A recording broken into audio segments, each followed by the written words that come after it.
Chapter 12. Apology for Raimond Sebond.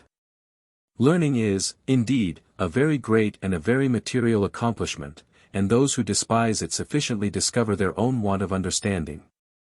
But learning yet I do not prize it at the excessive rate that some others do, as Heraclitus, the philosopher, for one, who therein places the sovereign good, and maintained, that it was only in her to render us wise and contented. Which I do not believe. No more than I do what others have said, that learning is the mother of all virtue, and that all vice proceeds from ignorance, which, if it be true, required a very long interpretation. My house has long been open to men of knowledge, and is very well known to them. For my father, who governed it 50 years and upwards, inflamed with the new ardour with which Francis I embraced letters, and brought them into esteem, with great diligence and expense hunted after the acquaintance of learned men, receiving them into his house as persons sacred, and that had some particular inspiration of divine wisdom, collecting their sayings and sentences as so many oracles, and with so much the greater reverence and religion as he was the less able to judge of them, for he had no knowledge of letters any more than his predecessors. For my part one love them well, but I do not adore them. Amongst others, Peter Bunel, a man of great reputation for knowledge in his time, having, with some others of his sort, stayed some days at Montaigne in my father's company, he presented him at his departure with a book, entitled Theologia Naturalis. Sive liber creaturarum, magistri Raimondi de Sebond. And as the Italian and Spanish tongues were familiar to my father, and as this book was written in a sort of jargon of Spanish with Latin terminations, he hoped that, with a little help, he might be able to understand it. And therefore recommended it to him for a very useful book, and proper toward the time wherein he gave it to him. Which was when the novel doctrines of Luther began to be in vogue, and in many places to stagger our ancient belief, wherein he was very well advised, wisely, in his own reason. Foreseeing that the beginning of this distemper would easily run into an execrable atheism, for the vulgar, not having the faculty of judging of things, suffering themselves to be carried away by chance and appearance.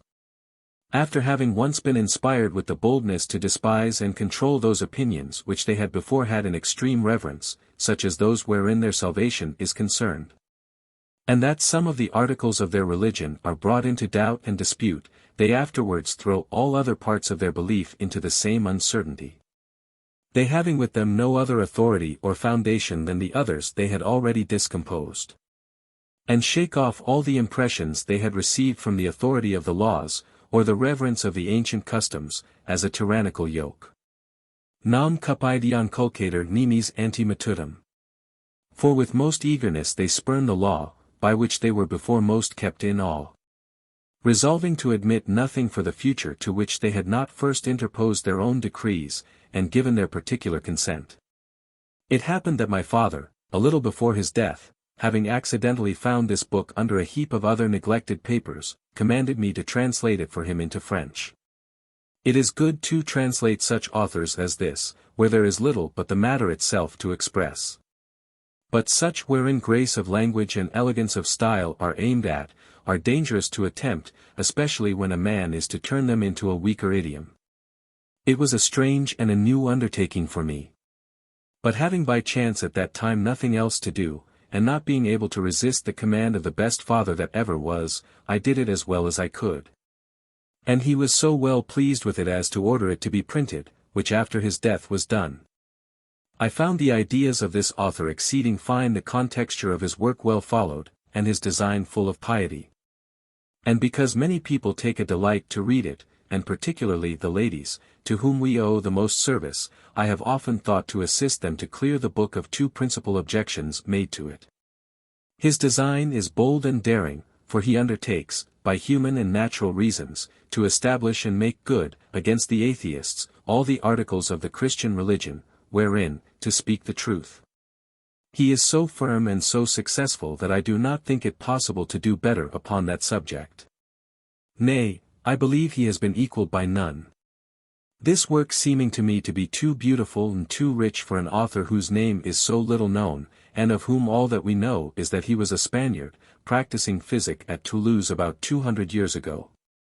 I inquired of Adrian Turnebus, who knew all things, what he thought of that book, who made answer, that he thought it was some abstract drawn from St. Thomas d'Aquin. For that, in truth, his mind, so full of infinite erudition and admirable subtlety, was alone capable of such thoughts. Be this as it may, whoever was the author and inventor, and 'tis not reasonable, without greater certainty, to deprive Sebond of that title, he was a man of great judgment and most admirable parts. The first thing they reprehend in his work is, that Christians are to blame to repose their belief upon human reason, which is only conceived by faith and the particular inspiration of divine grace. In which objection there appears to be something of zeal to piety, and therefore we are to endeavor to satisfy those who put it forth with the greater mildness and respect. This were a task more proper for a man well read in divinity than for me, who know nothing of it.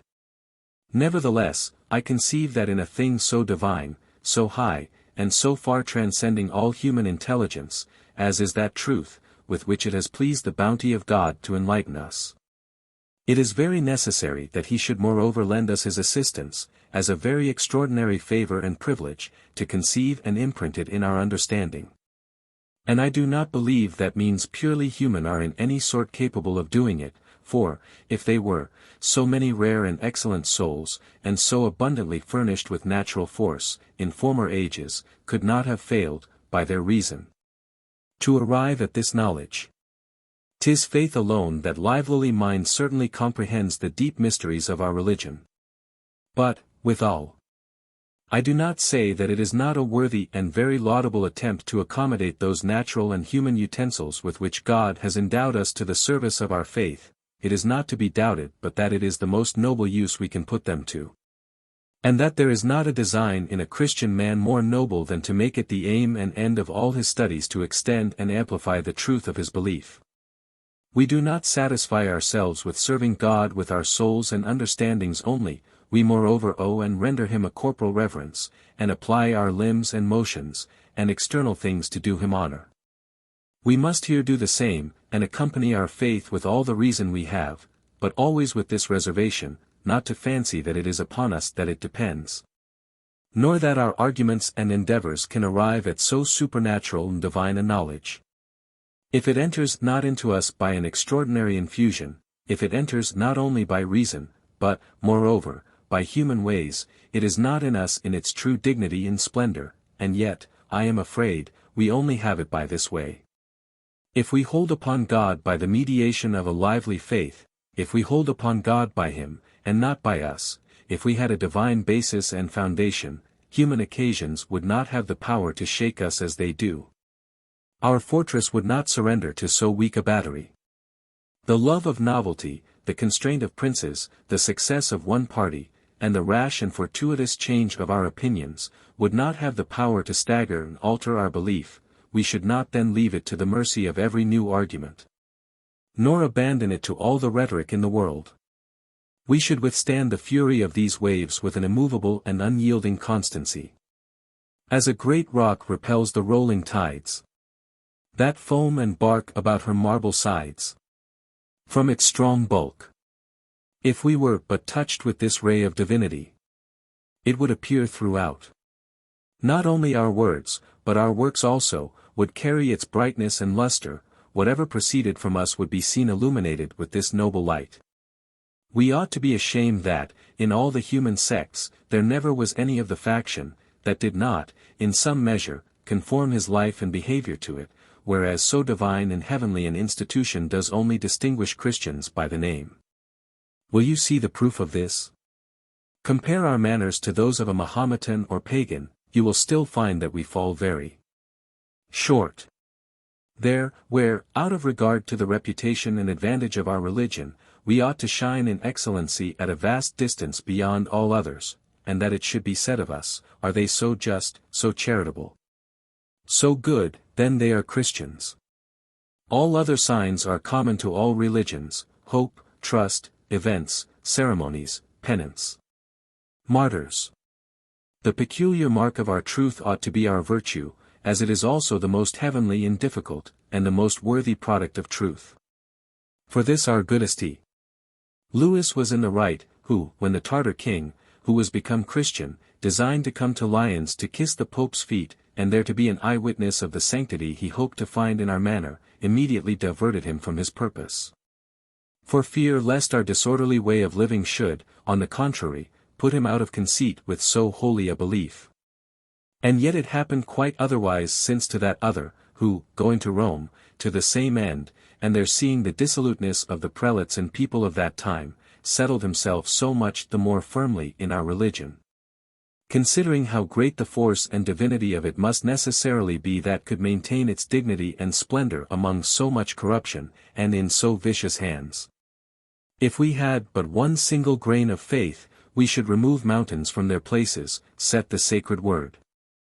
Our actions, that would then be directed and accompanied by the divinity, would not be merely human, they would have in them something of miraculous, as well as our belief, brevis est institutio vit honest voce, si credos. Believe, and the way to happiness and virtue is a short one. Some impose upon the world that they believe that which they do not. Others, more in number, make themselves believe that they believe, not being able to penetrate into what it is to believe. We think it strange if, in the civil war which, at this time, disorders our state, we see events float in very all a common and ordinary manner, which is because we bring nothing to it but our own.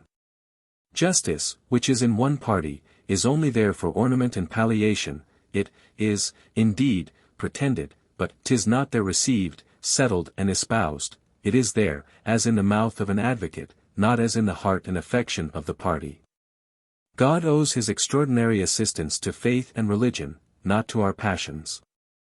Men there are the conductors, and therein serve themselves with religion, whereas it ought to be quite contrary. Observe, if it be not by our own hands that we guide and train it, and draw it like wax into so many contrary figures, from a rule in itself so direct and firm. When and where was this more manifest than in France in our days? They who have taken it on the left hand, they who have taken it on the right. They who call it black, they who call it white, alike employ it to their violent and ambitious designs, conduct it with a progress, so conform in riot and injustice that they render the diversity they pretended in their opinions. In a thing whereon the conduct and rule of our life depends, doubtful and hard to believe. Did one ever see, come from the same school and discipline, manners more united, and more the same? Do but observe with what horrid impudence we toss divine arguments to and fro, and how irreligiously we have both rejected and retaken them, accord, as fortune has shifted our places in these intestine storms. This so solemn proposition, whether it be lawful for a subject to rebel and take up arms against his prince for the defense of his religion, do you remember in whose mouths, the last year, the affirmative of it was the prop of one party, and the negative the pillar of another? And hearken now from what quarter comes the voice and instruction of the one and the other, and if arms make less noise and rattle for this cause than for that. We condemn those to the fire who say that truth must be made to bear the yoke of our necessity, and how much worse does France than say it? Let us confess the truth. Whoever should draw out from the army, even that raised by the king, those who take up arms out of pure zeal to religion, and also those who only do it to protect the laws of their country, or for the service of their prince, could hardly, out of both these put together, make one complete company against the arms. Whence does this proceed, that there are so few to be found who have maintained the same will and the same progress in our civil commotions, and that we see them one while move but a foot pace, and another run full speed? And the same men one while damage our affairs by their violent heat and fierceness, and another by their coldness, gentleness, and slowness. But that they are pushed on by particular and casual considerations, according to the variety wherein they move. I evidently perceive that we do not willingly afford devotion any other offices but those that least suit with our own passions. Their hostility so admirable as the Christian. Our zeal performs wonders, when it seconds our inclinations to hatred, cruelty, ambition, avarice, detraction, and rebellion, but when it moves, against the hair, towards bounty, benignity, and temperance, unless, by miracle, some rare and virtuous disposition prompts us to it, we stir neither hand nor toot. Our religion is intended to extirpate vices, whereas it screens, nourishes, and incites them. We must not mock God. If we believed in him, I do not say by faith, but with a simple belief, that is to say, and I speak it to our great shame, if we believed in him and recognized him as we do any other history, or as we would do one of our companions. We should love him above all other things for the infinite bounty and beauty that shines in him. At least, he would go equal in our affection with riches, pleasure, glory, and our friends. The best of us is not so much afraid to outrage him as he is afraid to injure his neighbor, his kinsman, or his master. Is there any understanding so weak that, having on one side the object of one of our vicious pleasures, and on the other, in equal knowledge and persuasion, the state of an immortal glory, would change the first for the other? And yet we often renounce this out of mere contempt, for what lust tempts us to blaspheme, if not, perhaps, the very desire to offend. The philosopher Antisthenes, as he was being initiated in the mysteries of Orpheus, the priest telling him, that those who professed themselves of that religion were certain to receive perfect and eternal felicity after death. If thou believest that, answered he, why dost thou not die thyself? Diogenes, more rudely, according to his manner, and more remote from our purpose, to the priest that in like manner preached to him, to become of his religion, that he might obtain the happiness of the other world. What? Said he, thou wouldest have me to believe that Agesilaus and Epaminondas, who were so great men, shall be miserable, and that thou, who art but a calf, and canst do nothing to purpose, shalt be happy, because thou art a priest. Did we receive these great promises of eternal beatitude with the same reverence and respect that we do a philosophical discourse, we should not have death in so great horror.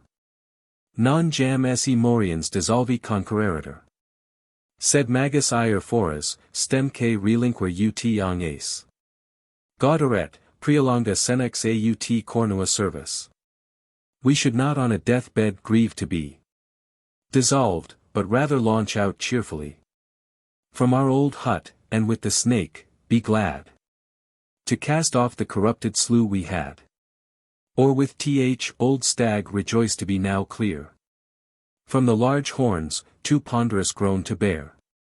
I desire to be dissolved, we should say, and to be with Jesus Christ. The force of Plato's arguments concerning the immortality of the soul set some of his disciples to seek a premature grave, that they might the sooner enjoy the things he had made them hope for. All this is a most evident sign that we only receive our religion after our own fashion, by our own hands, and no otherwise than as other religions are received. Either we are happened in a country where it is in practice, or we reverence the antiquity of it, or the authority of the men who have maintained it, or fear the menaces it fulminates against misbelievers, or are allured by its promises. These considerations ought, 'tis true, to be applied to our belief but as subsidiaries only, for they are human obligations. Another religion, other witnesses, the like promises and threats, might, by the same way, imprint a quite contrary belief. We are Christians by the same title that we are Perigordians or Germans. And what Plato says, that there are few men so obstinate in their atheism whom a pressing danger will not reduce to an acknowledgment of the divine power, does not concern a true Christian. 'Tis for mortal and human religions to be received by human recommendation. What kind of faith can that be that cowardice and want of courage establish in us? A pleasant faith, that does not believe what it believes but for want of courage to disbelieve it. Can a vicious passion, such as inconstancy and astonishment, cause any regular product in our souls? They are confident in their judgment, says he, that what is said of hell and future torments is all feigned, but an occasion of making the expedient presenting itself, when old age or diseases bring them to the brink of the grave. The terror of death, by the horror of that future condition, inspires them with a new belief. And by reason that such impressions render them timorous, he forbids in his laws all such threatening doctrines, and all persuasion that anything of ill can befall a man from the gods, excepting for his great good when they happen to him, and for a medicinal effect. They say of Bion that, infected with the atheism of Theodoras, he had long had religious men in great scorn and contempt, but that death surprising him, he gave himself up to the most extreme superstition. As if the gods withdrew and returned according to the necessities of Bion. Plato and these examples would conclude that we are brought to a belief of God either by reason or by force. Atheism being a proposition as unnatural as monstrous, difficult also and hard to establish in the human understanding, how arrogant soever, there are men enough seen, out of vanity and pride, to be the authors of extraordinary and reforming opinions, and outwardly to affect the profession of them. Who, if they are such fools, have, nevertheless, not the power to plant them in their own conscience. Yet will they not fail to lift up their hands towards heaven if you give them a good thrust with a sword in the breast, and when fear or sickness has abated and dulled the licentious fury of this giddy humor they will easily reunite, and very discreetly suffer themselves to be reconciled to the public faith and examples. A doctrine seriously digested is one thing, and those superficial impressions another, which springing from the disorder of an unhinged understanding, float at random in great uncertainty in the fancy. Miserable and senseless men, who strive to be worse than they can. The error of paganism and the ignorance of our sacred truth, let this great soul of Plato, but great only in human greatness, fall also into this other mistake, that children and old men were most susceptible of religion. As if it sprung and derived its credit from our weakness. The knot that ought to bind the judgment and the will, that ought to restrain the soul and join it to our Creator, should be a knot that derives its foldings and strength not from our considerations, from our reasons and passions, but from a divine and supernatural constraint, having but one form, one face, and one luster, which is the authority of God and His divine grace. Now the heart and soul being governed and commanded by faith, 'tis but reason that they should muster all our other faculties, according as they are able to perform to the service and assistance of their design. Neither is it to be imagined that all this machine has not some marks imprinted upon it by the hand of the mighty architect, and that there is not in the things of this world some image that in some measure resembles the workman who has built and formed them. He has, in his stupendous works, left the character of his divinity, and 'tis our own weakness only that hinders us from discerning it. 'Tis what he himself is pleased to tell us, that he manifests his invisible operations to us by those that are visible. Sebond applied himself to this laudable and noble study, and demonstrates to us that there is not any part or member of the world that disclaims or derogates from its Maker. It were to do wrong to the divine goodness, did not the universe consent to our belief. The heavens, the earth, the elements, our bodies and our souls, all things concur to this, we have but to find out the way to use them. They instruct us, if we are capable of instruction. For this world is a sacred temple, into which man is introduced, there to contemplate statues, not the works of a mortal hand, but such as the divine purpose has made the objects of sense. The sun, the stars, the water, and the earth, to represent those that are intelligible to us. The invisible tilings of God, says St. Paul, appear by the creation of the world, his eternal wisdom and divinity being considered by his works. And God himself envies not men the grace of seeing and admiring heaven's face, but, rolling it about, he still anew presents its varied splendor to our view. And on our minds himself inculcates, so that we Almighty Mover well may know, instructing us by seeing him the cause of ill, to rev Creos and obey his laws. Now our prayers and human discourses are but as sterile and undigested matter. The grace of God is the form, 'tis that which gives fashion and value to it. As the virtuous actions of Socrates and Cato remain vain and fruitless, for not having had the love and obedience to the true Creator of all things, so is it with our imaginations and discourses. They have a kind of body, but it is an informe mass, without fashion and without light, if faith and grace be not added thereto. Faith coming to tinct and illustrate Sebond's arguments renders them firm and stolid. And to that degree that they are capable of serving for directions, and of being the first guides to an elementary Christian to put him into the way of this knowledge. They in some measure form him to, and render him capable of, the grace of God, by which means he afterwards completes and perfects himself in the true belief. I know a man of authority, bred up to letters, who has confessed to me to have been brought back from the errors of unbelief by Sebond's arguments.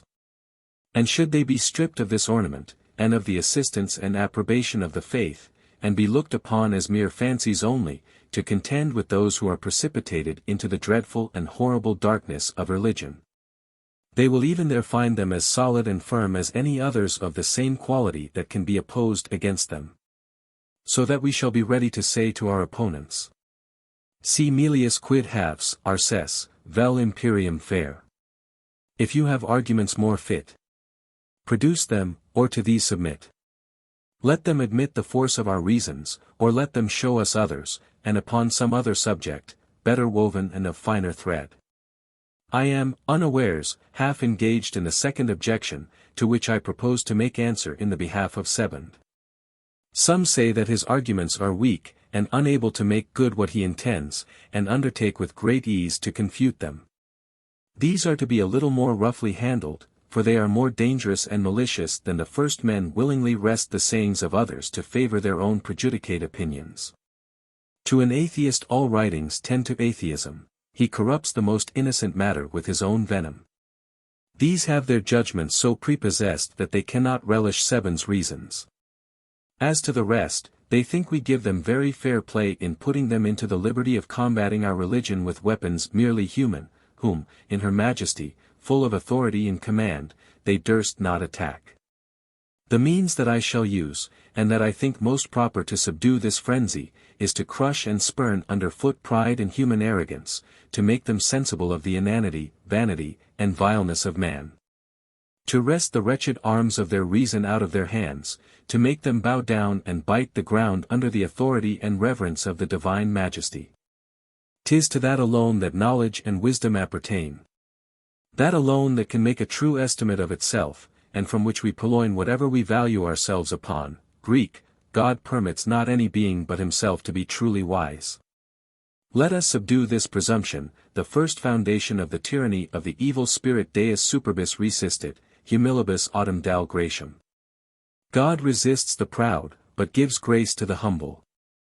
Understanding is in the gods, says Plato, and not at all, or very little, in men. Now it is in the meantime a great consolation to a Christian man to see our frail and mortal parts so fitly suited to our holy and divine faith that, when we employ them to the subjects of their own mortal and frail nature, they are not even there more unitedly or more firmly adjusted. Let us see, then, if man has in his power other more forcible and convincing reasons than those of Sebond, that is to say, if it be in him to arrive at any certainty by argument and reason. For St. Augustine, disputing against these people, has good cause to reproach them with injustice, in that they maintain the part of our belief to be false that our reason cannot establish. And to show that a great many things may be, and have been, of which our nature could not sound the reason and causes, he proposes to them certain known and undoubted experiments, wherein men confess they see nothing. And this he does, as all other things, with a curious and ingenious inquisition.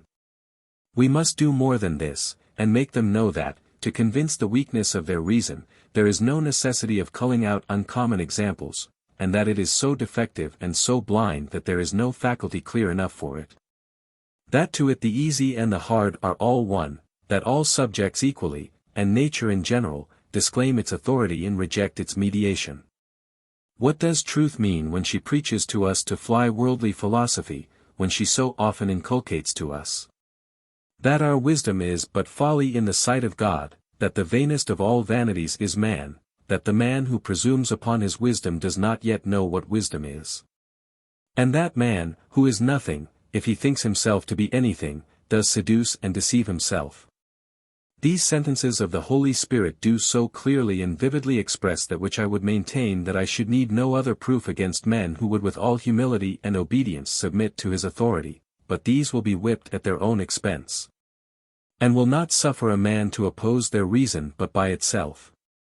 Let us then, for once, consider a man alone, without foreign assistance, armed only with his own proper arms, and unfurnished of the divine grace and wisdom, which is all his honor, strength, and the foundation of his being. Let us see how he stands in this fine equipage.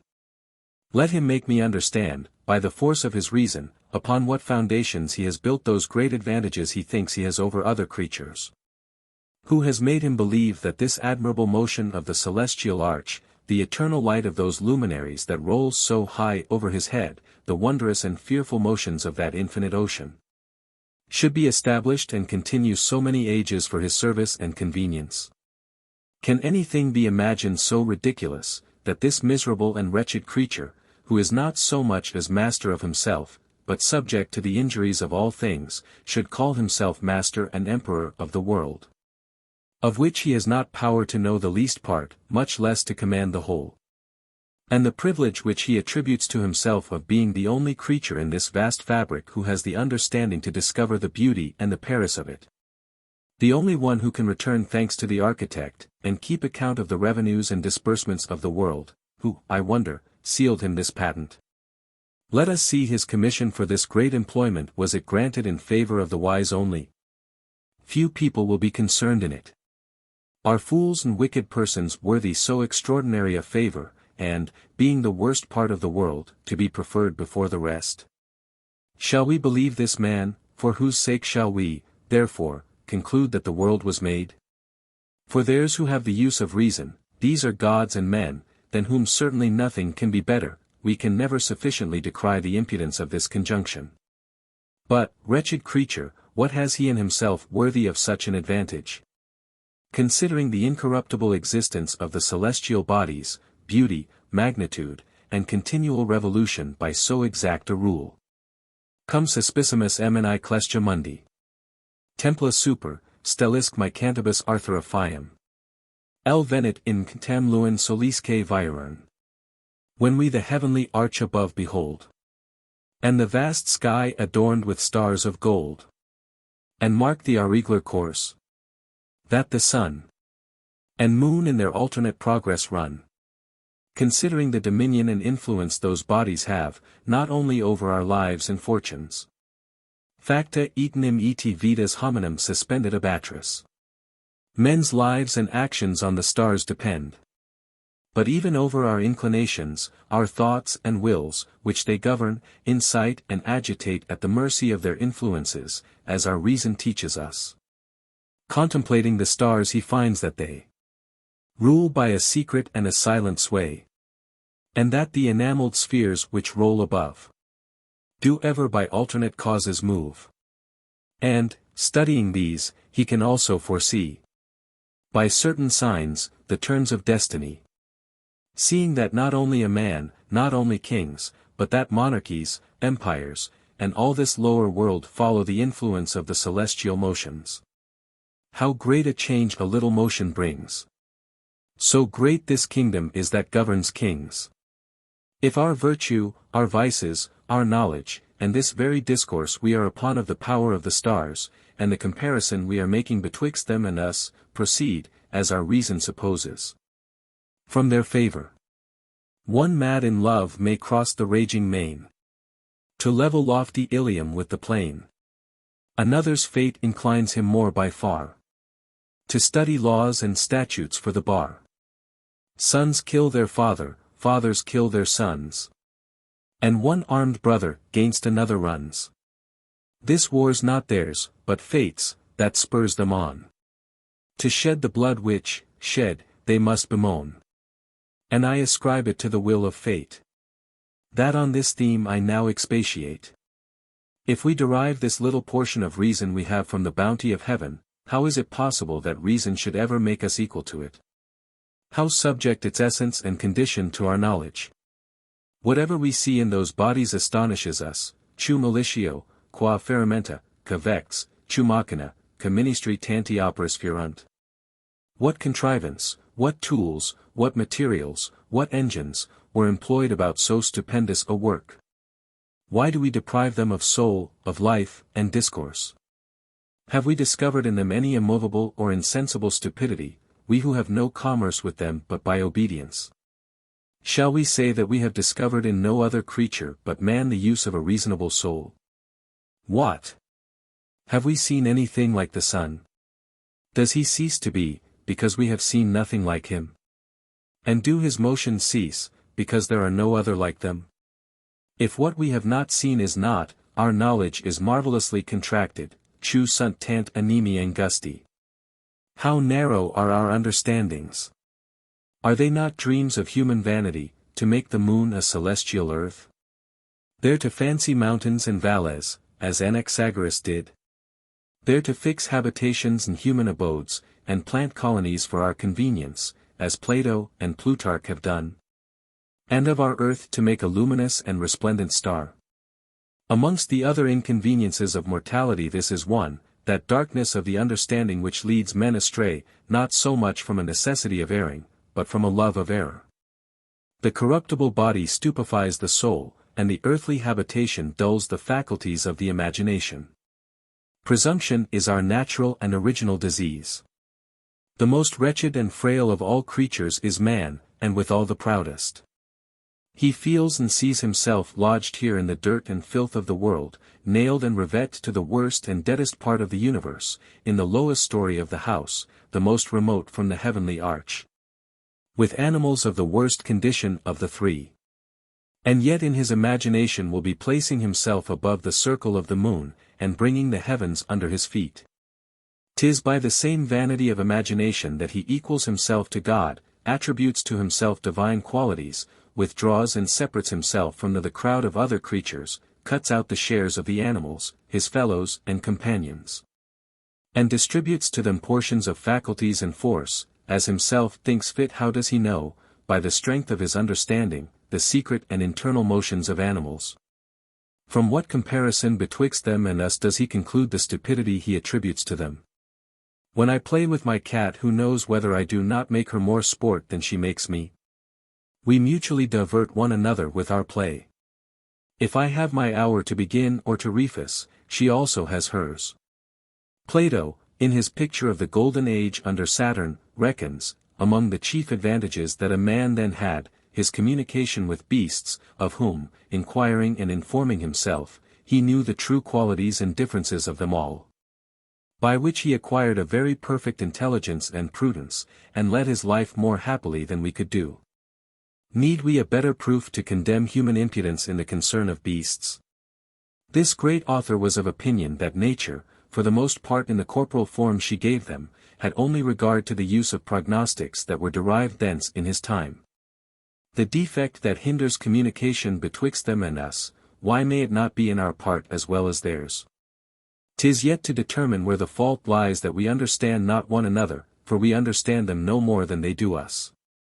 And by the same reason they may think us to be beasts as we think them. 'Tis no great wonder if we understand not them, when we do not understand a Basque or a troglodyte. And yet some have boasted that they understood them, as Apollonius Tyanos, Melampus, Tiresias, Thales, and others. And seeing, as cosmographers report, that there are nations that have a dog for their king, they must of necessity be able to interpret his voice and motions. We must observe the parity betwixt us, have some tolerable apprehension of their meaning, and so have beasts of ours, much about the same. They caress us, threaten us, and beg of us, and we do the same to them. As to the rest, we manifestly discover that they have a full and absolute communication amongst themselves, and that they perfectly understand one another, not only those of the same, but of divers kinds. The tamer herds. And wilder sort of brutes. Though we of higher race conclude them mutes. Yet utter dissonant and various notes. From gentler lungs or more distended throats. As fear, or grief, or anger, do them move. Or as they do approach the joys of love. In one kind of barking of a dog the horse knows there is anger, of another sort of bark he is not afraid. Even in the very beasts that have no voice at all, we easily conclude, from the society of offices we observe amongst them, some other sort of communication, their very motions discover it. As infants who, for want of words, devise expressive motions with their hands and eyes. And why not, as well as our dumb people, dispute, argue, and tell stories by signs? Of whom I have seen some, by practice, so clever and active that way that, in fact, they wanted nothing of the perfection of making themselves understood. Lovers are angry, reconciled, entreat, thank, appoint, and, in short, speak all things by their eyes. Even silence in a lover. Love and passion can discover. What with the hands? We require, promise, call, dismiss, threaten, pray, supplicate, deny, refuse, interrogate, admire, number, confess, repent, fear, express confusion, doubt, instruct, command, incite, encourage, swear, testify, accuse, condemn, absolve, abuse. Despise, defy, provoke, flatter, applaud, bless, submit, mock, reconcile, recommend, exalt, entertain, congratulate, complain, grieve, despair, wonder, exclaim, and what not. And all this with a variety in multiplication, even emulating speech. With the head we invite, remand, confess, deny, give the lie, welcome, honor, reverence, disdain, demand, rejoice, lament, reject, caress, rebuke, submit, huff, encourage, threaten, assure, and inquire. What with the eyebrows? What with the shoulders? There is not a motion that does not speak, and in an intelligible language without discipline, and a public language that every one understands, whence it should follow, the variety and use distinguished from others considered. That these should rather be judged the property of human nature. I omit what necessity particularly does suddenly suggest to those who are in need, the alphabets upon the fingers, grammars in gesture, and the sciences which are only by them exercised and expressed. And the nations that Pliny reports have no other language.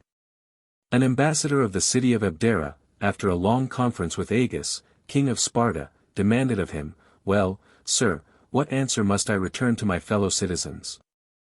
"That I have given thee leave," said he, "to say what thou wouldest, and as much as thou wouldest, without ever speaking a word. Is not this a silent speaking, and very easy to be understood? As to the rest, what is there in us that we do not see in the operations of animals?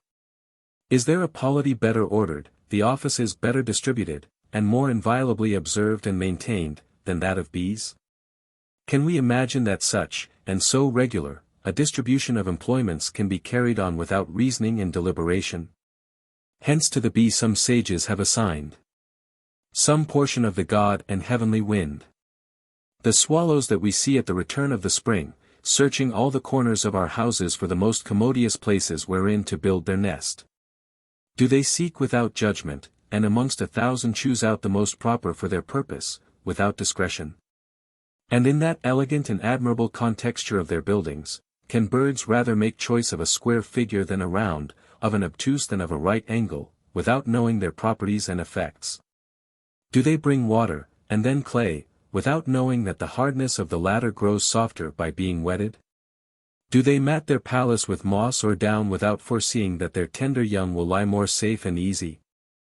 Do they secure themselves from the wet and rainy winds, and place their lodgings against the east, without knowing the different qualities of the winds, and considering that one is more wholesome than another? Why does the spider make her web tighter in one place, and slacker in another? Why now make one sort of knot, and then another, if she has not deliberation, thought, and conclusion? We sufficiently discover in most of their works how much animals excel us, and how unable our art is to imitate them. We see, nevertheless, in our rougher performances, that we employ all our faculties, and apply the utmost power of our souls. Why do we not conclude the same of them? Why should we attribute to I know not what natural and servile inclination the works that excel all we can do by nature and art? Wherein, without being aware, we give them a mighty advantage over us in making nature, with maternal gentleness and love, accompany and learn them, as it were, by the hand to all the actions and commodities of their life. Whilst she leaves us to chance and fortune, and to seek out by art the things that are necessary to our conservation, at the same time denying us the means of being able, by any instruction or effort of understanding, to arrive at the natural sufficiency of beasts. So that their brutish stupidity surpasses, in all conveniences, all that our divine intelligence can do. Really, at this rate, we might with great reason call her an unjust stepmother, but it is nothing so, our polity is not so irregular and unformed. Nature has universally cared for all her creatures, and there is not one she has not amply furnished with all means necessary for the conservation of its being. For the common complaints I hear men make, as the license of their opinions one while lifts them up above the clouds, and then again depresses them to the antipodes, that we are the only animal abandoned naked upon the bare earth, tied and bound, not having wherewithal to arm and clothe us but by the spoil of others. Whereas nature has covered all other creatures either with shells, husks, bark, hair, wool, prickles, leather, down, feathers, scales, or silk, according to the necessities of their being. Has armed them with talons, teeth, or horns, wherewith to assault and defend, and has herself taught them that which is most proper for them, to swim, to run, to fly, and sing, whereas man neither knows how to walk, speak, eat, or do anything but weep, without teaching. Like to the wretched mariner, when tossed by raging seas upon the desert coast, the tender babe lies naked on the earth, of all supports of life stripped by his birth. When nature first presents him to the day, freed from the cell wherein before he lay, he fills the ambient air with doleful cries, foretelling thus life's future miseries. But beasts, both wild and tame, greater and less, do of themselves in strength and bulk increase. They need no rattle, nor the broken chat, I which the nurse first teaches boys to prate.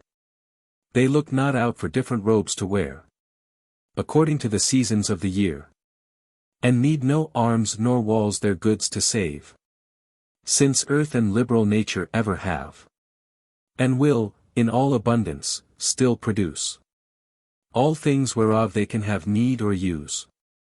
These complaints are false. There is in the polity of the world a greater equality and more uniform relation. Our skins are as sufficient to defend us from the injuries of the weather as theirs are, witness several nations that yet know not the use of clothes. Our ancient Gauls were but slenderly clad, any more than the Irish, our neighbors, though in so cold a climate. But we may better judge of this by ourselves, for all those parts that we are pleased to expose to the air are found very able to endure it, the face, the feet, the hands, the arms, the head, according to the various habit. If there be a tender part about us, and that would seem to be in danger from cold, it should be the stomach where the digestion is. And yet our forefathers were there always open, and our ladies, as tender and delicate as they are, go sometimes half bare as low as the navel. Neither is the binding or swathing of infants any more necessary. And the Lacedaemon mothers brought theirs in all liberty of motion of members, without any ligature at all. Our crying is common with the greatest part of other animals, and there are but few creatures that are not observed to groan, and bemoan themselves a long time after they come into the world. Forasmuch as it is a behavior suitable to the weakness wherein they find themselves. As to the custom of eating, it is in us, as in them, natural, and without instruction. For every one soon finds his natural force, which he, or better may employ, or worse. Who doubts but an infant, arrived to the strength of feeding himself, may make shift to find something to eat, and the earth produces and offers him wherewithal to supply his necessity, without other culture and artifice. And if not at all times, no more does she do it to beasts, witness the provision we see ants and other creatures hoard up against the dead seasons of the year. The late discovered nations, so abundantly furnished with natural meat and drink, without care, or without cookery, may give us to understand that bread is not our only food, and that, without tillage, our Mother Nature has provided us sufficiently of all we stand in need of, nay, it appears more fully and plentifully than she does at present. Now that we have added our own industry, the earth did first spontaneously afford choice fruits and wines to furnish out the board, with herbs and flowers unsown in verdant fields. But scarce by art so good a harvest yields, though men and oxen mutually have strove, with all their utmost force the soil to improve. The debauchery and irregularity of our appetites outstrips all the inventions we can contrive to satisfy it. As to arms, we have more natural ones than most other animals, more various motions of limbs, and naturally and without lesson extract more service from them. Those that are trained to fight naked are seen to throw themselves into the like hazards that we do. If some beasts surpass us in this advantage, we surpass many others. And the industry of fortifying the body, and covering it by acquired means, we have by instinct and natural precept. That it is so, the elephant shows who sharpen, and whets the teeth he makes use of in war, for he has particular ones for that service, which he spares, and never employs them at all to any other use. When bulls go to fight, they toss and throw the dust about them, boars whet their tusks.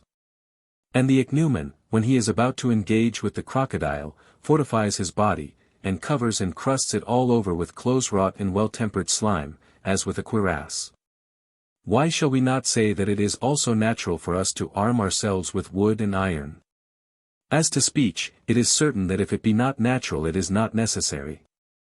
Nevertheless I believe that a child which had been brought up in an absolute solitude, remote from all society of men, which would be an experiment very hard to make, would have some kind of speech to express his meaning by. And 'tis not to be supposed that nature should have denied that to us which she has given to several other animals, for what is this faculty we observe in them, of complaining, rejoicing, calling to one another for succor, and inviting each other to love, which they do with the voice, other than speech? And why should they not speak to one another? They speak to us, and we to them. In how many several sorts of ways do we speak to our dogs, and they answer us? We converse with them in another sort of language, and use other appellations, than we do with birds, hogs, oxen, horses, and alter the idiom according to the kind.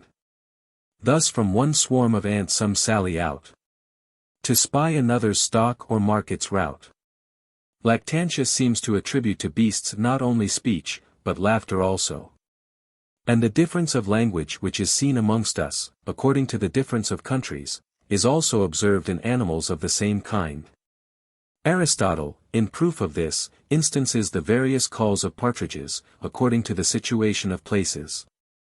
And various birds do from their warbling throats, at various times, utter quite different notes. And some their hoarse songs with the seasons change. But it is yet to be known what language this child would speak, and of that what is said by guess has no great appearance.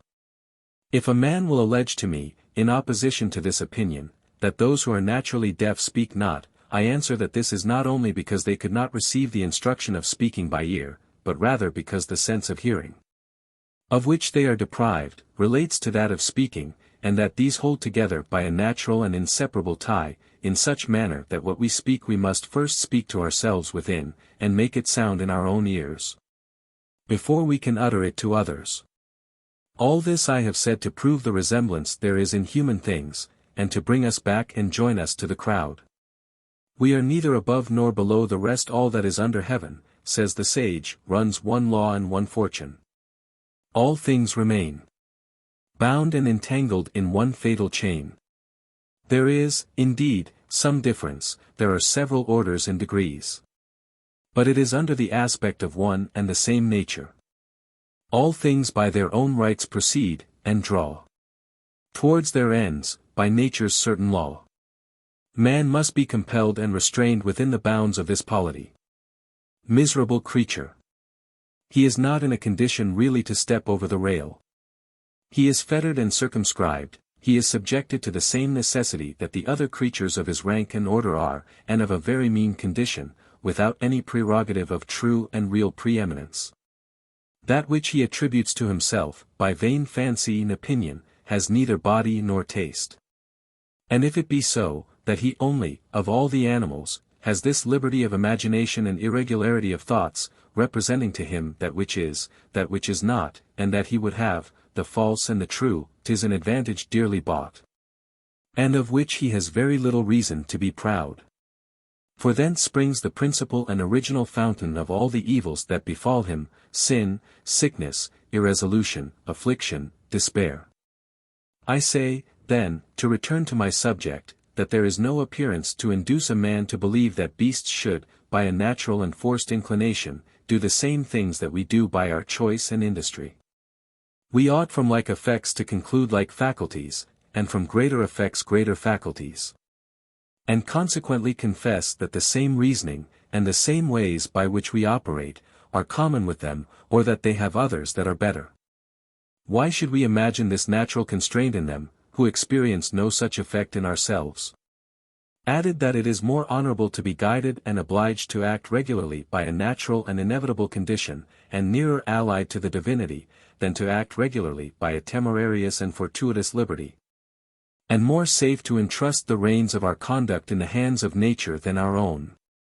The vanity of our presumption makes us prefer rather to owe our sufficiency to our own exertions than to her bounty, and to enrich the other animals with natural goods, and abjure them in their favor. In order to honor and ennoble ourselves with goods acquired, very foolishly in my opinion. For I should as much value parts and virtues naturally and purely my own as those I had begged and obtained from education. It is not in our power to obtain a nobler reputation than to be favored of God and nature. For instance, take the fox, the people of Thrace make use of when they wish to pass over the ice of some frozen river, and turn him out before them to that purpose. When we see him lay his ear upon the bank of the river, down to the ice, to listen if from a more remote or nearer distance he can hear the noise of the water's current, and, according as he finds by that the ice to be of a less or greater thickness, to retire or advance, have we not reason to believe thence that the same rational thoughts passed through his head that we should have upon the like occasions? And that it is a ratiocination in consequence, drawn from natural sense, that which makes a noise runs, that which runs is not frozen, what is not frozen is liquid, and that which is liquid yields to impression. For to attribute this to a mere quickness of the sense of hearing, without reason and consequence, is a chimera that cannot enter into the imagination. We are to suppose the same of the many sorts of subtleties and inventions with which beasts secure themselves from, and frustrate, the enterprises we plot against them. And if we will make an advantage even of this, that it is in our power to seize them, to employ them in our service, and to use them at our pleasure, 'tis still but the same advantage we have over one another. We have our slaves upon these terms, the Climacid, were they not women in Syria who, squat on all fours, served for a ladder or footstool, by which the ladies mounted their coaches? And the greatest part of free persons surrender, for very trivial conveniences, their life and being into the power of another. The wives and concubines of the Thracians contended who should be chosen to be slain upon their husband's tomb. Have tyrants ever failed of finding men enough vowed to their devotion?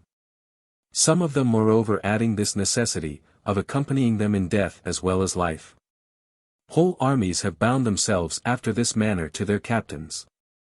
The form of the oath in the rude school of gladiators was in these words: we swear to suffer ourselves to be chained, burnt, wounded, and killed with the sword, and to endure all that true gladiators suffer from their master. Religiously engaging both body and soul in his service. Vire meum, si vis, flamma capit, id pete ferro. Corpus, iti utordo verbra turga sica. Wound me with steel, or burn my head with fire. Or scourge my shoulders with well-twisted wire. This was an obligation indeed, and yet there, in 1 year, 10,000 entered into it, to their destruction. When the Scythians interred their king they strangled upon his body the most beloved of his concubines, his cupbearer, the master of his horse, his chamberlain, the usher of his chamber, and his cook. And upon the anniversary thereof they killed 50 horses, mounted by 50 pages, that they had impaled all up the spine of the back to the throat, and there left them fixed in triumph about his tomb. The men that serve us do it cheaper, and for a less careful and favorable usage than what we treat our hawks, horses, and dogs withal. To what solicitude do we not submit for the conveniences of these?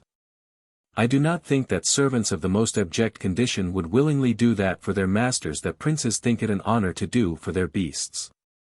Diogenes seeing his relations solicitous to redeem him from servitude, they are fools, said he, 'tis he that keeps and nourishes me that in reality serves me. And they who entertain beasts ought rather to be said to serve them, than to be served by them. And withal in this these have something more generous in that one lion never submitted to another lion, nor one horse to another, for want of courage. As we go to the chase of beasts, so do tigers and lions to the chase of men, and do the same execution upon one another. Dogs upon hares, pikes upon tench, swallows upon grasshoppers, and sparrowhawks upon blackbirds and larks. The stork with snakes and lizards from the wood. And pathless wilds supports her callow brood. While Jove's own eagle, bird of noble blood, scours the wide country for undaunted food, sweeps the swift hare or swifter fawn away, and feeds her nestlings with the generous prey. We divide the quarry, as well as the pains and labor of the chase, with our hawks and hounds. And about Amphipolis, in Thrace, the hawkers and wild falcons equally divide the prey in the half. As also along the lake Modes, if the fisherman does not honestly leave the wolves an equal share of what he has caught, they presently go and tear his nets in pieces. And as we have a way of sporting that is carried on more by subtlety than force, as springing hares, and angling with line and hook, there is also the like amongst other animals. Aristotle says that the cuttlefish casts a gut out of her throat as long as a line, which she extends and draws back at pleasure. And as she perceives some little fish approach her, she lets it nibble upon the end of this gut, lying herself concealed in the sand or mud, and by little and little draws it in, till the little fish is so near her that at one spring she may catch it. As to strength, there is no creature in the world exposed to so many injuries as man. We need not a whale, elephant, or a crocodile, nor any such like animals, of which one alone is sufficient to dispatch a great number of men, to do our business. Lice are sufficient to vacate Sylla's dictatorship, and the heart and life of a great and triumphant emperor is the breakfast of a little contemptible worm. Why should we say that it is only for man, or knowledge built up by art and meditation, to distinguish the things useful for his being, and proper for the cure of his diseases, and those which are not, to know the virtues of rhubarb and polypody? When we see the goats of Candia, when wounded with an arrow, among a million of plants choose out dittany for their cure, and the tortoise, when she has eaten a viper, immediately go out to look for origanum to purge her. The dragon to rub and clear his eyes with fennel, the storks to give themselves clysters of seawater. The elephants to draw not only out of their own bodies, and those of their companions, but out of the bodies of their masters too, witness the elephant of King Porus whom Alexander defeated, the darts and javelins thrown at them in battle. And that so dexterously that we ourselves could not do it with so little pain to the patient. Why do we not say here also that this is knowledge and reason? For to allege, to their disparagement, that 'tis by the sole instruction and dictate of nature that they know all this, is not to take from them the dignity of knowledge and reason, but with greater force to attribute it to them than to us. For the honor of so infallible a mistress. Chrysippus, though in other things as scornful a judge of the condition of animals as any other philosopher whatever, considering the motions of a dog, who coming to a place where three ways met, either to hunt after his master he has lost, or in pursuit of some game that flies before him, goes snuffing first in one of the ways, and then in another, and, after having made himself sure of two, without finding the trace of what he seeks, dashes into the third without examination, is forced to confess that this reasoning is in the dog, I have traced my master to this place. He must of necessity be gone one of these three ways, he is not gone this way nor that, he must then infallibly be gone this other. And that assuring himself by this conclusion, he makes no use of his nose in the third way, nor ever lays it to the ground, but suffers himself to be carried on their bv the force of reason. This sally, purely logical, and this use of propositions divided and conjoined, and the right enumeration of parts, is it not every whit as good that the dog knows all this of himself as well as from Trapezunttius? Animals are not incapable, however, of being instructed after our method. We teach blackbirds, ravens, pies, and parrots, to speak, and the facility wherewith we see they lend us their voices, and render both them and their breath so supple and pliant, to be formed and confined within a certain number of letters and syllables, does evince that they have a reason within, which renders them so docile and willing to learn. Everybody, I believe, is glutted with the several sorts of tricks that tumblers teach their dogs, the dances, where they do not miss any one cadence of the sound they hear, the several various motions and leaps they make them perform by the command of a word. But I observe this effect with the greatest admiration, which nevertheless is very common, in the dogs that lead the blind, both in the country and in cities. I have taken notice how they stop at certain doors, where they are wont to receive alms. How they avoid the encounter of coaches and carts, even there where they have sufficient room to pass, I have seen them, by the trench of a town, forsake a plain and even path and take a worse, only to keep their masters further from the ditch. How could a man have made this dog understand that it was his office to look to his master's safely only, and to despise his own conveniency to serve him? And how had he the knowledge that a way was wide enough for him that was not so for a blind man? Can all this be apprehended without ratiocination? I must not omit what Plutarch says he saw of a dog at Rome with the Emperor Vespasian, the father, at the theatre of Marcellus. This dog served a player, that played a farce of several parts and personages, and had therein his part.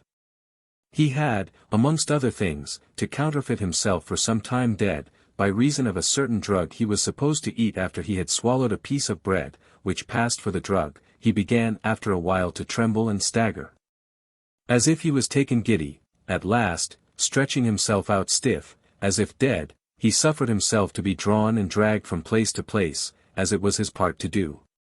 And afterward, when he knew it to be time, he began first gently to stir, as if awaking out of a profound sleep, and lifting up his head looked about him after such a manner as astonished all the spectators.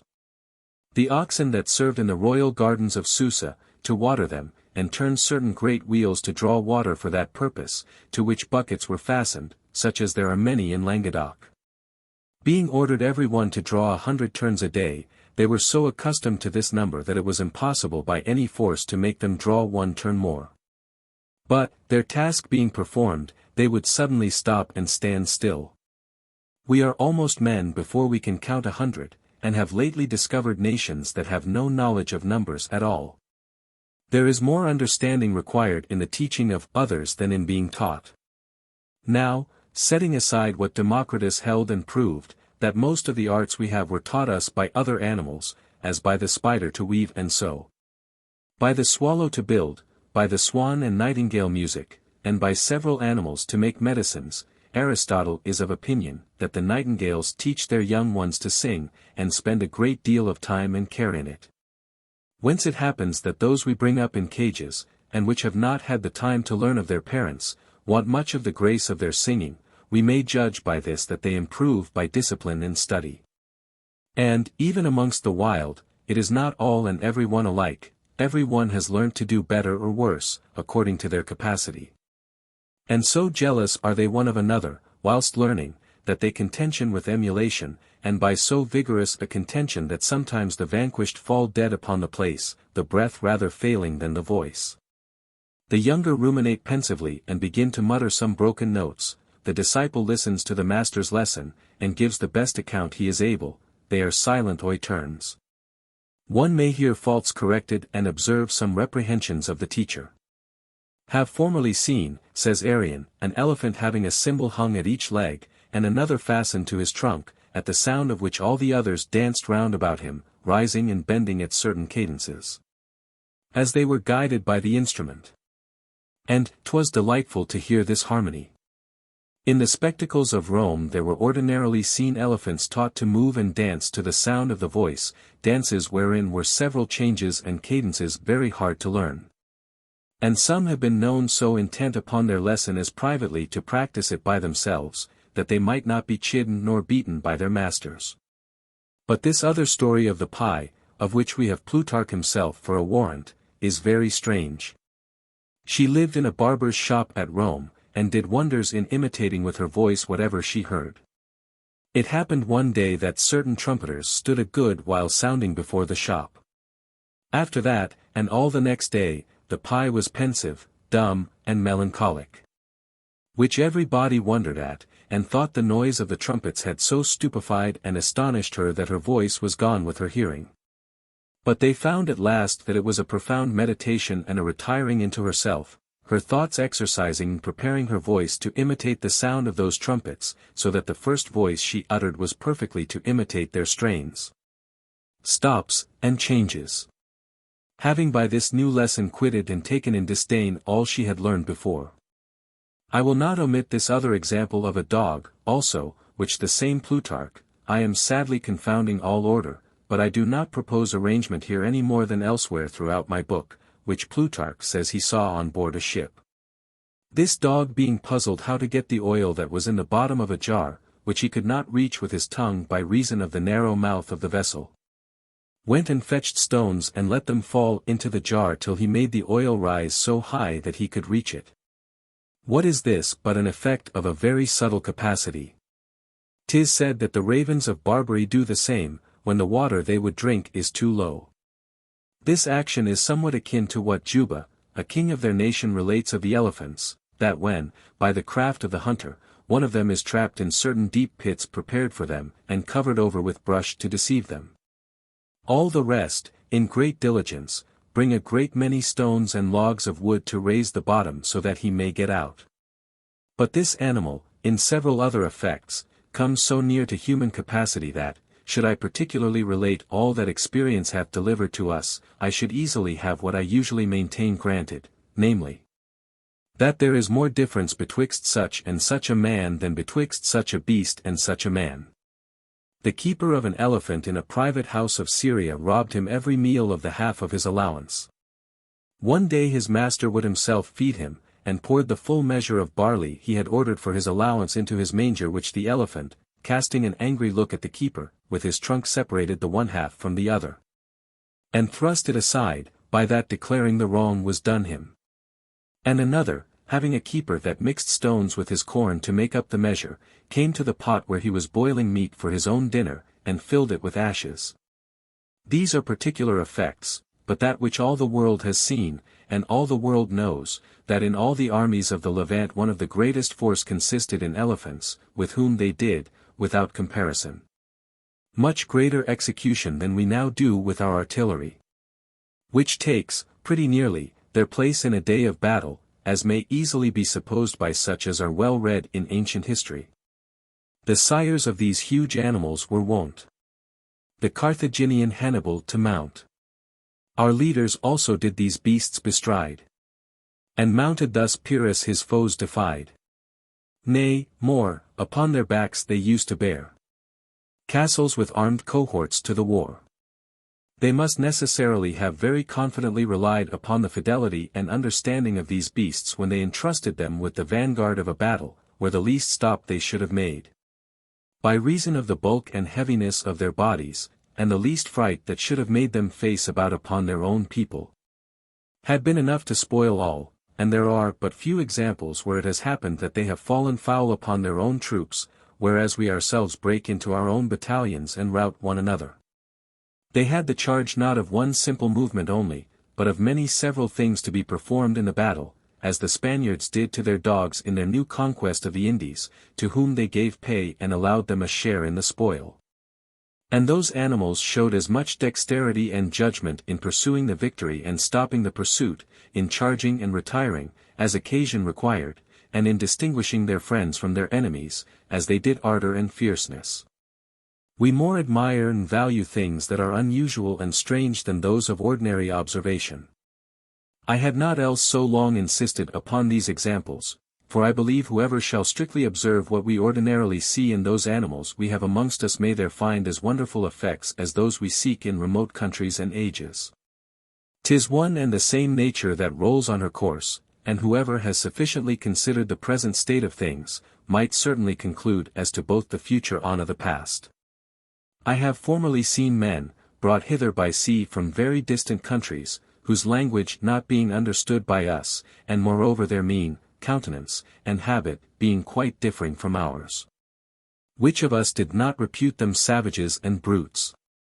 Who did not attribute it to stupidity and want of common sense to see them mute, ignorant of the French tongue, ignorant of our salutations and cringes, our port and behavior? From which all human nature must by all means take its pattern and example. All that seems strange to us, and that we do not understand, we condemn. The same thing happens also in the judgments we make of beasts. They have several conditions like to ours. From those we may, by comparison, draw some conjecture, but by those qualities that are particular to themselves, what know we what to make of them? The horses, dogs, oxen, sheep, birds, and most of the animals that live amongst us, know our voices, and suffer themselves to be governed by them, so did Crassus's lamprey, and came when he called it. As also do the eels that are found in the lake Arethusa, and I have seen several ponds where the fishes come to eat at a certain call of those who use to feed them. They every one have names, and one and all straightway appear at their own master's call. We may judge of that. We may also say that the elephants have some participation of religion, forasmuch as after several washings and purifications they are observed to lift up their trunk-like arms, and, fixing their eyes towards the rising of the sun, continue long in meditation and contemplation, at certain hours of the days, of their own motion. Without instruction or precept, but because we do not see any such signs in other animals, we cannot for that conclude that they are without religion, nor make any judgment of what is concealed from us. As we discern something in this action which the philosopher Cleanthes took notice of, because it something resembles our own. He saw, he says, ants go from their ant-hill, carrying the dead body of an ant towards another ant-hill, when several other ants came out to meet them, as if to speak with them. Where, after having been a while together, the last returned to consult, you may suppose, with their fellow citizens, and so made 2 or 3 journeys, by reason of the difficulty of capitulation. In the conclusion, the last comers brought the first a worm out of their burrow, as it were for the ransom of the defunct, which the first laid upon their backs and carried home, leaving the dead body to the others. This was the interpretation that Cleanthes gave of this transaction, giving us by that to understand that those creatures that have no voice are not, nevertheless, without intercourse and mutual communication. Whereof 'tis through our own defect that we do not participate. And for that reason foolishly take upon us to pass our censure. But they yet produce either effects far beyond our capacity, to which we are so far from being able to arrive by imitation that we cannot so much as by imitation conceive it. Many are of opinion that in the great and last naval engagement that Antony lost to Augustus, his admiral galley was stayed in the middle of her course by the little fish the Latins call remora, by reason of the property she has of staying all sorts of vessels to which she fastens herself. And the Emperor Caligula, sailing with a great navy upon the coast of Romania, his galley only was suddenly stayed by the same fish, which, he caused to be taken, fastened as it was to the keel of his ship. Very angry that such a little animal could resist both the sea, the wind, and the force of all his oars, by being only fastened by the beak to his galley, for it is a shellfish. And was moreover, not without great reason, astonished that, being brought to him in the vessel, it had no longer the strength it had without. A citizen of Cyzicus formerly acquired the reputation of a good mathematician for having learnt the quality of the hedgehog. He has his burrow open in divers places, and to several winds, and, foreseeing the wind that is to come, stops the hole on that side, which that citizen observing, gave the city certain predictions of the wind which was presently to blow. The camlon takes her colour from the place upon which she is laid. But the polypus gives himself what colour he pleases, according to occasion, either to conceal himself from what he fears, or from what he has a design to seize. In the camlon 'tis a passive, but in the polypus 'tis an active, change. We have some changes of colour, as in fear, anger, shame, and other passions, that alter our complexions, but it is by the effect of suffering, as with the camlon. It is in the power of the jaundice, indeed, to make us turn yellow, but 'tis not in the power of our own will. Now these effects that we discover in other animals, much greater than ours, seem to imply some more excellent faculty in them unknown to us. As 'tis to be presumed there are several other qualities and abilities of theirs, of which no appearances have arrived at us. Amongst all the predictions of elder times, the most ancient and the most certain were those taken from the flight of birds. We have nothing certain like it, nor anything to be so much admired. That rule and order of the moving of the wing, whence they derived the consequences of future things, must of necessity be guided by some excellent means to so noble an operation, for to attribute this great effect to any natural disposition, without the intelligence, consent, and meditation of him by whom it is produced, is an opinion evidently false. That it is so, the crampfish has this quality, not only to benumb all the members that touch her, but even through the nets transmit a heavy dullness into the hands of those that move and handle them. Nay, it is further said that if one pour water upon her, he will feel this numbness mount up the water to the hand, and stupefy the feeling through the water. This is a miraculous force, but 'tis not useless to the crampfish. She knows it, and makes use on't, for, to catch the prey she desires, she will bury herself in the mud, that other fishes swimming over her, struck and benumbed with this coldness of hers, may fall into her power. Cranes, swallows, and other birds of passage, by shifting their abode according to the seasons, sufficiently manifest the knowledge they have of their divining faculty, and put it in use. Huntsmen assure us that to cull out from amongst a great many puppies that which ought to be preserved as the best way is to refer the choice to the mother. As thus, take them and carry them out of the kennel, and the first she brings back will certainly be the best, or if you make a show as if you would environ the kennel with fire, that one she first catches up to save. By which it appears they have a sort of prognostic which we have not, or that they have some virtue in judging of their whelps other and more certain than we have. The manner of coming into the world, of engendering, nourishing, acting, moving, living and dying of beasts, is so near to ours that whatever we retrench from their moving causes, and add to our own condition above theirs, can by no means proceed from any meditation of our own reason. For the regimen of our health, physicians propose to us the example of the beast's manners and way of living. For this saying, out of Plutarch, has in all times been in the mouth of these people, keep warm thy feet and head, as to the rest, live like a beast. The chief of all natural actions is generation. We have a certain disposition of members which is the most proper for us to that end. Nevertheless, we are ordered by Lucretius to conform to the gesture and posture of the brutes as the most effectual. More ferrerum. Quadrupedumque magis ritu, plurumque putanter. Concipere uxors. Quia sic loca sumera passant.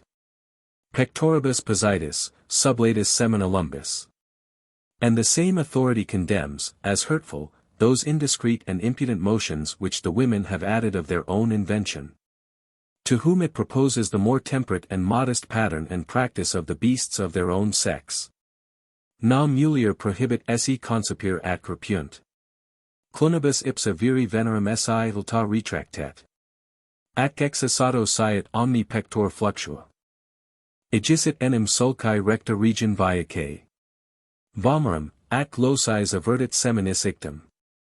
If it be justice to render to every one their due, the beasts that serve, love, and defend their benefactors, and that pursue and fall upon strangers and those who offend them, do in this represent a certain air of our justice. As also in observing a very equitable equality in the distribution of what they have to their young. And as to friendship, they have it without comparison more lively and constant than men have. King Lysimachus's dog, Hyrcanus, master being dead, lay on his bed, obstinately refusing either to eat or drink. And, the day that his body was burnt, he took a run and leaped into the fire, where he was consumed, as also did the dog of one Pyrrhus, for he would not stir from off his master's bed from the time he died. And when they carried him away let himself be carried with him, and at last leaped into the pile where they burnt his master's body. There are inclinations of affection which sometimes spring in us, without the consultation of reason. And by a fortuitous temerity, which others call sympathy, of which beasts are as capable as we. We see horses take such an acquaintance with one another that we have much ado to make them eat or travel, when separated. We observe them to fancy a particular color in those of their own kind, and, where they meet it, run to it with great joy and demonstrations of goodwill, and have a dislike and hatred for some other color.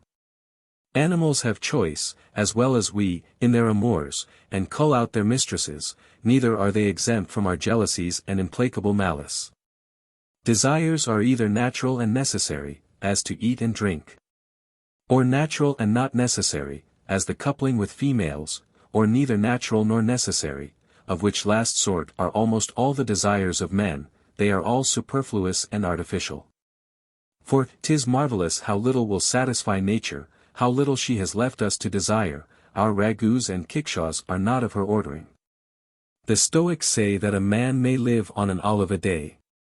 The delicacy of our wines is no part of her instruction, nor the refinements we introduce into the indulgence of our amorous appetites. Nec ilia.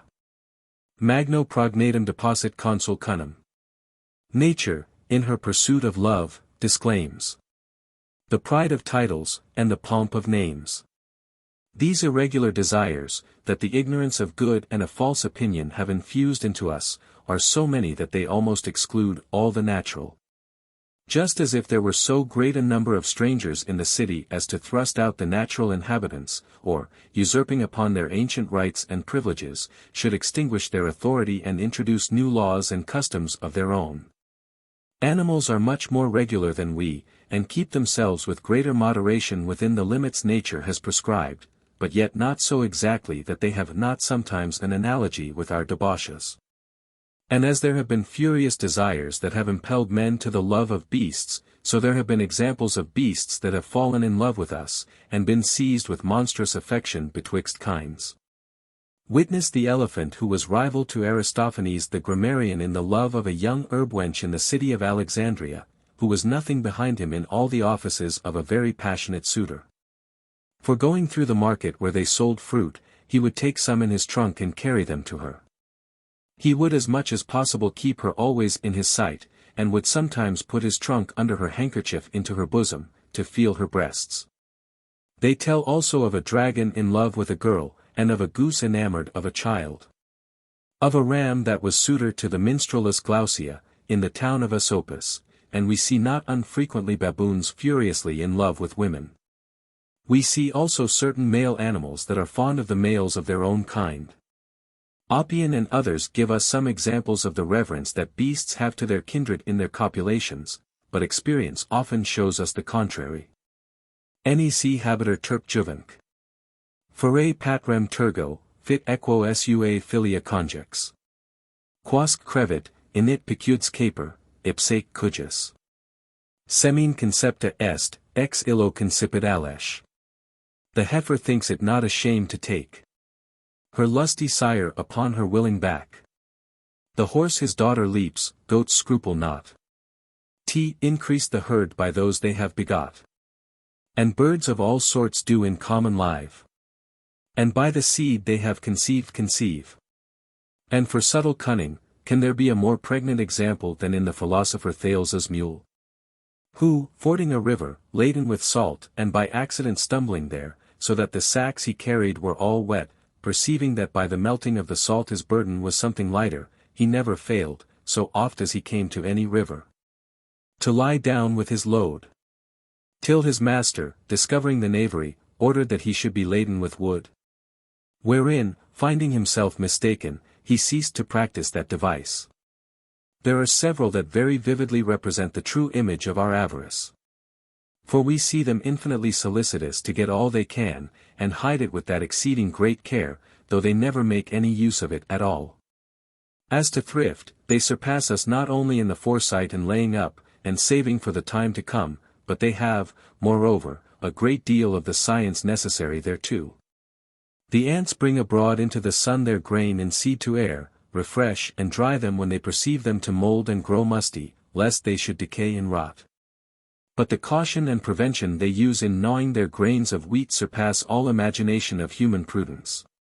For by reason that the wheat does not always continue sound and dry, but grows soft, thaws and dissolves as if it were steeped in milk, whilst hasting to germination. For fear lest it should shoot and lose the nature and property of a magazine for their subsistence, they nibble off the end by which it should shoot and sprout. As to what concerns war, which is the greatest and most magnificent of human actions, I would very fain know whether we would use it for an argument of some prerogative or, on contrary, for a testimony of our weakness and imperfection. As, in truth, the science of undoing and killing one another, and of ruining and destroying our own kind, has nothing in it so tempting as to make it be coveted by beasts who have it not. Quando leoni fortior ereput vitam leo? Quo nemor unquam?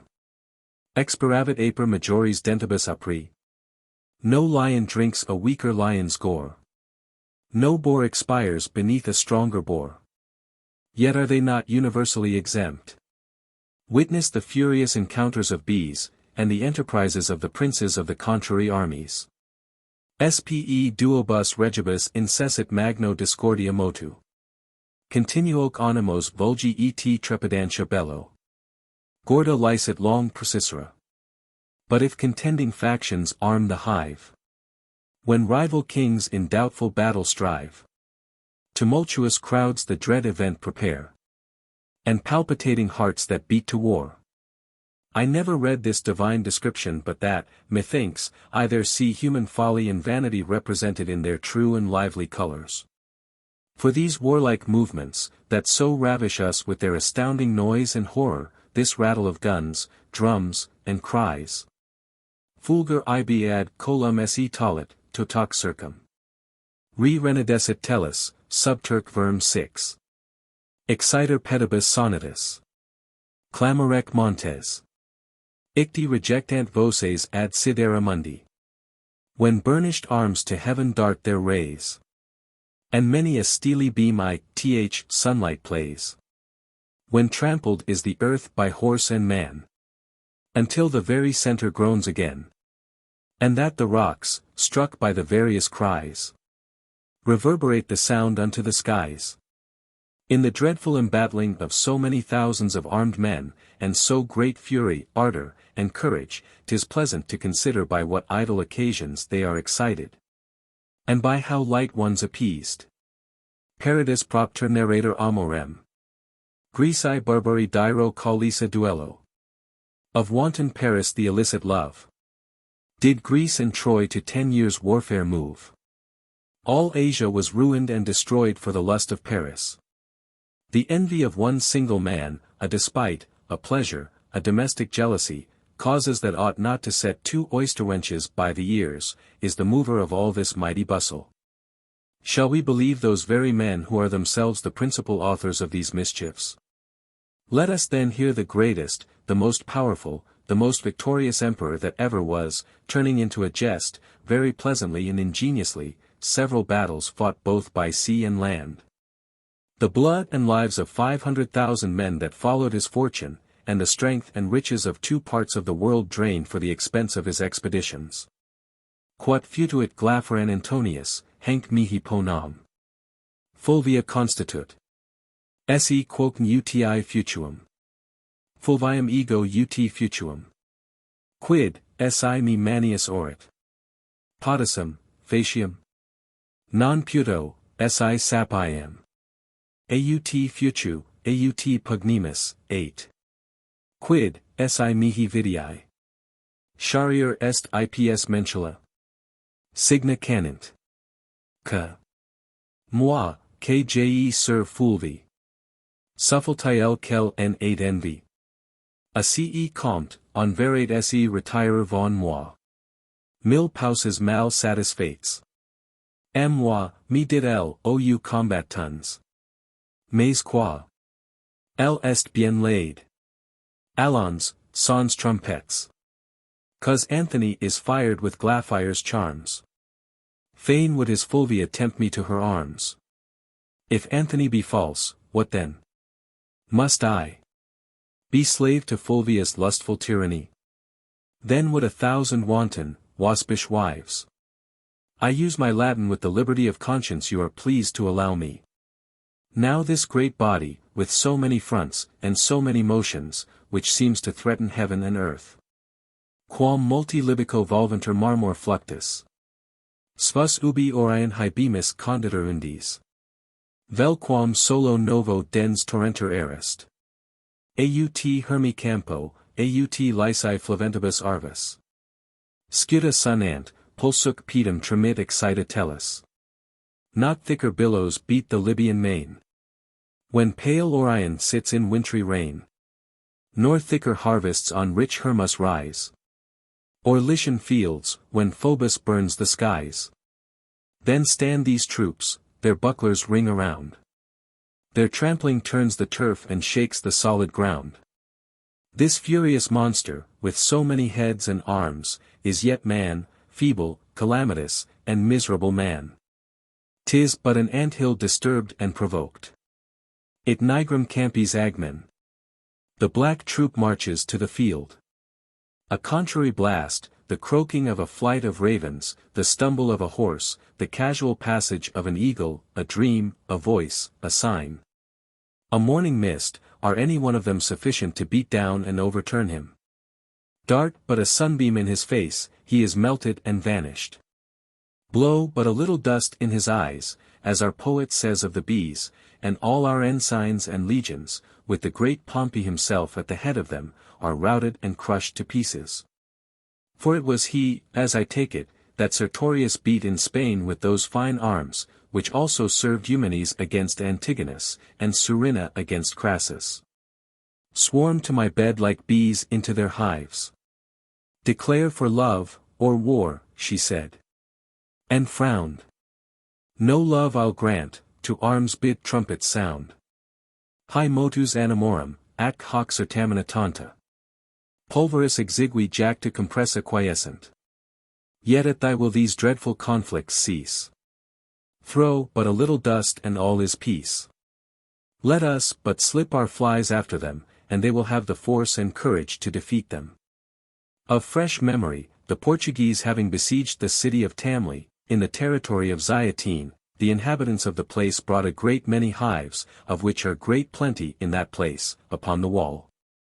And with fire drove the bees so furiously upon the enemy that they gave over the enterprise, not being able to stand their attacks and endure their stings. And so the citizens, by this new sort of relief, gained liberty and the victory with so wonderful a fortune, that at the return of their defenders from the battle they found they had not lost so much as won.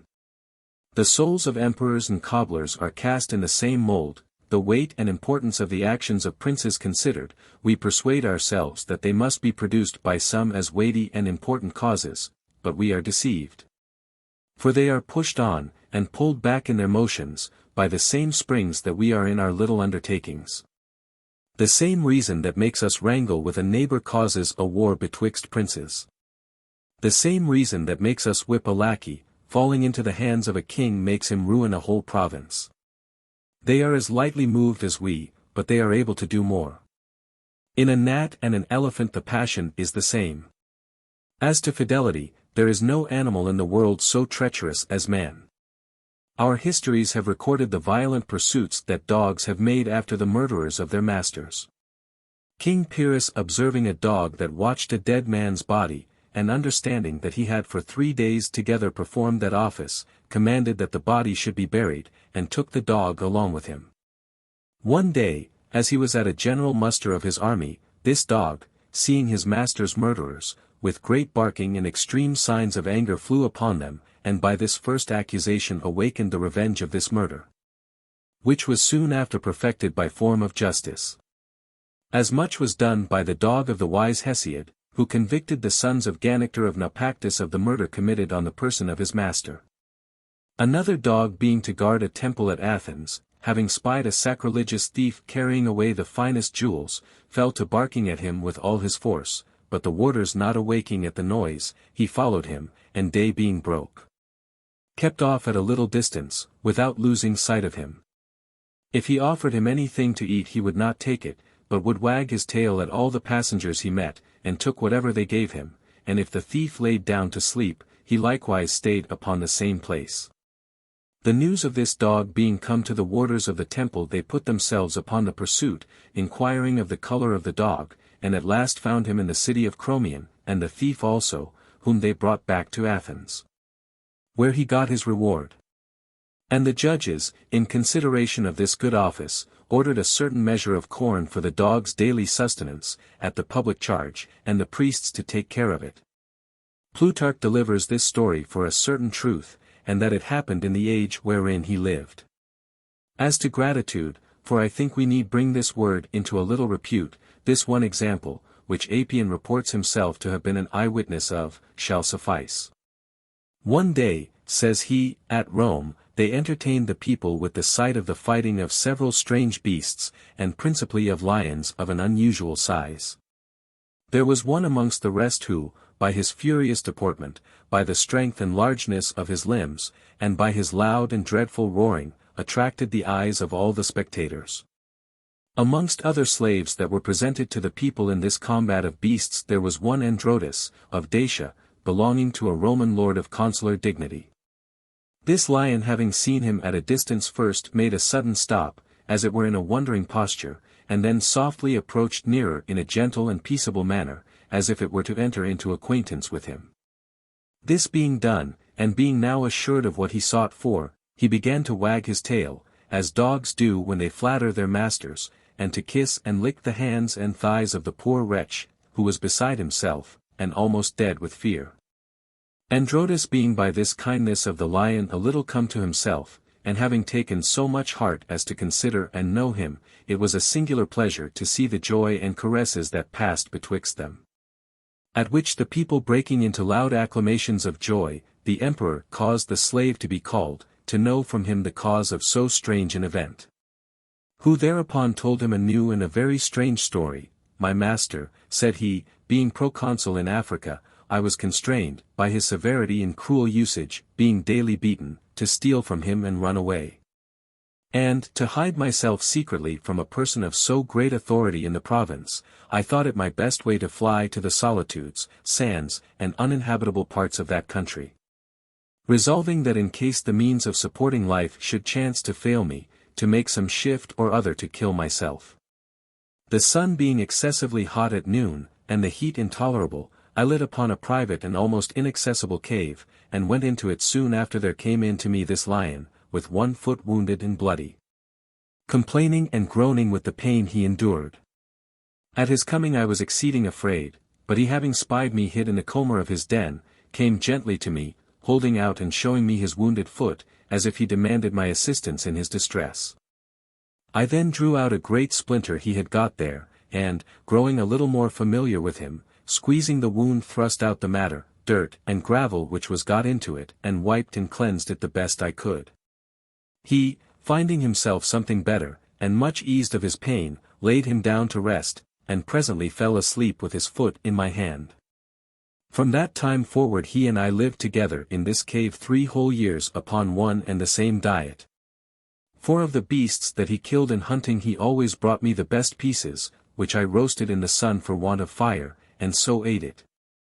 At last, growing weary of this wild and brutish life, the lion being one day gone abroad to hunt for our ordinary provision, I departed thence, and the 3rd day after was taken by the soldiers, who brought me from Africa to this city to my master, who presently condemned me to die, and to be thus exposed to the wild beasts. Now, by what I see, this lion was also taken soon after, who has now sought to recompense me for the benefit and cure that he received at my hands. This is the story that Androdas told the emperor, which he also conveyed from hand to the people. Wherefore, at the general request, he was absolved from his sentence and set at liberty, and the lion was, by order of the people, presented to him. We afterward saw, says Appian, Androdas leading this lion, in nothing but a small leash, from tavern to tavern at Rome, and receiving what money every body would give him. The lion being so gentle as to suffer himself to be covered with the flowers that the people threw upon him, every one that met him saying, There goes the lion that entertained the man. There goes the man that cured the lion. We often lament the loss of beasts we love, and so do they the loss of us. Post, bellator equus, positus insignibus, thon. It lacrimens, guttis cumect grandibus ora. To close the pomp, thon, the steed of state, is led, the funral of his lord to wait. Stripped of his trappings, with a sullen pace, he walks, and the big tears run rolling down his face. As some nations have their wives in common, and some others have every one his own, is not the same seen among beasts, and marriages better kept than ours? As to the society and confederation they make amongst themselves, to league together and to give one another mutual assistance, is it not known that oxen, hogs, and other animals, at the cry of any of their kind that we offend, all the herd run to his aid and embody for his defense? The fish scarce, when he has swallowed the angler's hook, his fellows all crowd about him and gnaw the line in pieces. And if, by chance, one be got into the bow net, the others present him their tails on the outside, which he holding fast with his teeth, they after that manner disengage and draw him out. Mullets, when one of their companions is engaged, cross the line over their back, and, with a fin they have there, indented like a saw, cut and saw it asunder. As to the particular offices that we receive from one another for the service of life, there are several like examples amongst them. 'Tis said that the whale never moves that she has not always before her a little fish like the sea gudgeon, for this reason called the guide fish, whom the whale follows, suffering himself to be led and turned with as great facility as the rudder guides the ship. In recompense of which service also, whereas all the other things, whether beast or vessel, that enter into the dreadful gulf of this monster's mouth, are immediately lost and swallowed up, this little fish retires into it in great security. And there sleeps, during which time the whale never stirs. But so soon as ever it goes out he immediately follows it, and if by accident he loses the sight of his little guide, he goes wandering here and there, and strikes his sides against the rocks like a ship that has lost her helm. Which Plutarch affirms to have seen in the island of Anticyra. There is a like society betwixt the little bird called the wren and the crocodile.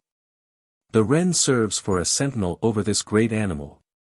And if the ichneumon, his mortal enemy, approach to fight him, this little bird, for fear lest he should surprise him asleep, both with his voice and bill rouses him and gives him notice of his danger. He feeds of this monster's leavings, who receives him familiarly into his mouth, suffering him to peck in his jaws and betwixt his teeth, and thence to pick out the bits of flesh that remain. And when he has a mind to shut his mouth, he first gives the bird warning to go out by closing it by little and little, and without bruising or doing it any harm at all. The shellfish called the nacre, lives in the same intelligence with the shrimp, a little sort of animal of the lobster kind, which serves him in the nature of a porter, sitting at the opening of the shell, which the nacre keeps always gaping and open till the shrimp sees some little fish, proper for their prey, within the hollow of the shell, where she enters too, and pinches the nacre so to the quick that she is forced to close her shell, where they two together devour the prey they have trapped in their fort. In the manner of living of the tunnies we observe a singular knowledge of the 3 parts of mathematics. As to astrology, they teach it men, for they stay in the place where they are surprised by the brumal solstice, and never stir thence till the next equinox, for which reason Aristotle himself attributes to them this science. As to geometry and arithmetic, they always form their numbers in the figure of a cube, every way square, and make up the body of a battalion, solid, close, and environed round with 6 equal sides, and swim in this square order, as large behind as before.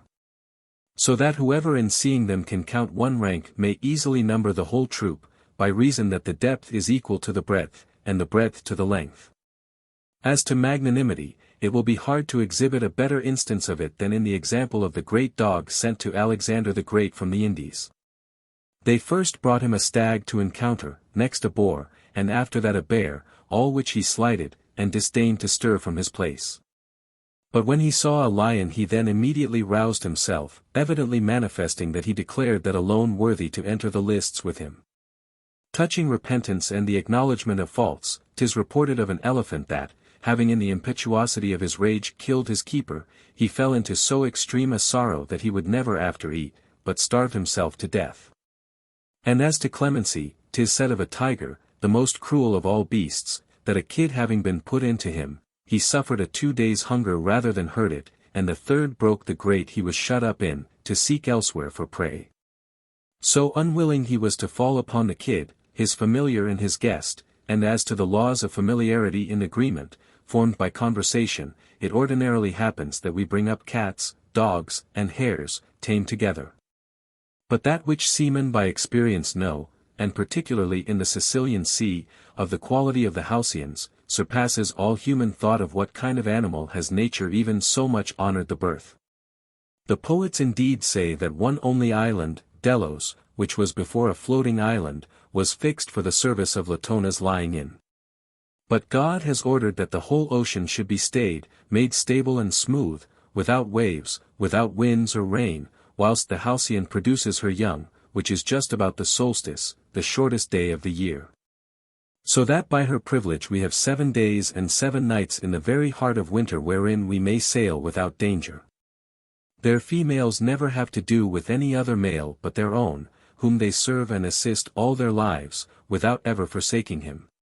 If he becomes weak and broken with age, they take him upon their shoulders and carry him from place to place, and serve him till death. But the most inquisitive into the secrets of nature could never yet arrive at the knowledge of the wonderful fabric wherewith the halcyon builds her nest for her little ones, nor guess at the materials. Plutarch, who has seen and handled many of them, thinks it is the bones of some fish which she joins and binds together, interlacing them, some lengthwise and others across, and adding ribs and hoops in such manner that she forms at last a round vessel fit to launch. Which being done, and the building finished, she carries it to the beach, where the sea beating gently against it shows where she is to mend what is not well jointed and knit, and where better to fortify the seams that are leaky, that open at the beating of the waves. And, on the contrary, what is well built and has had the due finishing, the beating of the waves does so close and bind together that it is not to be broken or cracked by blows either of stone or iron without very much ado. And that which is more to be admired is the proportion and figure of the cavity within, which is composed and proportioned after such a manner as not to receive or admit any other thing than the bird that built it. For to anything else it is so impenetrable, close, and shut, nothing can enter, not so much as the water of the sea. This is a very dear description of this building, and borrowed from a very good hand. And yet methinks it does not give us sufficient light into the difficulty of this architecture. Now from what vanity can it proceed to despise and look down upon, and disdainfully to interpret, effects that we can neither imitate nor comprehend? To pursue a little further this equality and correspondence betwixt us and beasts, the privilege our soul so much glorifies herself upon, of things she conceives to her own law, of striping all things that come to her of their mortal and corporeal qualities, of ordering and placing things she conceives worthy her taking notice of, stripping and divesting them of their corruptible qualities, and making them to lay aside length, breadth, depth, weight, color, smell, roughness, smoothness, hardness, softness, and all sensible accidents, as mean and superfluous vestments, to accommodate them to her own immortal and spiritual condition.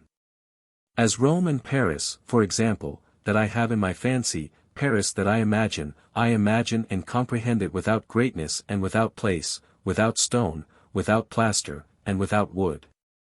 This very same privilege, I say, seems evidently to be in beasts, for a courser accustomed to trumpets, to musket shots, and battles, whom we see start and tremble in his sleep and stretched upon his litter, as if he were in a fight. It is almost certain that he conceives in his soul the beat of a drum without noise, and an army without arms and without body. Quip videbis equos fortes, cum membra jacebunt. Insomnes, sudertamen, spirarec spe.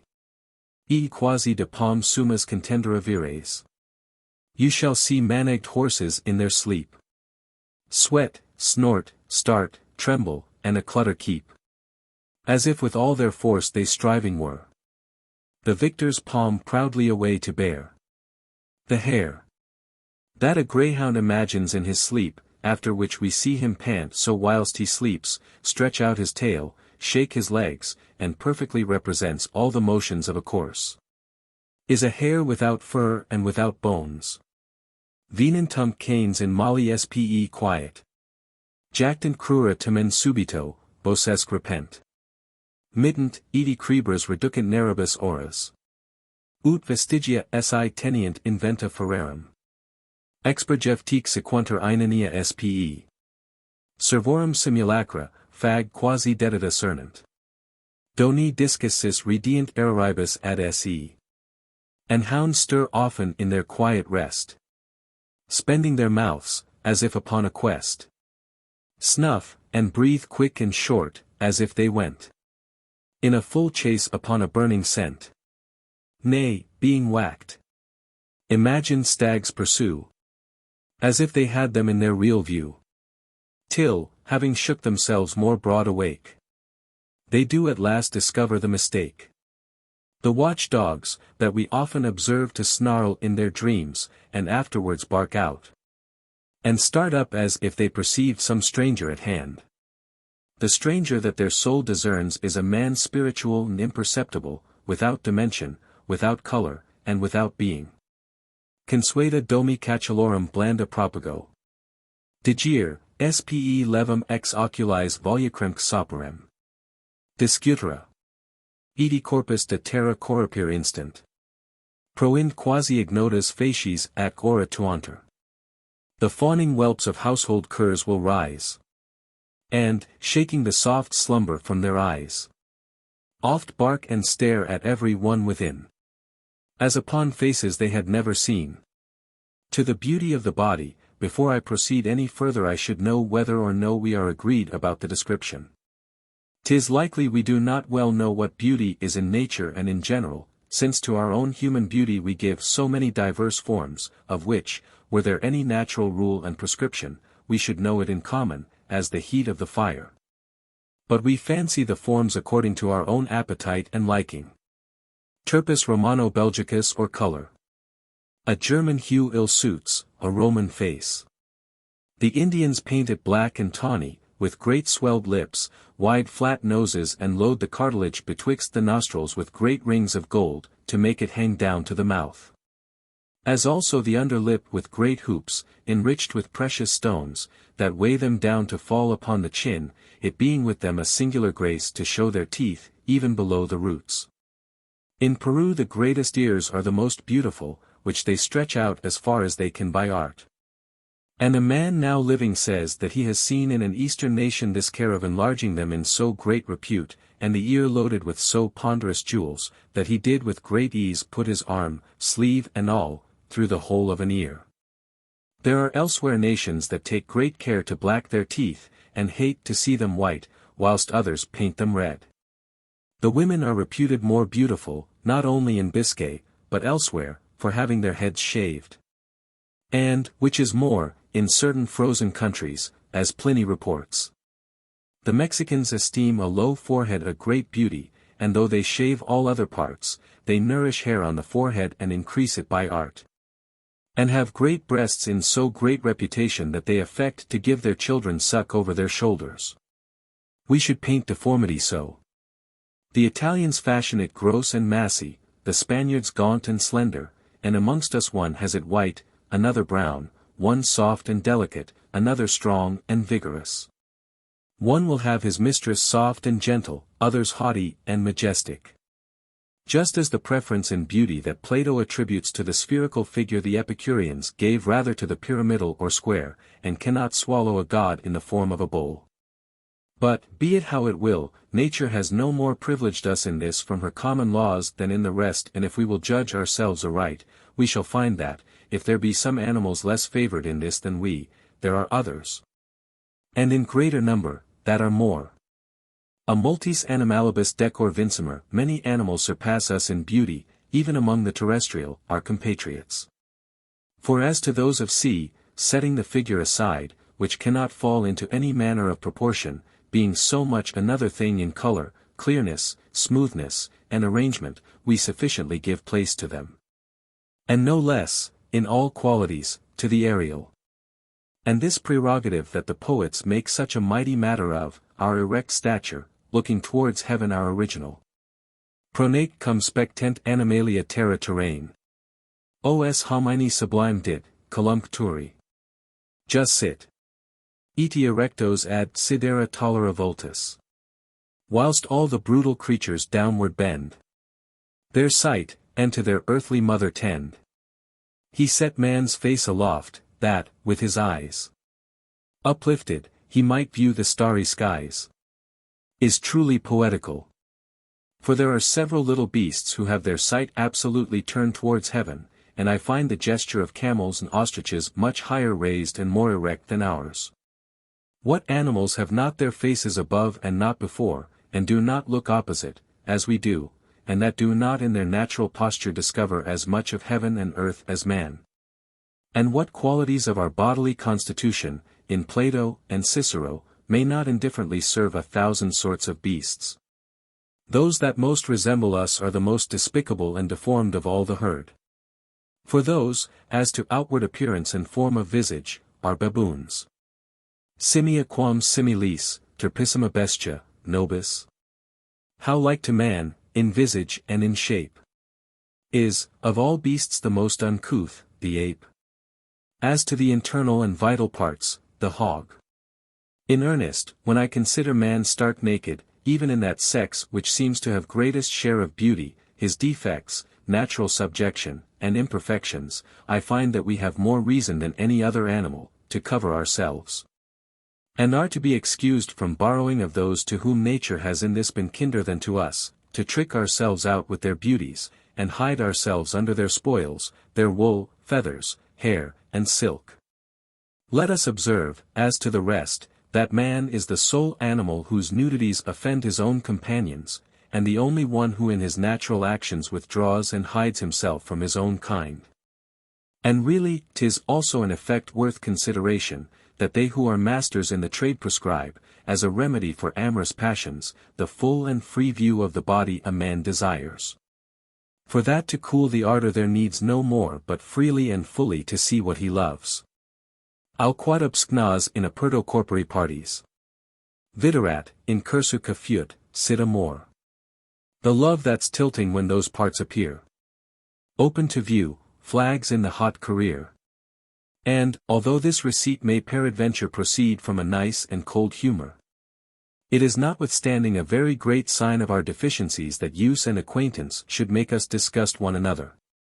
It is not modesty, so much as cunning and prudence, that makes our ladies so circumspect to refuse us admittance into their cabinets before they are painted and tricked up for the public view. Nec veneres nostras hoc fallit. Quo magis ips. Omnia sumapir hos vit post senia sealant. Quos retenere volunt, ad strictic esse in amore. Of this our ladies are full well aware. Which make them, with such privacy and care, behind the scene all those defects remove, likely to check the flame of those they love. Whereas, in several animals there is nothing that we do not love, and that does not please our senses. So that from their very excrements we do not only extract wherewith to heighten our sauces, but also our richest ornaments and perfumes. This discourse reflects upon none but the ordinary sort of women, and is not so sacrilegious as to comprehend those divine, supernatural, and extraordinary beauties, which we see shine occasionally among us like stars under a corporeal and terrestrial veil. As to the rest, the very share that we allow to beasts of the bounty of nature, by our own confession, is very much to their advantage. We attribute to ourselves imaginary and fantastic good, future and absent good, for which human capacity cannot of herself be responsible. Or good, that we falsely attribute to ourselves by the license of opinion, as reason, knowledge, and honor, and leave to them for their dividend, essential, durable, and palpable good, as peace, repose, security, innocence, and health. Health, I say, the fairest and richest present that nature can make us. Insomuch that philosophy, even the Stoic, is so bold as to say, that Heraclitus and Pherecydes, could they have trucked their wisdom for health, and have delivered themselves, the one of his dropsy, and the other of the lousy disease that tormented him, they had done well.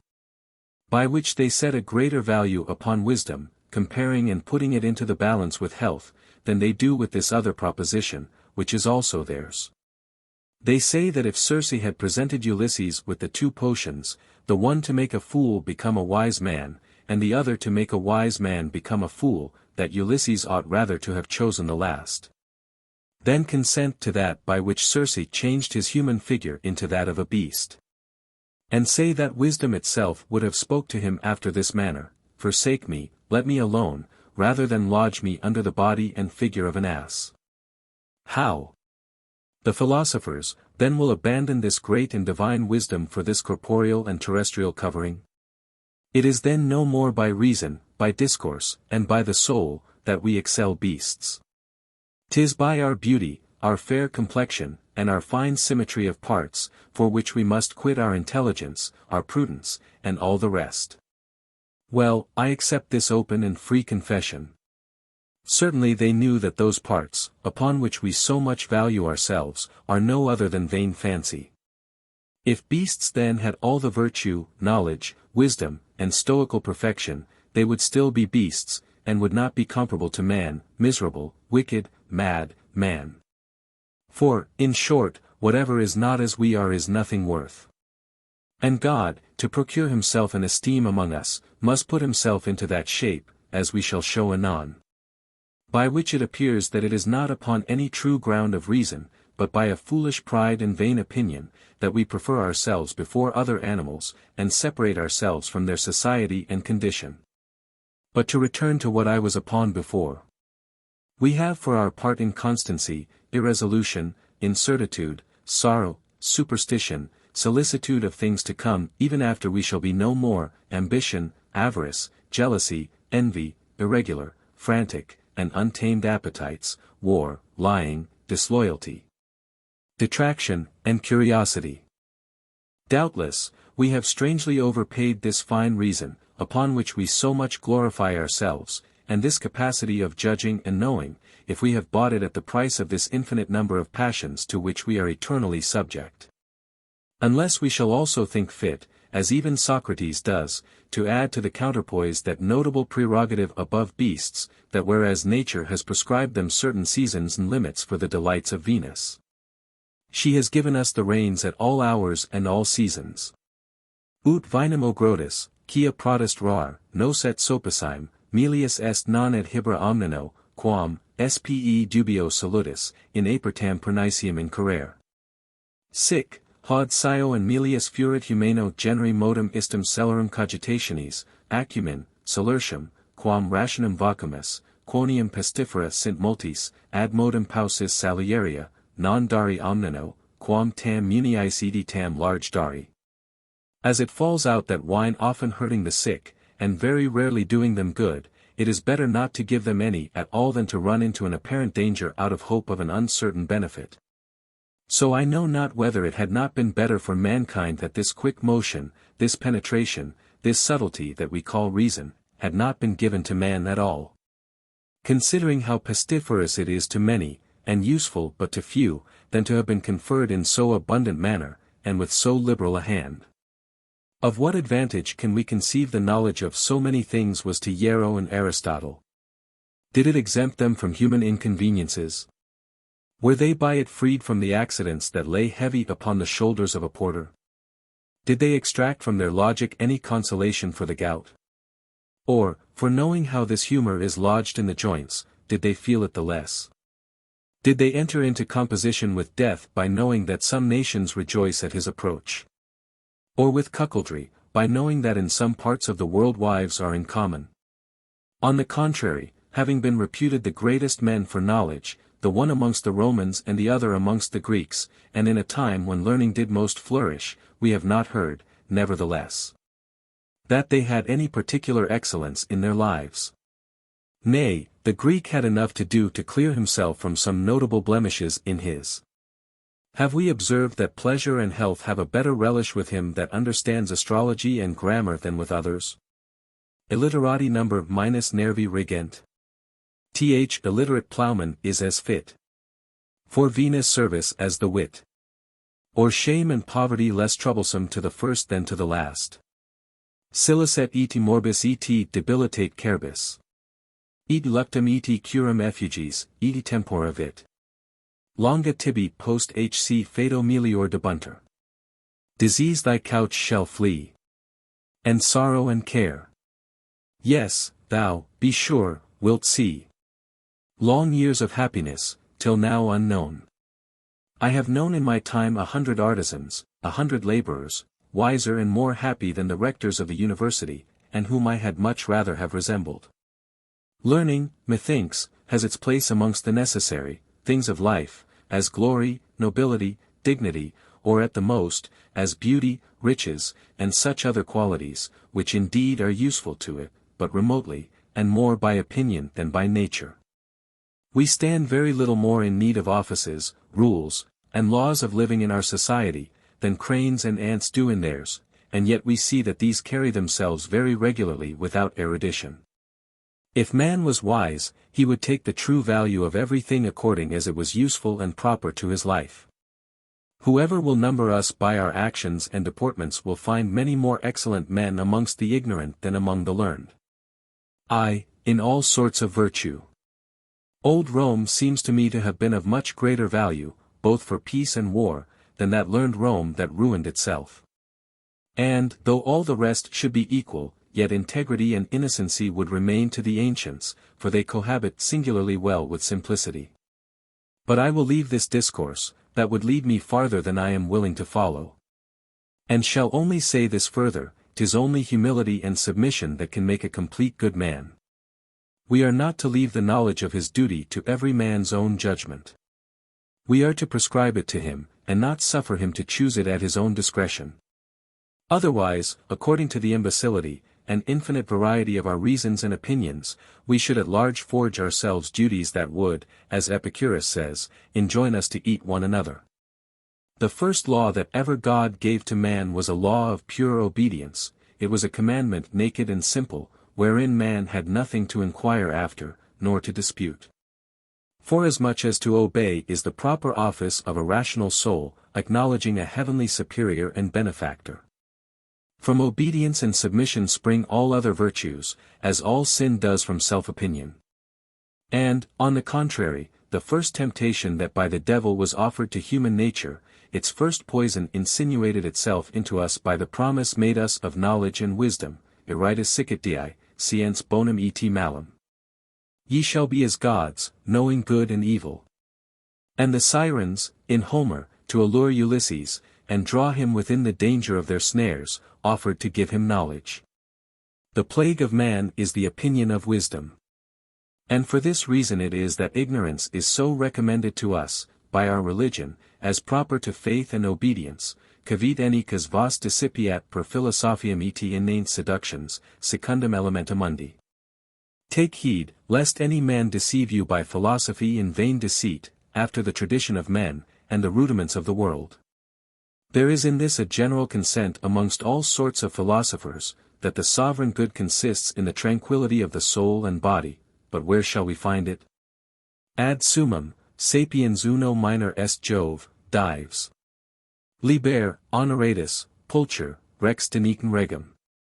Principius sanus, nisi cum pituita molesta est. In short, the wise is only less than Jove. Rich, free, and handsome, nay, a king above all earthly kings. With health supremely blessed. Excepting when a cold disturbs his rest.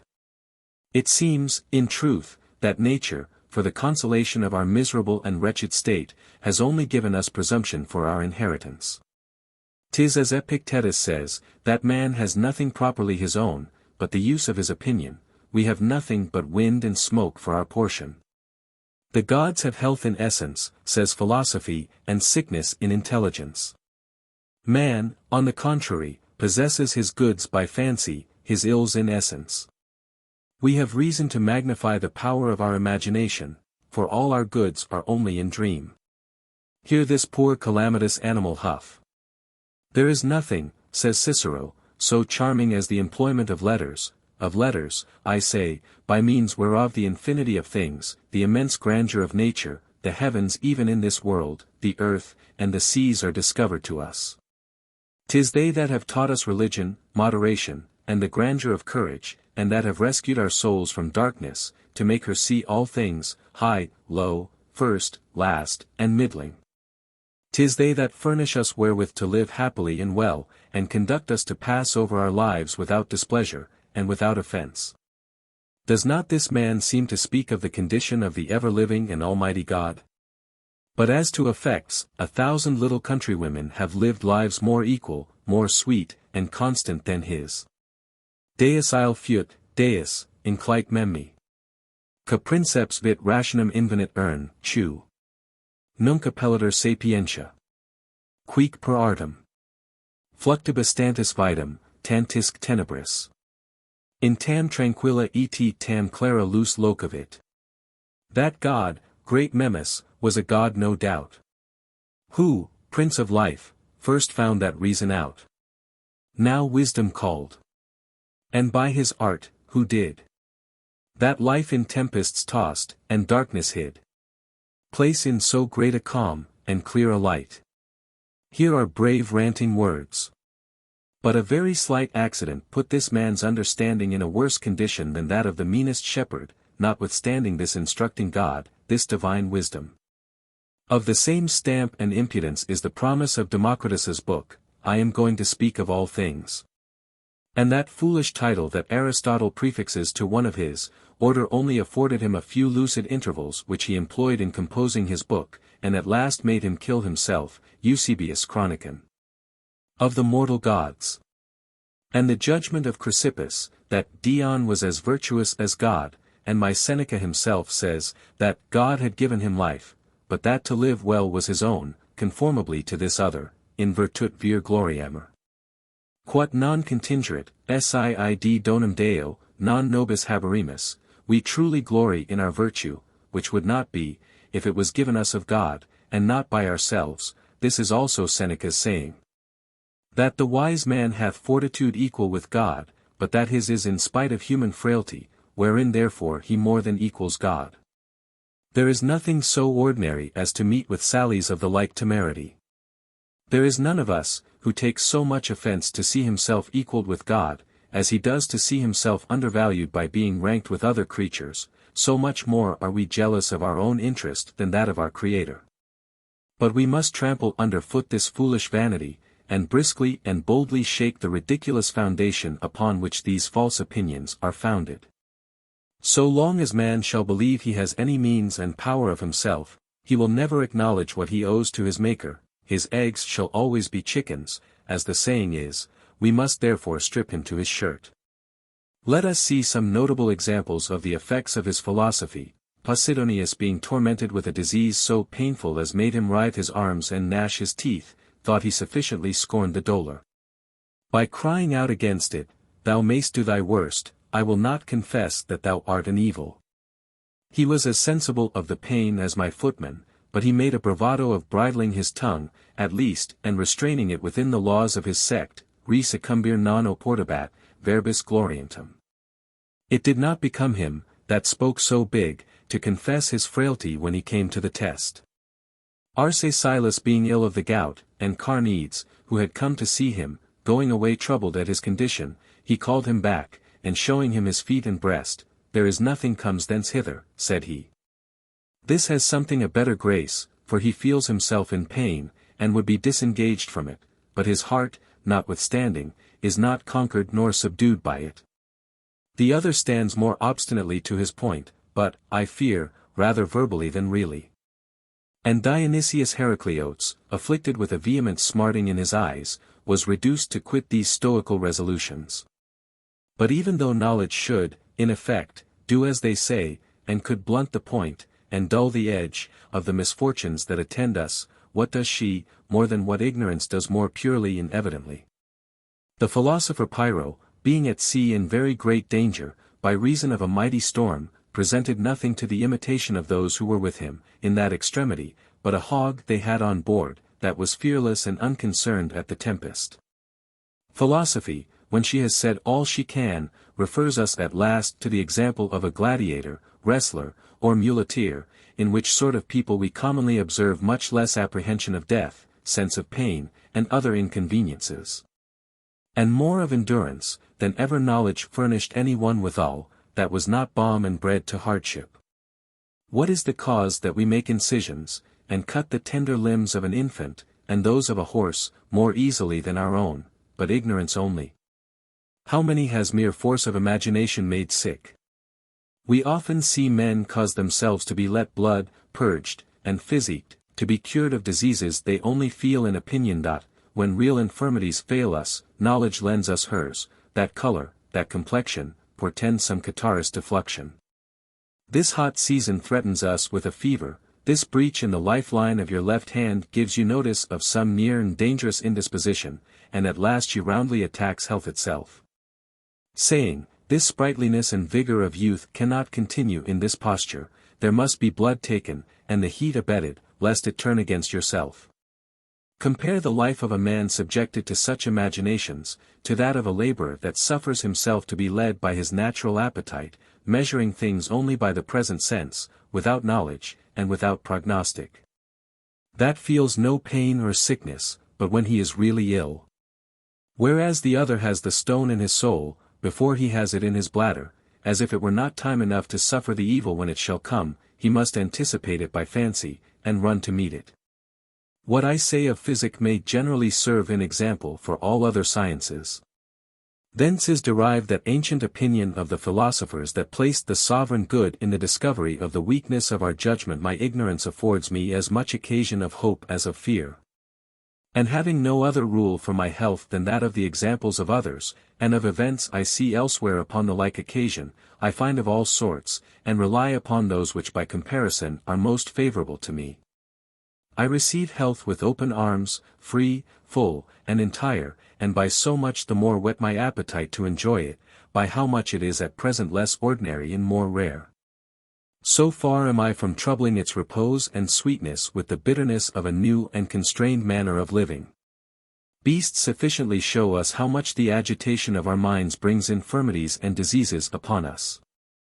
That which is told us of those of Brazil, that they never die but of old age, is attributed to the serenity and tranquillity of the air they live in. But I rather attribute it to the serenity and tranquillity of their souls, free from all passion, thought, or employment, extended or unpleasing, a people that pass over their lives in a wonderful simplicity and ignorance, without letters, without law, without king, or any manner of religion.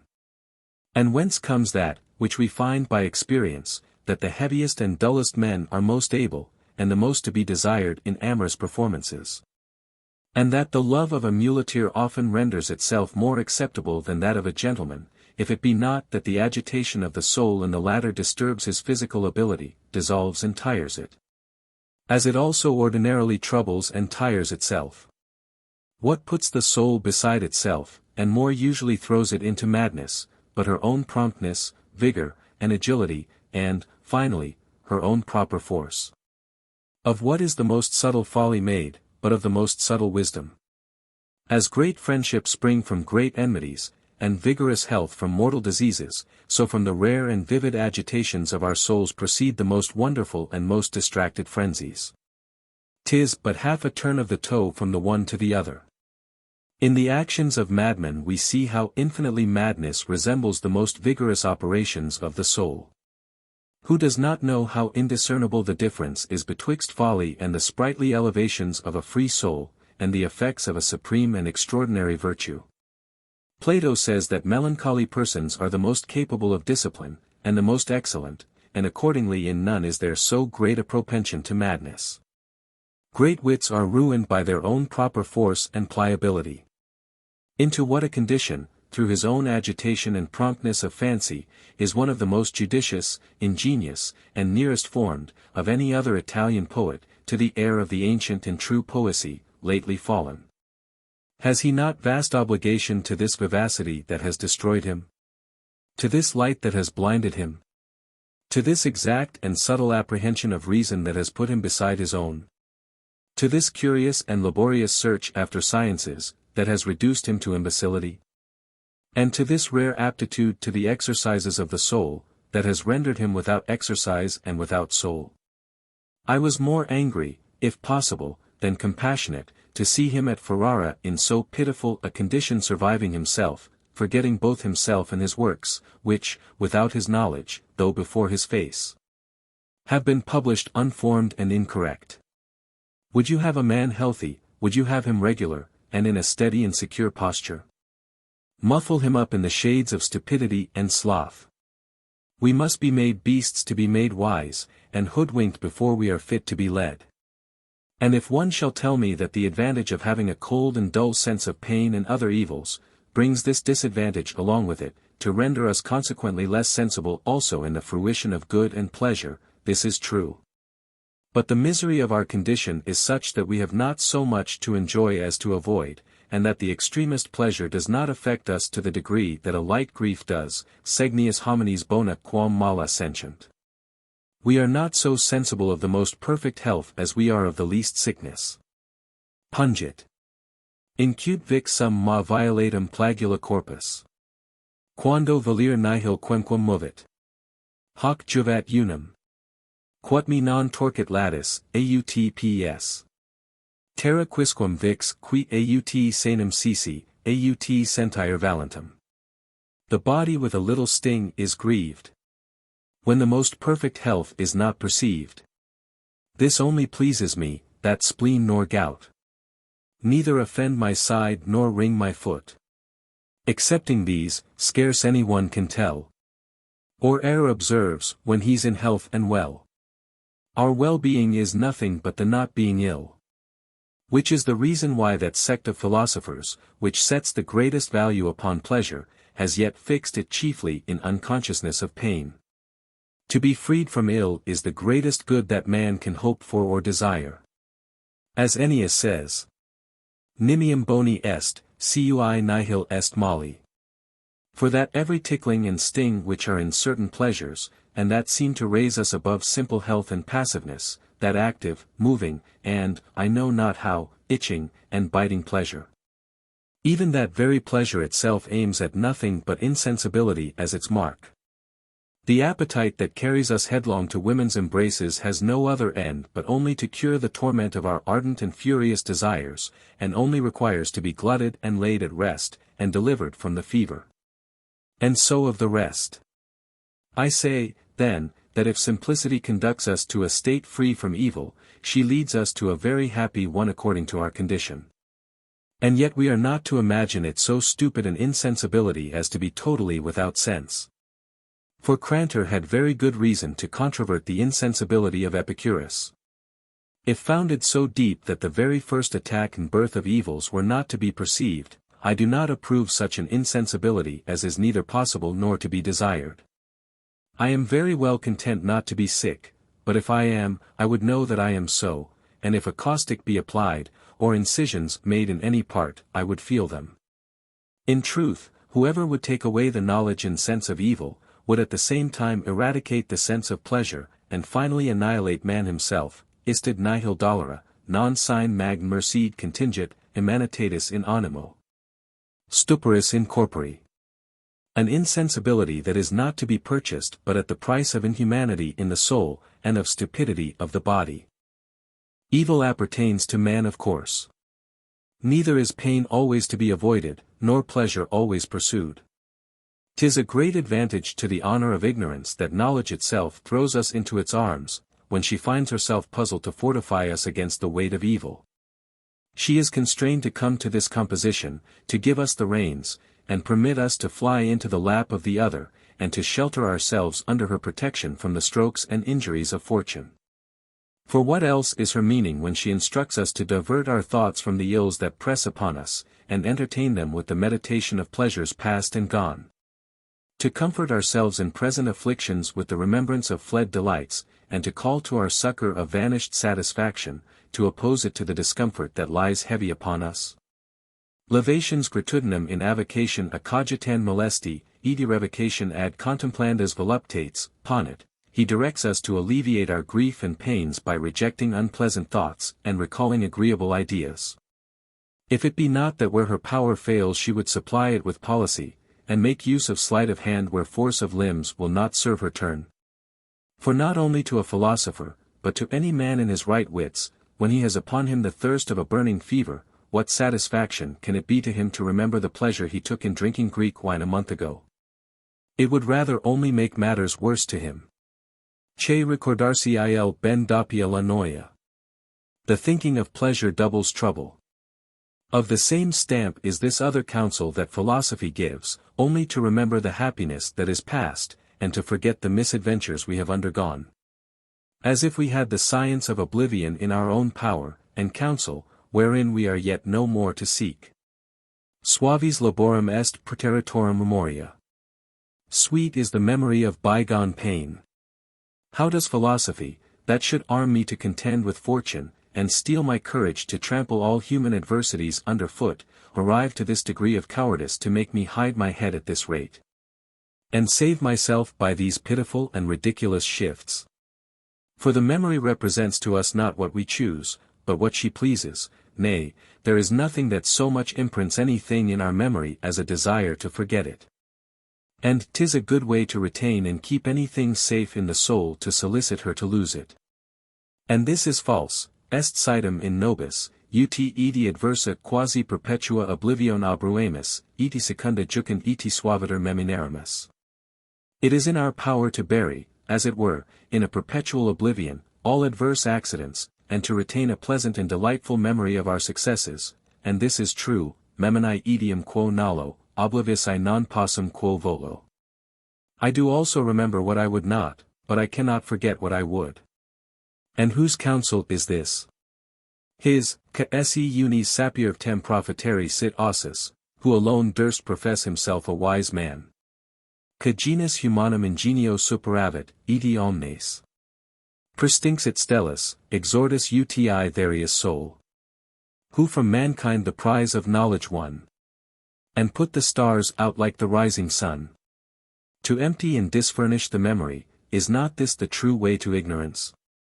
Inners malorum remedium ignorantia est. Ignorance is but a dull remedy for evils. We find several other like precepts, whereby we are permitted to borrow frivolous appearances from the vulgar, where we find the strongest reason will not answer the purpose. Provided they administer satisfaction and comfort where they cannot cure the wound, they are content to palliate and benumb it. I believe they will not deny this.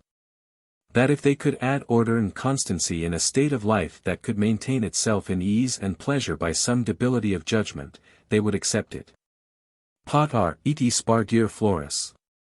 Incipium, potiarch vel inconsultus haberi. Give me to drink, and, crowned with flowers, despise the grave disgrace of being thought unwise. There would be a great many philosophers of Lycas's mind this man, being otherwise of very regular manners, living quietly and contentedly in his family, and not failing in any office of his duty either towards his own or strangers. And very carefully preserving himself from hurtful things, became, nevertheless, by some distemper in his brain, possessed with a conceit that he was perpetually in the theatre, a spectator of the finest sights and the best comedies in the world. And being cured by the physicians of his frenzy, was hardly prevented from endeavoring by suit to compel them to restore him again to his pleasing imagination.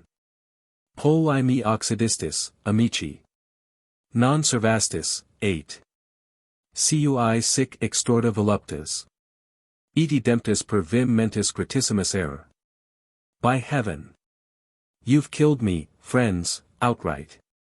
And not preserved me, since my dear delight. And pleasing error, by my better sense. Unhappily returned, is banished hence. With a madness like that of Thrasyllus the son of Pythodorus, who made himself believe that all the ships that weighed anchor from the port of Pyrrhus, and that came into the haven, only made their voyages for his profit. Congratulating them upon their successful navigation, and receiving them with the greatest joy. And when his brother Crito caused him to be restored to his better understanding, he infinitely regretted that sort of condition wherein he had lived with so much delight and free from all anxiety of mind. 'Tis according to the old Greek verse, that there is a great deal of convenience in not being overwise. And Ecclesiastes, in much wisdom there is much sorrow, and who gets wisdom gets labor and trouble. Even that to which philosophy consents in general, that last remedy which she applies to all sorts of necessities, to put an end to the life we are not able to endure. Placet, per. Non placet, cucumque vis, exi. Pungit dolor, vel fodiat sane. Si nudus es, de jugulum, sin tectus armis vulcanius, id est fortitudine, persist, does it please, obey it. Not please, go where thou wilt. Does grief prick thee, nay, stab thee, if thou art naked, present thy throat. If covered with the arms of Vulcan, that is, fortitude, resist it. And this word, so used in the Greek festivals, aut bibit, aut abit, either drink or go, which sounds better upon the tongue of a Gascon, who naturally changes the h into v, than on that of Cicero. Vivere si rect nescis, decid peritis. Lucisti satis, edisti satis, ac bibisti. Tempus abier tibi est, any potum largius quo. Ridit et pulset lasciva dissentius tas. If to live well and right thou dost not know, give way, and leave thy place to those that do. Thou'st eaten, drunk, and played to thy content. 'Tis time to make thy parting compliment. Lest youth, more decent in their follies, scoff. The nauseous scene, and hiss thee reeling off. What is it other than a confession of his impotency, and a sending back not only to ignorance, to be there in safety, but even to stupidity, insensibility, and nonentity. Democritum postquam matura vetustas. Admenuit memorem motus langescera mentis. Spont sua letho caput obvius optulat ipsi. Soon as, through age, Democritus did find a manifest decadence in his mind. He thought he now survived to his own wrong, and went to meet his death, that stayed too long. 'Tis what Antisthenes said, that a man should either make provision of sense to understand, or of a halter to hang himself, and what Chrysippus alleged upon this saying of the poet Tertus. Or to arrive at virtue or at death. And Crates said, that love would be cured by hunger, if not by time, and whoever disliked these two remedies, by a rope. That Sextius, of whom both Seneca and Plutarch speak with so high an encomium, having applied himself, all other things set aside, to the study of philosophy, resolved to throw himself into the sea. Seeing the progress of his studies too tedious and slow, he ran to find death, since he could not overtake knowledge. These are the words of the law upon the subject: if peradventure some great inconvenience happen, for which there is no remedy, the haven is near, and a man may save himself by swimming out of his body as out of a leaky skiff. For 'tis the fear of dying, and not the love of life, that ties the fool to his body. As life renders itself by simplicity more pleasant, so more innocent and better, also it renders it, as I was saying before, the simple and ignorant, says St. Paul, raise themselves up to heaven and take possession of it, and we, with all our knowledge, plunge ourselves into the infernal abyss. I am neither swayed by Valentinian, a professed enemy to all learning and letters, nor by Licinius, both Roman emperors, who called them the poison and pest of all political government. Nor by Mahomet, who, as 'tis said, interdicted all manner of learning to his followers. But the example of the great Lycurgus, and his authority, with the reverence of the divine Lacedaemonian policy, so great, so admirable, and so long flourishing in virtue and happiness, without any institution or practice of letters, ought certainly to be of very great weight. Such as return from the New World discovered by the Spaniards in our fathers' days, testify to us how much more honestly and regularly those nations live, without magistrate and without law, than ours do. Where there are more officers and lawyers than there are of other sorts of men in business. D. Citatori pene, e. D. libelli. D. salmon, e. D. carte d procure. Hanno lomani e il sino, e gran fastelli. D. chiage, D. consigli. Et D. letter. Per cui lo facolta de poverelli. Non sono mai nelli citt secure. Hanno dietro e dinanzi e dambi I lati. Notai, procuratori, ed avvocati. Their bags were full of writs, and of citations. Of process, and of actions and arrests. Of bills, of answers, and of replications. In courts of delegates, and of requests. To grieve the simple sort with great vexations. They had resorting to them as their guests.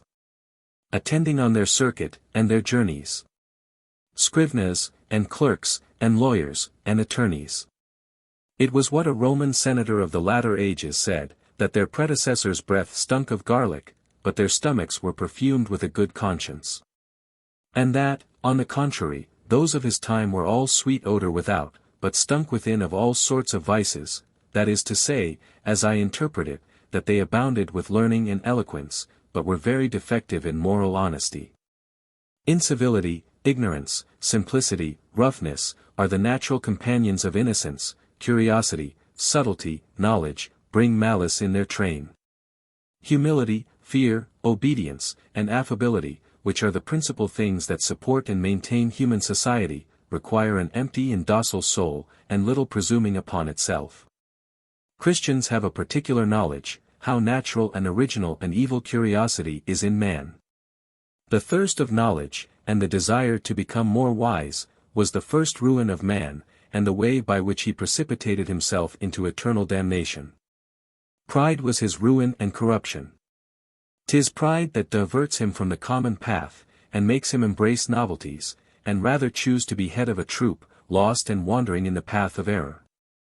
To be a master and a teacher of lies, than to be a disciple in the school of truth, suffering himself to be led and guided by the hand of another, in the right and beaten road. 'Tis, peradventure, the meaning of this old Greek saying, that superstition follows pride, and obeys it as if it were a father. Greek, Presumption, how much dost thou hinder us? After that Socrates was told that the God of wisdom had assigned to him the title of sage, he was astonished at it, and, searching and examining himself throughout, could find no foundation for this divine judgment. He knew others as just, temperate, valiant, and learned, as himself, and more eloquent, more handsome, and more profitable to their country than he. At last he concluded that he was not distinguished from others, nor wise, but only because he did not think himself so, and that his God considered the opinion of knowledge and wisdom as a singular absurdity in man. And that his best doctrine was the doctrine of ignorance, and simplicity his best wisdom.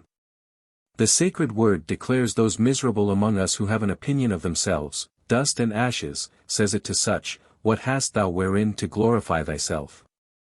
And, in another place, God has made man like unto a shadow, of who can judge, when by removing the light it shall be vanished. Man is a thing of nothing. Our force is so far from being able to comprehend the divine height, that, of the works of our Creator, those best bear his mark, and are with better title his, which we the least understand.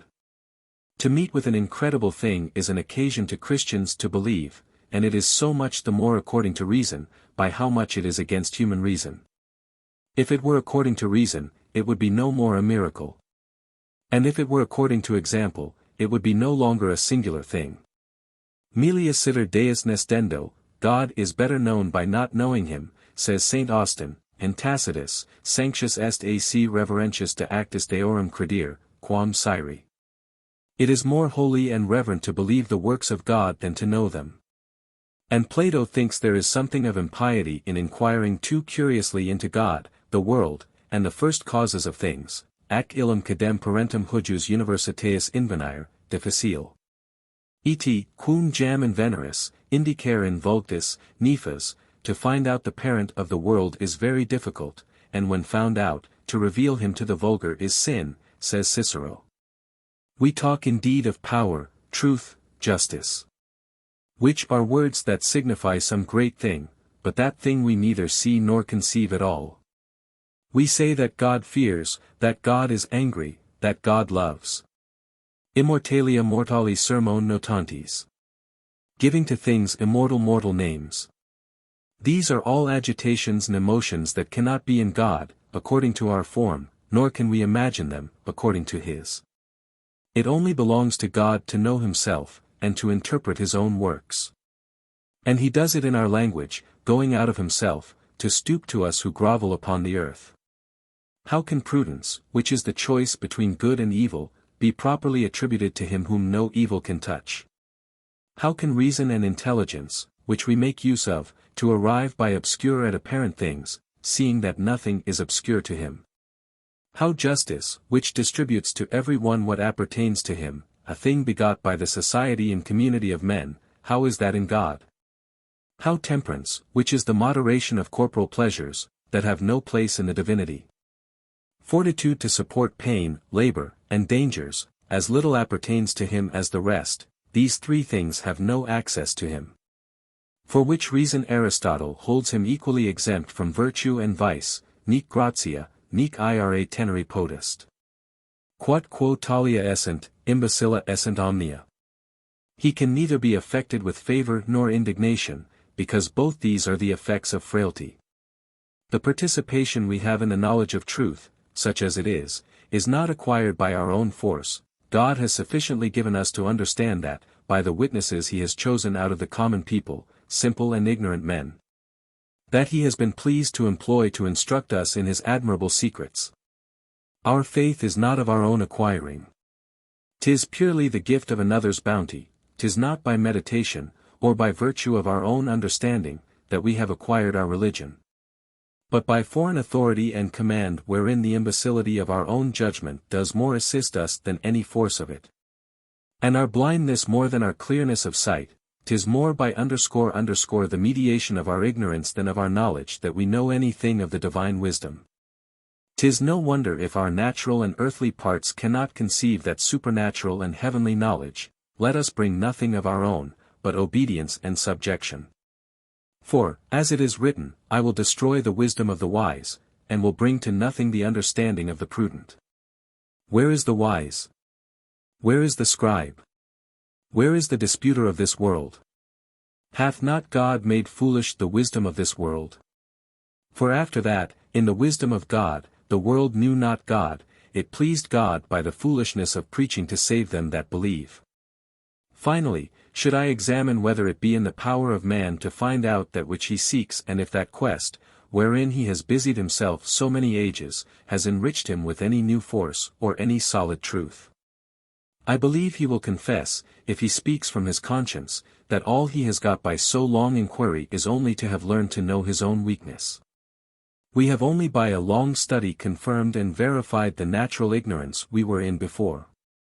The same has fallen out to men truly wise, which befalls the ears of corn, they shoot and raise their heads high and pert, whilst empty, but when full and swelled with grain in maturity, begin to flag and droop. So men, having tried and sounded all things, and having found in that mass of knowledge, and provision of so many various things, nothing solid and firm, and nothing but vanity, have quitted their presumption, and acknowledged their natural condition. 'Tis what Julius reproaches Cotta withal and Cicero, that they had learned of Philo, that they had learned nothing. Pherecydes, one of the 7 sages, writing to Thales upon his deathbed. I have, said he, given order to my people, after my interment, to carry my writings to thee. If they please thee and the other sages, publish, if not, suppress them. They contain no certainty with which I myself am satisfied. Neither do I pretend to know the truth, or to attain to it. I rather open than discover things. The wisest man that ever was, being asked what he knew, made answer, he knew this, that he knew nothing. By which he verified what has been said, that the greatest part of what we know is the least of what we do not, that is to say, that even what we think we know is but a piece, and a very little one, of our ignorance. We know things in dreams, says Plato, and are ignorant of them in truth. Orms pene vetters nihil cognosci, nihil percipi, nihil siri posse dixerunt, angustos sensus, imbeciles animos, brevia curricula vito. Almost all the ancients have declared that there is nothing to be known, nothing to be perceived or understood, the senses are too limited, men's minds too weak, and the course of life too short. And of Cicero himself, who stood indebted to his learning for all he was worth, Valerius says, that he began to disrelish letters in his old age, and when at his studies, it was with great independency upon any one party.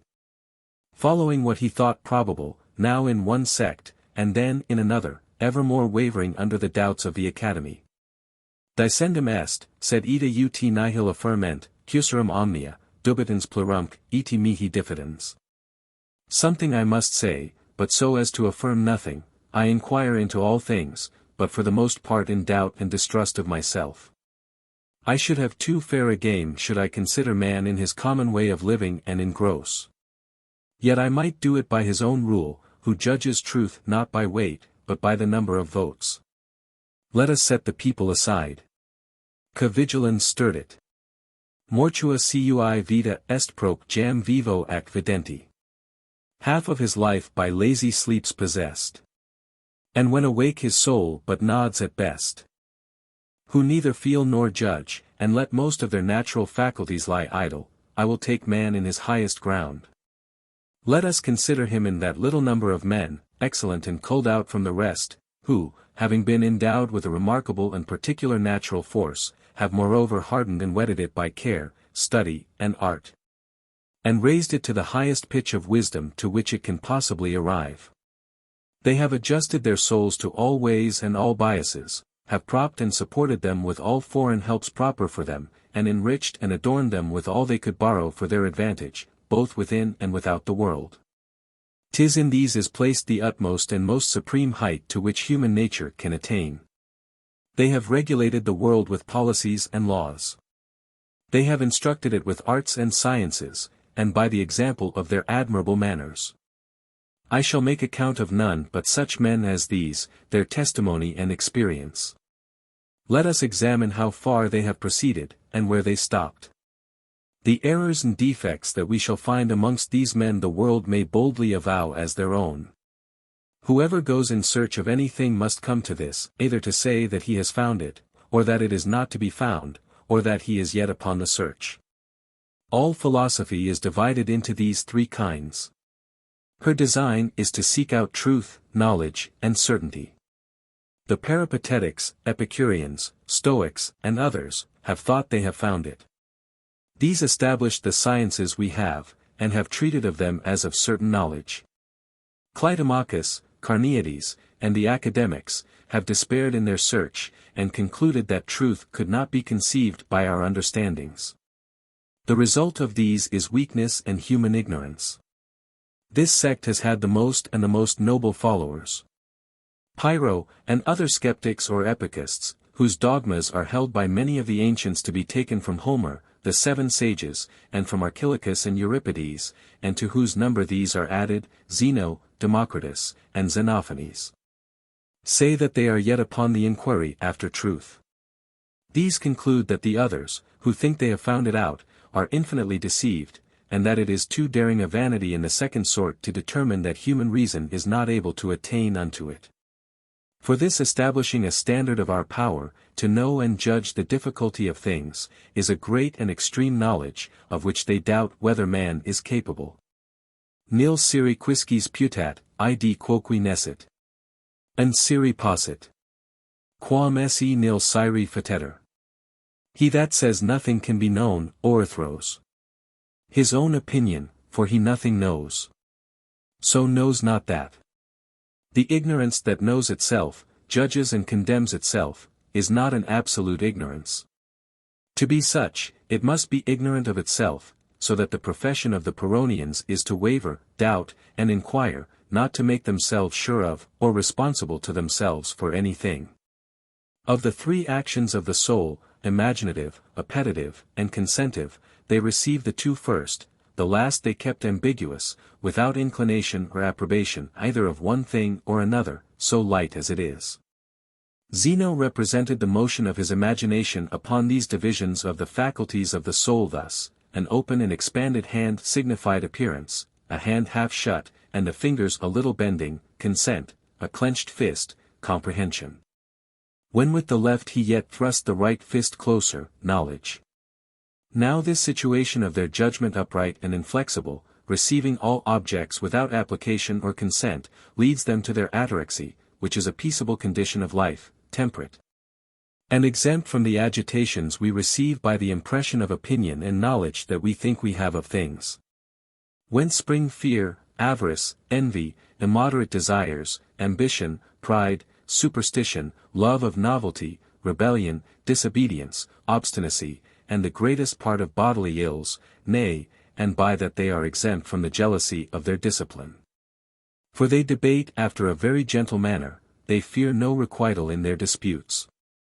When they affirm that heavy things descend they would be sorry to be believed, and love Tobe contradicted, to engender doubt and suspense of judgment, which is their end. They only put forward their propositions to contend with those they think we have in our belief. If you take their arguments, they will as readily maintain the contrary, 'tis all one to them, they have no choice. If you maintain that snow is black, they will argue on the contrary that it is white. If you say it is neither the one nor the other, they will maintain that it is both. If you hold, of certain judgment, that you know nothing, they will maintain that you do. Yea, and if by an affirmative axiom you assure them that you doubt, they will argue against you that you doubt not.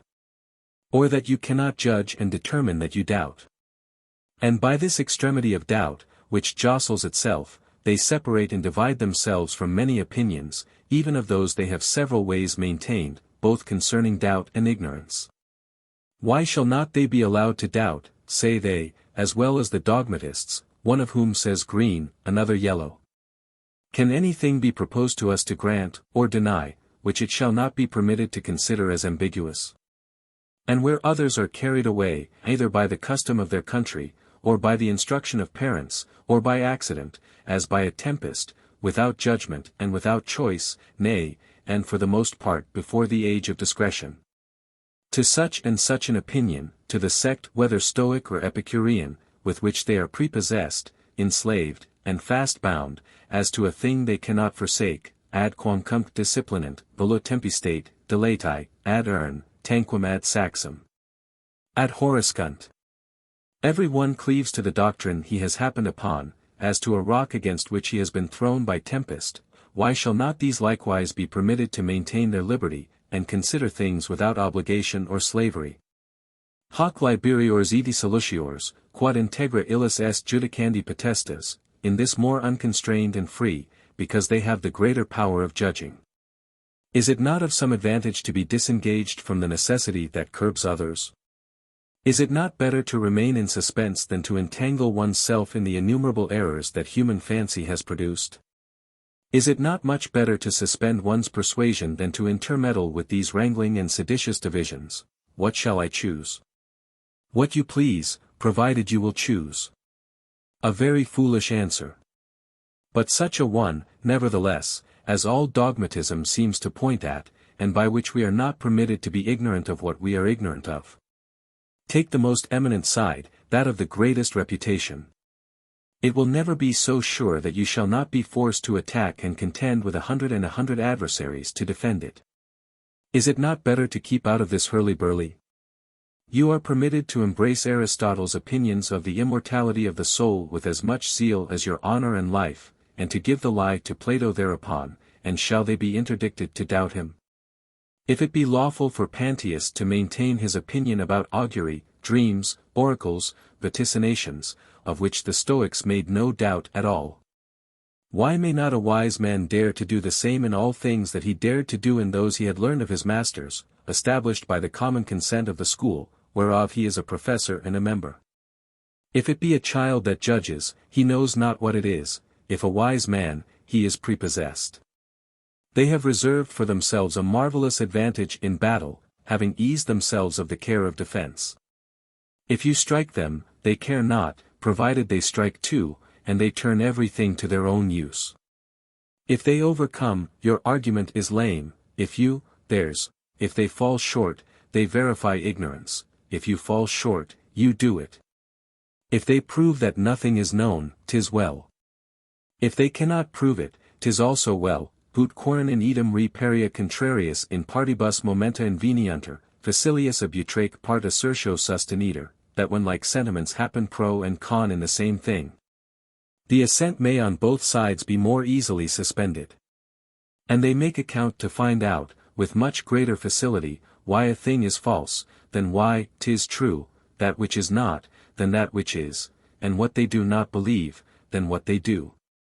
Their way of speaking is, I assert nothing. It is no more so than so, or than neither one nor t'other, I understand it not. Appearances are everywhere equal, the law of speaking, pro or con, is the same. Nothing seems true, that may not seem false. Their sacramental word is, that is to say, I hold, I stir not. This is the burden of their song, and others of like stuff. The effect of which is a pure, entire, perfect, and absolute suspension of judgment. They make use of their reason to inquire and debate, but not to fix and determine. Whoever shall imagine a perpetual confession of ignorance, a judgment without bias, propension, or inclination, upon any occasion whatever, conceives a true idea of Pyrrhonism. I express this fancy as well as I can, by reason that many find it hard to conceive, and the authors themselves represent it a little variously and obscurely. As to what concerns the actions of life, they are in this of the common fashion. They yield and give up themselves to their natural inclinations, to the power and impulse of passions, to the constitution of laws and customs, and to the tradition of arts. Non enim nos Deus ist ascire, sed tantomodo uti, voluit. For God would not have us know, but only use those things. They suffer their ordinary actions to be guided by those things, without any dispute or judgment. For which reason I cannot consent to what is said of Pyrrho, by those who represent him heavy and immovable, leading a kind of savage and unsociable life, standing the jostle of carts, going upon the edge of precipices, and refusing to accommodate himself to the laws. This is to enhance upon his discipline. He would never make himself a stock or a stone, he would show himself a living man, discoursing, reasoning, enjoying all reasonable conveniences and pleasures, employing and making use of all his corporal and spiritual faculties in rule and reason. The fantastic, imaginary, and false privileges that man had usurped of lording it, ordaining, and establishing, he has utterly quitted and renounced. Yet there is no sect but is constrained to permit her sage to follow several things not comprehended, perceived, or consented to, if he means to live. And if he goes to sea, he follows that design, not knowing whether his voyage shall be successful or no. And only insists upon the tightness of the vessel, the experience of the pilot, and the convenience of the season, and such probable circumstances. After which he is bound to go, and suffer himself to be governed by appearances, provided there be no express and manifest contrariety in them. He has a body, he has a soul, the senses push them, the mind spurs them on. And although he does not find in himself this proper and singular sign of judging, and that he perceives that he ought not to engage his consent, considering that there may be some false, equal to these true appearances, yet does he not, for all that, fail of carrying on the offices of his life with great liberty and convenience. How many arts are there that profess to consist more in conjecture than knowledge, that decide not on true and false, and only follow that which seems so? There are, say they, true and false, and we have in us wherewith to seek it, but not to make it stay when we touch it. We are much more prudent, in letting ourselves be regulated by the order of the world, without inquiry. A soul clear from prejudice has a marvelous advance towards tranquility and repose. Men that judge and control their judges, do never duly submit to them. How much more docile and easy to be governed, both by the laws of religion and civil polity, are simple and incurious minds, than those over-vigilant wits, that will still be prating of divine and human causes. There is nothing in human invention that carries so great a show of likelihood and utility as this. This presents man, naked and empty, confessing his natural weakness, fit to receive some foreign force from above, unfurnished of human, and therefore more apt to receive into him the divine knowledge, making not of his own judgment. To give more room to faith. Neither disbelieving nor establishing any dogma against common observances, humble, obedient, disciplinable, and studious, a sworn enemy of heresy, and consequently freeing himself from vain and irreligious opinions, introduced by false sects. 'Tis a blank paper prepared to receive such forms from the finger of God as he shall please to write upon it. The more we resign and commit ourselves to God, and the more we renounce ourselves, of the greater value we are. Take in good part, says Ecclesiastes, the things that present themselves to thee, as they seem and taste from hand to mouth, the rest is out of thy knowledge. Dominus navit cogitations hominum, quoniam van sunt, the Lord knoweth the hearts of men, that they are but vanity. Thus we see that of the three general sects of philosophy, two make open profession of doubt and ignorance. And in that of the dogmatists, which is the third, it is easy to discover that the greatest part of them only assume this face of confidence and assurance that they may produce the better effect. They have not so much thought to establish any certainty for us, as to show us how far they have proceeded in their search of truth, quam docti gingant magus quam nunt, which the learned rather feign than know. Timmus, being to instruct Socrates in what he knew of the gods, the world, and men, proposes to speak to him as a man to a man, and that it is sufficient, if his reasons are probable as those of another. For that exact reasons were neither in his nor any other mortal hand, which one of his followers has thus imitated, ut potero, explicabo, nec tamen, ut Pythius Apollo, certa ut sint e fixa chu dixero. Said, ut homunculus, probabilia conjector sequens, I will, as well as I am able, explain, affirming, yet not as the Pythian oracle, that what I say is fixed and certain, but like a mere man, that follows probabilities by conjecture. And this, upon the natural and common subject of the contempt of death, he has elsewhere translated from the very words of Plato, si forte, de deorum natura or tuc mundi disserentes, minus id quod habemius in animo consequimur, haud erit mirum. Oquam est enim meminis, etimi, que disseram, hominem esse, vas, que judicidis, ut, si probabilia dissenter, nihil ultra requiratus? If perchance, when we discourse of the nature of God, and the world's original, we cannot do it as we desire, it will be no great wonder. For it is just you should remember that both I who speak and you who are to judge, are men. So that if probable things are delivered, you shall require and expect no more. Aristotle ordinarily heaps up a great number of other men's opinions and beliefs, to compare them with his own, and to let us see how much he has gone beyond them, and how much nearer he approaches to the likelihood of truth. For truth is not to be judged by the authority and testimony of others, which made Epicurus religiously avoid quoting them in his writings. This is the prince of all dogmatists, and yet we are told by him that the more we know the more we have room for doubt. In earnest, we sometimes see him shroud and muffle up himself in so thick and so inextricable an obscurity that we know not what to make of his advice. It is, in effect, a Pyrrhonism under a resolutive form. Hear Cicero's protestation, who expounds to us another's fancy by his own, que requirent quid de cucri ipsi sentiemus, curiosius id facient quam necess est. Hoc in philosophy ratio, contra omnia disserendi, nutamque rem aperut judicandi, perfecta a Socrate, repetita a Barcessila, congermata a Gaimade, usque ad nostram vigit ceditum. Hi summus, ca omnibus veris falsa quodam adjuncta esse dicamus, tanta similitudine, ut in iis nulla incit cert judicandi et essentiendi nota. They who desire to know what we think of everything are therein more inquisitive than is necessary.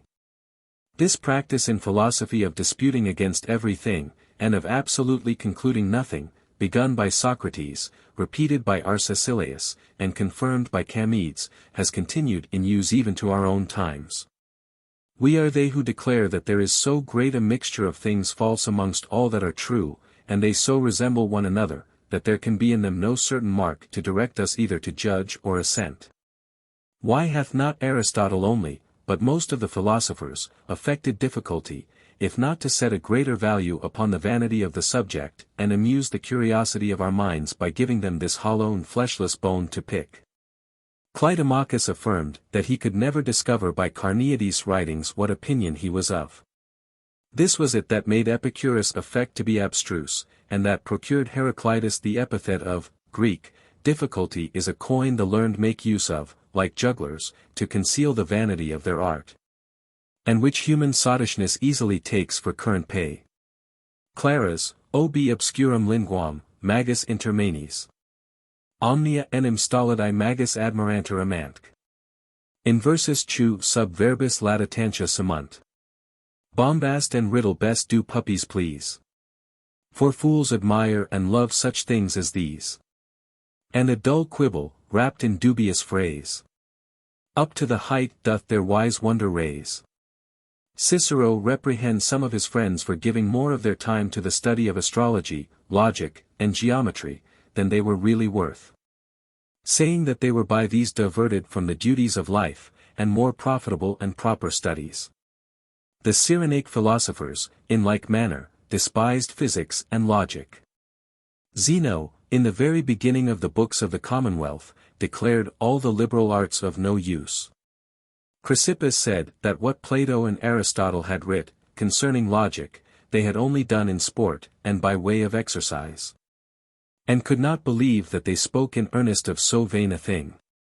Plutarch says the same of metaphysics. And Epicurus would have said as much of rhetoric, grammar, poetry, mathematics, and natural philosophy excepted, of all the sciences. And Socrates of them all, excepting that which treats of manners and of life. Whatever any one required to be instructed in, by him, he would ever, in the first place, demand an account of the conditions of his life present and past, which he examined and judged. Esteeming all other learning subsequent to that and supernumerary, parum mihi placant e litero quo ad virtutum doctoribus nihil profurunt. That learning is in small repute with me which nothing profited the teachers themselves to virtue. Most of the arts have been in like manner decried by the same knowledge. But they did not consider that it was from the purpose to exercise their wits in those very matters wherein there was no solid advantage. As to the rest, some have looked upon Plato as a dogmatist, others as a doubter, others in some things the one, and in other things the other.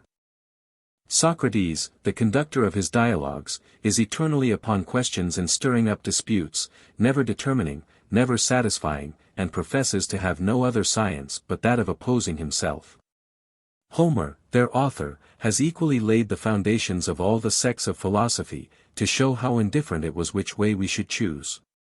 'Tis said that 10 several sects sprung from Plato. Yet, in my opinion, never did any instruction halt and stumble, if his does not. Socrates said that midwives, in taking upon them the trade of helping others to bring forth, left the trade of bringing forth themselves.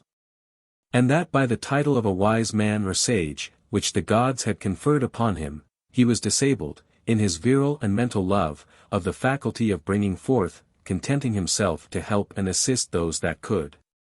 To open their nature, anoint the passes, and facilitate their birth, to judge of the infant, baptize, nourish, fortify, swathe, and circumcise it, exercising and employing his understanding in the perils and fortunes of others. It is so with the most part of this third sort of authors, as the ancients have observed in the writings of Anaxagoras, Democritus, Parmenides, Xenophanes, and others. They have a way of writing, doubtful in substance and design, rather inquiring than teaching, though they mix their style with some dogmatical periods. Is not the same thing seen in Seneca and Plutarch? How many contradictions are there to be found if a man pry narrowly into them? So many that the reconciling lawyers ought first to reconcile them every one to themselves. Plato seems to have affected this method of philosophizing in dialogues, to the end that he might with greater decency, from several mouths, deliver the diversity and variety of his own fancies. It is as well to treat variously of things as to treat of them conformably, and better, that is to say, more copiously and with greater profit. Let us take example from ourselves. Judgments are the utmost point of all dogmatical and determinative speaking.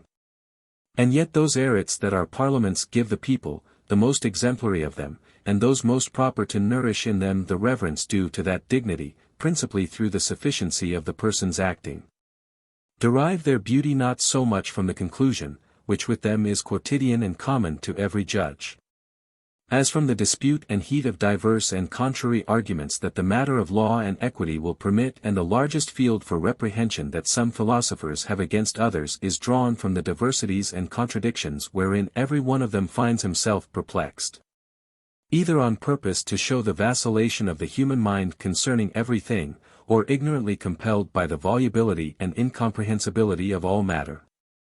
Which is the meaning of the maxim, in a slippery and sliding place let us suspend our belief, for, as Euripides says, God's various works perplex the thoughts of men. Like that which Empedocles, as if transported with a divine fury, and compelled by truth, often strewed here and there in his writings, No, no, we feel nothing, we see nothing, all things are concealed from us. There is not one thing of which we can positively say what it is, according to the divine saying, Cogitations mortalium timid, et insert ad inventions nostro et providentis. For the thoughts of mortal men are doubtful, and our devices are but uncertain. It is not to be thought strange if men, despairing to overtake what they hunt after, have not however lost the pleasure of the chase, study being of itself so pleasant an employment. And so pleasant that amongst the pleasures, the Stoics forbid that also which proceeds from the exercise of the mind, will have it curbed, and find a kind of intemperance in too much knowledge. Democritus having eaten figs at his table that tasted of honey, fell presently to considering with himself whence they should derive this unusual sweetness. And to be satisfied in it, was about to rise from the table to see the place whence the figs had been gathered. Which his maid observing, and having understood the cause, smilingly told him that he need not trouble himself about that, for she had put them into a vessel in which there had been honey. He was vexed at this discovery, and that she had deprived him of the occasion of this inquiry, and robbed his curiosity of matter to work upon. Go thy way, said he, thou hast done me an injury. But, for all that, I will seek out the cause as if it were natural, and would willingly have found out some true reason for a false and imaginary effect. This story of a famous and great philosopher very clearly represents to us that studious passion that puts us upon the pursuit of things, of the acquisition of which we despair. Plutarch gives a like example of someone who would not be satisfied in that whereof he was in doubt, that he might not lose the pleasure of inquiring into it. Like the other who would not that his physician should allay the thirst of his fever, that he might not lose the pleasure of quenching it by drinking. Satius est super vacua desire, quam nihil. 'Tis better to learn more than necessary than nothing at all. As in all sorts of feeding, the pleasure of eating is very often single and alone, and that what we take, which is acceptable to the palate, is not always nourishing or wholesome. So that which our minds extract from science does not cease to be pleasant, though there be nothing in it either nutritive or healthful. Thus they say, the consideration of nature is a diet proper for our minds, it raises and elevates us, makes us disdain low and terrestrial things, by comparing them with those that are celestial and high. The mere inquisition into great and occult things is very pleasant, even to those who acquire no other benefit than the reverence and fear of judging it. This is what they profess. The vain image of this sickly curiosity is yet more manifest in this other example which they so often urge. Eudoxus wished and begged of the gods that he might once see the sun near at hand, to comprehend the form, greatness, and beauty of it.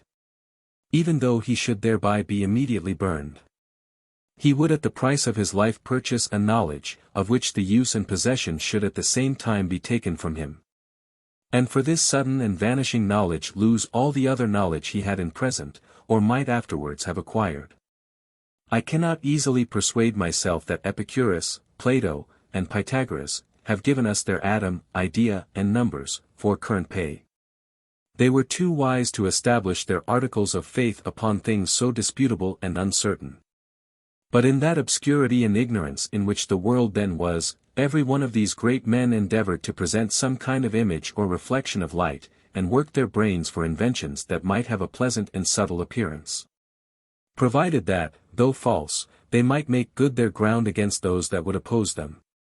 Uniquique ista pro ingenio finguntur, non ex scientis. These things every one fancies according to his wit, and not by any power of knowledge. One of the ancients, who was reproached, that he professed philosophy, of which he nevertheless in his own judgment made no great account, made answer, that this was truly to philosophize. They wished to consider all, to balance everything, and found that an employment well suited to our natural curiosity. Some things they wrote for the benefit of public society, as their religions. And for that consideration it was but reasonable that they should not examine public opinions to the quick, that they might not disturb the common obedience to the laws and customs of their country. Plato treats of this mystery with a raillery manifest enough, for where he writes according to his own method he gives no certain rule. When he plays the legislator he borrows a magisterial and positive style, and boldly there foists in his most fantastic inventions, as fit to persuade the vulgar, as impossible to be believed by himself. Knowing very well how fit we are to receive all sorts of impressions, especially the most immoderate and preposterous. And yet, in his laws, he takes singular care that nothing be sung in public but poetry, of which the fiction and fabulous relations tend to some advantageous end. It being so easy to imprint all sorts of phantasms in human minds, that it were injustice not to feed them rather with profitable untruths than with untruths that are unprofitable and hurtful. He says very roundly, in his Republic, that it is often necessary, for the benefit of men, to deceive them. It is very easy to distinguish that some of the sects have more followed truth, and the others utility, by which the last have gained their reputation. 'Tis the misery of our condition that often that which presents itself to our imagination for the truest does not appear the most useful to life. The boldest sects, as the Epicurean, Pyrrhonian, and the new academic, are yet constrained to submit to the civil law at the end of the account. There are other subjects that they have tumbled and tossed about, some to the right and others to the left, every one endeavoring, right or wrong, to give them some kind of color. For, having found nothing so abstruse that they would not venture to speak of, they are very often forced to forge weak and ridiculous conjectures.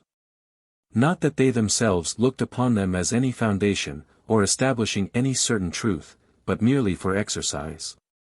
Non tam id sensis quat dicerent, quam exercere ignia matrio difficultate videnter voluus. They seem not so much themselves to have believed what they said, as to have had a mind to exercise their wits in the difficulty of the matter. And if we did not take it thus, how should we palliate so great inconstancy, variety, and vanity of opinions, as we see have been produced by those excellent and admirable men?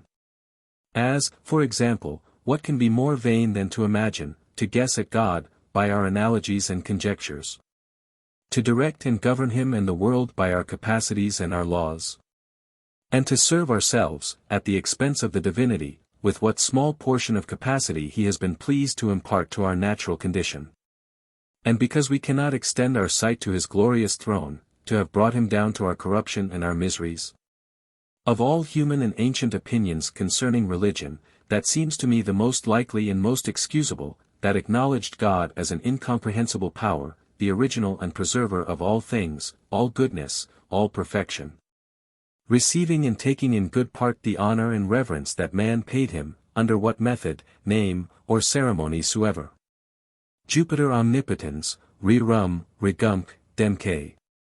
Progenitor, genitrixc.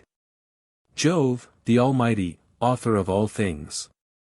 The Father, Mother, of both gods and kings.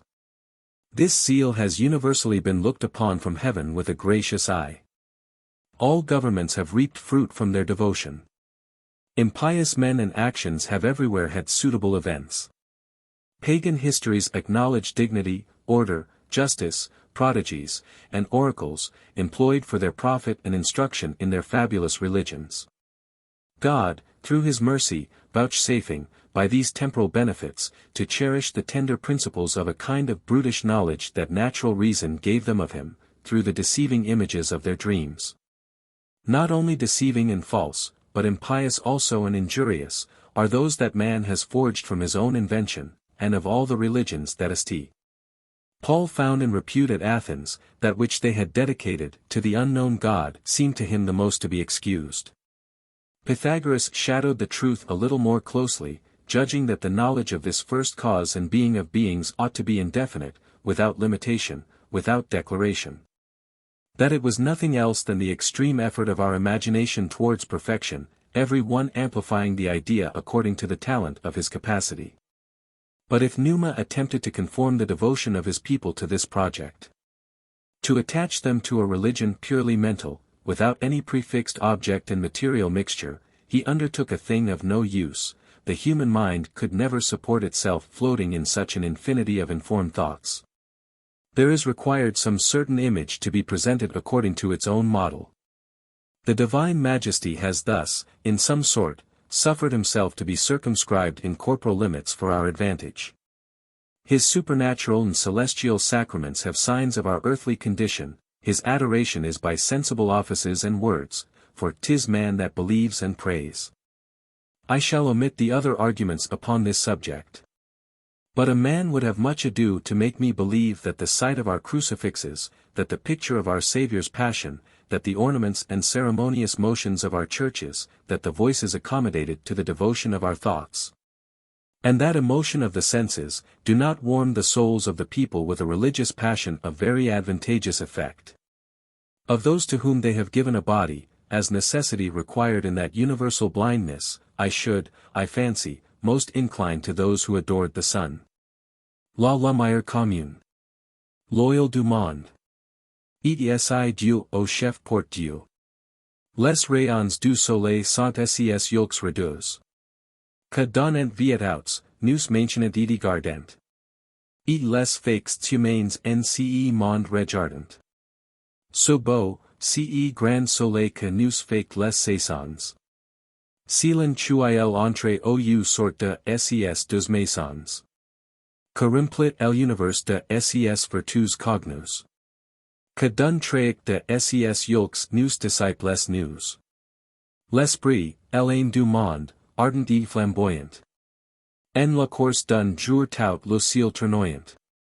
Plein d'immense grandeur, ronde, vagabond, vidi firm. L'équal tient de subs lie tout le monde pour terme. En repose, sans repose, oisif, iti sans jour. Fils aisen de nature, iti le prix du jour. The common light that equal shines on all. Diffused around the whole terrestrial ball. And, if the almighty ruler of the skies has eyes, the sunbeams are his radiant eyes, that life and safety give to young and old, and all men's actions upon earth behold. This great, this beautiful, the glorious sun, who makes their course the varied seasons run, that with his virtues fills the universe, and with one glance can sullen clouds disperse. Earth's life and soul, that, flaming in his sphere, surrounds the heavens in one day's career. Immensely great, moving yet firm and round, who the whole world below has made his bound. At rest, idle without stay. Nature's first son, and father of the day. Forasmuch as, beside this grandeur and beauty of his, 'tis the only piece of this machine that we discover at the remotest distance from us. And by that means so little known that they were pardonable for entering into so great admiration and reverence of it. Thales, who first inquired into this sort of matter, believed God to be a spirit that made all things of water. Anaximander, that the gods were always dying and entering into life again, and that there were an infinite number of worlds. Anaximenes, that the air was God, that he was procreate and immense, always moving. Anaxagoras I was of opinion that the description and manner of all things were conducted by the power and reason of an infinite spirit.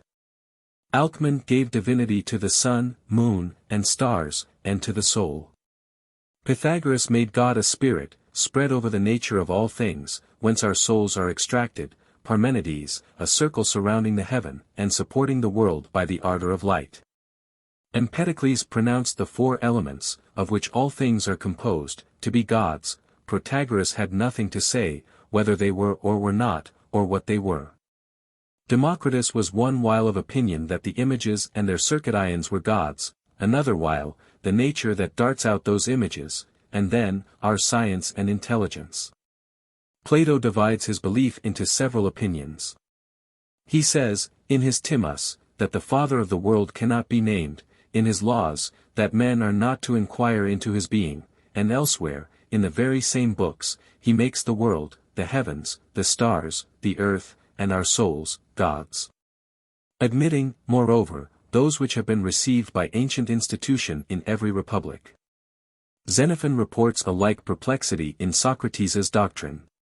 One while that men are not to inquire into the form of God, and presently makes him maintain that the Son is God, and the soul God, that there is but one God, and then that there are many. Speusippus, the nephew of Plato, makes God a certain power governing all things, and that he has a soul. Aristotle one while says it is the spirit, and another the world. One while he gives the world another master, and another while makes God the heat of heaven. Xenocrates makes 5 named amongst the planets, the 6th composed of all the fixed stars, as of so many members. The 7th and 8th, the sun and moon. Heraclides Ponticus does nothing but float in his opinion, and finally deprives God of sense, and makes him shift from one form to another, and at last says that it is heaven and earth. Theophrastus wanders in the same irresolution amongst his fancies, attributing the superintendency of the world one while to the understanding, another while to heaven, and then to the stars. Strato says that 'tis nature, she having the power of generation, augmentation, and diminution, without form and sentiment. Zeno says, 'tis the law of nature, commanding good and prohibiting evil, which law is an animal. And takes away the accustomed gods, Jupiter, Juno, and Vesta. Diogenes Apollonius, that 'tis air. Xenophanes makes God round, seeing and hearing, not breathing, and having nothing in common with human nature. Aristo thinks the form of God to be incomprehensible, deprives him of sense, and knows not whether he be an animal or something else. Cleanthes, one while supposes it to be reason, another while the world, another the soul of nature, and then the supreme heat rolling about, and environing all. Perseus, Zeno's disciple, was of opinion that men have given the title of gods to such as have been useful, and have added any notable advantage to human life, and even to profitable things themselves. Chrysippus made a confused heap of all the preceding theories, and reckons, amongst 1,000 forms of gods that he makes, the men also that have been deified. Diagoras and Theodorus flatly denied that there were any gods at all. Epicurus makes the gods shining, transparent, and perfable, lodged as betwixt two forts, betwixt two worlds, secure from blows, clothed in a human figure, and with such members as we have. Which members are to them of no use. Ego deum genus esse semper duci, id dicam collatum. Sed eos non curario piner quid agit humanum genus. I ever thought that gods above there were. But do not think they care what men do here. Trust to your philosophy, my masters, and brag that you have found the bean in the cake when you see what a rattle is here with so many philosophical heads. The perplexity of so many worldly forms has gained this over me, that manners and opinions contrary to mine do not so much displease as instruct me, nor so much make me proud as they humble me, in comparing them. And all other choice than what comes from the express and immediate hand of God seems to me a choice of very little privilege. The policies of the world are no less opposite upon this subject than the schools, by which we may understand that fortune itself is not more variable and inconstant, nor more blind and inconsiderate, than our reason. The things that are most unknown are most proper to be deified, wherefore to make gods of ourselves, as the ancients did, exceeds the extremest weakness of understanding. I would much rather have gone along with those who adored the serpent, the dog, or the ox. Forasmuch as their nature and being is less known to us, and that we have more room to imagine what we please of those beasts, and to attribute to them extraordinary faculties. But to have made gods of our own condition, of whom we ought to know the imperfections. And to have attributed to them desire, anger, revenge, marriages, generation, alliances, love, jealousy, our members and bones, our fevers and pleasures, our death and obsequies. This must needs have proceeded from a marvellous inebriety of the human understanding.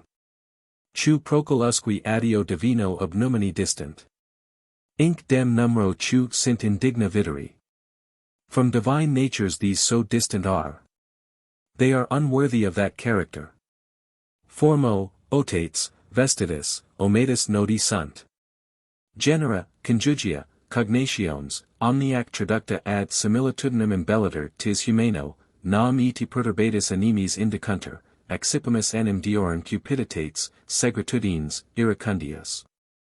Their forms, ages, clothes, and ornaments are known, their descents, marriages, and kindred, and all adapted to the similitude of human weakness. For they are represented to us with anxious minds, and we read of the lusts, sickness, and anger of the gods.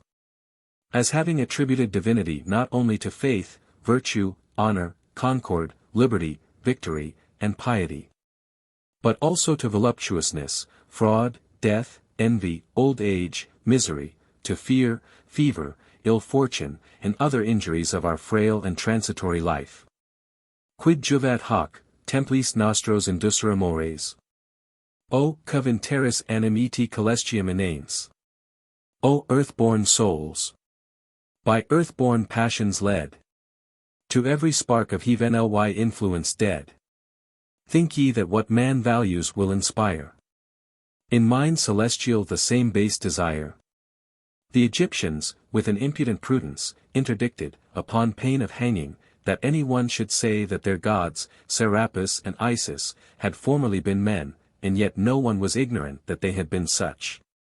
And their effigies, represented with the finger upon the mouth, signified, says Varro, that mysterious decree to their priests, to conceal their mortal original, as it must by necessary consequence cancel all the veneration paid to them. Seeing that man so much desired to equal himself to God, he had done better, says Cicero, to have attracted those divine conditions to himself, and drawn them down hither below, than to send his corruption and misery up on high. But, to take it right, he has several ways done both the one and the other, with like vanity of opinion. When philosophers search narrowly into the hierarchy of their gods, and make a great bustle about distinguishing their alliances, offices, and power, I cannot believe they speak as they think. When Plato describes Pluto's orchard to us, and the bodily conveniences or pains that attend us after the ruin and annihilation of our bodies, and accommodates them to the feeling we have in this life. Secreti silent caes. Id merdia circum. Silva tigit. Cur non ips in mort relinquent. In secret valleys and myrtle groves they lie. Nor do cares leave them even when they die. When Mahomet promises his followers a paradise hung with tapestry, gilded and enameled with gold and precious stones, furnished with wenches of excelling beauty, rare wines, and delicate dishes. It is easily discerned that these are deceivers that accommodate their promises to our sensuality, to attract and allure us by hopes and opinions suitable to our mortal appetites. And yet some amongst us are fallen into the like error, promising to themselves after the resurrection a terrestrial and temporal life, accompanied with all sorts of worldly conveniences and pleasures. Can we believe that Plato, he who had such heavenly conceptions, and was so well acquainted with the divinity as thence to derive the name of the divine Plato, ever thought that the poor creature, man, had anything in him applicable to that incomprehensible power? And that he believed that the weak holds we are able to take were capable, or the force of our understanding sufficient, to participate of beatitude or eternal pains? We should then tell him from human reason, if the pleasures thou dost promise us in the other life are of the same kind that I have enjoyed here below, this has nothing in common with infinity. Though all my 5 natural senses should be even loaded with pleasure, and my soul full of all the contentment it could hope or desire, we know what all this amounts to, all this would be nothing. If there be anything of mine there is nothing divine. If this be no more than what may belong to our present condition, it cannot be of any value. All contentment of mortals is mortal. Even the knowledge of our parents, children, and friends, if that can affect and delight us in the other world, if that still continues a satisfaction to us there, we still remain in earthly and finite conveniences. We cannot as we ought conceive the greatness of these high and divine promises, if we could in any sort conceive them. To have a worthy imagination of them we must imagine them unimaginable, inexplicable, and incomprehensible, and absolutely another thing than those of our miserable experience. Eye hath not seen, saithest he. Paul, nor ear heard, neither hath entered into the heart of man, the things that God hath prepared for them that love him.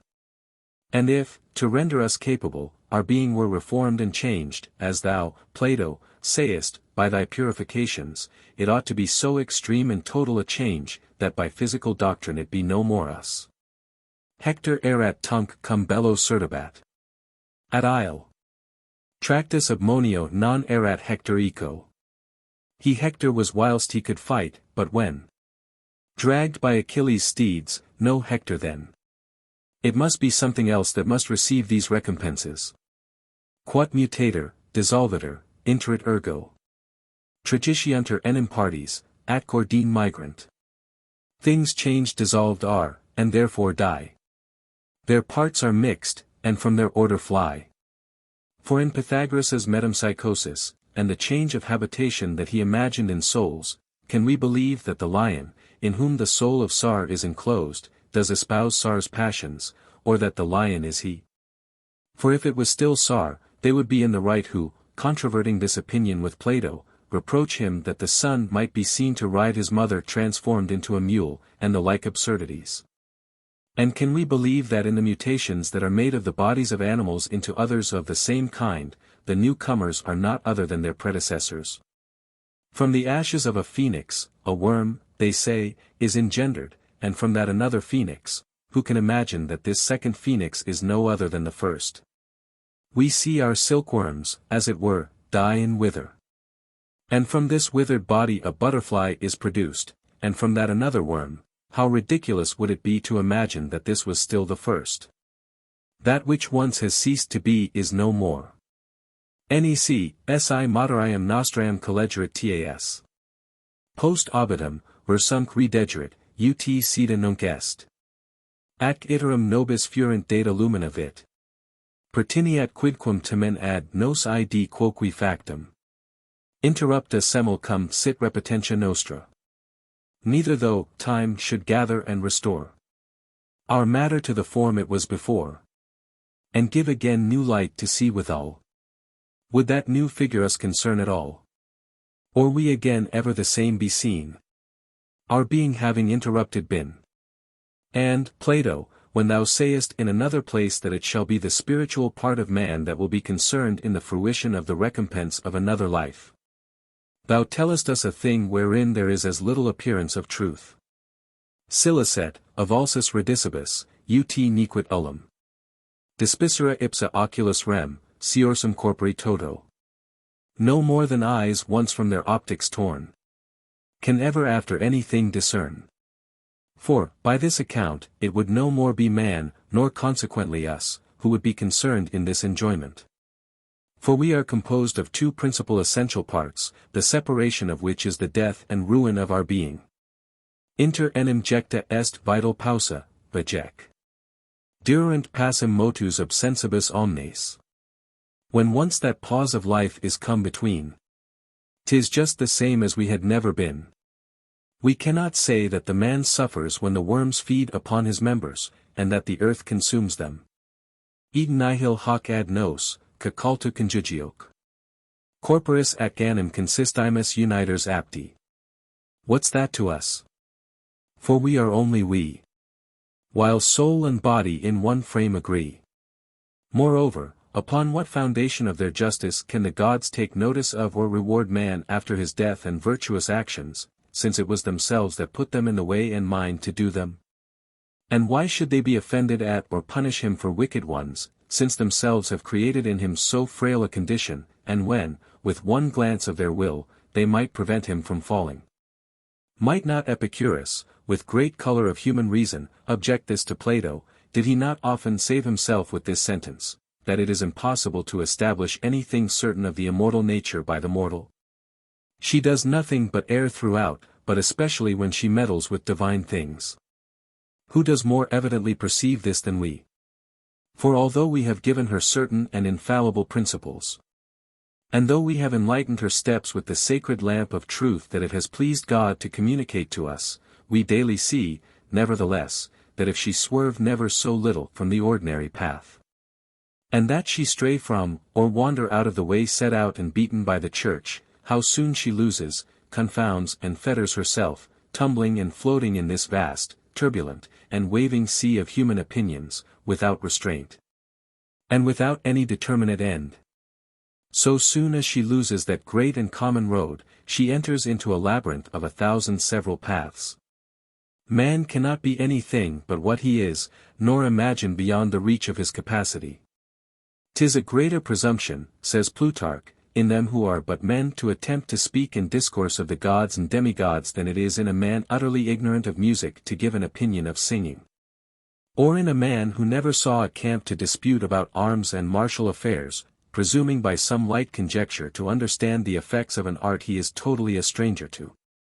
Antiquity, I believe, thought to put a complement upon, and to add something to, the divine grandeur in assimilating it to man, investing it with his faculties, and adorning it with his ugly humors and most shameful necessities.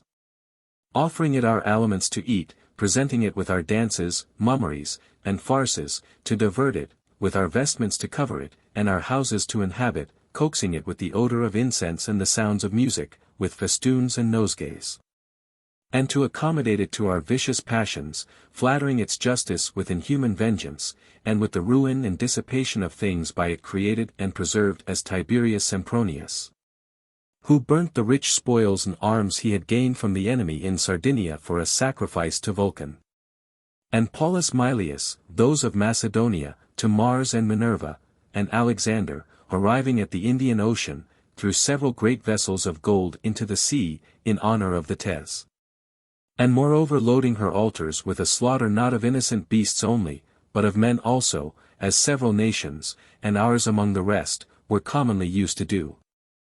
And I believe there is no nation under the sun that has not done the same. Sulmon creados.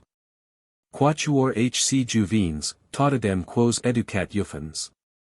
Vivendis rapit, inferius quos immolet umbris. For sons of Sulmo, for whom Iuffens bred. He took in flight, and living victims led. To please the ghost of Pallas, and expire in sacrifice before his funeral pyre. They get hold themselves to be immortal, and that their death is nothing but a journey to their gods Amalxus. Every 5 years they dispatch some one among them to him, to entreat of him such necessaries as they stand in need of.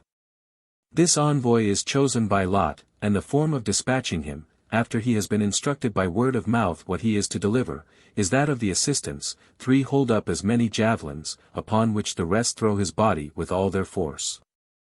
If he happen to be wounded in a mortal part, and that he immediately dies, 'tis held a certain argument of divine favor.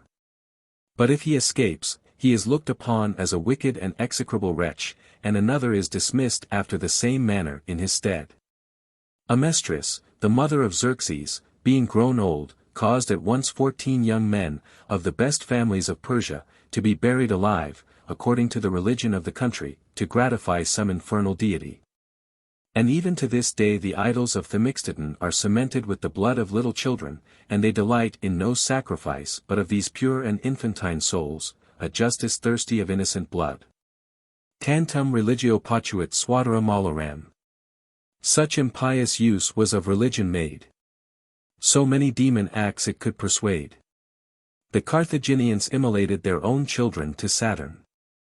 And those who had none of their own bought of others, the father and mother being in the meantime obliged to assist at the ceremony with a gay and contented countenance. It was a strange fancy to think to gratify the divine bounty with our afflictions, like the Lacedaemonians, who regaled their Diana with the tormenting of young boys, whom they caused to be whipped for her sake, very often to death. It was a savage humor to imagine to gratify the architect by the subversion of his building, and to think to take away the punishment due to the guilty by punishing the innocent. And that poor Iphigenia, at the port of Aulis, should by her death and immolation acquit, towards God, the whole army of the Greeks from all the crimes they had committed. Iti casta inceste, nubendi tempori in ipso. Hostia considerit mactatum masta parentis. That the chaste virgin in her nuptial band should die by an unnatural father's hand.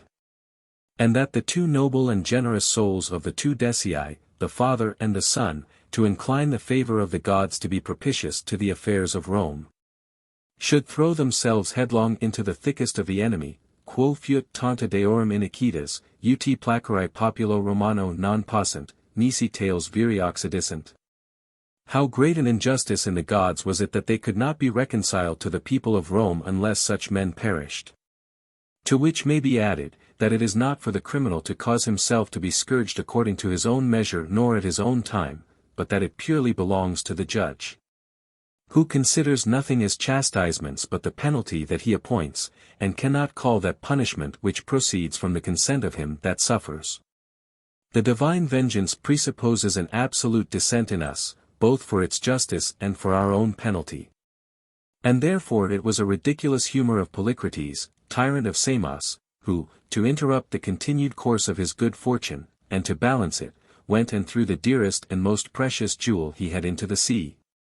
Believing that by this voluntary and antedated mishap he bribed and satisfied the revolution and vicissitude of fortune. And she, to mock his folly, ordered it so that the same jewel came again into his hands, found in the belly of a fish. And then to what end were those tearings and dismemberments of the Carabants, the Menida, and, in our times, of the Mohammedans, who slashed their faces, bosoms, and limbs, to gratify their profit? Seeing that the offense lies in the will, not in the breast, eyes, genitals, roundness of form, the shoulders, or the throat. Tantus est perturbto mentis, e sedibus sui pilso, furor, ut sic di placenter, quam admittum in homines cadem sovient. So great is the fury and madness of troubled minds when once displaced from the seat of reason, as if the gods should be appeased with what even men are not so cruel as to approve. The use of this natural contexture has not only respect to us, but also to the service of God and other men. 'Tis as unjust for us voluntarily to wound or hurt it as to kill ourselves upon any pretence whatever. It seems to be great cowardice and treason to exercise cruelty upon, and to destroy, the functions of the body that are stupid and servile, to spare the soul the solicitude of governing them according to reason, ubi irados deos timent. Casic propitios habira morenter. In regi libidinis voluptatem castrati sunt quidem, sed nemo sibi, any vir esset, jubent domino, mantis intellit. Where are they so afraid of the anger of the gods as to merit their favor at that rate? Some, indeed, have been made eunuchs for the lust of princes, but no man at his master's command has put his own hand to unman himself. So did they fill their religion with several ill effects. Spius olim religio peprit celerosa ac impia facta. In elder times religion did commit most fearful crimes. Now nothing of ours can in any sort be compared or likened unto the divine nature, which will not blemish and stain it with much imperfection. How can that infinite beauty, power, and goodness, admit of any correspondence or similitude to such abject things as we are, without extreme wrong and manifest dishonor to his divine greatness? Infirmum de fortius est hominibus. Edi stultum de sapientius est hominibus. For the foolishness of God is wiser than men, and the weakness of God is stronger than men. Stilpo, the philosopher, being asked, whether the gods were delighted with our adorations and sacrifices? You are indiscreet, answered he, let us withdraw apart, if you would talk of such things. Nevertheless, we prescribe him bounds, we keep his power besieged by our reasons, I call our ravings and dreams reason, with the dispensation of philosophy, which says, that the wicked man, and even the fool, go mad by reason. But a particular form of reason, we would subject him to the vain and feeble appearances of our understandings, him who has made both us and our knowledge. Because that nothing is made of nothing, God therefore could not make the world without matter. What? Has God put into our hands the keys and most secret springs of his power? Is he obliged not to exceed the limits of our knowledge? Put the case, O man. That thou hast been able here to mark some footsteps of his effects, dost thou therefore think that he has employed all he can, and has crowded all his forms and ideas in this work? Thou sayest nothing but the order and revolution of this little cave in which thou art lodged, if, indeed, thou dost see so much, whereas his divinity has an infinite jurisdiction beyond. This part is nothing in comparison of the whole. Omnia cum Colorado, Turk, monk. Nil sunt ad summum summal totius omnem. The earth, the sea, and skies, from pole to pole, are small, nay, nothing to the mighty whole. 'Tis a municipal law that thou allegest, thou knowest not what is universal. Tie thyself to that to which thou art subject, but not him. He is not of thy brotherhood, thy fellow citizen, or companion. If he has in some sort communicated himself unto thee, 'tis not to debase himself unto thy littleness, nor to make thee comptroller of his power. The human body cannot fly to the clouds, rules are for thee. The sun runs every day his ordinary course, the bounds of the sea and the earth cannot be confounded, the water is unstable and without firmness, a wall, unless it be broken, is impenetrable to a solid body. A man cannot preserve his life in the flames, he cannot be both in heaven and upon earth, and corporally in 1,000 places at once. 'Tis for thee that he has made these rules, 'tis thee that they concern. He has manifested to Christians that he has enfranchised himself from them all when it pleased him. And, in truth, why, almighty as he is, should he have limited his power within any certain bounds? In favor of whom should he have renounced his privilege? Thy reason has in no other thing more of likelihood and foundation than in that wherein it persuades thee that there is a plurality of worlds. Terrancidi solum, lunam, mare, estera quo rant. Non esse unica, sed numero magis innumerali. That earth, sun, moon, sea, and the rest that are not single, but innumerable were. The most eminent minds of elder times believed it, and some of this age of ours, compelled by the appearances of human reason, do the same. Forasmuch as in this fabric that we behold there is nothing single and one. Cum in sum residential nulla sit una. Unica quo gignator, edi unica salat crescat. Since nothing single in this mighty place. That can alone beget, alone increase. And that all the kinds are multiplied in some number, by which it seems not to be likely that God should have made this work only without a companion, and that the matter of this form should have been totally drained in this individual. Quer etiam ac etiam tales fatar necess est. Esse alios alibi congressus materiali. Qualis hic est, avido complexu quem tenet there.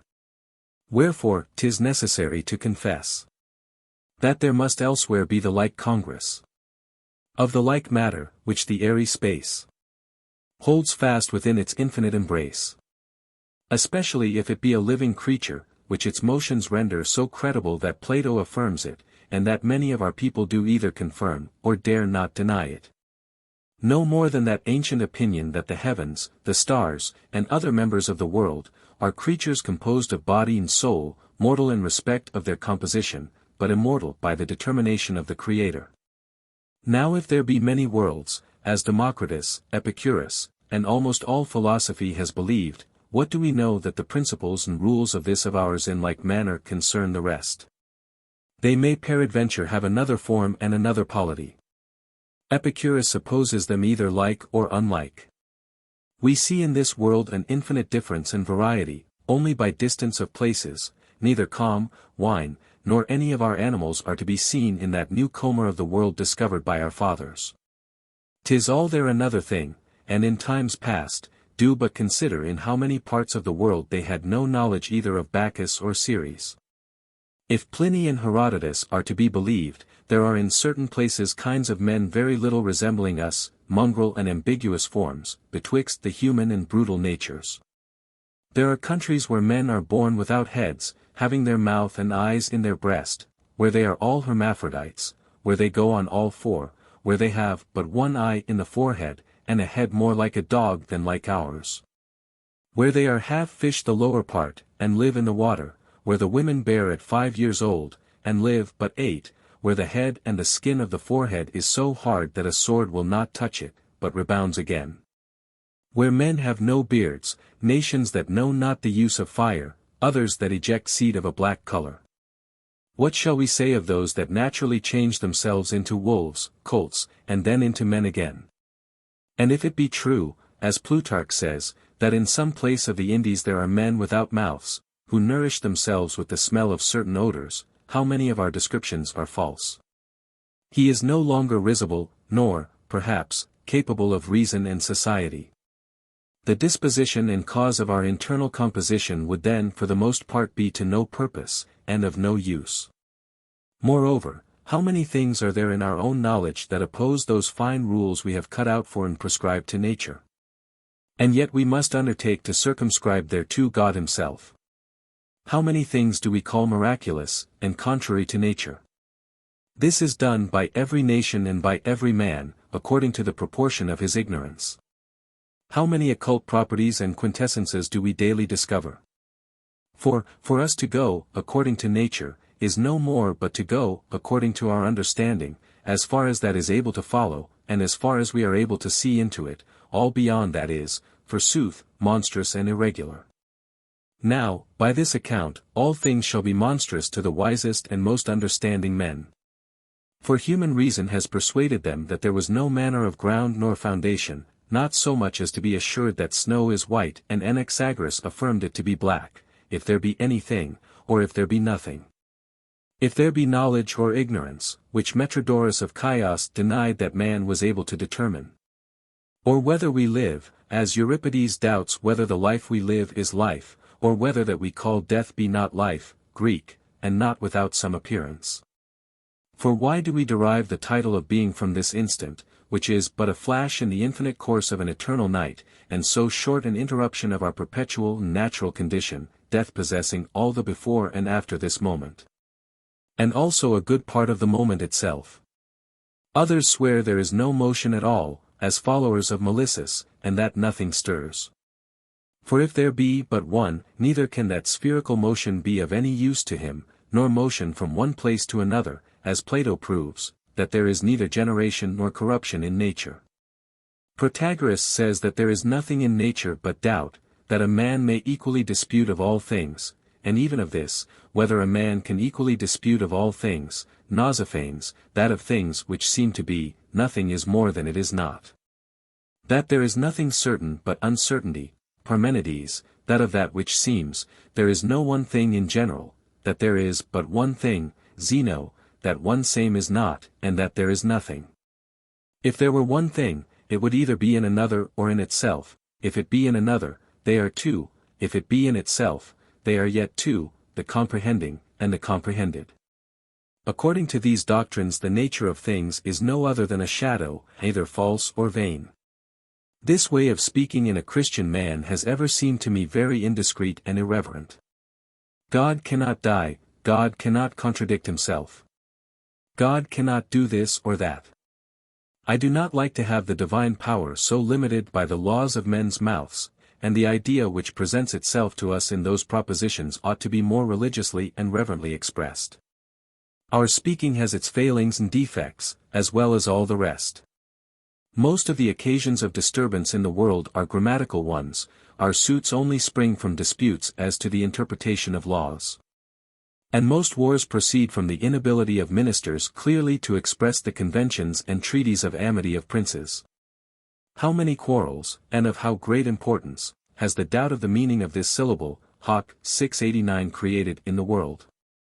Let us take the clearest conclusion that logic itself presents us withal. If you say, it is fine weather, and that you say true, it is then fine weather. Is not this a very certain form of speaking? And yet it will deceive us. That it will do so, let us follow the example. If you say, I lie, if you say true, you do lie. The art, the reason, and force of the conclusion of this, are the same with the other, and yet we are gravelled.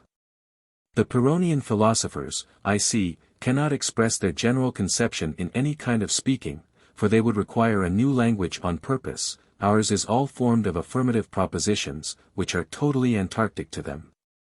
Insomuch that when they say, I doubt, they are presently taken by the throat, to make them confess that at least they know and are assured that they do doubt. By which means they have been compelled to shelter themselves under this medical comparison, without which their humor would be inexplicable, when they pronounce, I know not, or, I doubt.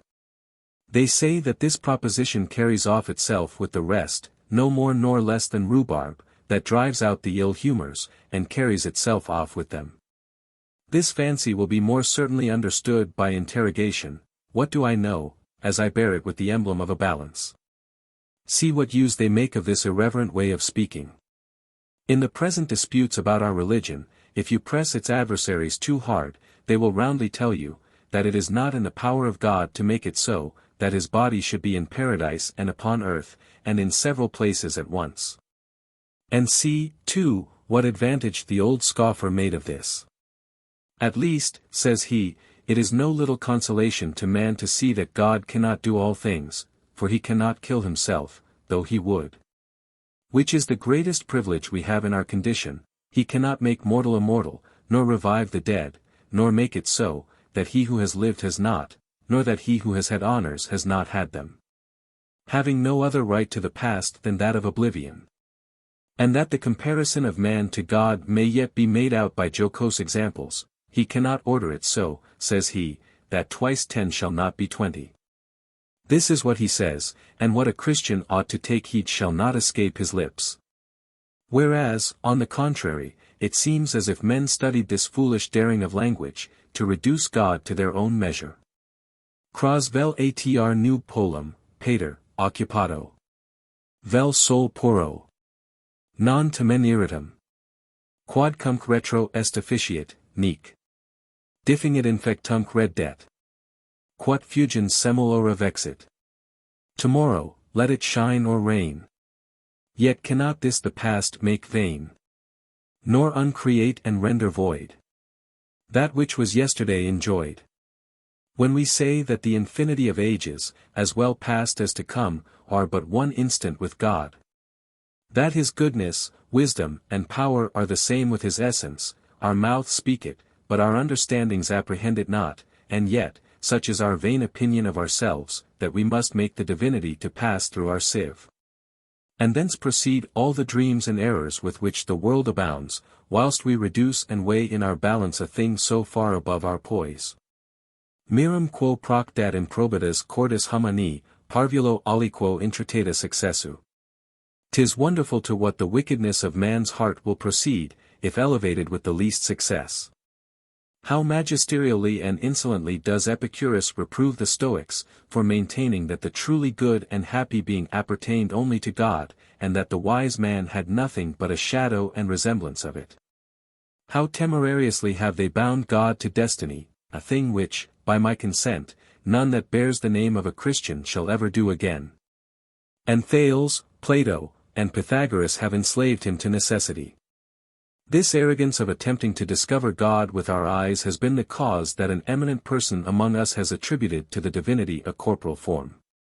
And is the reason of what happens to us every day, of attributing to God important events, by a particular assignment. Because they weigh with us, they conclude that they also weigh with him, and that he has a more intent and vigilant regard to them than to others of less moment to us or of ordinary course, magna Dei current. Parva negligunt. The gods are concerned at great matters, but slight the small. Listen to him, he will clear this to you by his reason. Nec in regnis cadem regis omnia minima current, neither indeed do kings in their administration take notice of all the least concerns. As if to that King of kings it were more or less to subvert a kingdom, or to move the leaf of a tree, or as if his providence acted after another manner in inclining the event of a battle than in the leap of a flea. The hand of his government is laid upon every thing after the same manner, with the same power and order, our interest does nothing towards it, our inclinations and measures sway nothing with him. Deus ita artifex magnus in magnis, ut minor non sit in parvis, God is so great an artificer in great things, that he is no less in the least. Our arrogancy sets this blasphemous comparison ever before us. Because our employments are a burden to us, Strato has courteously been pleased to exempt the gods from all offices, as their priests are, he makes nature produce and support all things. And with her weights and motions make up the several parts of the world, discharging human nature from the awe of divine judgments, quod beatum terunc sit, id nec habira negotii quicquam. Nec exhibere alteri. What is blessed and eternal has neither any business itself nor gives any to another. Nature will that in like things there should be a like relation.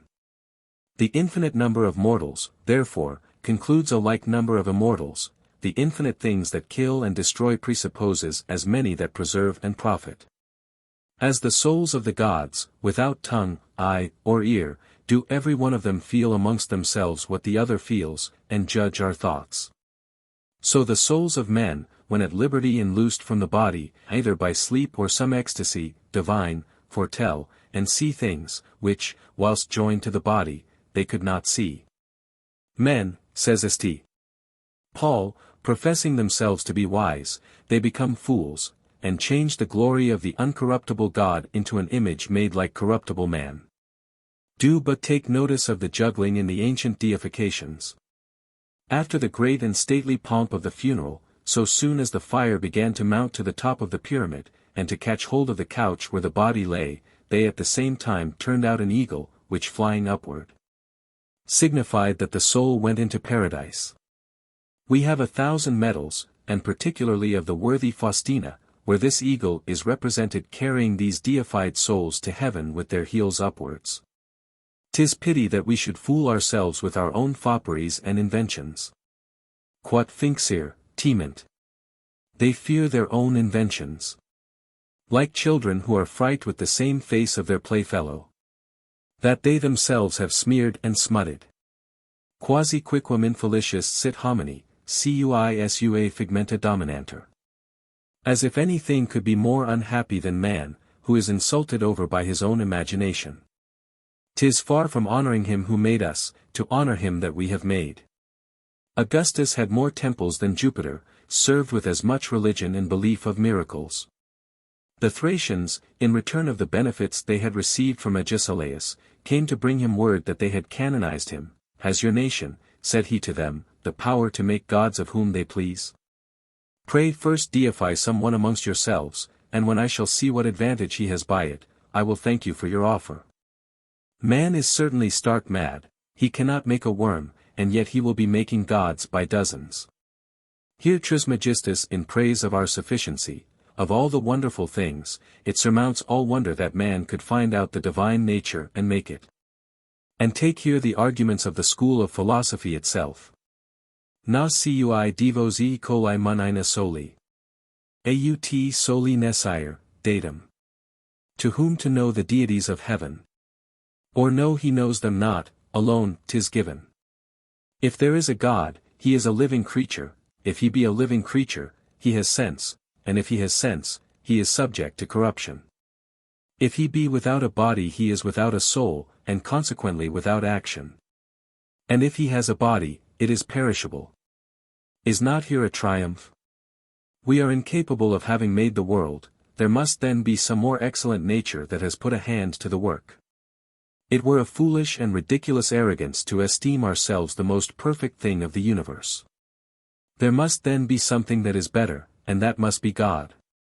When you see a stately and stupendous edifice, though you do not know who is the owner of it, you would yet conclude it was not built for rats. And this divine structure, that we behold of the celestial palace, have we not reason to believe that it is the residence of some possessor, who is much greater than we? Is not the most supreme always the most worthy? But we are in the lowest form. Nothing without a soul and without reason can produce a living creature capable of reason. The world produces us, the world then has soul and reason. Every part of us is less than we. We are part of the world therefore is endued with wisdom and reason, and that more abundantly than we. 'Tis a fine thing to have a great government, the government of the world then appertains to some happy nature. The stars do us no harm, they are then full of goodness. We have need of nourishment, then so have the gods also, and feed upon the vapors of the earth. Worldly goods are not goods to God, therefore they are not goods to us. Offending and being offended are equally testimonies of imbecility, 'tis therefore folly to fear God. God is good by his nature, man by his industry, which is more. The divine and human wisdom have no other distinction, but that the first is eternal, but duration is no accession to wisdom, therefore we are companions. We have life, reason, and liberty, we esteem goodness, charity, and justice. These qualities are then in him.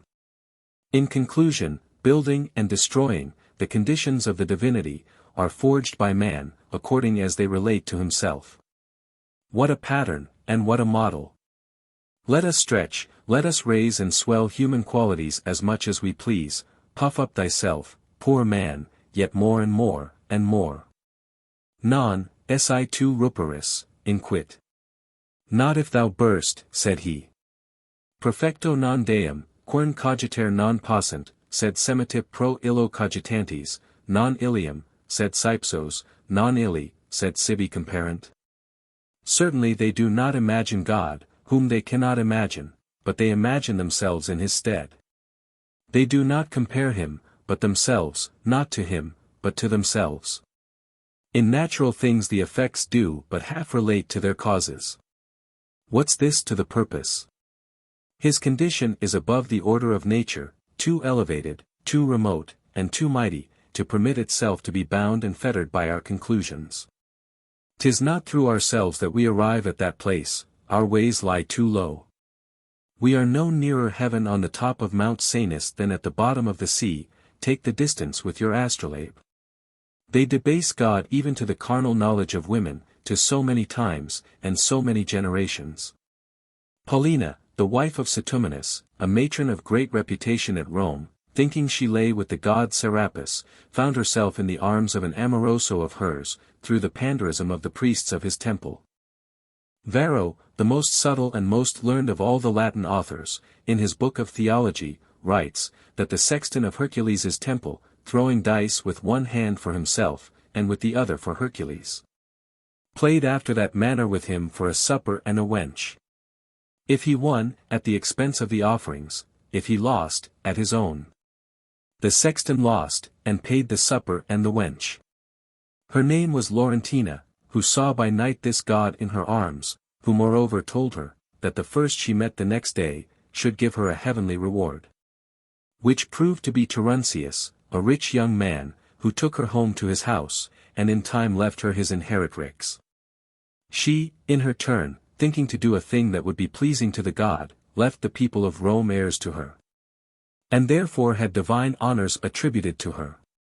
As if it had not been sufficient that Plato was originally descended from the gods by a double line, and that he had Neptune for the common father of his race, it was certainly believed at Athens, that Aristo, having a mind to enjoy the fair Pyrrhiction, could not, and was warned by the god Apollo, in a dream, to leave her unpolluted and untouched, till she should first be brought to bed. These were the father and mother of Plato. How many ridiculous stories are there of like cuckoldings, committed by the gods against poor mortal men? And how many husbands injuriously scandaled in favor of the children? In the Mahometan religion there are Merlins enough found by the belief of the people, that is to say, children without fathers, spiritual, divinely conceived in the wombs of virgins, and carry names that signify so much in their language. We are to observe that to everything nothing is more dear and estimable than its being. The lion, the eagle, the dolphin, prize nothing above their own kind. And that everything assimilates the qualities of all other things to its own proper qualities, which we may indeed extend or contract, but that's all. For beyond that relation and principle our imagination cannot go, can guess at nothing else, nor possibly go out thence, nor stretch beyond it, whence spring these ancient conclusions: of all forms the most beautiful is that of man. Therefore God must be of that form.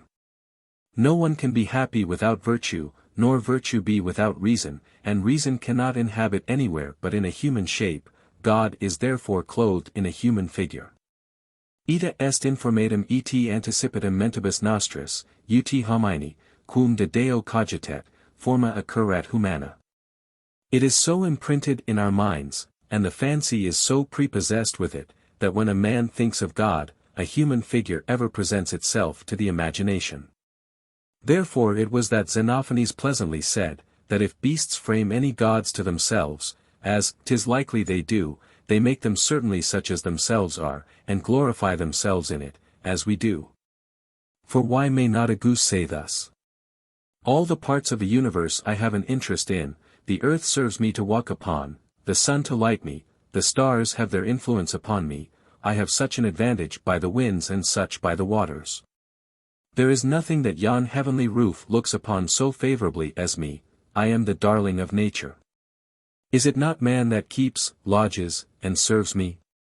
'Tis for me that he both sows and grinds. If he eats me he does the same by his fellow men, and so do I the worms that kill and devour him.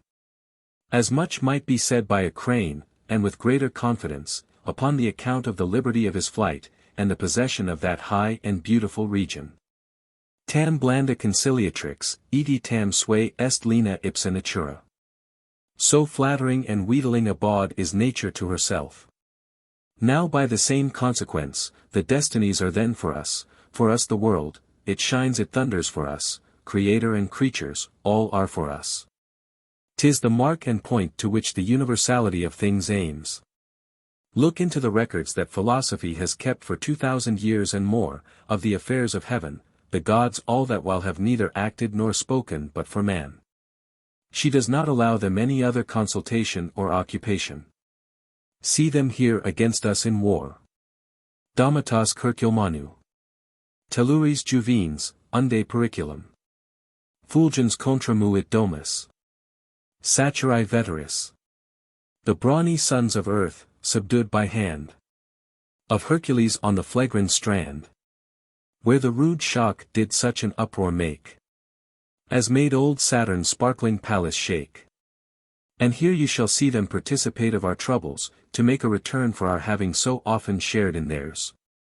Neptunus Muros, magnoque moda tridenti. Fundamenta quadit. Totamque zetibus urbum. Emit, high Juno scased spicima portus prima tenet. Amidst that smother Neptune holds his place. Below the wall's foundation drives his mace, and heaves the city from its solid base. Chapter 13. Of judging of the death of another. When we judge of another's assurance in death, which, without doubt, is the most remarkable action of human life, we are to take heed of one thing. Which is that men very hardly believe themselves to have arrived to that period. Few men come to die in the opinion that it is their latest hour, and there is nothing wherein the flattery of hope more deludes us. It never ceases to whisper in our ears, others have been much sicker without dying. Your condition is not so desperate as 'tis thought, and, at the worst, God has done other miracles. Which happens by reason that we set too much value upon ourselves. It seems as if the universality of things were in some measure to suffer by our dissolution, and that it commiserates our condition, forasmuch as our disturbed sight represents things to itself erroneously. And that we are of opinion they stand in as much need of us as we do of them, like people at sea, to whom mountains, fields, cities, heaven and earth are tossed at the same rate as they are. Provheimer portu. Terra ec urbesque recedent. We sail out of port, and cities and lands recede. 691. Whoever saw old age that did not applaud the past and condemn the present time, laying the fault of his misery and discontent upon the world and the manners of men? Jamque capit quasens, grandis susperat erator. Edicum tempora temporibus praesentia confert praetoritis, laudat fortunas si parentis, e crepat antiquum genus uti paetate repletum. Now the old ploughman, shaking his head, sighs, and compares present times with past, often praises his parents' happiness, and talks of the old race as full of piety. 692. We will make all things go along with us. Whence it follows that we consider our death as a very great thing, and that does not so easily pass, nor without the solemn consultation of the stars. Tot circa unum capit tumultuans dens. All the gods to agitation about one man. 693. And so much the more think it as we more value ourselves. What, shall so much knowledge be lost, with so much damage to the world, without a particular concern of the destinies? Does so rare and exemplary a soul cost no more the killing than one that is common and of no use to the public? This life, that protects so many others, upon which so many other lives depend, that employs so vast a number of men in his service, that fills so many places, shall it drop off like one that hangs but by its own simple thread? None of us lays it enough to heart that he is but one. Thence proceeded those words of Caesar to his pilot, more tumid than the sea that threatened him. Italium esse scylla auctor recusas, me pete, sola tibi causa est haec justa timoris. Vectorum non nos tuum. Perum procellas, tutela secure mea. If you decline to sail to Italy under the God's protection, trust to mine. The only just cause you have to fear is, that you do not know your passenger. Sail on, secure in my guardianship. 694. And these.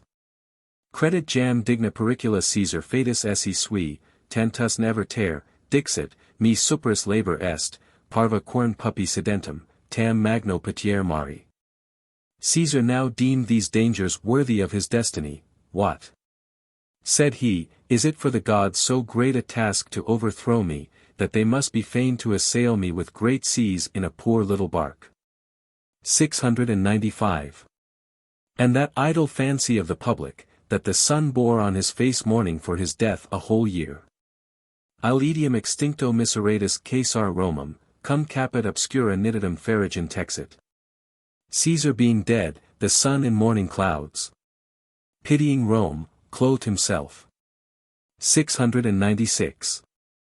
And 1,000 of the like, wherewith the world suffers itself to be so easily imposed upon, believing that our interests affect the heavens, and that their infinity is concerned at our ordinary actions.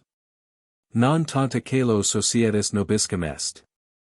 Uti nostro fado mortalis sit al quoque sidrum fulgur. There is no such alliance betwixt us and heaven, that the brightness of the stars should be made also mortal by our death. 697. Now, to judge of constancy and resolution in a man who does not yet believe himself to be certainly in danger, though he really is not reason. And 'tis not enough that he die in this posture, unless he purposely put himself into it for this effect. It commonly falls out in most men that they set a good face upon the matter and speak with great indifference, to acquire reputation, which they hope afterwards, living, to enjoy. Of all whom I have seen die, fortune has disposed their countenances and no design of theirs, and even of those who in ancient times have made away with themselves, there is much to be considered whether it were a sudden or a lingering death. That cruel Roman emperor would say of his prisoners, that he would make them feel death, and if any one killed himself in prison, that fellow has made an escape from me. He would prolong death and make it felt by torments.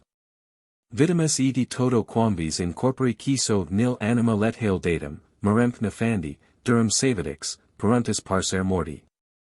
We have seen in tortured bodies, amongst the wounds, none that have been mortal, in human mode of dire cruelty, that means to kill, but will not let men die. 698. In plain truth, it is no such great matter for a man in health and in a temperate state of mind to resolve to kill himself. It is very easy to play the villain before one comes to the point, insomuch that Heliogabalus, the most effeminate man in the world, amongst his lowest sensualities, could forecast to make himself die delicately, when he should be forced thereto. And that his death might not give the lie to the rest of his life, had purposely built a sumptuous tower, the front and base of which were covered with planks enriched with gold and precious stones, thence to precipitate himself. And also caused cords twisted with gold and crimson silk to be made, wherewith to strangle himself, and a sword with the blade of gold to be hammered out to fall upon. And kept poison in vessels of emerald and topaz wherewith to poison himself according as he should like to choose one of these ways of dying. Impiger, ad litem id fortis virtut coacta. Resolute and brave in the face of death by a forced courage. 699. Yet in respect of this person, the effeminacy of his preparations makes it more likely that he would have thought better on't, had he been put to the test. But in those who with greater resolution have determined to dispatch themselves, we must examine whether it were with one blow which took away the leisure of feeling the effect, for it is to be questioned whether, perceiving life by little and little, to steal away the sentiment of the body mixing itself with that of the soul, and the means of repenting being offered, whether, I say, constancy and obstinacy in so dangerous an intention would have been found. In the civil wars of Caesar, Lucius Domitius, being taken in the Abruzzi, and thereupon poisoning himself, afterwards repented. It has happened in our time that a certain person, being resolved to die in not having gone deep enough at the first thrust, the sensibility of the flesh opposing his arm, gave himself 2 or 3 wounds more, but could never prevail upon himself to thrust home. Whilst Claudius Silvanus was upon his trial, Urgulania, his grandmother, sent him a poniard with which, not being able to kill himself, he made his servants cut his veins. Albucilla in Tiberius' time having, to kill himself, struck with too much tenderness, gave his adversaries opportunity to imprison and put him to death their own way. And that great leader, Demosthenes, after his rout in Sicily, did the same, and c. Fimbria, having struck himself too weakly, entreated his servant to dispatch him. On the contrary, Astorius, who could not make use of his own arm, disdained to employ that of his servant to any other use but only to hold the poniard straight and firm, and bringing his throat to it, thrust himself through. 'Tis, in truth, a morsel that is to be swallowed without chewing, unless a man be thoroughly resolved. And yet Adrian the emperor made his physician mark and encircle on his pap the mortal place wherein he was to stab to whom he had given orders to kill him. For this reason it was that Caesar, being asked what death he thought to be the most desired, made answer, the least premeditated and the shortest, 700. If Caesar dared to say it, it is no cowardice in me to believe it. A short death, says Pliny, is the sovereign good hap of human life. People do not much care to recognize it. No one can say that he is resolute for death who fears to deal with it and cannot undergo it with his eyes open. They whom we see in criminal punishments run to their death and hasten and press their execution, do it not out of resolution, but because they will not give themselves leisure to consider it. It does not trouble them to be dead, but to die. Immodi nolo, sed me esse mortem nihil astigmia. I have no mind to die, but I have no objection to be dead. 701. 'Tis a degree of constancy to which I have experimented, that I can arrive, like those who plunge into dangers, as into the sea, with their eyes shut. There is nothing, in my opinion, more illustrious in the life of Socrates, than that he had 30 whole days wherein to ruminate upon the sentence of his death, to have digested it all that time with a most assured hope, without care, and without alteration, and with a series of words and actions rather careless and indifferent than any way stirred or discomposed by the weight of such a thought. That Pomponius Atticus, to whom Cicero writes so often, being sick, caused Agrippa, his son-in-law, and 2 or 3 more of his friends, to be called to him, and told them that having found all means practiced upon him for his recovery to be in vain, and that all he did to prolong his life also prolonged and augmented his pain, he was resolved to put an end both to the one and the other. Desiring them to approve of his determination, or at least not to lose their labor in endeavoring to dissuade him. Now, having chosen to destroy himself by abstinence, his disease was thereby cured, the remedy that he had made use of to kill himself restored him to health. His physicians and friends, rejoicing at so happy an event, and coming to congratulate him, found themselves very much deceived, it being impossible for them to make him alter his purpose, he telling them, that as he must one day die, and was now so far on his way, he would save himself the labor of beginning another time. This man, having surveyed death at leisure, was not only not discouraged at its approach, but eagerly sought it, for being content that he had engaged in the combat, he made it a point of bravery to see the end. 'Tis far beyond not fearing death to taste and relish it. The story of the philosopher Cleanthes is very like this. He had his gums swollen and rotten. His physicians advised him to great abstinence. Having fasted 2 days, he was so much better that they pronounced him cured, and permitted him to return to his ordinary course of diet. He, on the contrary, already tasting some sweetness in this faintness of his, would not be persuaded to go back, but resolved to proceed, and to finish what he had so far advanced. Tullius Marcellinus, a young man of Rome, having a mind to anticipate the hour of his destiny, to be rid of a disease that was more trouble to him than he was willing to endure, though his physicians assured him of a certain, though not sudden, cure, called a council of his friends to deliberate about it. Of whom some, says Seneca, gave him the counsel that out of unmanliness they would have taken themselves, others, out of flattery, such as they thought he would best like. But a Stoic said this to him, Do not concern thyself, Marcellinus, as if thou didst deliberate of a thing of importance. 'Tis no great matter to live, thy servants and beasts live, but it is a great thing to die handsomely, wisely, and firmly. Do but think how long thou hast done the same things, eat, drink, and sleep, drink, sleep, and eat, we incessantly wheel in the same circle. Not only ill and insupportable accidents, but even the satiety of living, inclines a man to desire to die. Marcellinus did not stand in need of a man to advise, but of a man to assist him. His servants were afraid to meddle in the business, but this philosopher gave them to understand that domestics are suspected even when it is in doubt whether the death of the master were voluntary or no.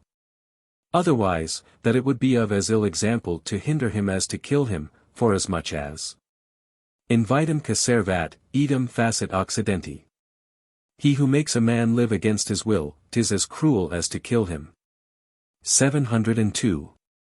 He then told Marcellinus that it would not be unbecoming, as what is left on the tables when we have eaten is given to the attendants, so, life being ended, to distribute something to those who have been our servants.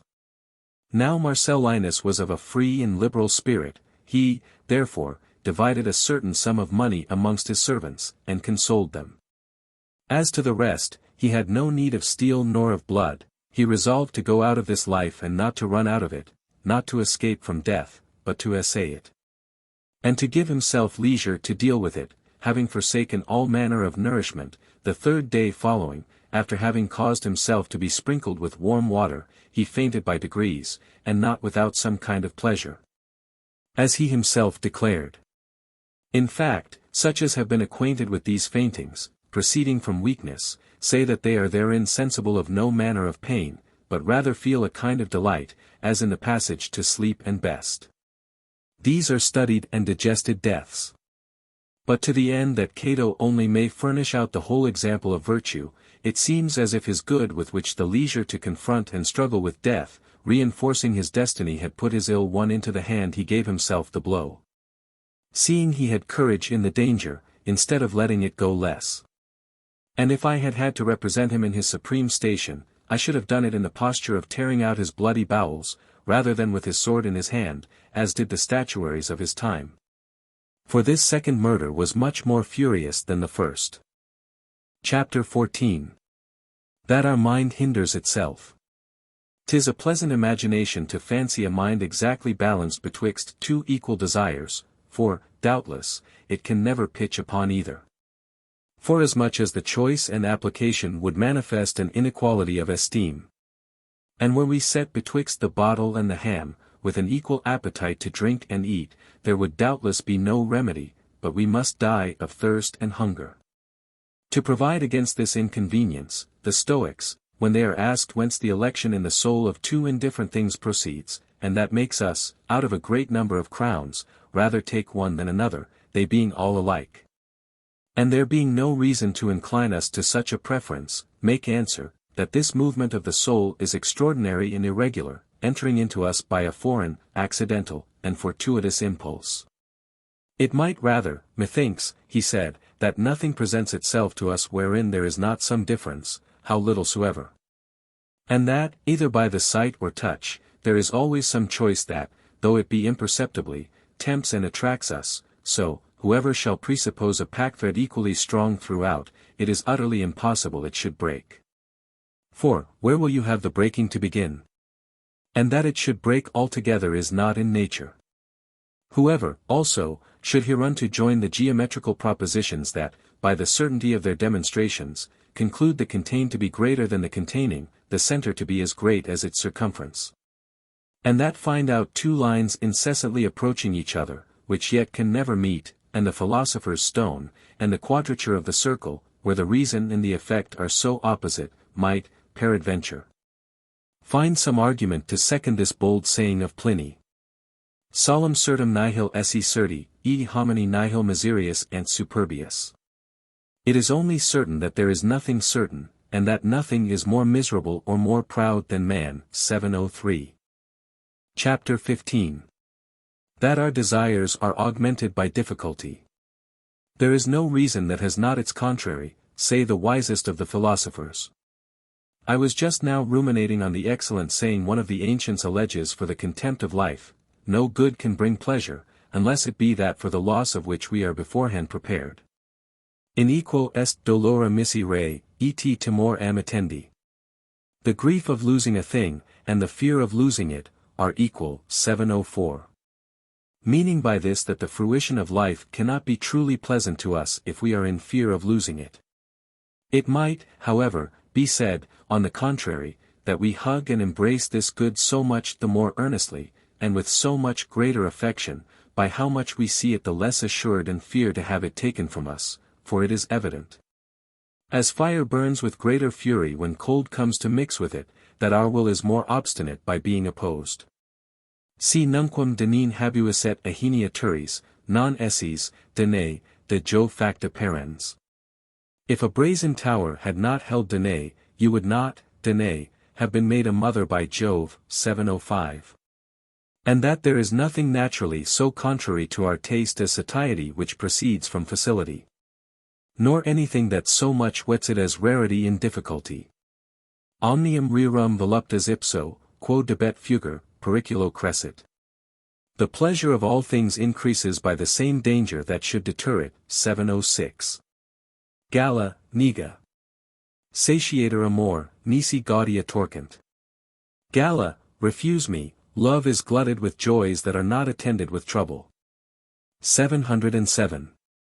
To keep love in breath, Lycurgus made a decree that the married people of Lacedaemon should never enjoy one another but by stealth, and that it should be as great a shame to take them in bed together as committing with others.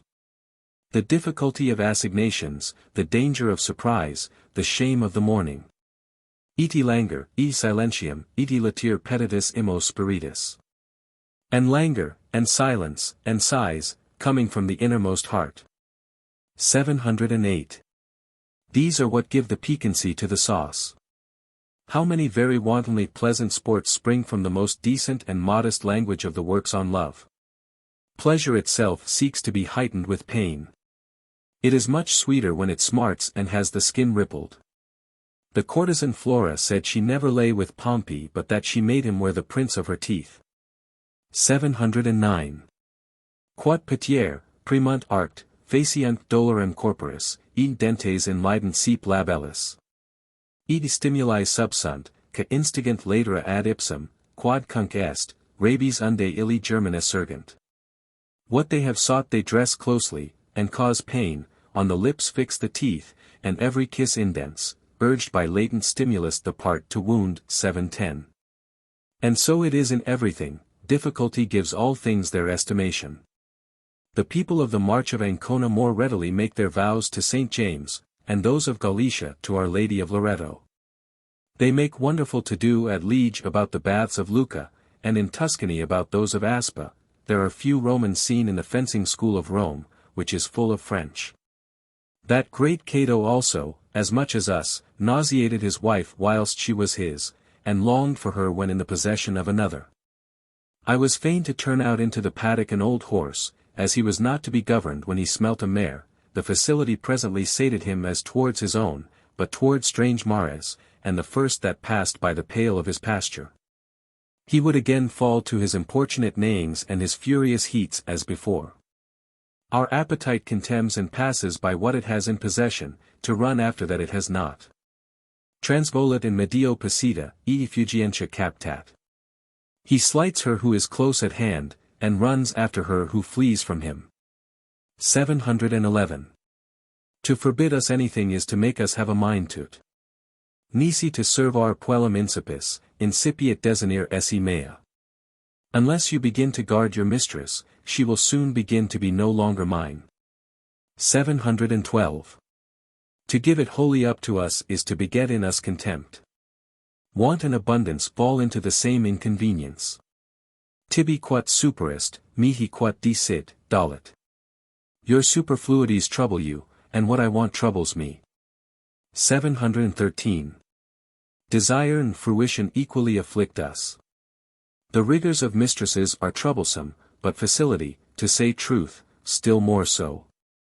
Forasmuch as discontent and anger spring from the esteem we have of the thing desired, heat and actuate love, but satiety begets disgust. 'Tis a blunt, dull, stupid, tired, and slothful passion.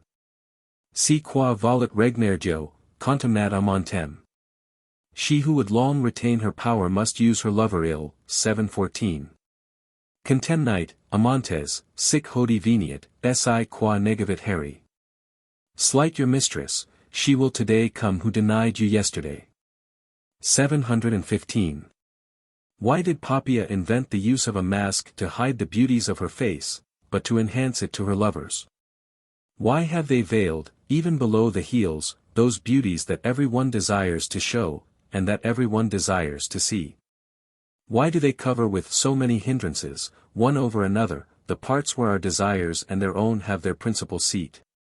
And to what serve those great bastion farthingales, with which our ladies fortify their haunches, but to allure our appetite and to draw us on by removing them farther from us? Edi fugit ad salices, edi cupit antiviteri. She flies to the osiers, and desires beforehand to be seen going. 716. Interdum tunica duxit operta morum. The hidden robe has sometimes checked love. 717. To what use serves the artifice of this virgin modesty, this grave coldness, this severe countenance, this professing to be ignorant of things that they know better than we who instruct them in them, but to increase in us the desire to overcome, control, and trample underfoot at pleasure all this ceremony and all these obstacles? For there is not only pleasure, but, moreover, glory, in conquering and debauching that soft sweetness and that childish modesty, and to reduce a cold and matron-like gravity to the mercy of our ardent desires. 'Tis a glory, say they, to triumph over modesty, chastity, and temperance. And whoever dissuades ladies from those qualities, betrays both them and himself. We are to believe that their hearts tremble with affright, that the very sound of our words offends the purity of their ears, that they hate us for talking so, and only yield to our importunity by a compulsive force. Beauty, all-powerful as it is, has not wherewithal to make itself relished without the mediation of these little arts. Look into Italy, where there is the most and the finest beauty to be sold, how it is necessitated to have recourse to extrinsic means and other artifices to render itself charming, and yet, in truth, whatever it may do, being venal and public, it remains feeble and languishing. Even so in virtue itself, of two like effects, we notwithstanding look upon that as the fairest and most worthy, wherein the most trouble and hazard are set before us. 'Tis an effect of the divine providence to suffer the Holy Church to be afflicted, as we see it, with so many storms and troubles, by this opposition to rouse pious souls, and to awaken them from that drowsy lethargy wherein, by so long tranquillity, they had been immerged. If we should lay the loss we have sustained in the number of those who have gone astray, in the balance against the benefit we have had by being again put in breath, and by having our zeal and strength revived by reason of this opposition, I know not whether the utility would not surmount the damage. We have thought to tie the nuptial knot of our marriages more fast and firm by having taken away all means of dissolving it, but the knot of the will and affection is so much the more slackened and made loose, by how much that of constraint is drawn closer. And, on the contrary, that which kept the marriages at Rome so long in honor and inviolate, was the liberty every one who so desired had to break them. They kept their wives the better, because they might part with them, if they would. And, in the full liberty of divorce, 500 years and more passed away before any one made use on't. Quod licet, ingradum est, quod non licet, acrius urit. What you may, is displeasing, what is forbidden, whets the appetite. 718. We might here introduce the opinion of an ancient upon this occasion, that executions rather whet than dull the edge of vices, that they do not beget the care of doing well, that being the work of reason and discipline, but only a care not to be taken in doing ill. Latius excisi pestis contagia serpunt. The plague sore being lanced, the infection spreads all the more. 719.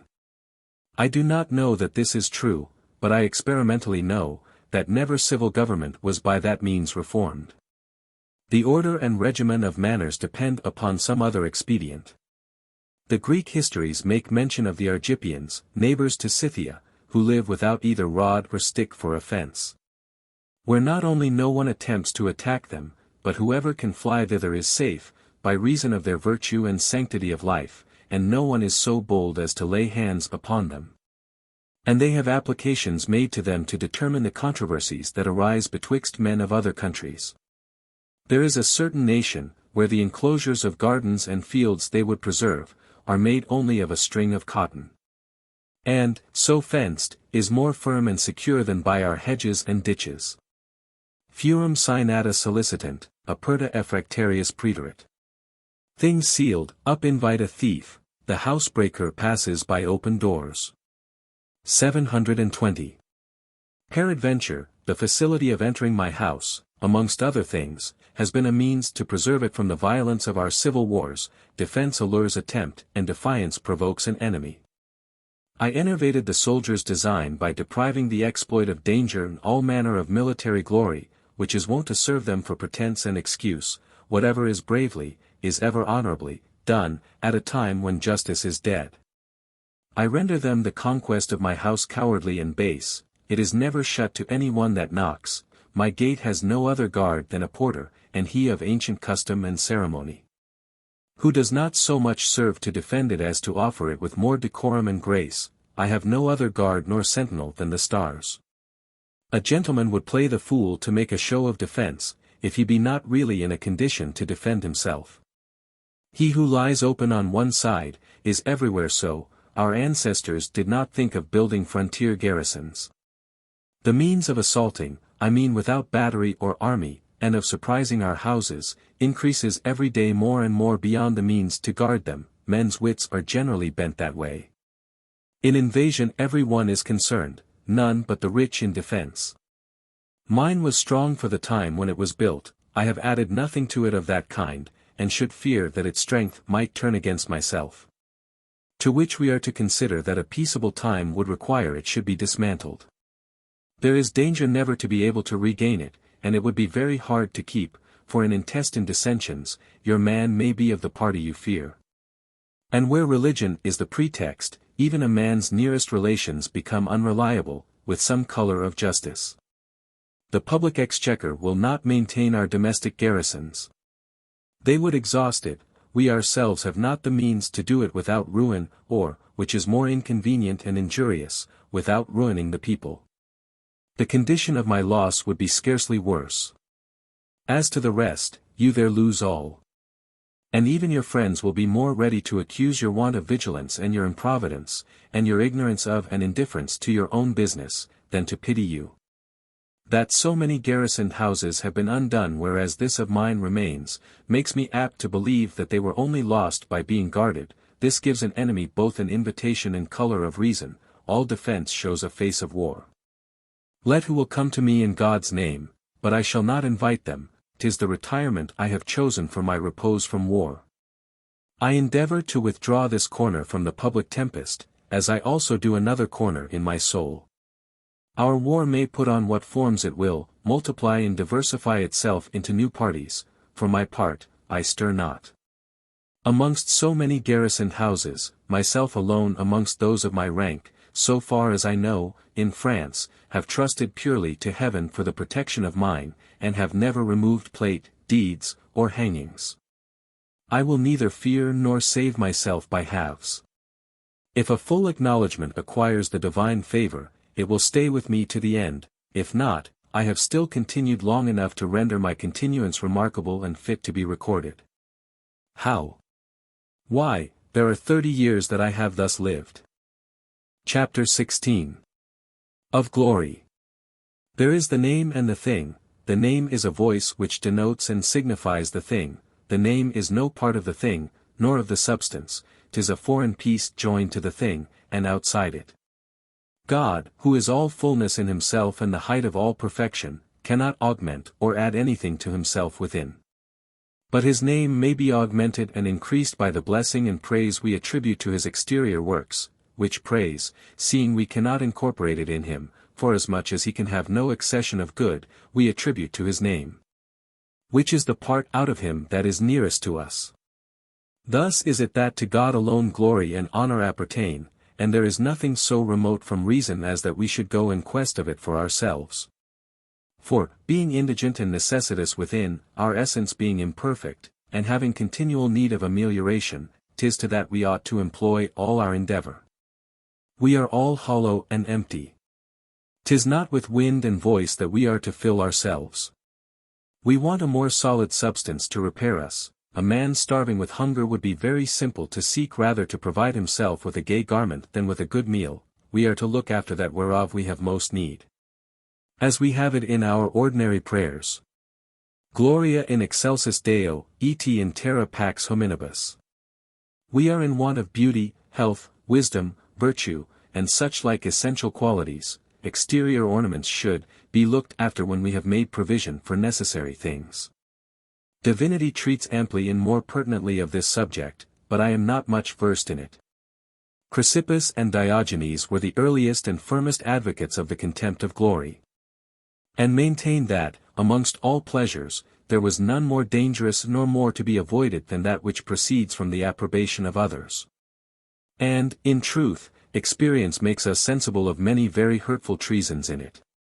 There is nothing that so poisons princes as flattery, nor anything whereby wicked men more easily obtain credit and favor with them. Nor panderism so apt and so usually made use of to corrupt the chastity of women as to wheedle and entertain them with their own praises. The first charm the sirens made use of to allure Ulysses is of this nature. Deca ver nous, deca, o tres louable Ulysses, idilo plus grand honneur dont la gris fleuris. Come hither to us, O admirable Ulysses, come hither, thou greatest ornament and pride of Greece. 721. These philosophers said, that all the glory of the world was not worth an understanding man's holding out his finger to obtain it. Gloria quantalabit quid erit, si gloria tantum est. What is glory, be it as glorious as it may be, if it be no more than glory? 722. I say for it alone. For it often brings several commodities along with it, for which it may justly be desired, it acquires us goodwill, and renders us less subject and exposed to insult and offense from others, and the like. It was also one of the principal doctrines of Epicurus. For this precept of his sect, conceal thy life, that forbids men to encumber themselves with public negotiations and offices, also necessarily presupposes a contempt of glory, which is the world's approbation of those actions we produce in public. 723 He that bids us conceal ourselves, and to have no other concern but for ourselves, and who will not have us known to others, would much less have us honored and glorified. And so advises Idomeneus not in any sort to regulate his actions by the common reputation or opinion, except so as to avoid the other accidental inconveniences that the contempt of men might bring upon him. These discourses are, in my opinion, very true and rational, but we are, I know not how, double in ourselves, which is the cause that what we believe we do not believe, and cannot disengage ourselves from what we condemn. Let us see the last and dying words of Epicurus. They are grand, and worthy of such a philosopher, and yet they carry some touches of the recommendation of his name and of that humor he had decried by his precepts. Here is a letter that he dictated a little before his last gasp. Epicurus to Hymachus, health. Whilst I was passing over the happy and last day of my life, I write this, but, at the same time, afflicted with such pain in my bladder and bowels that nothing can be greater. But it was recompensed with the pleasure the remembrance of my inventions and doctrines brought to my soul. Now, as the affection thou hast ever from thy infancy borne towards me in philosophy requires, take upon thee the protection of Metrodorus' children. This is the letter. And that which makes me interpret that the pleasure he says he had in his soul concerning his inventions, has some reference to the reputation he hoped for thence after his death, is the manner of his will. In which he gives order that Ammonomachus and Timocrates, his heirs, should, every January, defray the expense of the celebration of his birthday as Hermachus should appoint. And also the expense that should be made the 20th of every moon in entertaining the philosophers, his friends, who should assemble in honor of the memory of him and of Metrodorus. 724. Carneades was head of the contrary opinion, and maintained that glory was to be desired for itself, even as we embrace our posthumous issue for themselves, having no knowledge nor enjoyment of them. This opinion has not failed to be the more universally followed, as those commonly are that are most suitable to our inclinations. Aristotle gives it the first place amongst external goods, and avoids, as two extreme vices, the immoderate either seeking or evading it. I believe that, if we had the book Cicero wrote upon this subject, we should there find pretty stories. For he was so possessed with this passion, that, if he had dared, I think he could willingly have fallen into the excess that others did, that virtue itself was not to be coveted, but upon the account of the honor that always attends it. Paulum sepulti distat inertia salata virtus. Virtue concealed little differs from dead sloth. 725. Which is an opinion so false, that I am vexed it could ever enter into the understanding of a man that was honored with the name of philosopher. If this were true, men need not be virtuous but in public. And we should be no further concerned to keep the operations of the soul, which is the true seat of virtue, regular and in order, than as they are to arrive at the knowledge of others. Is there no more in it, then, but only slyly and with circumspection to do ill? If thou knowest, says Carneades, of a serpent lurking in a place where, without suspicion, a person is going to sit down, by whose death thou expectest an advantage, thou dost ill if thou dost not give him caution of his danger. And so much the more because the action is to be known by none but thyself. If we do not take up of ourselves the rule of well-doing, if impunity pass with us for justice, to how many sorts of wickedness shall we every day abandon ourselves? I do not find what Sextus Pedusius did, in faithfully restoring the treasure that C. Clodius had committed to his soul's secrecy and trust, a thing that I have often done myself, so commendable, as I should think it an execrable baseness, had we done otherwise, and I think it of good use in our days to recall the example of P. Sextilius Rufus, whom Cicero accuses to have entered upon an inheritance contrary to his conscience, not only not against law, but even by the determination of the laws themselves, and M. Crassus and Hortensius, who, by reason of their authority and power, having been called in by a stranger to share in the succession of a forged will, that so he might secure his own part, satisfied themselves with having no hand in the forgery, and refused not to make their advantage and to come in for a share, secure enough, if they could shroud themselves from accusations, witnesses, and the cognizance of the laws. Memonerant deum se habera testem. Id est, ut ego arbiter, mentem suam.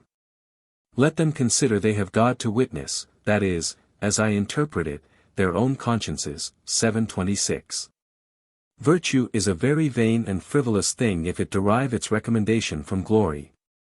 And 'tis to no purpose that we endeavor to give it a station by itself, and separate it from fortune, for what is more accidental than reputation? Perfecto fortuna in omni re dominator, ea residential cunctus ex libidine magis, cum ex vero, celebrat, obscurat. Fortune rules in all things, it advances and depresses things more out of its own will than of right and justice. 727. So to order it that actions may be known and seen is purely the work of fortune, 'tis chance that helps us to glory, according to its own temerity. I have often seen her go before merit, and often very much outstrip it.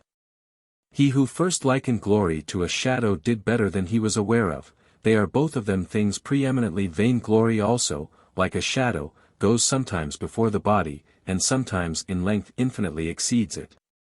They who instruct gentlemen only to employ their valor for the obtaining of honor. Quasi non sit honestum, quod nobilitatem non sit. As though it were not a virtue, unless celebrated. 728. What do they intend by that but to instruct them never to hazard themselves if they are not seen, and to observe well if there be witnesses present who may carry news of their valor? Whereas 1,000 occasions of well-doing present themselves which cannot be taken notice of. How many brave individual actions are buried in the crowd of a battle? Whoever shall take upon him to watch another's behavior in such a confusion is not very busy himself, and the testimony he shall give of his companion's deportment will be evidence against himself. Vera ite sapiens animi magnitudo, honestum illud. Quod maxime naturam sequitur, in factis positum, non in gloria, judicat. The true and wise magnanimity judges that the bravery which most follows nature more consists in act than glory. 729. All the glory that I pretend to derive from my life is that I have lived it in quiet.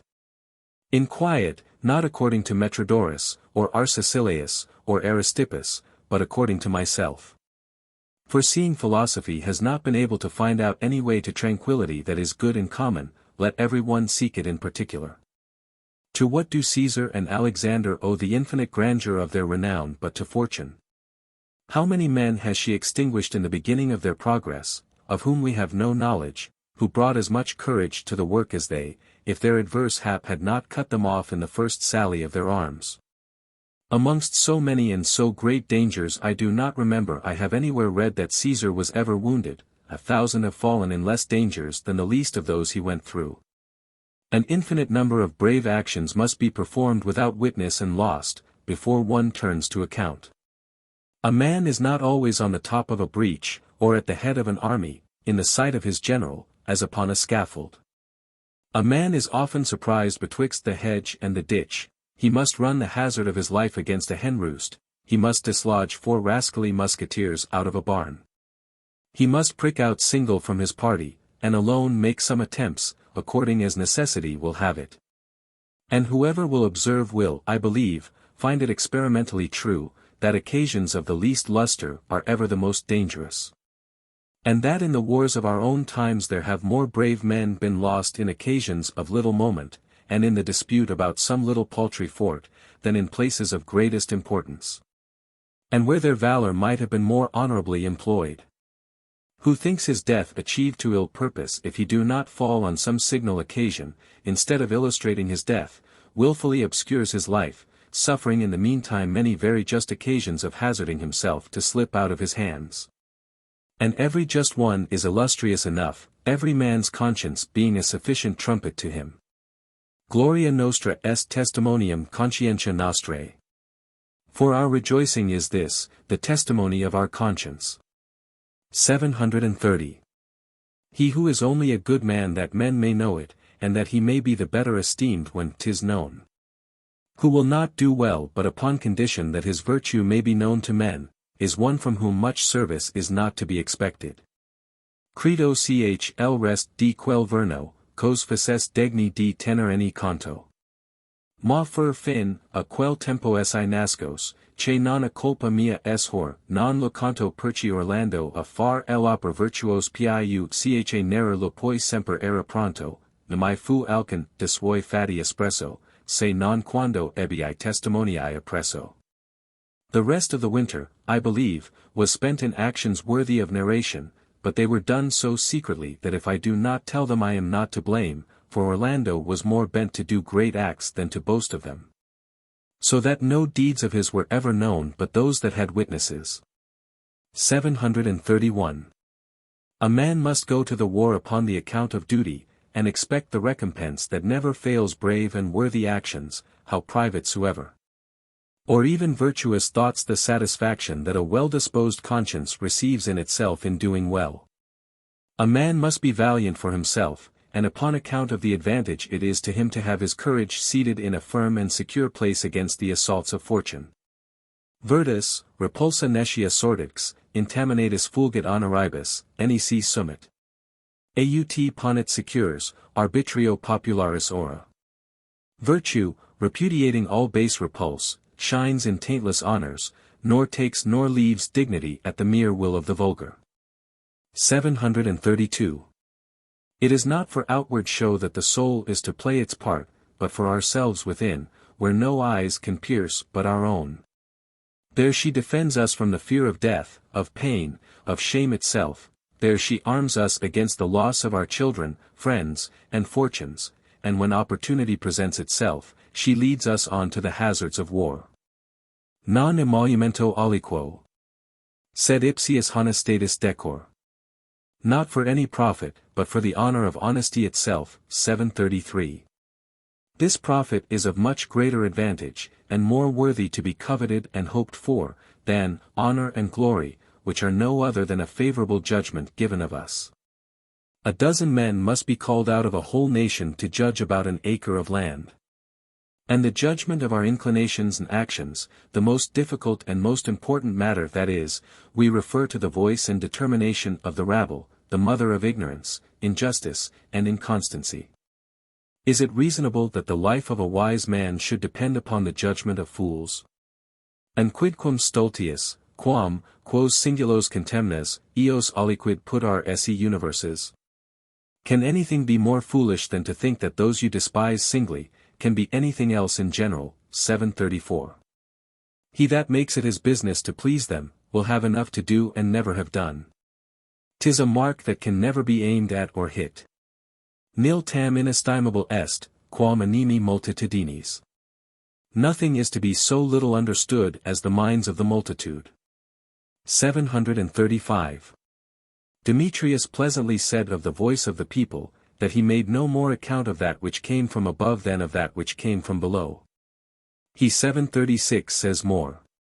Ego hoc judico, esse quando terp non sit, tamen non esse non terp, cum id a multitudine laudator. I am of opinion, that though a thing be not foul in itself, yet it cannot but become so when commended by the multitude. 737. No art, no activity of wit, could conduct our steps so as to follow so wandering and so irregular a guide, in this windy confusion of the noise of vulgar reports and opinions that drive us on, no way worth anything can be chosen. Let us not propose to ourselves so floating and wavering an end, let us follow constantly after reason, let the public approbation follow us there, if it will. And as it wholly depends upon fortune, we have no reason sooner to expect it by any other way than that. Even though I would not follow the right way because it is right, I should, however, follow it as having experimentally found that, at the end of the reckoning, 'tis commonly the most happy and of greatest utility. Dedit hoc providentia hominibus munis, ut honesta magis juverant. This gift Providence has given to men, that honest things should be the most agreeable. 738. The mariner of old said thus to Neptune, in a great tempest, O God, thou wilt save me if thou wilt, and if thou choosest, thou wilt destroy me, but, however, I will hold my rudder straight. 739 I have seen in my time 1,000 men supple, half-bred, ambiguous, whom no one doubted to be more worldly wise than I, lose themselves, where I have saved myself. Risi successus posse carere dolos. I have laughed to see cunning fail of success. 740. Paulus Aemilius, going on the glorious expedition of Macedonia, above all things charged the people of Rome not to speak of his actions during his absence. Oh, the license of judgments is a great disturbance to great affairs.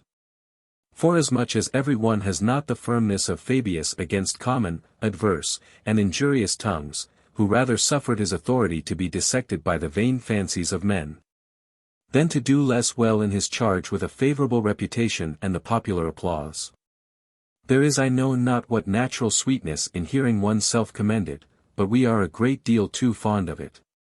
Laudari metuum, nec enim mihi cornea fibra est, sed recti finemque extremumque esse recuso, iuge tuum, edi bell. I should fear to be praised, for my heart is not made of horn, but I deny that, excellent, admirably done, are the terms and final aim of virtue. 741. I care not so much what I am in the opinions of others, as what I am in my own. I would be rich of myself, and not by borrowing. Strangers see nothing but events and outward appearances. Everybody can set a good face on the matter, when they have trembling and terror within, they do not see my heart, they see but my countenance. One is right in decrying the hypocrisy that is in war. For what is more easy to an old soldier than to shift in a time of danger, and to counterfeit the brave when he has no more heart than a chicken?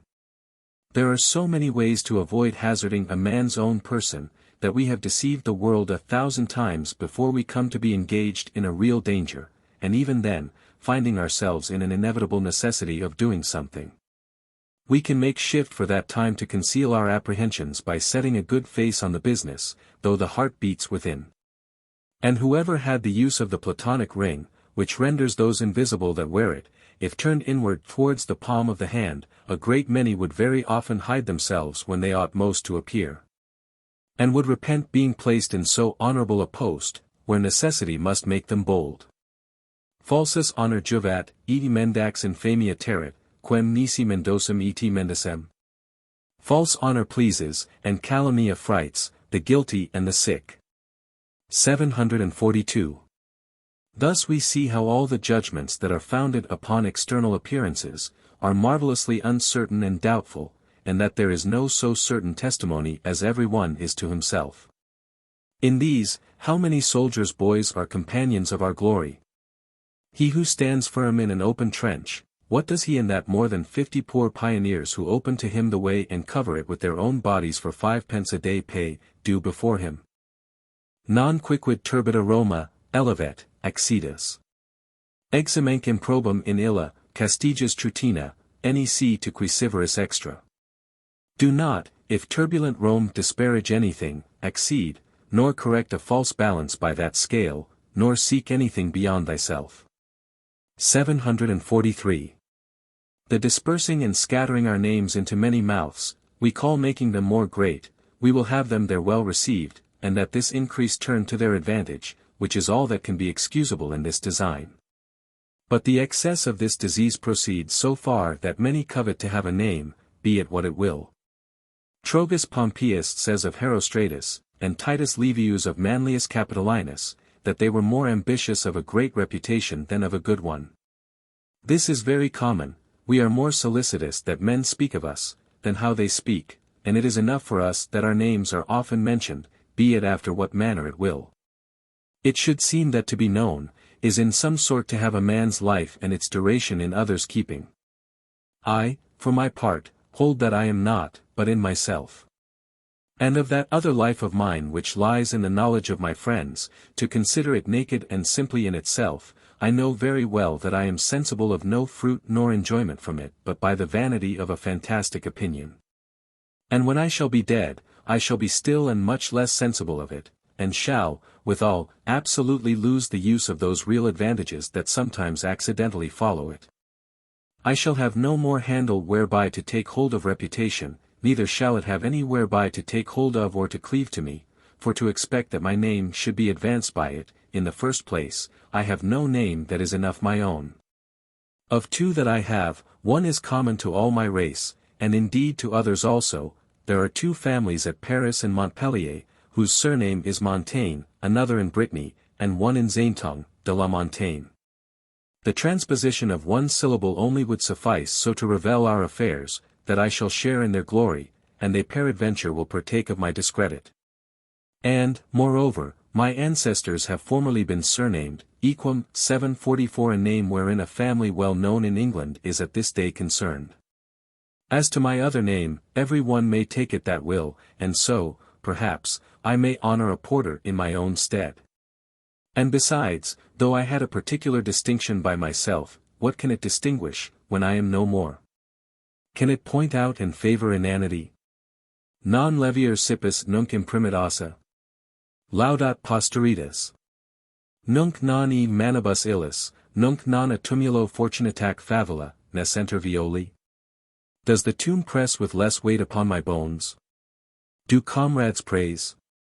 Not from my manes, not from the tomb, not from the ashes will violets grow. 745. But of this I have spoken elsewhere. As to what remains, in a great battle where 10,000 men are maimed or killed, there are not 15 who are taken notice of. It must be some very eminent greatness or some consequence of great importance that fortune has added to it, that signalizes a private action, not of a harquebuser only, but of a great captain. For to kill a man, or 2, or 10, to expose a man's self bravely to the utmost peril of death, is indeed something in every one of us, because we their hazard all. But for the world's concern, they are things so ordinary, and so many of them are every day seen, and there must of necessity be so many of the same kind to produce any notable effect, that we cannot expect any particular renown from it. Casus multis hic cognitus, ac jam tritus, ea medio fortuni ductus acervo. The accident is known to many, and now trite, and drawn from the midst of fortune's heap. 746.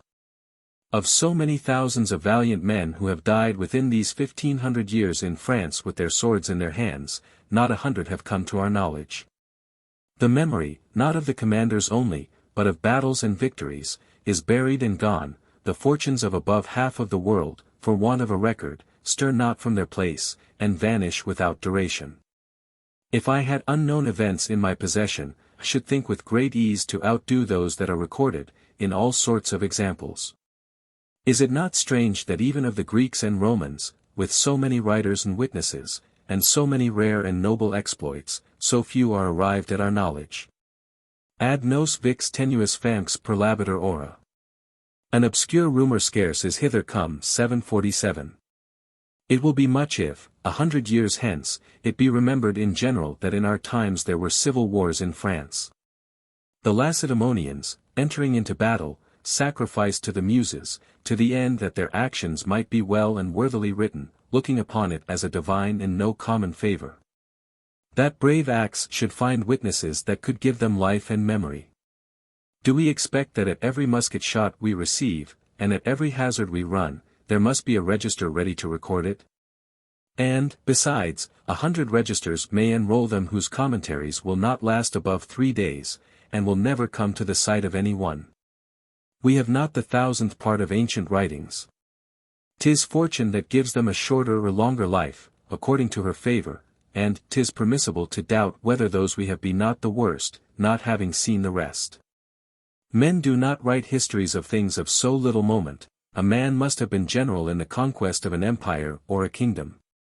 He must have won 250 set battles, and always the weaker in number, as Caesar did. 10,000 brave fellows and many great captains lost their lives valiantly in his service, whose names lasted no longer than their wives and children lived. Quos fama obscura recondit. Whom an obscure reputation conceals. 748. Even those whom we see behave themselves well, 3 months or 3 years after they have departed hence, are no more mentioned than if they had never been. Whoever will justly consider, and with due proportion, of what kind of men and of what sort of actions the glory sustains itself in the records of history, we'll find that there are very few actions and very few persons of our times who can there pretend any right.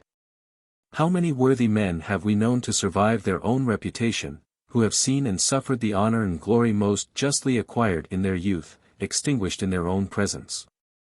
And for 3 years of this fantastic and imaginary life we must go and throw away our true and essential life, and engage ourselves in a perpetual death.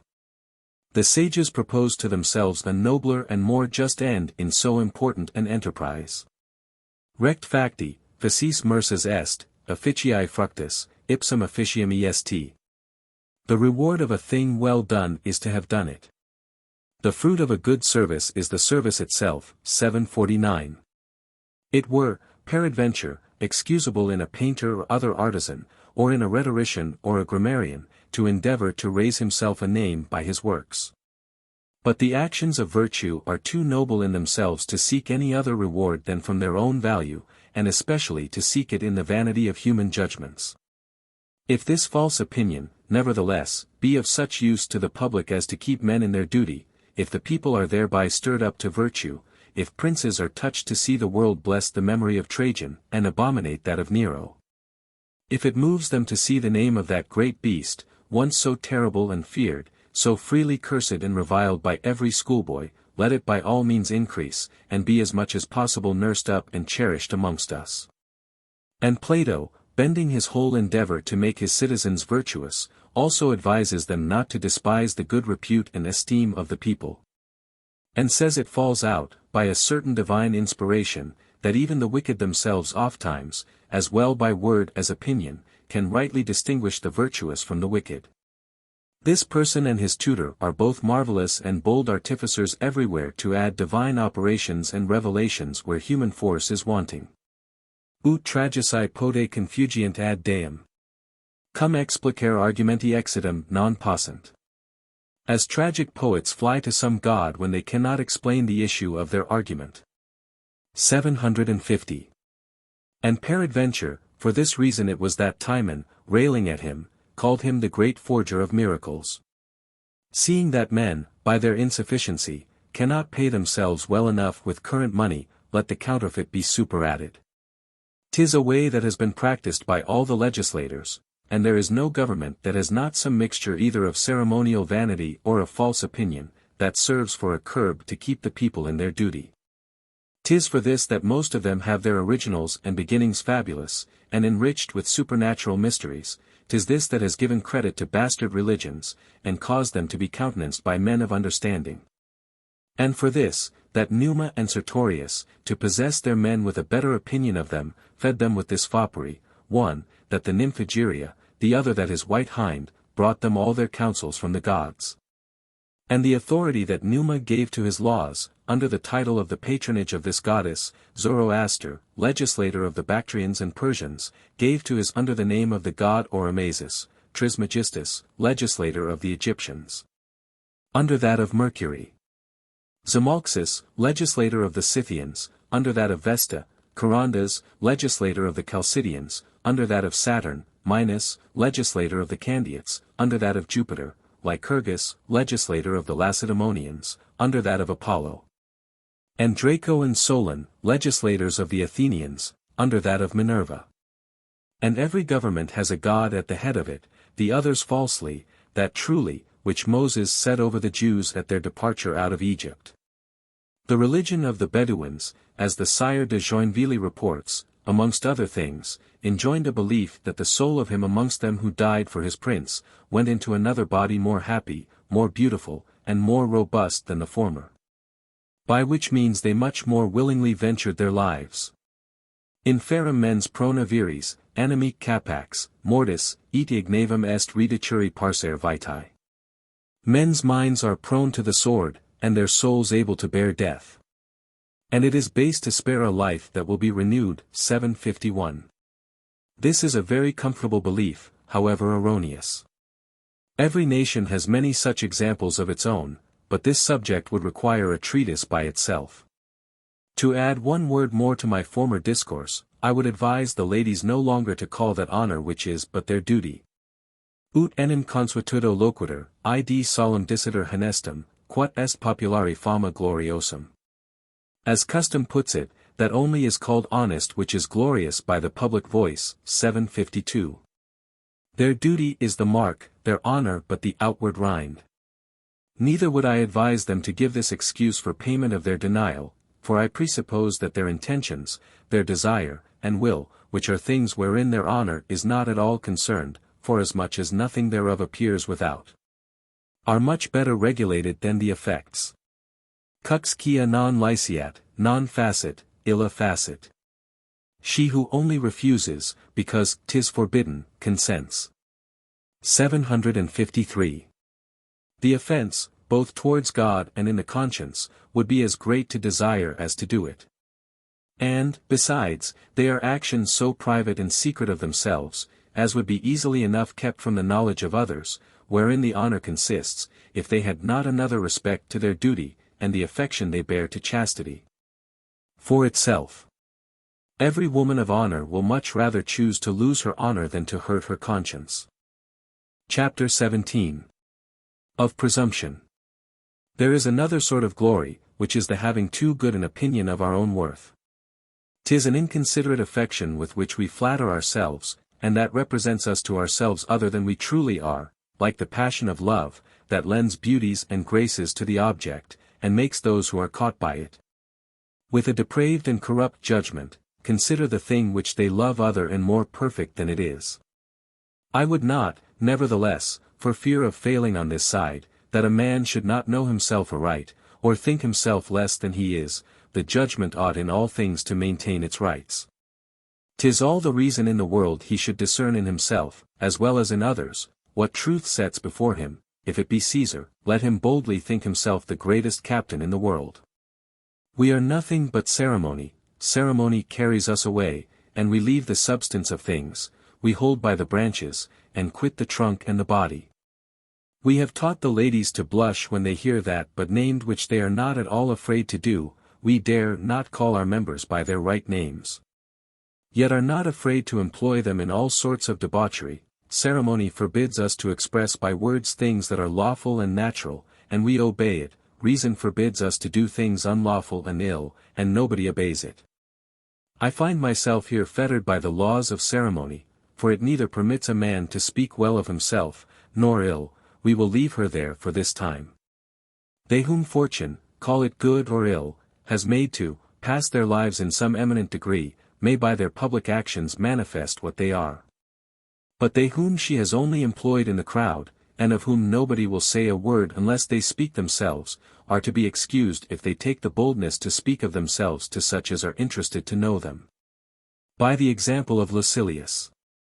Alvolo fidus arcana sodalibus olem, credibat libris, nec si male cesserat, usquam, decurrens alio, nec si bene, quo fit, ut omnis, votiva patit valuri descripta tabella, vita sanis.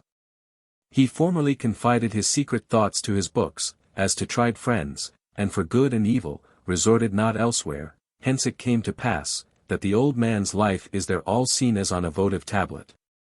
754.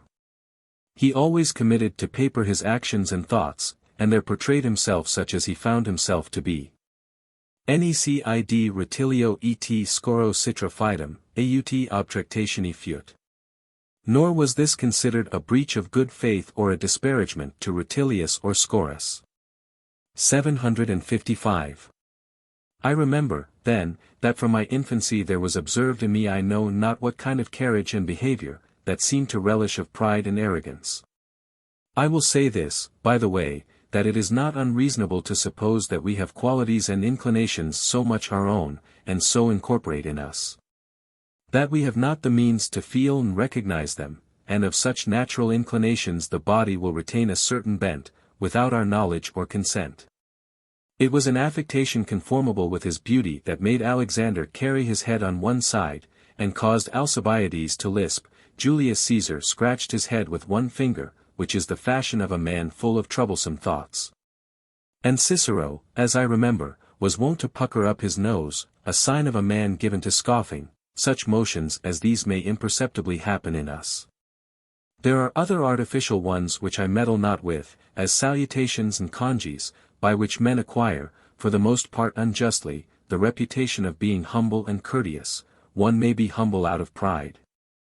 I am prodigal enough of my hat, especially in summer, and never am so saluted but that I pay it again from persons of what quality soever, unless they be in my own service. I should make it my request to some princes whom I know, that they would be more sparing of that ceremony, and bestow that courtesy where it is more due, for being so indiscreetly and indifferently conferred on all, it is thrown away to no purpose. If it be without respect of persons, it loses its effect. Amongst irregular deportment, let us not forget that haughty one of the Emperor Constantius, who always in public held his head upright and stiff, without bending or turning on either side.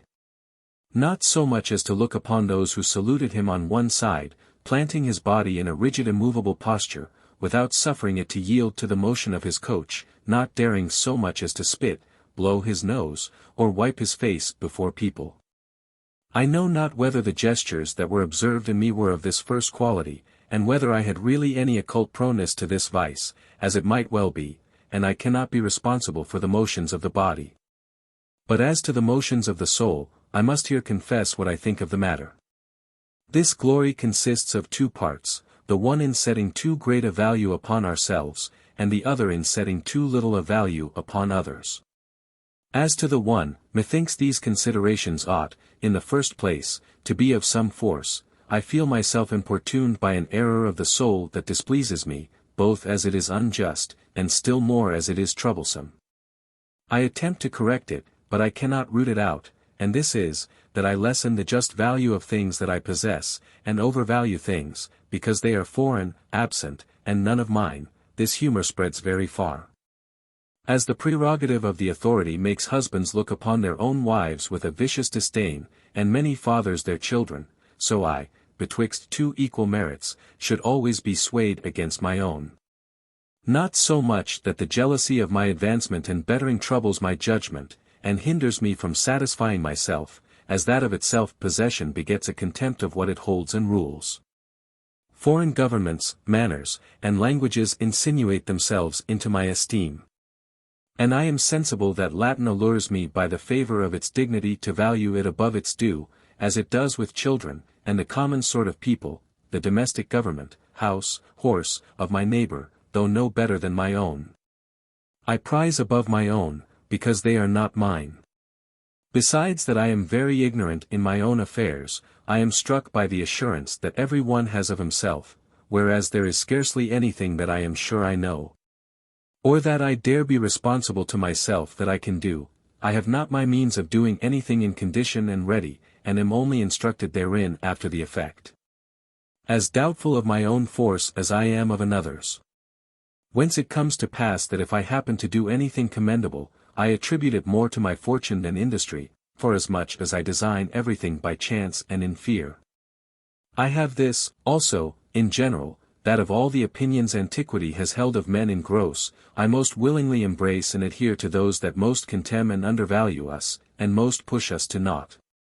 Methinks, philosophy has never so fair a game to play as when it falls upon our vanity and presumption, when it most lays open our irresolution, weakness, and ignorance.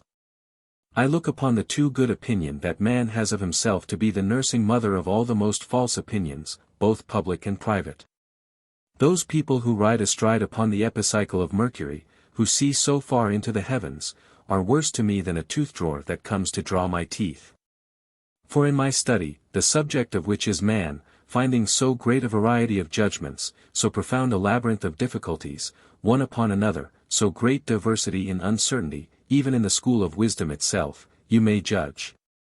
Seeing these people could not resolve upon the knowledge of themselves and their own condition, which is continually before their eyes, and within them, seeing they do not know how that moves which they themselves move, nor how to give us a description of the springs they themselves govern and make use of, how can I believe them about the ebbing and flowing of the Nile? The curiosity of knowing things has been given to man for a scourge, says the Holy Scripture. But to return to what concerns myself, I think it would be very difficult for any other man to have a meaner opinion of himself. Nay, for any other to have a meaner opinion of me than of myself. I look upon myself as one of the common sort, saving in this, that I have no better an opinion of myself. Guilty of the meanest and most popular defects, but not disowning or excusing them, and I do not value myself upon any other account than because I know my own value. If there be any vanity in the case, 'tis superficially infused into me by the treachery of my complexion, and has no body that my judgment can discern. I am sprinkled, but not dyed. For in truth, as to the effects of the mind, there is no part of me, be it what it will, with which I am satisfied, and the approbation of others makes me not think the better of myself. My judgment is tender and nice, especially in things that concern myself. I ever repudiate myself, and feel myself float and waver by reason of my weakness. I have nothing of my own that satisfies my judgment. My sight is clear and regular enough, but, at working, it is apt to dazzle, as I most manifestly find in poetry. I love it infinitely, and am able to give a tolerable judgment of other men's works. But, in good earnest, when I apply myself to it, I play the child, and am not able to endure myself. A man may play the fool in everything else, but not in poetry. Mediocribus esse potes, non dii, non homines, non concessora calumni. Neither men, nor gods, nor the pillars, on which the poets offered their writings, permit mediocrity in poets. 756. I would to God this sentence was written over the doors of all our printers, to forbid the entrance of so many rhymesters. Verum, nihil securius est malo pote. The truth is, that nothing is more confident than a bad poet. 757. Why have not we such people? 758. Dionysius the father valued himself upon nothing so much as his poetry.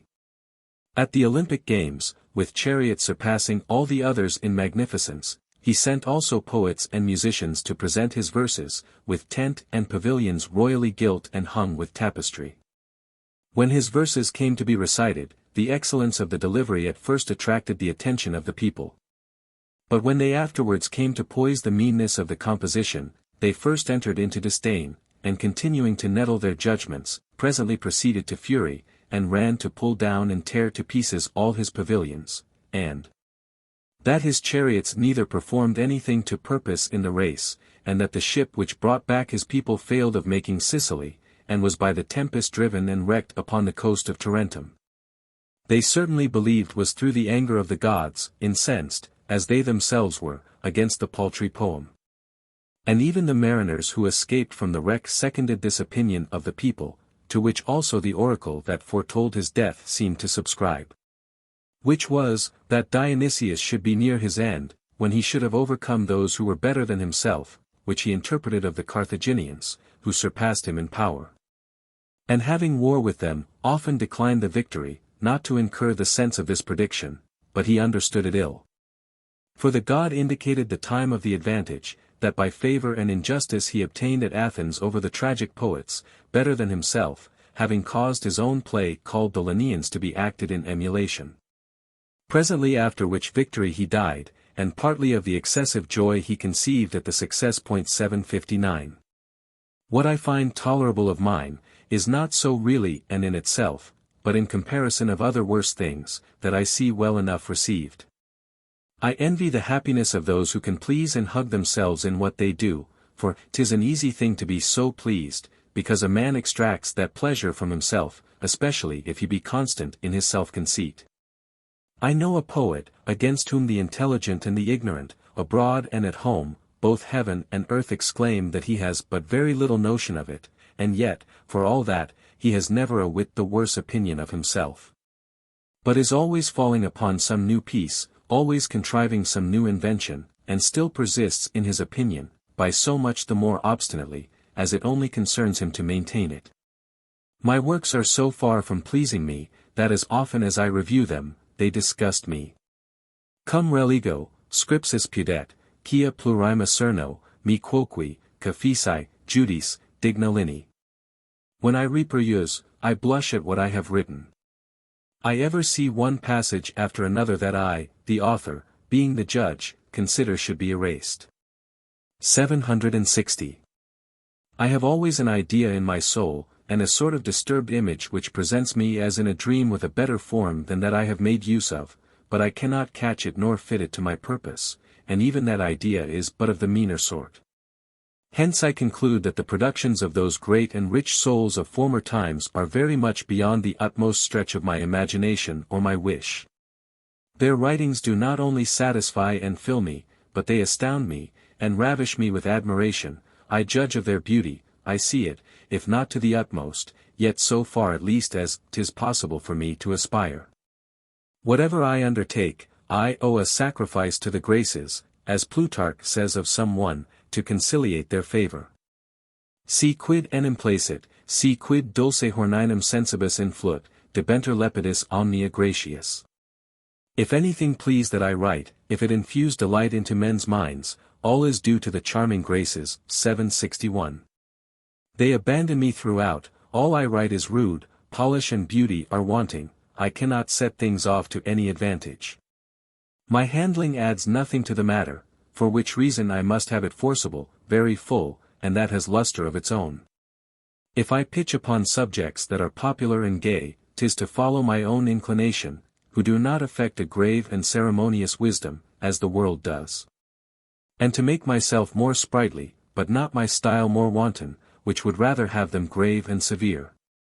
At least if I may call that a style which is an inform and irregular way of speaking, a popular jargon, a proceeding without definition, division, conclusion, perplexed like that Epiphanius and Rabirius.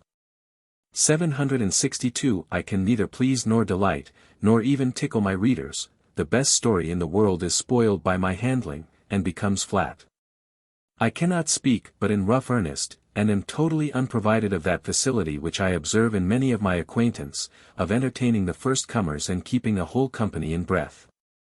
Or taking up the ear of a prince with all sorts of discourse without wearying themselves, they never want matter by reason of the faculty and grace they have in taking hold of the first thing that starts up, and accommodating it to the humor and capacity of those with whom they have to do. Princes do not much affect solid discourses, nor I to tell stories. The first and easiest reasons, which are commonly the best taken, I know not how to employ, I am an ill orator to the common sort. I am apt of everything to say the extremest that I know.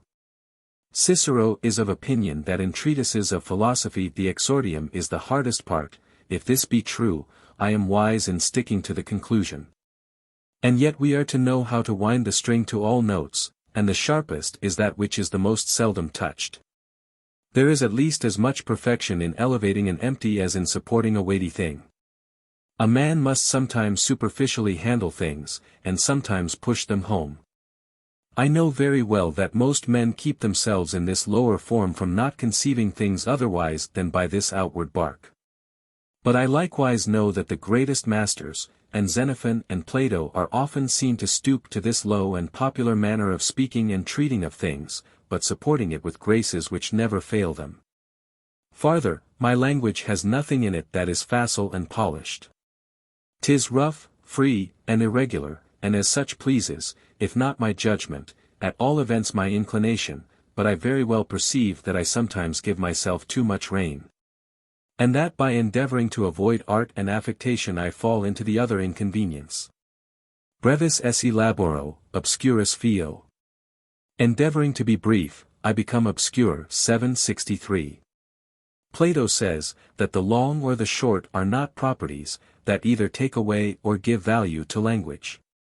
Should I attempt to follow the other more moderate, united, and regular style, I should never attain to it, and though the short round periods of Sallust best suit with my humor, yet I find Caesar much grander and harder to imitate. And though my inclination would rather prompt me to imitate Seneca's way of writing, yet I do nevertheless more esteem that of Plutarch. Both in doing and speaking I simply follow my own natural way. Whence, peradventure, it falls out that I am better at speaking than writing. Motion and action animate words, especially in those who lay about them briskly, as I do, and grow hot. The comportment, the countenance, the voice, the robe, the place, will set off some things that of themselves would appear no better than prating. Messala complains in Tacitus of the straightness of some garments in his time, and of the fashion of the benches where the orators were to declaim, that were a disadvantage to their eloquence. My French tongue is corrupted, both in the pronunciation and otherwise, by the barbarism of my country. I never saw a man who was a native of any of the provinces on this side of the kingdom who had not a twang of his place of birth, and that was not offensive to ears that were purely French. And yet it is not that I am so perfect in my Perigordin, for I can no more speak it than High Dutch, nor do I much care. 'Tis a language, as the rest about me on every side, of Poitou, Zaintongue, Angoumoisin, Limousin, Auvergne, a poor, drawling, scurvy language.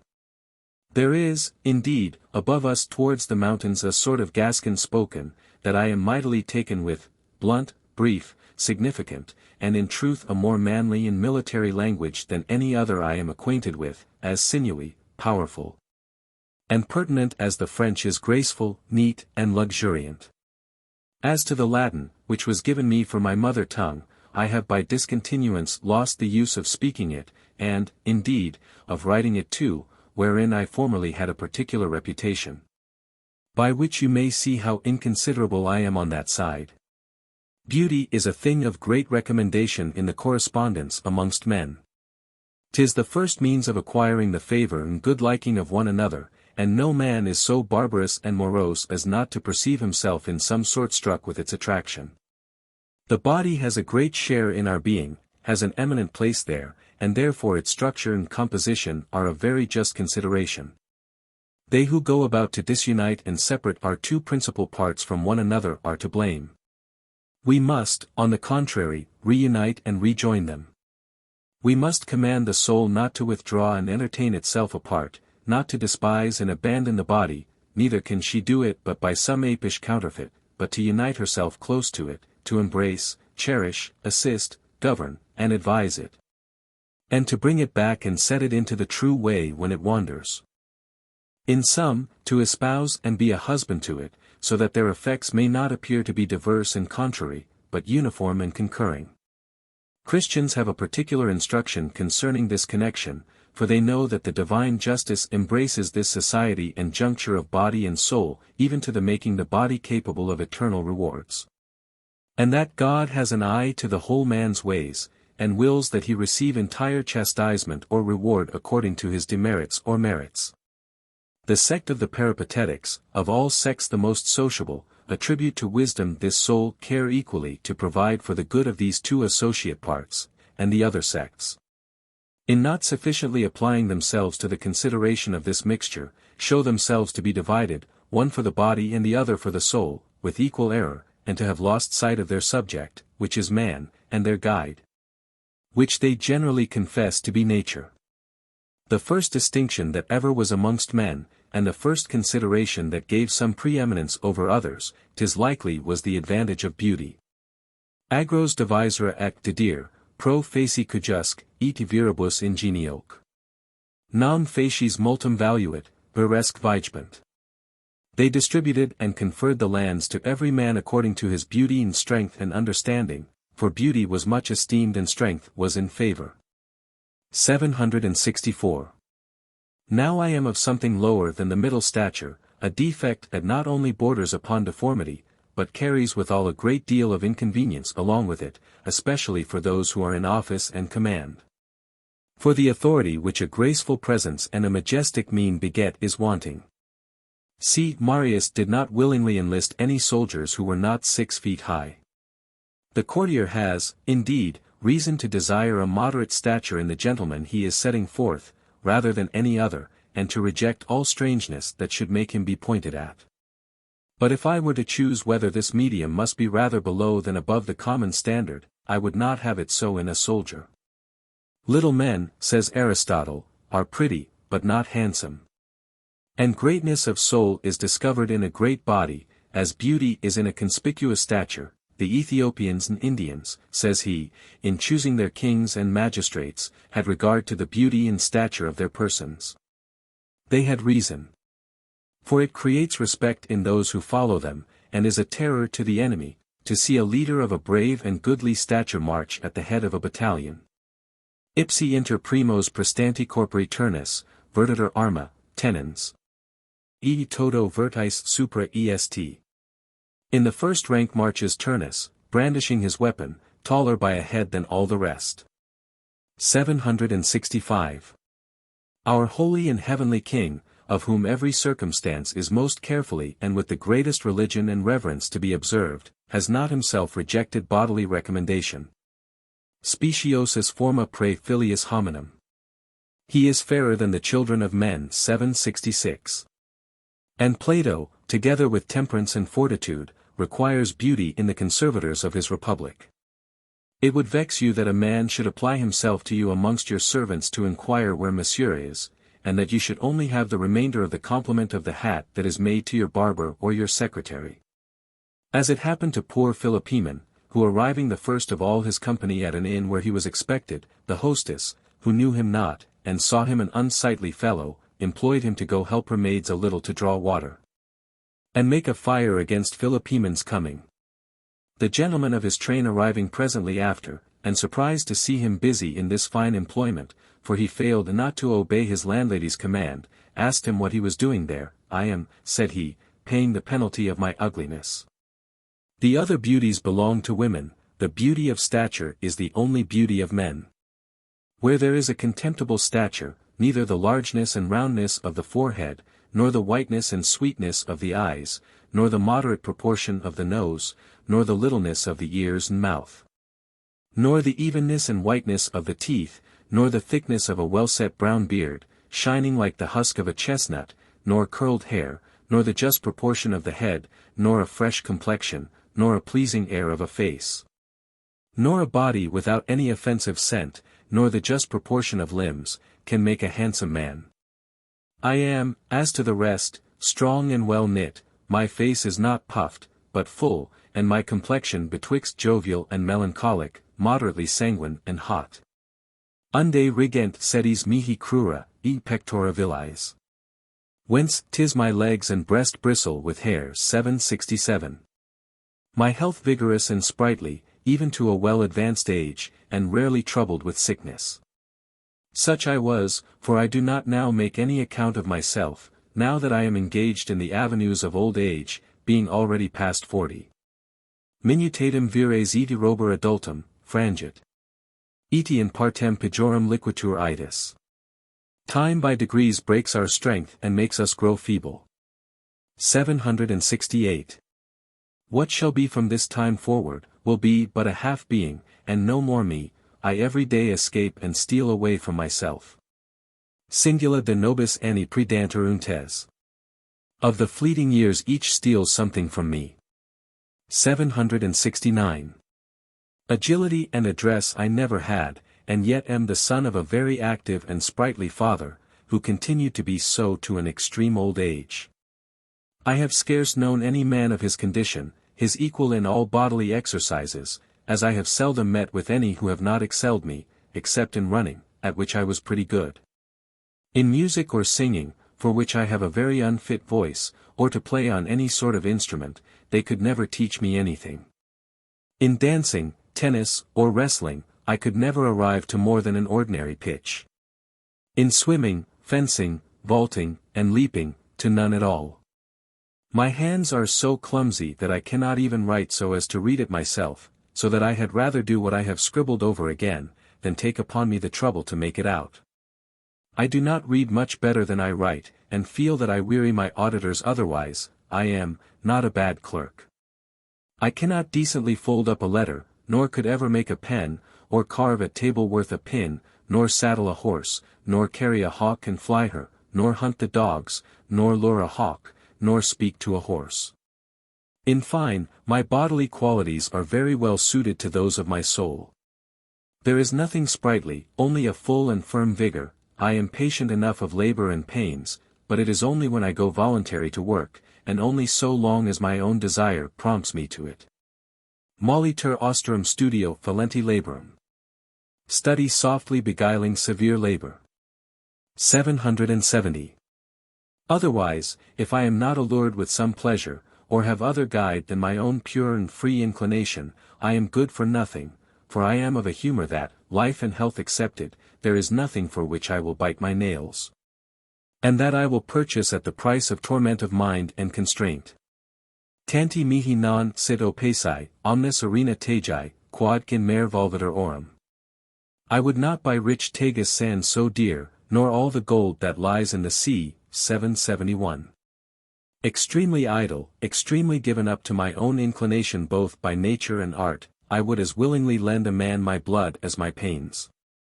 I have a soul free and entirely its own, and accustomed to guide itself after its own fashion, having hitherto never had either master or governor imposed upon me, I have walked as far as I would, and at the pace that best pleased myself.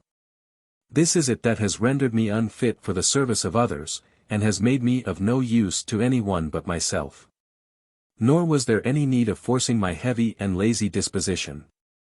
For being born to such a fortune as I had reason to be contented with, a reason, nevertheless, that 1,000 others of my acquaintance would have rather made use of for a plank upon which to pass over in search of higher fortune. To tumult and disquiet, and with as much intelligence as I required, I sought for no more, and also got no more. Non agimer tumidus velis aquilone secundo, non tamen adversus itatum ducimus ostris, viribus, ingenio, specie, virtut, loco, re. Extremi primorum, extremis usque prioris. The northern wind does not agitate our sails, nor auster trouble our course with storms. In strength, talent, figure, virtue, honor, wealth, we are short of the foremost, but before the last. 772. I had only need of what was sufficient to content me, which nevertheless is a government of soul, to take it right, equally difficult in all sorts of conditions, and that, of custom, we see more easily found in want than in abundance, forasmuch. Peradventure, as according to the course of our other passions, the desire of riches is more sharpened by their use than by the need of them, and the virtue of moderation more rare than that of patience. And I never had anything to desire, but happily to enjoy the estate that God by his bounty had put into my hands. I have never known anything of trouble, and have had little to do in anything but the management of my own affairs, or, if I have, it has been upon condition to do it at my own leisure and after my own method. Committed to my trust by such as had a confidence in me, who did not importune me, and who knew my humor, for good horsemen will make shift to get service out of a rusty and broken-winded jade. Even my infancy was trained up after a gentle and free manner, and exempt from any rigorous subjection. All this has helped me to a complexion delicate and incapable of solicitude, even to that degree that I love to have my losses and the disorders wherein I am concerned, concealed from me. In the account of my expenses, I put down what my negligence costs me in feeding and maintaining it. Haec nemp supersunt, quae dominum fallent, quae prosent furibus. That overplus, which the owner knows not of, but which benefits the thieves. 773. I love not to know what I have, that I may be less sensible of my loss. I entreat those who serve me, where affection and integrity are absent, to deceive me with something like a decent appearance. For one of constancy enough to support the shock of adverse accidents to which we are subject, and of patience seriously to apply myself to the management of my affairs, I nourish as much as I can this in myself. Wholly leaving all to fortune, to take all things at the worst, and to resolve to bear that worst with temper and patience. That is the only thing I aim at, and to which I apply my whole meditation. In a danger, I do not so much consider how I shall escape it, as of how little importance it is, whether I escape it or no. Should I be left dead upon the place, what matter? Not being able to govern events, I govern myself, and apply myself to them, if they will not apply themselves to me. I have no great art to evade, escape from or force fortune, and by prudence to guide and incline things to my own bias. I have still less patience to undergo the troublesome and painful care therein required, and the most uneasy condition for me is to be suspended on urgent occasions, and to be agitated betwixt hope and fear. Deliberation, even in things of lightest moment, is very troublesome to me. And I find my mind more put to it to undergo the various tumblings and tossings of doubt and consultation, than to set up its rest and to acquiesce in whatever shall happen after the die is thrown. Few passions break my sleep, but of deliberations, the least will do it. As in roads, I preferably avoid those that are sloping and slippery, and put myself into the beaten track how dirty or deep soever, where I can fall no lower, and there seek my safety, so I love misfortunes that are purely so. That do not torment and tease me with the uncertainty of their growing better. But that at the first push plunge me directly into the worst that can be expected. Dubia plus torquant mala. Doubtful ills plague us worst. 774. In events I carry myself like a man, in conduct, like a child. The fear of the fall more fevers me than the fall itself. The game is not worth the candle. The covetous man fares worse with his passion than the poor, and the jealous man than the cuckold. And a man ofttimes loses more by defending his vineyard than if he gave it up. The lowest walk is the safest, 'tis the seat of constancy, you have their need of no one but yourself, 'tis there founded and wholly stands upon its own basis. Has not this example of a gentleman very well known, some air of philosophy in it? He married, being well advanced in years, having spent his youth in good fellowship, a great talker and a great jeerer, calling to mind how much the subject of cuckoldry had given him occasion to talk and scoff at others. To prevent them from paying him in his own coin, he married a wife from a place where any one finds what he wants for his money, good morrow, strumpet, good morrow, cuckold. And there was not anything wherewith he more commonly and openly entertained those who came to see him than with this design of his, by which he stopped the private chattering of mockers, and blunted all the point from this reproach. As to ambition, which is neighbor, or rather daughter, to presumption, fortune, to advance me, must have come and taken me by the hand. For to trouble myself for an uncertain hope, and to have submitted myself to all the difficulties that accompany those who endeavor to bring themselves into credit in the beginning of their progress. I could never have done it. Spem pretio non imo. I will not purchase hope with ready money, or, I do not purchase hope at a price. 775. I apply myself to what I see and to what I have in my hand, and go not very far from the shore. Alter remus aquas, alter tibi redat arenas. One or plunging into the sea, the other raking the sands. 776. And besides, a man rarely arrives at these advancements but in first hazarding what he has of his own. And I am of opinion that if a man have sufficient to maintain him in the condition wherein he was born and brought up, 'tis a great folly to hazard that upon the uncertainty of augmenting it. He to whom fortune has denied whereon to set his foot, and to settle a quiet and composed way of living, is to be excused if he venture what he has, because, happen what will. Necessity puts him upon shifting for himself. Capienda rebus in malis precepts vea est. A course is to be taken in bad cases. Or, a desperate case must have a desperate course. 777. And I rather excuse a younger brother for exposing what his friends have left him to the courtesy of fortune, than him with whom the honor of his family is entrusted, who cannot be necessitous but by his own fault. I have found a much shorter and more easy way, by the advice of the good friends I had in my younger days, to free myself from any such ambition. And to sit still. Tue sit conditio dulcis sine pulvera palme. What condition can compare with that where one has gained the palm without the dust of the course? 778. Judging rightly enough of my own strength, that it was not capable of any great matters. And calling to mind the saying of the late Chancellor Olivier, that the French were like monkeys that swarm up a tree from branch to branch, and never stop till they come to the highest, and there shew their breach.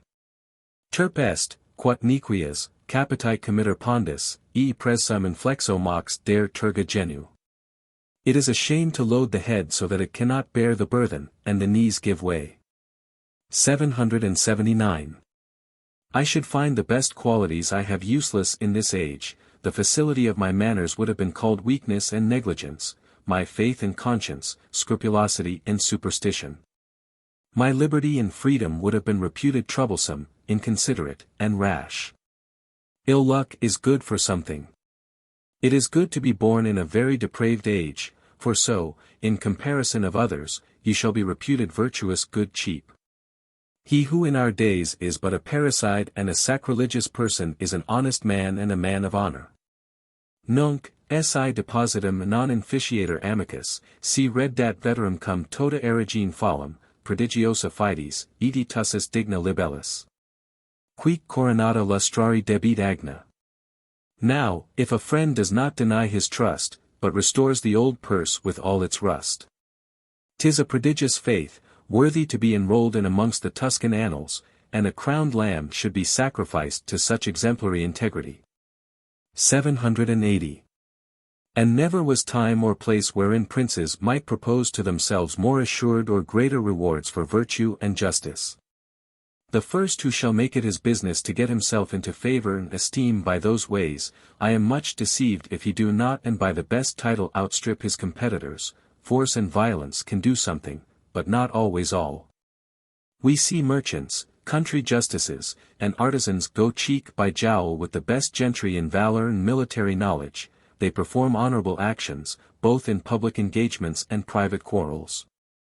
They fight duels, they defend towns in our present wars. A prince stifles his special recommendation, renown, in this crowd. Let him shine bright in humanity, truth, loyalty, temperance, and especially in justice, marks rare, unknown, and exiled.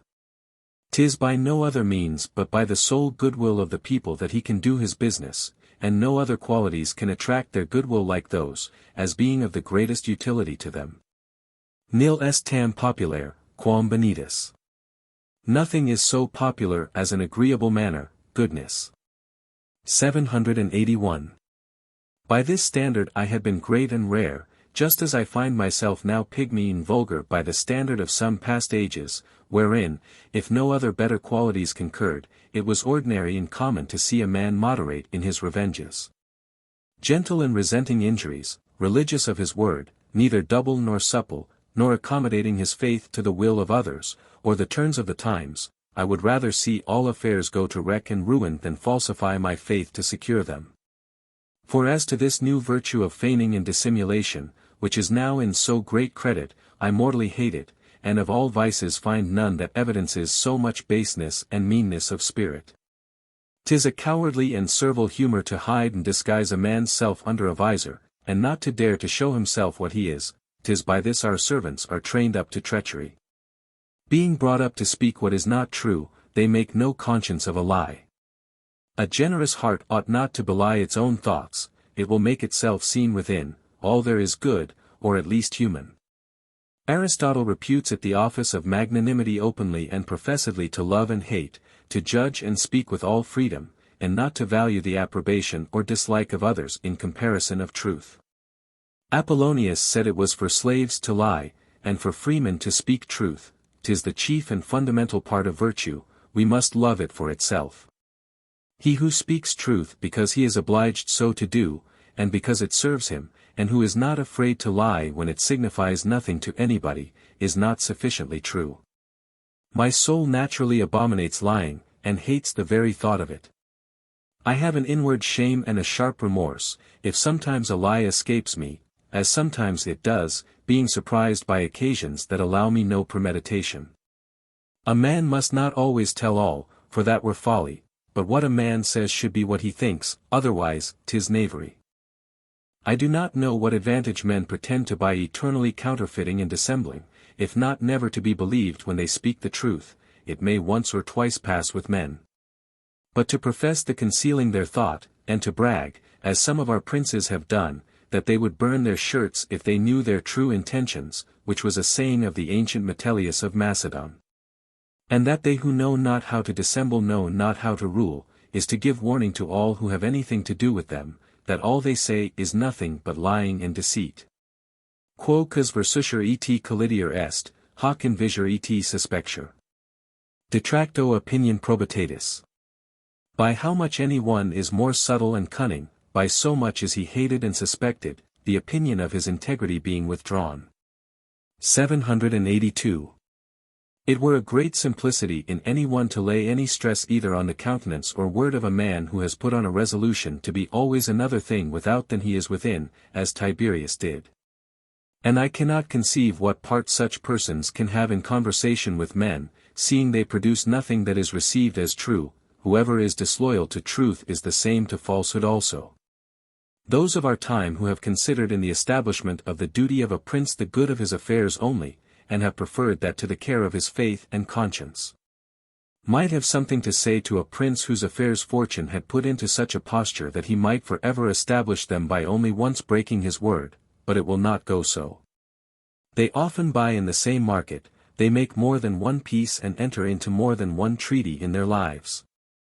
Gain tempts to the first breach of faith, and almost always presents itself, as in all other ill acts, sacrileges, murders, rebellions, treasons, as being undertaken for some kind of advantage.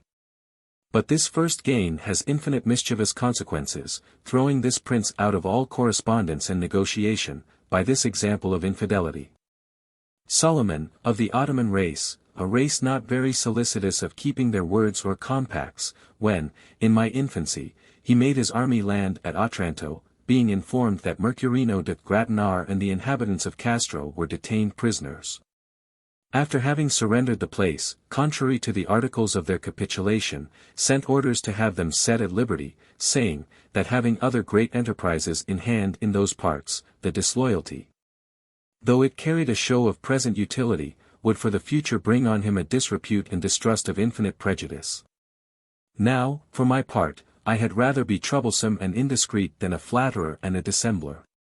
I confess that there may be some mixture of pride and obstinacy in keeping myself so upright and open as I do, without any consideration of others. And methinks I am a little too free, where I ought least to be so, and that I grow hot by the opposition of respect, and it may be also, that I suffer myself to follow the propension of my own nature for want of art. Using the same liberty, speech, and countenance towards great persons, that I bring with me from my own house, I am sensible how much it declines towards incivility and indiscretion, but, besides that I am so bred, I have not a wit supple enough to evade a sudden question, and to escape by some evasion, nor to feign a truth, nor memory enough to retain it so feigned, nor, truly, assurance enough to maintain it, and so play the brave out of weakness. And therefore it is that I abandon myself to candor, always to speak as I think, both by complexion and design, leaving the event to fortune. Aristippus was wont to say, that the principal benefit he had extracted from philosophy was that he spoke freely and openly to all. Memory is a faculty of wonderful use, and without which the judgment can very hardly perform its office. For my part one have none at all. What any one will propound to me, he must do it piecemeal, for to answer a speech consisting of several heads I am not able. I could not receive a commission by word of mouth without a notebook. And when I have a speech of consequence to make, if it be long, I am reduced to the miserable necessity of getting by heart word for word, what I am to say. I should otherwise have neither method nor assurance, being in fear that my memory would play me a slippery trick. But this way is no less difficult to me than the other, I must have 3 hours to learn 3 verses. And besides, in a work of a man's own, the liberty and authority of altering the order, of changing a word, incessantly varying the matter, makes it harder to stick in the memory of the author. The more I mistrust it the worse it is. It serves me best by chance, I must solicit it negligently, for if I press it, 'tis confused, and after it once begins to stagger, the more I sound it, the more it is perplexed, it serves me at its own hour, not at mine. And the same defect I find in my memory, I find also in several other parts. I fly command, obligation, and constraint. That which I can otherwise naturally and easily do, if I impose it upon myself by an express and strict injunction, I cannot do it. Even the members of my body, which have a more particular jurisdiction of their own, sometimes refuse to obey me, if I enjoin them a necessary service at a certain hour. This tyrannical and compulsive appointment baffles them. They shrink up either through fear or spite, and fall into a trance. Being once in a place where it is looked upon as barbarous discourtesy not to pledge those who drink to you, though I had there all liberty allowed me, I tried to play the good fellow, out of respect to the ladies who were there, according to the custom of the country. But there was sport enough for this pressure and preparation, to force myself contrary to my custom and inclination, so stopped my throat that I could not swallow one drop, and was deprived of drinking so much as with my meat. I found myself gorged, and my thirst quenched by the quantity of drink that my imagination had swallowed. This effect is most manifest in such as have the most vehement and powerful imagination, but it is natural, notwithstanding, and there is no one who does not in some measure feel it. They offered an excellent archer, condemned to die, to save his life, if he would show some notable proof of his art, but he refused to try, fearing lest the too great contention of his will should make him shoot wide. And that instead of saving his life, he should also lose the reputation he had got of being a good marksman. A man who thinks of something else, will not fail to take over and over again the same number and measure of steps, even to an inch, in the place where he walks. But if he made it his business to measure and count them, he will find that what he did by nature and accident, he cannot so exactly do by design. My library, which is a fine one among those of the village type, is situated in a corner of my house. If anything comes into my head that I have a mind to search or to write, lest I should forget it in but going across the court, I am fain to commit it to the memory of some other. If I venture in speaking to digress never so little from my subject, I am infallibly lost, which is the reason that I keep myself, in discourse, strictly close. I am forced to call the men who serve me either by the names of their offices or their country, for names are very hard for me to remember. I can tell indeed that there are 3 syllables, that it has a harsh sound, and that it begins or ends with such a letter, but that's all, and if I should live long, I do not doubt but I should forget my own name, as some others have done. Messala Corvinus was 2 years without any trace of memory, which is also said of Georgius Trapezunttius. For my own interest, I often meditate what a kind of life theirs was, and if, without this faculty, I should have enough left to support me with any manner of ease. And prying narrowly into it, I fear that this privation, if absolute, destroys all the other functions of the soul.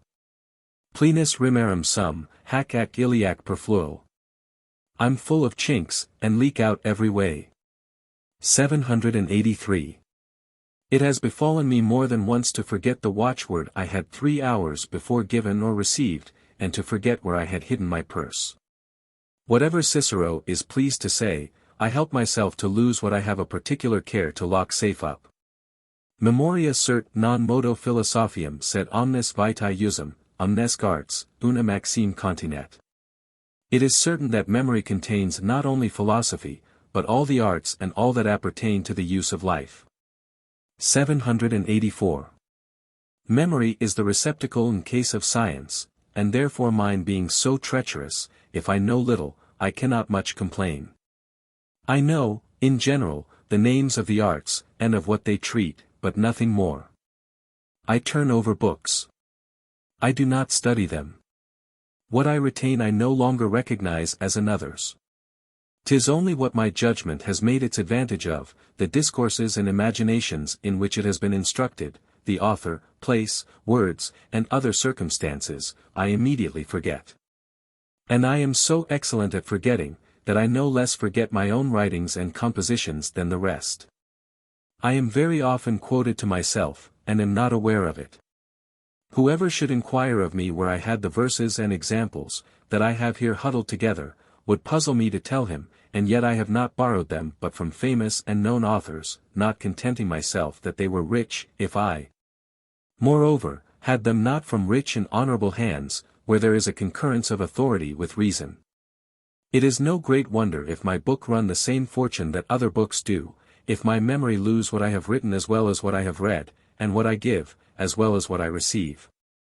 Besides the defect of memory, I have others which very much contribute to my ignorance. I have a slow and heavy wit, the least cloud stops its progress, so that, for example, I never propose to it any never so easy a riddle that it could find out.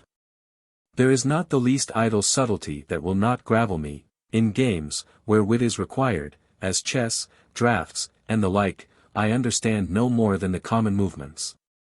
I have a slow and perplexed apprehension, but what it once apprehends, it apprehends well, for the time it retains it. My sight is perfect, entire, and discovers at a very great distance, but is soon weary and heavy at work, which occasions that I cannot read long, but am forced to have one to read to me. The younger Pliny can inform such as have not experimented it themselves, how important an impediment this is to those who devote themselves to this employment.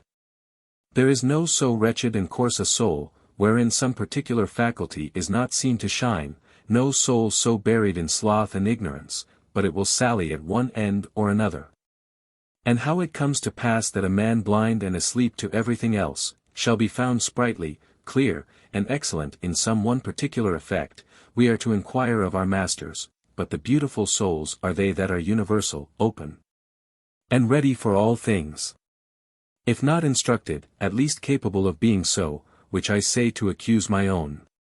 For whether it be through infirmity or negligence, and to neglect that which lies at our feet, which we have in our hands, and what nearest concerns the use of life, is far from my doctrine, there is not a soul in the world so awkward as mine.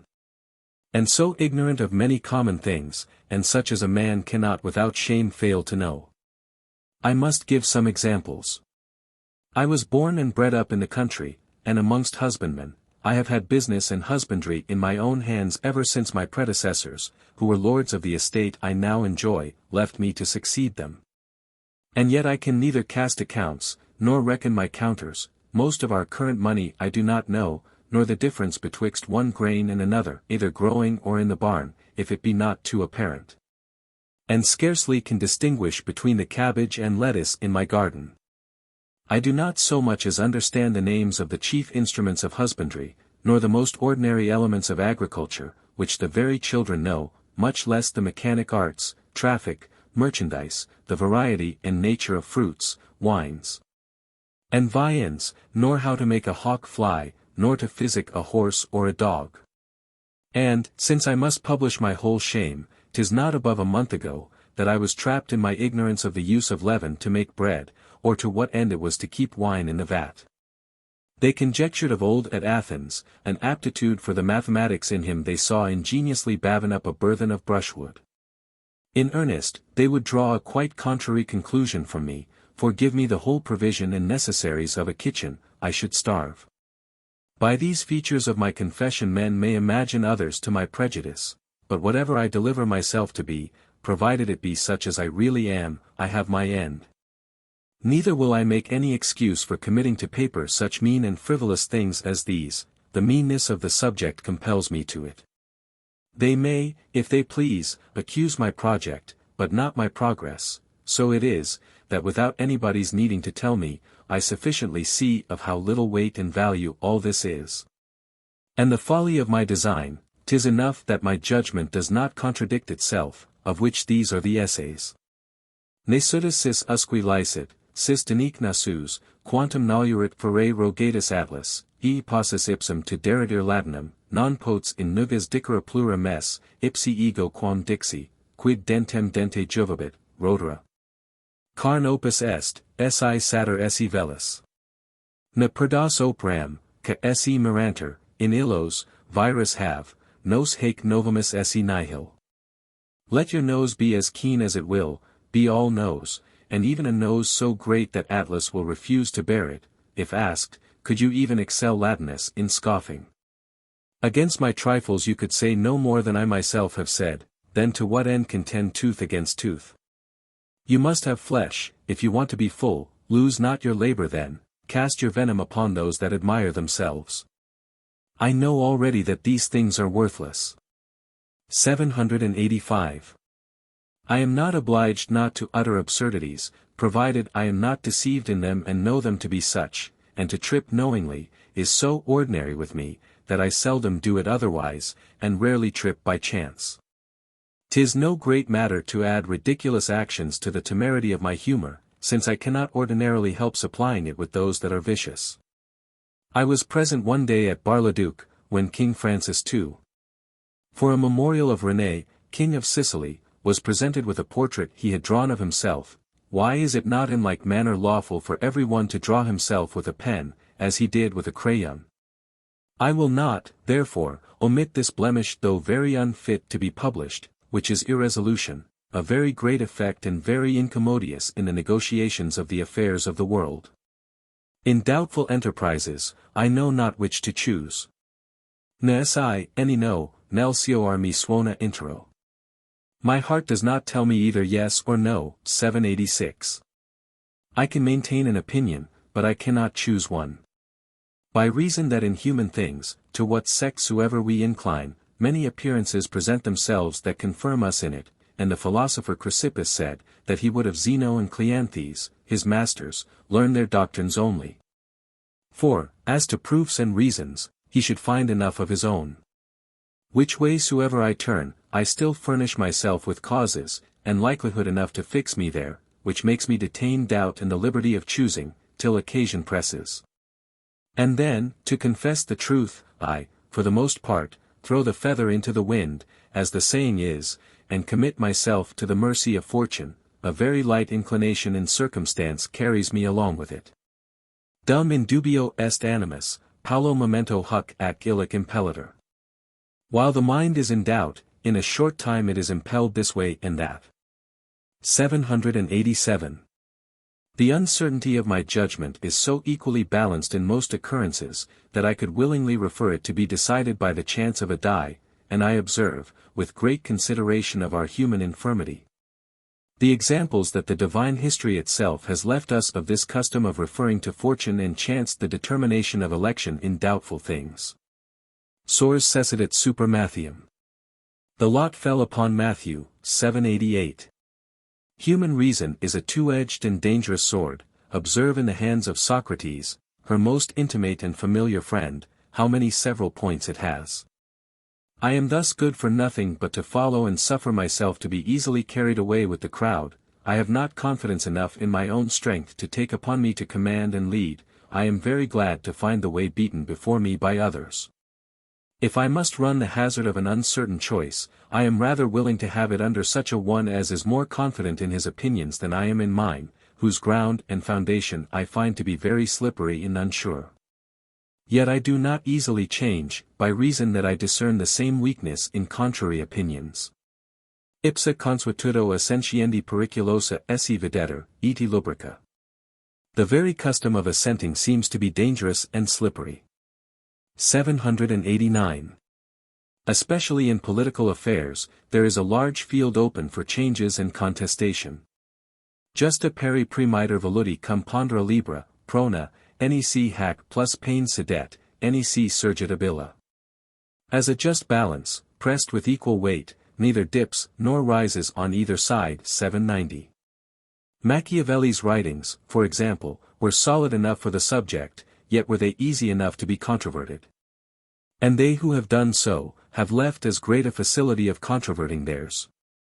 There was never wanting in that kind of argument replies and replies upon replies, and as infinite a contexture of debates as our wrangling lawyers have extended in favor of long suits.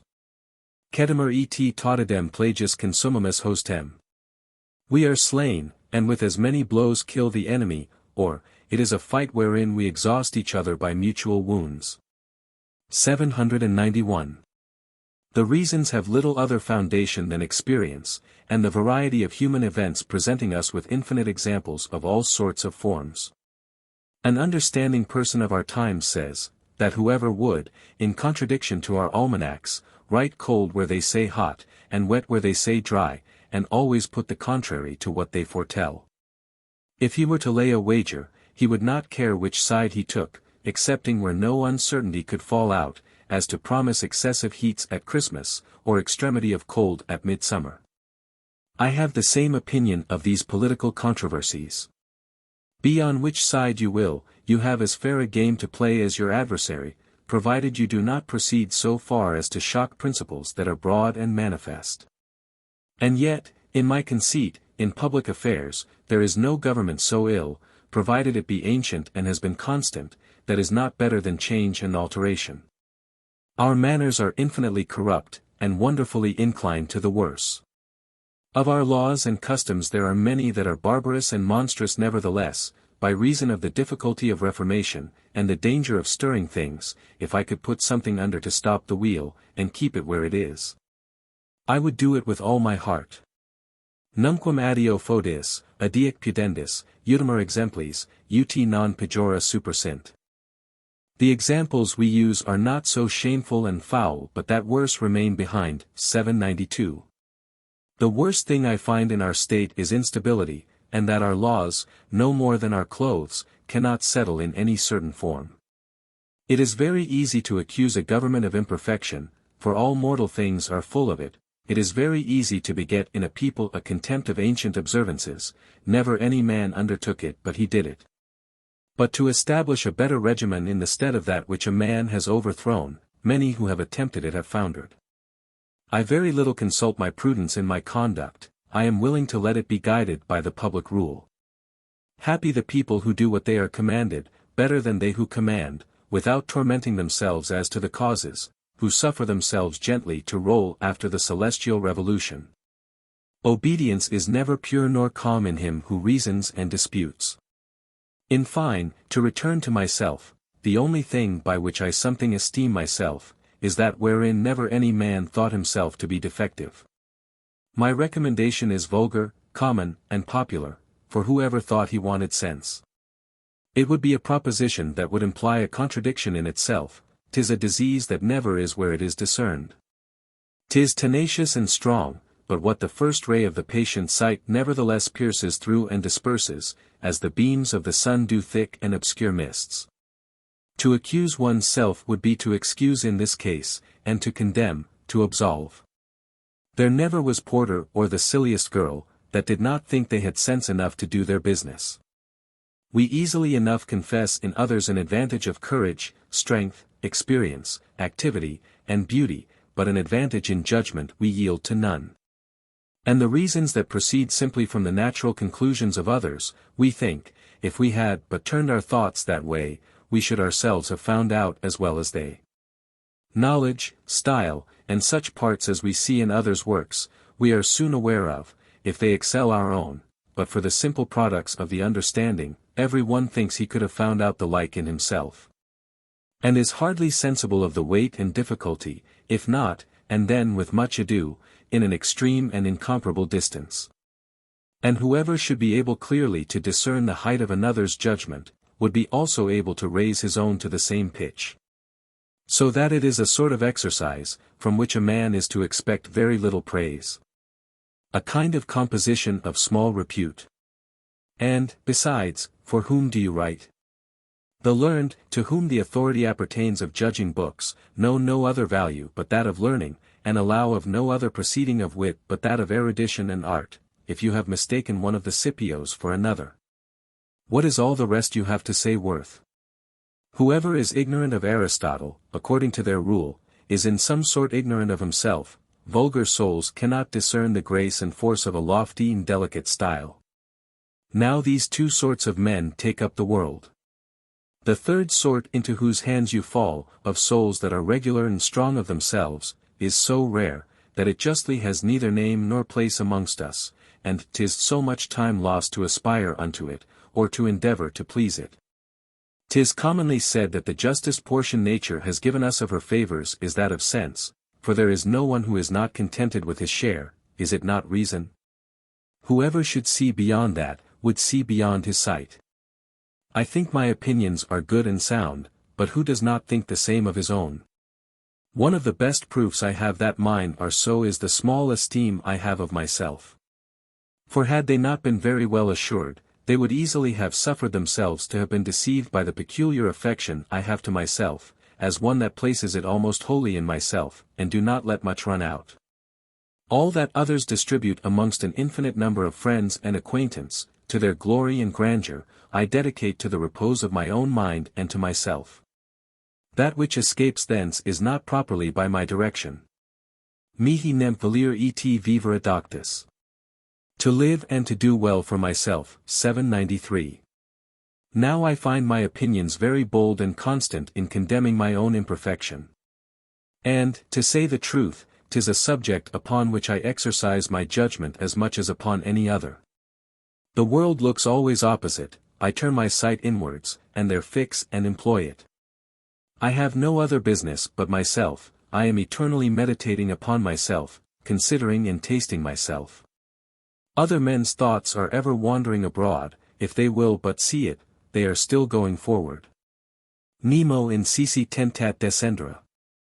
No one thinks of descending into himself, 794. For my part, I circulate in myself. This capacity of trying the truth, whatever it be, in myself, and this free humor of not over easily subjecting my belief, I owe principally to myself. For the strongest and most general imaginations I have are those that, as a man may say, were born with me, they are natural and entirely my own. I produced them crude and simple, with a strong and bold production, but a little troubled and imperfect. I have since established and fortified them with the authority of others and the sound examples of the ancients, whom I have found of the same judgment, they have given me faster hold. And a more manifest fruition and possession of that I had before embraced. The reputation that every one pretends to of vivacity and promptness of wit, I seek in regularity. The glory they pretend to from a striking and signal action, or some particular excellence, I claim from order, correspondence, and tranquillity of opinions and manners. Omnino esse quidquam est decorum, nihil est perfecto magis. Quam equabilitas universi vitae, tum singularum actionem, quam conservare non possis, si, alierum naturam imitans, omitas tuum. If anything be entirely decorous, nothing certainly can be more so than an equability alike in the whole life and in every particular action, which thou canst not possibly observe if, imitating other men's natures, thou layest aside thy own. 795. Here, then, you see to what degree I find myself guilty of this first part, that I said was the vice of presumption. As to the second, which consists in not having a sufficient esteem for others, I know not whether or no I can so well excuse myself, but whatever comes on I am resolved to speak the truth. And whether, peradventure, it be that the continual frequentation I have had with the humours of the ancients, and the idea of those great souls of past ages, put me out of taste both with others and myself, or that, in truth, the age we live in produces but very indifferent things, yet so it is that I see nothing worthy of any great admiration. Neither, indeed, have I so great an intimacy with many men as is requisite to make a right judgment of them. And those with whom my condition makes me the most frequent, are, for the most part, men who have little care of the culture of the soul, but that look upon honor as the sum of all blessings, and valor as the height of all perfection. What I see that is fine in others I very readily commend and esteem, nay, I often say more in their commendation than I think they really deserve, and give myself so far leave to lie. For I cannot invent a false subject, my testimony is never wanting to my friends in what I conceive deserves praise, and where a foot is due I am willing to give them a foot and a half. But to attribute to them qualities that they have not, I cannot do it, nor openly defend their imperfections. Nay, I frankly give my very enemies their due testimony of honor. My affection alters, my judgment does not, and I never confound my animosity with other circumstances that are foreign to it, and I am so jealous of the liberty of my judgment that I can very hardly part with it for any passion whatever. I do myself a greater injury in lying than I do him of whom I tell a lie. This commendable and generous custom is observed of the Persian nation, that they spoke of their mortal enemies and with whom they were at deadly war, as honorably and justly as their virtues deserved. I know men enough that have several fine parts, one wit, another courage, another address, another conscience, another language, one science, another. But a generally great man, and who has all these brave parts together, or any one of them to such a degree of excellence that we should admire him or compare him with those we honor of times past, my fortune never brought me acquainted with. And the greatest I ever knew, I mean for the natural parts of the soul, was Etienne de la Boétie. His was a full soul indeed, and that had every way a beautiful aspect, a soul of the old stamp, and that had produced great effects had his fortune been so pleased, having added much to those great natural parts by learning and study. But how it comes to pass I know not, and yet it is certainly so, there is as much vanity and weakness of judgment in those who profess the greatest abilities, who take upon them learned callings and bookish employments as in any other sort of men whatever. Either because more is required and expected from them, and that common defects are excusable in them, or because the opinion they have of their own learning makes them more bold to expose and lay themselves too open, by which they lose and betray themselves. As an artificer more manifests his want of skill in a rich matter he has in hand, if he disgraced the work by ill handling and contrary to the rules required, than in a matter of less value. And men are more displeased at a disproportion in a statue of gold than in one of plaster, so do these when they advance things that in themselves and in their place would be good. For they make use of them without discretion, honoring their memories at the expense of their understandings, and making themselves ridiculous by honoring Cicero, Galen, Ulpian, and Saint Jerome alike. I willingly fall again into the discourse of the vanity of our education, the end of which is not to render us good and wise, but learned, and she has obtained it. She has not taught us to follow and embrace virtue and prudence, but she has imprinted in us their derivation and etymology. We know how to decline virtue, if we know not how to love it. If we do not know what prudence is really and in effect, and by experience, we have it however by jargon and heart, we are not content to know the extraction, kindred, and alliances of our neighbors. We desire, moreover, to have them our friends and to establish a correspondence and intelligence with them. But this education of ours has taught us definitions, divisions, and partitions of virtue, as so many surnames and branches of a genealogy, without any further care of establishing any familiarity or intimacy betwixt her and us. It has culled out for our initiatory instruction not such books as contain the soundest and truest opinions, but those that speak the best Greek and Latin, and by their fine words has instilled into our fancy the vainest humors of antiquity. A good education alters the judgment and manners. As it happened to Polemon, a lewd and debauched young Greek, who going by chance to hear one of Xenocrates' lectures, did not only observe the eloquence and learning of the reader, and not only brought away the knowledge of some fine matter, but a more manifest and more solid profit, which was the sudden change and reformation of his former life. Whoever found such an effect of our discipline? Faciasin, quat olim, mutatus Polemon. Ponas insignia morbi, facialas, cubital, focalia, potus utiile, dissiter ex calo furtim carpsis coronas, postquam est impransi corruptus voci magistri. Will you do what reformed Polemon did of old?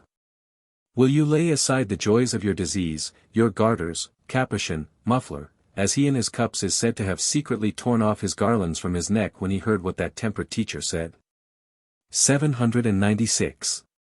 That seems to me to be the least contemptible condition of men, which by its plainness and simplicity is seated in the lowest degree, and invites us to a more regular course. I find the rude manners and language of country people commonly better suited to the rule and prescription of true philosophy, than those of our philosophers themselves.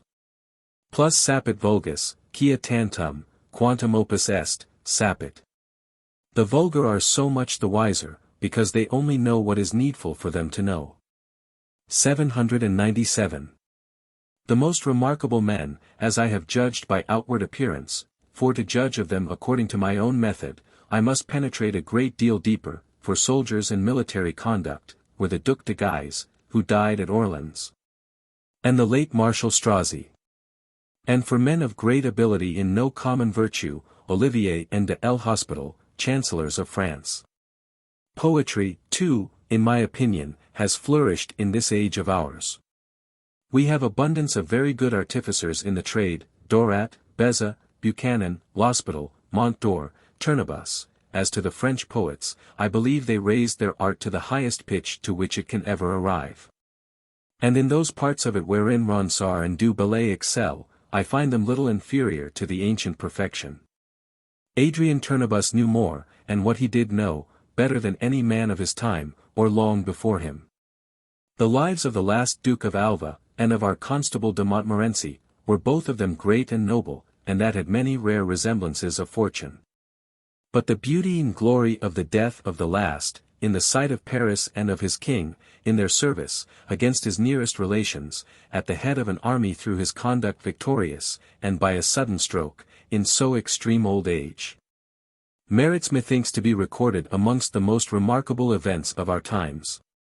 As also the constant goodness, sweetness of manners, and conscientious facility of Monsieur de la Nouille, in so great an injustice of armed parties, the true school of treason, inhumanity, and robbery, wherein he always kept up the reputation of a great and experienced captain. I have taken a delight to publish in several places the hopes I have of Marie de Gournay-Logard's 798, my adopted daughter. And certainly beloved by me more than paternally, and enveloped in my retirement and solitude as one of the best parts of my own being, I have no longer regard to anything in this world but her. And if a man may presage from her youth, her soul will one day be capable of very great things, and amongst others, of the perfection of that sacred friendship, to which we do not read that any of her sex could ever yet arrive. The sincerity and solidity of her manners are already sufficient for it, and her affection towards me more than superabundant, and such, in short, as that there is nothing more to be wished, if not that the apprehension she has of my end, being now 55 years old, might not so much afflict her. The judgment she made of my first essays, being a woman, so young, and in this age, and alone in her own country. And the famous vehemence wherewith she loved me, and desired my acquaintance solely from the esteem she had thence of me, before she ever saw my face, is an incident very worthy of consideration. Other virtues have had little or no credit in this age, but valor is become popular by our civil wars, and in this, we have souls brave even to perfection, and in so great number that the choice is impossible to make. This is all of extraordinary and uncommon grandeur that has hitherto arrived at my knowledge. Chapter 18. Of giving the lie. Well, but some one will say to me, this design of making a man's self the subject of his writing, were indeed excusable in rare and famous men, who by their reputation had given others a curiosity to be fully informed of them. It is most true, I confess and know very well, that a mechanic will scarce lift his eyes from his work to look at an ordinary man, whereas a man will forsake his business and his shop to stare at an eminent person when he comes into a town. It misbecomes any other to give his own character, but him who has qualities worthy of imitation, and whose life and opinions may serve for example. Caesar and Xenophon had a just and solid foundation whereon to found their narrations. The greatness of their own performances. And were to be wished that we had the journals of Alexander the Great, the commentaries that Augustus, Cato, Sylla, Brutus, and others left of their actions. Of such persons men love and contemplate the very statues even in copper and marble. This remonstrance is very true, but it very little concerns me. Non recito quicum, nisi amicis, it coactus, non ubivis, caram quibus in medioca, scripta foro recident, sunt multi, quic levantes. I repeat my poems only to my friends, and when bound to do so, not before every one and everywhere. There are plenty of reciters in the open marketplace and at the baths. 799. I do not here form a statue to erect in the great square of a city, in a church or any public place. Non equidem hoc studio, boletus ut mihi nugis, pagina turgiscat. Secreti loquimer. I study not to make my pages swell with empty trifles, you and I are talking in private. 800. 'Tis for some corner of a library, or to entertain a neighbor, a kinsman, a friend, who has a mind to renew his acquaintance and familiarity with me in this image of myself. Others have been encouraged to speak of themselves, because they found the subject worthy and rich. On the contrary, am the bolder, by reason the subject is so poor and sterile that I cannot be suspected of ostentation. I judge freely of the actions of others, I give little of my own to judge of, because they are nothing. I do not find so much good in myself, that I cannot tell it without blushing. What contentment would it not be to me to hear any one thus relate to me the manners, faces, countenances, the ordinary words and fortunes of my ancestors? How attentively should I listen to it? In earnest, it would be evil nature to despise so much as the pictures of our friends and predecessors, the fashion of their clothes and arms. I preserve their writing, seal, and a particular sword they wore, and have not thrown the long staves my father used to carry in his hand, out of my closet. Paterna vestis, edi annulus, tanto charier est posteris, quanto erga parentes major affectus. A father's garment and ring is by so much dearer to his posterity, as there is the greater affection towards parents. 801. If my posterity, nevertheless, shall be of another mind, I shall be avenged on them, for they cannot care less for me than I shall then do for them. All the traffic that I have in this with the public is, that I borrow their utensils of writing, which are more easy and most at hand. And in recompense shall, peradventure, keep a pound of butter in the market from melting in the sun. 802. Ne toga cordilis, eni penula decit olivis, etilax escombris sep debo tunicas. Let not wrappers be wanting to tunny fish, nor olives. And I shall supply loose coverings to mackerel. 803. And though nobody should read me, have I wasted time in entertaining myself so many idle hours in so pleasing and useful thoughts? In moulding this figure upon myself, I have been so often constrained to temper and compose myself in a right posture, that the copy is truly taken, and has in some sort formed itself. Painting myself for others, I represent myself in a better coloring than my own natural complexion. I have no more made my book than my book has made me. 'Tis a book consubstantial with the author, of a peculiar design, a parcel of my life, and whose business is not designed for others, as that of all other books is. In giving myself so continual and so exact an account of myself, have I lost my time? For they who sometimes cursorily survey themselves only, do not so strictly examine themselves, nor penetrate so deep, as he who makes it his business, his study, and his employment, who intends a lasting record, with all his fidelity, and with all his force, the most delicious pleasures digested within, avoid leaving any trace of themselves, and avoid the sight not only of the people, but of any other person. How often has this work diverted me from troublesome thoughts? And all that are frivolous should be reputed so. Nature has presented us with a large faculty of entertaining ourselves alone, and often calls us to it, to teach us that we owe ourselves in part to society, but chiefly and mostly to ourselves. That I may habituate my fancy even to meditate in some method and to some end, and to keep it from losing itself and roving at random, 'tis but to give to body and to record all the little thoughts that present themselves to it. I give ear to my whimsies, because I am to record them. It often falls out, that being displeased at some action that civility and reason will not permit me openly to reprove, I here disgorge myself, not without design of public instruction, and also these poetical lashes. Zon zur l'oeil. Ion sur le groin, zon zur le dos du Segoin. A slap on his eye, a slap on his snout, a slap on Segoin's back. 804. Imprint themselves better upon paper than upon the flesh. What if I listen to books a little more attentively than ordinary, since I watch if I can purloin anything that may adorn or support my own? I have not at all studied to make a book. But I have in some sort studied because I had made it. If it be studying to scratch and pinch now one author, and then another, either by the head or foot, not with any design to form opinions from them, but to assist, second, and fortify those I already have embraced. But whom shall we believe in the report he makes of himself in so corrupt an age? Considering there are so few, if any at all, whom we can believe when speaking of others, where there is less interest to lie. The first thing done in the corruption of manners is banishing truth, for, as Pindar says, to be true is the beginning of a great virtue, and the first article that Plato requires in the governor of his republic. The truth of these days is not that which really is, but what every man persuades another man to believe, as we generally give the name of money not only to pieces of the dust alloy, but even to the false also, if they will pass.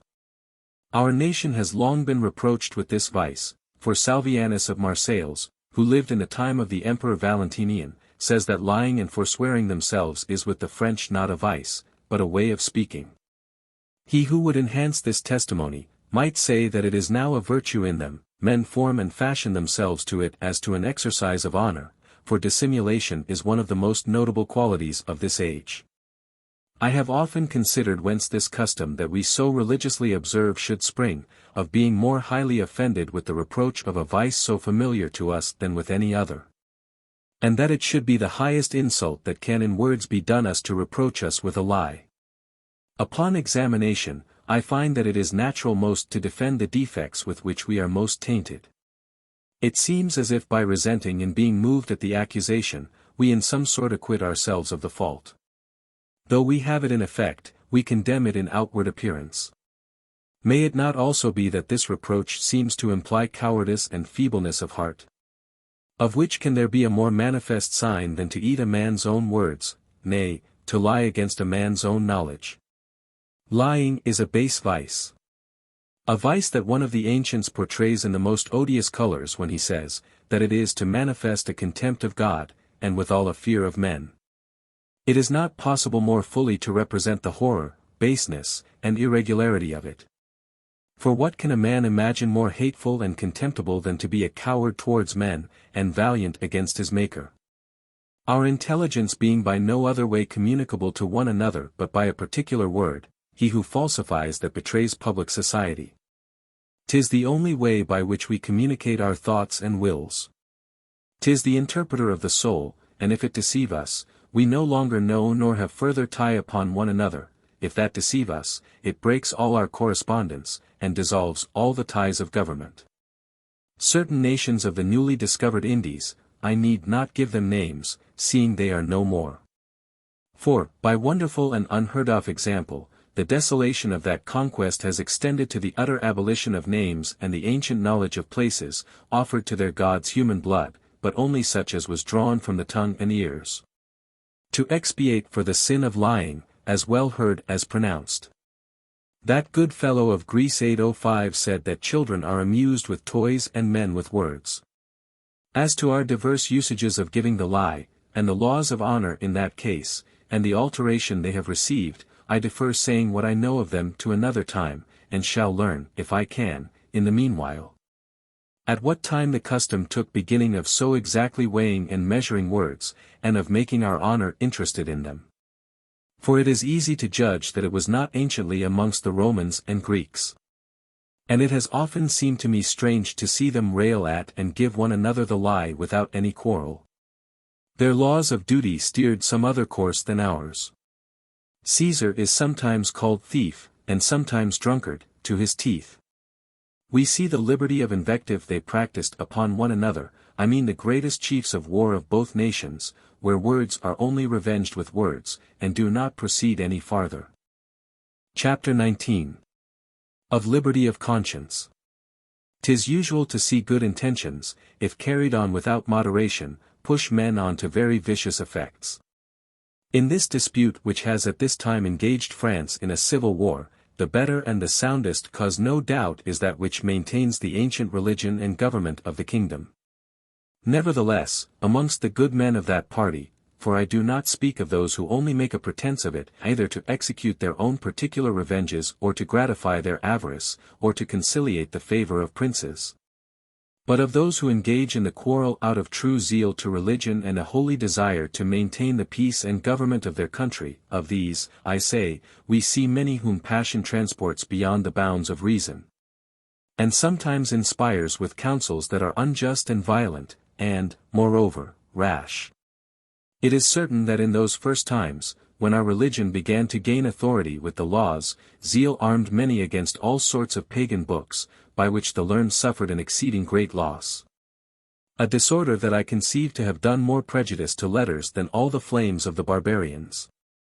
Of this Cornelius Tacitus is a very good testimony. For though the Emperor Tacitus, his kinsman, had, by express order, furnished all the libraries in the world with it, nevertheless one entire copy could not escape the curious examination of those who desired to abolish it for only 5 or 6 idle clauses that were contrary to our belief. They had also the trick easily to lend undue praises to all the emperors who made for us, and universally to condemn all the actions of those who were adversaries, as is evidently manifest in the Emperor Julian, surnamed the Apostate 806, who was, in truth, a very great and rare man, a man in whose soul philosophy was imprinted in the best characters, by which he professed to govern all his actions. And, in truth, there is no sort of virtue of which he has not left behind him very notable examples. In chastity, of which the whole of his life gave manifest proof, we read the same of him that was said of Alexander and Scipio. That being in the flower of his age, for he was slain by the Parthians at 31, of a great many very beautiful captives, he would not so much as look upon one. As to his justice, he took himself the pains to hear the parties, and although he would out of curiosity inquire what religion they were of, nevertheless, the antipathy he had to ours never gave any counterpoise to the balance. He made himself several good laws, and repealed a great part of the subsidies and taxes levied by his predecessors. We have two good historians who were eyewitnesses of his actions, one of whom, Marcellinus, in several places of his history sharply reproves an edict of his whereby he interdicted all Christian rhetoricians and grammarians to keep school or to teach. And says he could wish that act of his had been buried in silence. It is probable that had he done any more severe thing against us, he, so affectionate as he was to our party, would not have passed it over in silence. He was indeed sharp against us, but yet no cruel enemy, for our own people tell this story of him, that one day, walking about the city of Chalcedon, Maris, bishop of the place, was so bold as to tell him that he was impious, and an enemy to Christ, at which, they say, he was no further moved than to reply, "Go, poor wretch, and lament the loss of thy eyes," to which the bishop replied again, "I thank Jesus Christ for taking away my sight, that I may not see thy impudent visage," affecting in that, they say, a philosophical patience. But this action of his bears no comparison to the cruelty that he is said to have exercised against us. He was, says Eutropius, my other witness, an enemy to Christianity, but without putting his hand to blood. And, to return to his justice, there is nothing in that whereof he can be accused, the severity excepted he practiced in the beginning of his reign against those who had followed the party of Constantius, his predecessor. As to his sobriety, he lived always a soldier-like life, and observed a diet and routine, like one that prepared and inured himself to the austerities of war. His vigilance was such, that he divided the night into 3 or 4 parts, of which the least was dedicated to sleep, the rest was spent either in visiting the state of his army in guards in person, or in study. For amongst other rare qualities, he was very excellent in all sorts of learning. 'Tis said of Alexander the Great, that being in bed, for fear lest sleep should divert him from his thoughts and studies, he had always a basin set by his bedside, and held one of his hands out with a ball of copper in it, to the end, that, beginning to fall asleep, and his fingers leaving their hold, the ball by falling into the basin, might awake him. But the other had his soul so bent upon what he had a mind to do, and so little disturbed with fumes by reason of his singular abstinence, that he had no need of any such invention. As to his military experience, he was excellent in all the qualities of a great captain, as it was likely he should, being almost all his life in a continual exercise of war, and most of that time with us in France. Against the Germans and Franks, we hardly read of any man who ever saw more dangers, or who made more frequent proofs of his personal valor. His death has something in it parallel with that of Epaminondas, for he was wounded with an arrow, and tried to pull it out, and had done so, but that, being edged, it cut and disabled his hand. He incessantly called out that they should carry him again into the heat of the battle, to encourage his soldiers, who very bravely disputed the fight without him, till night parted the armies. He stood obliged to his philosophy for the singular contempt he had for his life and all human things. He had a firm belief of the immortality of souls. In matter of religion he was wrong throughout, and was surnamed the apostate for having relinquished ours. Nevertheless, the opinion seems to me more probable, that he had never thoroughly embraced it, but had dissembled out of obedience to the laws, till he came to the empire. He was in his own so superstitious, that he was laughed at for it by those of his own time, of the same opinion, who jeeringly said, that had he got the victory over the Parthians, he had destroyed the breed of oxen in the world to supply his sacrifices. He was, moreover, besotted with the art of divination, and gave authority to all sorts of predictions. He said, amongst other things at his death, that he was obliged to the gods, and thanked them, in that they would not cut him off by surprise, having long before advertised him of the place and hour of his death, nor by a mean and unmanly death, more becoming lazy and delicate people, nor by a death that was languishing, long, and painful, and that they had thought him worthy to die after that noble manner, in the progress of his victories, in the flower of his glory. He had a vision like that of Marcus Brutus, that first threatened him in Gaul, and afterward appeared to him in Persia just before his death. These words that some make him say when he felt himself wounded, Thou hast overcome, Nazarene. Or as others, Content thyself, Nazarene, would hardly have been omitted, had they been believed, by my witnesses, who, being present in the army, have set down to the least motions and words of his end. No more than certain other miracles that are reported about it. And to return to my subject, he long nourished, says Marcellinus, paganism in his heart, but all his army being Christians, he durst not own it. But in the end, seeing himself strong enough to dare to discover himself, he caused the temples of the gods to be thrown open, and did his uttermost to set on foot and to encourage idolatry. Which the better to effect, having at Constantinople found the people disunited, and also the prelates of the church divided amongst themselves, having convened them all before him, he earnestly admonished them to calm those civil dissensions. And that every one might freely, and without fear, follow his own religion.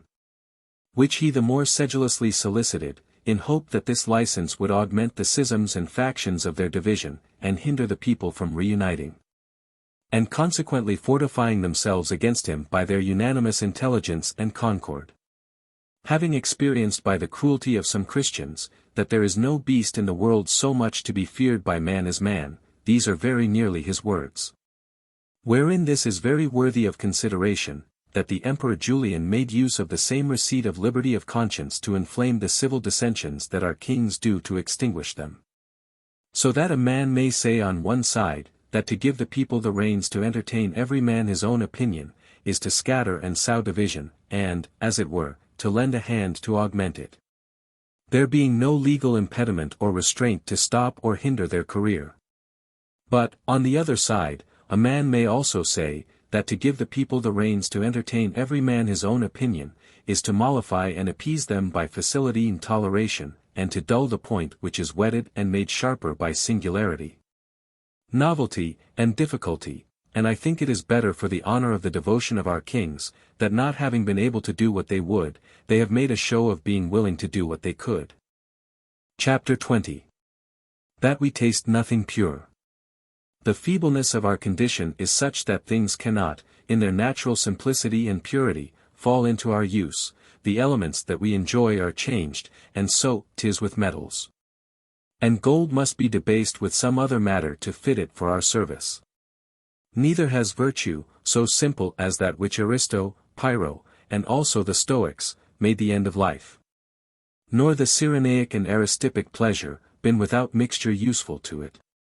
Of the pleasure and goods that we enjoy, there is not one exempt from some mixture of ill and inconvenience. Medio de font leperum, surgit amari aliquid, quod in ipsis fieribus angat. From the very fountain of our pleasure, something rises that is bitter, which even in flowers destroys. 807. Our extremest pleasure has some sort of groaning and complaining in it, would you not say that it is dying of pain? Nay, when we frame the image of it in its full excellence, we stuff it with sickly and painful epithets and qualities, languor, softness, feebleness, faintness, morbidezza, a great testimony of their consanguinity and consubstantiality. The most profound joy has more of severity than gaiety, in it. The highest and fullest contentment offers more of the grave than of the merry. Ipsa felicitas, esse nisi temperat, primit. Even felicity, unless it moderate itself, oppresses. 808. Pleasure chews and grinds us, according to the old Greek verse, which says that the gods sell us all the goods they give us, that is to say, that they give us nothing pure and perfect, and that we do not purchase but at the price of some evil. Labor and pleasure, very unlike in nature, associate, nevertheless, by I know not what natural conjunction. Socrates says, that some god tried to mix in one mass and to confound pain and pleasure, but not being able to do it, he bethought him at least to couple them by the tail. Metrodorus said, that in sorrow there is some mixture of pleasure. I know not whether or no he intended anything else by that saying. But for my part, I am of opinion that there is design, consent, and complacency in giving a man's self up to melancholy. I say, that besides ambition, which may also have a stroke in the business, there is some shadow of delight and delicacy which smiles upon and flatters us even in the very lap of melancholy. Are there not some constitutions that feed upon it? Est quidem flir voluptas. 'Tis a certain kind of pleasure to weep. 809. And one Attalus in Seneca says, that the memory of our lost friends is as grateful to us, as bitterness in wine, when too old, is to the palate. Minister Vecelli, pure, Falerni, Inger, me calices amariors. Boy. When you pour out old Falernian wine, the bitterest put into my bowl. 810. And as apples that have a sweet tartness. Nature discovers this confusion to us, painters hold at the same motions and grimaces of the face that serve for weeping, serve for laughter too. And indeed, before the one or the other be finished, do but observe the painter's manner of handling, and you will be in doubt to which of the two the design tends. And the extreme of laughter does at last bring tears. Nullum sine auctoramento malum est. No evil is without its compensation. 811. When I imagine man abounding with all the conveniences that are to be desired, let us put the case that all his members were always seized with a pleasure like that of generation. In its most excessive height, I feel him melting under the weight of his delight, and see him utterly unable to support so pure, so continual, and so universal a pleasure. Indeed, he is running away whilst he is there, and naturally makes haste to escape, as from a place where he cannot stand firm, and where he is afraid of sinking. When I religiously confess myself to myself, I find that the best virtue I have has in it some tincture of vice. And I am afraid that Plato, in his purest virtue, I, who am as sincere and loyal a lover of virtue of that stamp as any other whatever.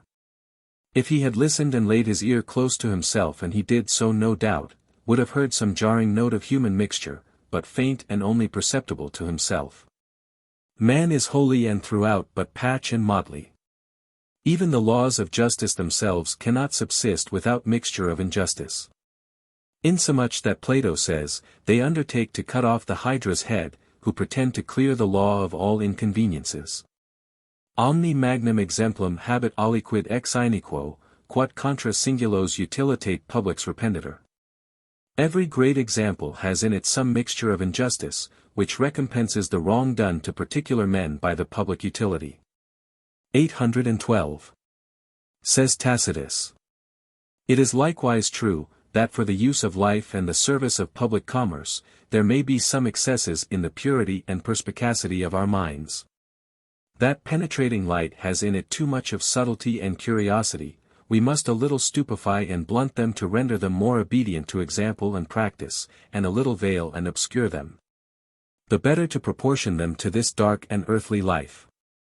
And therefore common and less speculative souls are found to be more proper for and more successful in the management of affairs, and the elevated and exquisite opinions of philosophy unfit for business.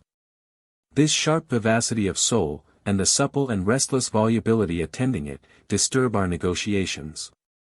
We are to manage human enterprises more superficially and roughly, and leave a great part to fortune.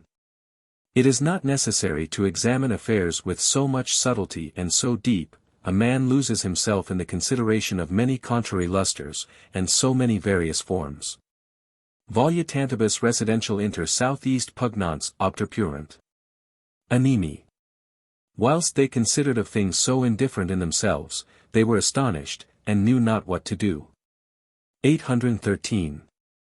'Tis what the ancients say of Simonides, that by reason his imagination suggested to him, upon the question King Hiero had put to him 814, to answer which he had had many days for thought, several sharp and subtle considerations. Whilst he doubted which was the most likely, he totally despaired of the truth. He who dives into and in his inquisition comprehends all circumstances and consequences, hinders his election. A little engine well handled is sufficient for executions, whether of less or greater weight. The best managers are those who can worst give account how they are so, while the greatest talkers, for the most part, do nothing to purpose. I know one of this sort of men, and a most excellent discourser upon all sorts of good husbandry, who has miserably let 100,000 livres yearly revenue slip through his hands.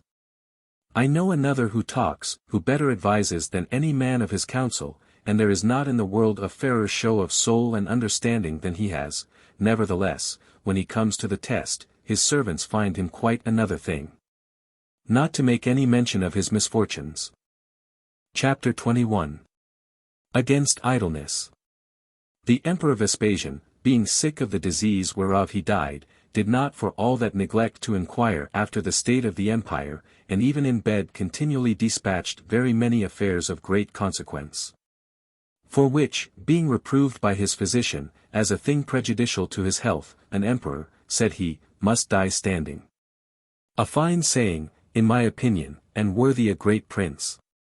The Emperor Adrian since made use of the same words, and kings should be often put in mind of them, to make them know that the great office conferred upon them of the command of so many men, is not an employment of ease.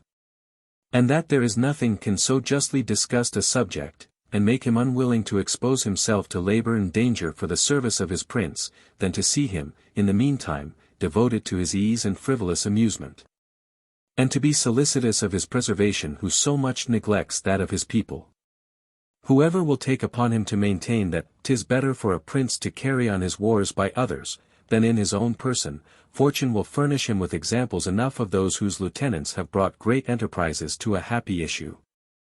And of those also whose presence has done more hurt than good, but no virtuous and valiant prince can with patience endure so dishonorable counsels.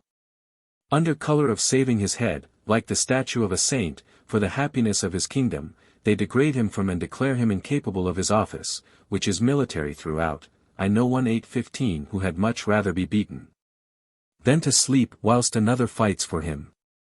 And who never without jealousy heard of any brave thing done even by his own officers in his absence. And Solomon I said, with very good reason, in my opinion, that victories obtained without the master were never complete. Much more would he have said that that master ought to blush for shame, to pretend to any share in the honor, having contributed nothing to the work, but his voice and thought. Nor even so much as these, considering that in such work as that, the direction and command that deserve honor are only such as are given upon the spot, and in the heat of the business. No pilot performs his office by standing still. The princes of the Ottoman family, the chiefest in the world in military fortune, have warmly embraced this opinion, and Bajazet too. With his son, who swerved from it, spending their time in science and other retired employments, gave great blows to their empire, and Amurath III, now reigning, following their example, begins to find the same. Was it not Edward III, King of England, who said this of our Charles V, there never was king who so seldom put on his armor, and yet never king who gave me so much to do. He had reason to think it strange, as an effect of chance more than of reason.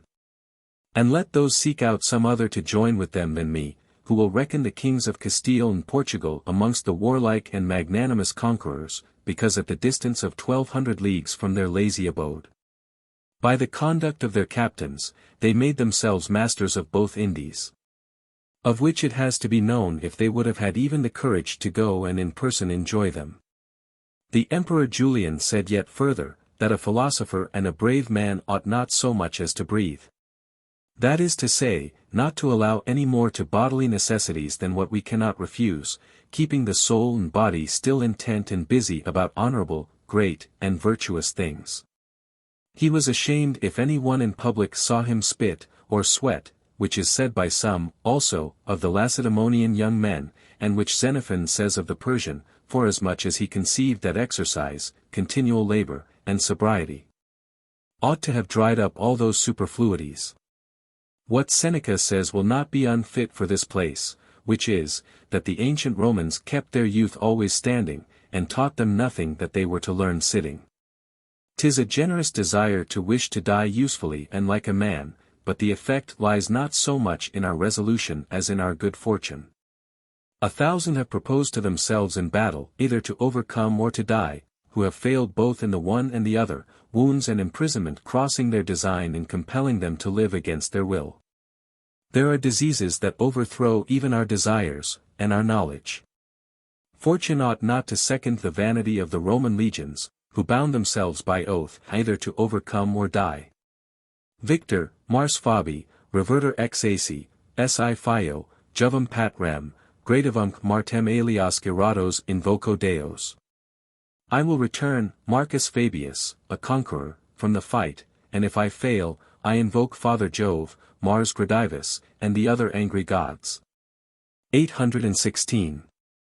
The Portuguese say that in a certain place of their conquest of the Indies, they met with soldiers who had condemned themselves, with horrible execrations, to enter into no other composition but either to cause themselves to be slain, or to remain victorious, and had their heads and beards shaved in token of this vow.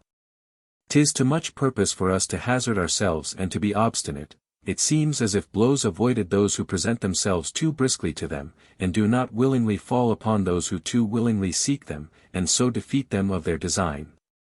Such there have been, who, after having tried all ways, not having been able with all their endeavor to obtain the favor of dying by the hand of the enemy, have been constrained to make good their resolution of bringing home the honor of victory or of losing their lives, to kill themselves even in the heat of battle.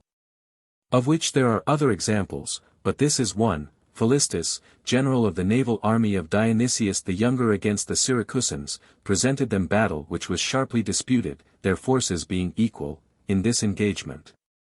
He had the better at the first, through his own valor, but the Syracusans drawing about his galley to environ him, after having done great things in his own person to disengage himself and hoping for no relief. With his own hand he took away the life he had so liberally, and in vain, exposed to the enemy.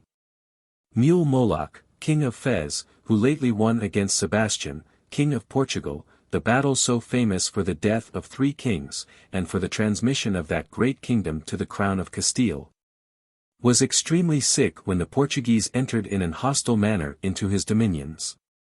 And from that day forward grew worse and worse, still drawing nearer to and foreseeing his end. Yet never did man better employ his own sufficiency more vigorously and bravely than he did upon this occasion. He found himself too weak to undergo the pomp and ceremony of entering into his camp, which after their manner is very magnificent, and therefore resigned that honor to his brother, but this was all of the office of a general that he resigned. All the rest of greatest utility and necessity he most exactly and gloriously performed in his own person, his body lying upon a couch, but his judgment and courage upright and firm to his last gasp, and in some sort beyond it. He might have wasted his enemy, indiscreetly advanced into his dominions, without striking a blow. And it was a very unhappy occurrence, that for want of a little life or somebody to substitute in the conduct of this war and the affairs of a troubled state, he was compelled to seek a doubtful and bloody victory, having another by a better and surer way already in his hands. Notwithstanding, he wonderfully managed the continuance of his sickness in consuming the enemy, and in drawing them far from the assistance of the navy in the ports they had on the coast of Africa, even till the last day of his life, which he designedly reserved for this great battle. He arranged his battalions in a circular form, environing the Portuguese army on every side, which round circle coming to close in and to draw up close together, not only hindered them in the conflict, which was very sharp through the valor of the young invading king, considering that they had every way to present a front, but prevented their flight after the defeat. So that finding all passages possessed and shut up by the enemy, they were constrained to close up together again. Coasserventerque non solum quid, sed etiam fuga. Piled up not only in slaughter but in flight. And there they were slain in heaps upon one another, leaving to the conqueror a very bloody and entire victory. Dying, he caused himself to be carried and hurried from place to place where most need was, and passing along the files, encouraged the captains and soldiers one after another. But a corner of his main battalions being broken, he was not to be held from mounting on horseback with his sword in his hand. He did his utmost to break from those about him, and to rush into the thickest of the battle, they all the while withholding him, some by the bridle, some by his robe and others by his stirrups. This last effort totally overwhelmed the little life he had left. They again laid him upon his bed. But coming to himself, and starting as it were out of his swoon, all other faculties failing, to give his people notice that they were to conceal his death, the most necessary command he had then to give, that his soldiers might not be discouraged, with the news, he expired with his finger upon his mouth, the ordinary sign of keeping silence.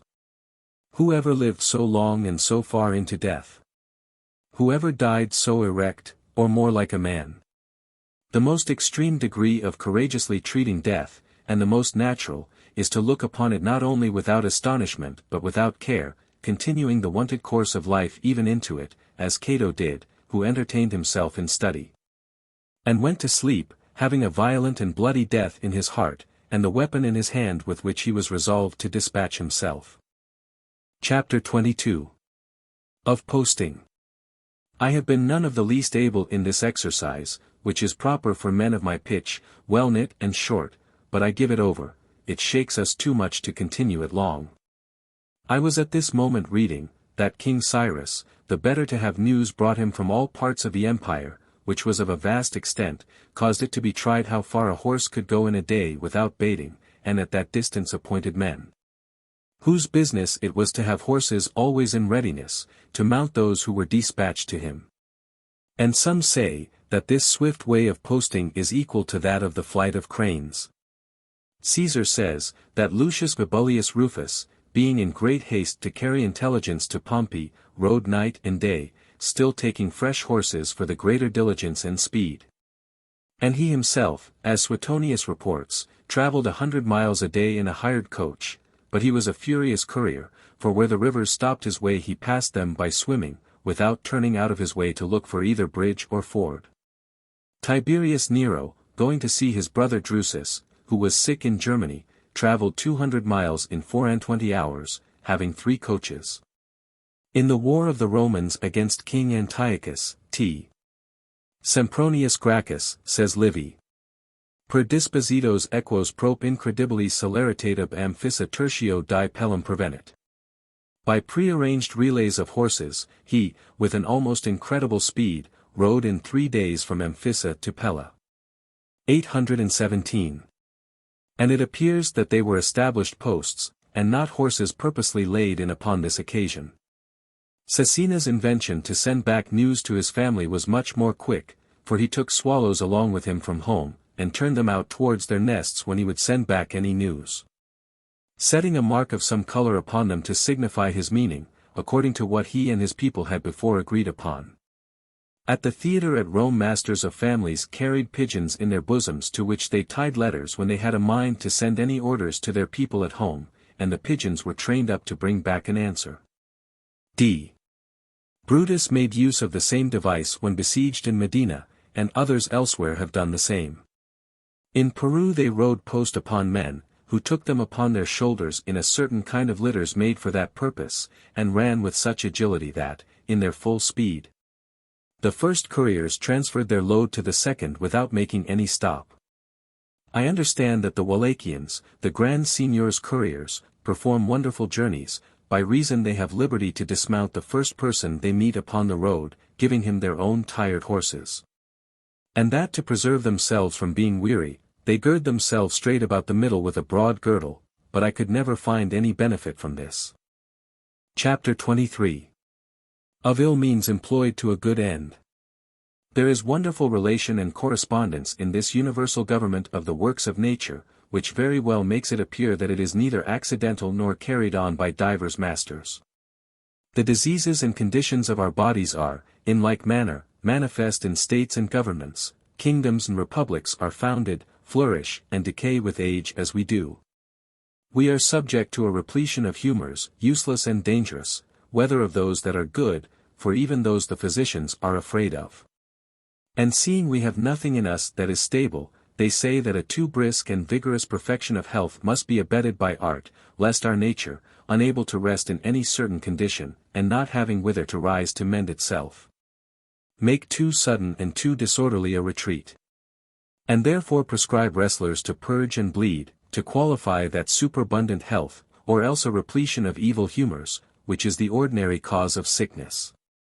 States are very often sick of the like repletion, and various sorts of purgations have commonly been applied. Sometimes a great multitude of families are turned out to clear the country, who seek out new abodes elsewhere and encroach upon others. After this manner our ancient Franks came from the remotest part of Germany to seize upon Gaul, and to drive thence the first inhabitants, so was that infinite deluge of men made up who came into Italy under the conduct of Brennus and others. So the Goths and Vandals, and also the people who now possess Greece, left their native country to go settle elsewhere, where they might have more room. And there are scarce 2 or 3 little corners in the world that have not felt the effect of such removals. The Romans by this means erected their colonies. For, perceiving their city to grow immeasurably populous, they eased it of the most unnecessary people, and sent them to inhabit and cultivate the lands conquered by them. Sometimes also they purposely maintained wars with some of their enemies, not only to keep their own men in action, for fear lest idleness, the mother of corruption, should bring upon them some worse inconvenience. Iti patimer longi paces mala. Severe armis luxuria incumbit. And we suffer the ills of a long peace, luxury is more pernicious than war. 818. But also to serve for a bloodletting to their republic, and a little to evaporate the too vehement heat of their youth, to prune and clear the branches from the stock too luxuriant in wood. And to this end it was that they maintained so long a war with Carthage. In the Treaty of Bretigny, Edward III, King of England, would not, in the general peace he then made with our king, comprehend the controversy about the Duchy of Brittany, that he might have a place wherein to discharge himself of his soldiers. And that the vast number of English he had brought over to serve him in his expedition here might not return back into England. And this also was one reason why our King Philip consented to send his son John upon a foreign expedition, that he might take along with him a great number of hot young men who were then in his pay. There are many in our times who talk at this rate, wishing that this hot emotion that is now amongst us might discharge itself in some neighboring war. For fear lest all the peccant humours that now reign in this politic body of ours may diffuse themselves farther, keep the fever still in the height, and at last cause our total ruin. And, in truth, a foreign is much more supportable than a civil war, but I do not believe that God will favour so unjust a design as to offend and quarrel with others for our own advantage. Nil mihi tam vald placiat, ramnuja virgo. Quat temera invitus suscipiator Harris. Ramnusian Virgin, let nothing ever so greatly please me which is taken without justice from the unwilling owners. 819. And yet the weakness of our condition often pushes us upon the necessity of making use of ill means to a good end. Lycurgus, the most perfect legislator that ever was, virtuous and invented this very unjust practice of making the Helots, who were their slaves, drunk by force, to the end that the Spartans, seeing them so lost and buried in wine, might abhor the excess of this vice. And yet those were still more to blame who of old gave leave that criminals, to what sort of death soever condemned, should be cut up alive by the physicians, that they might make a true discovery of our inward parts, and build their art upon greater certainty. For, if we must run into excesses, it is more excusable to do it for the health of the soul than that of the body. As the Romans trained up the people to valor and the contempt of dangers and death by those furious spectacles of gladiators and fencers, who, having to fight it out to the last, cut, mangled, and killed one another in their presence. Quid visani aliad sibi vult ars impia ludi, quid morts juvenum, quid sanguine posta voluptas? What other end does the impious art of the gladiators propose to itself, what the slaughter of young men, what pleasure fed with blood? 820. And this custom continued till the Emperor Theodosius' time. Aripe dilatum tua, dux, in tempora famum, quod patris superest, successor laudis habito, nullus in urb cadat, cujus sit pena voluptas. Jam solis contenta feris, infamis arena, nulla cruentatis homicidia ludat in armis. Prince, take the honours delayed for thy reign, and be successor to thy fathers. Henceforth let none at Rome be slain for sport. Let beasts' blood stain the infamous arena, and no more homicides be there acted. 821. It was, in truth, a wonderful example, and of great advantage for the training up the people, to see every day before their eyes 100, 200, nay, 1,000 couples of men armed against one another, cut one another to pieces with so great a constancy of courage, that they were never heard to utter so much as one syllable of weakness or commiseration. never seen to turn their backs, nor so much as to make one cowardly step to evade a blow, but rather exposed their necks to the adversary's sword and presented themselves to receive the stroke. And many of them, when wounded to death, have sent to ask the spectators if they were satisfied with their behavior, before they lay down to die upon the place. It was not enough for them to fight and to die bravely, but cheerfully too. Insomuch that they were hissed and cursed if they made any hesitation about receiving their death.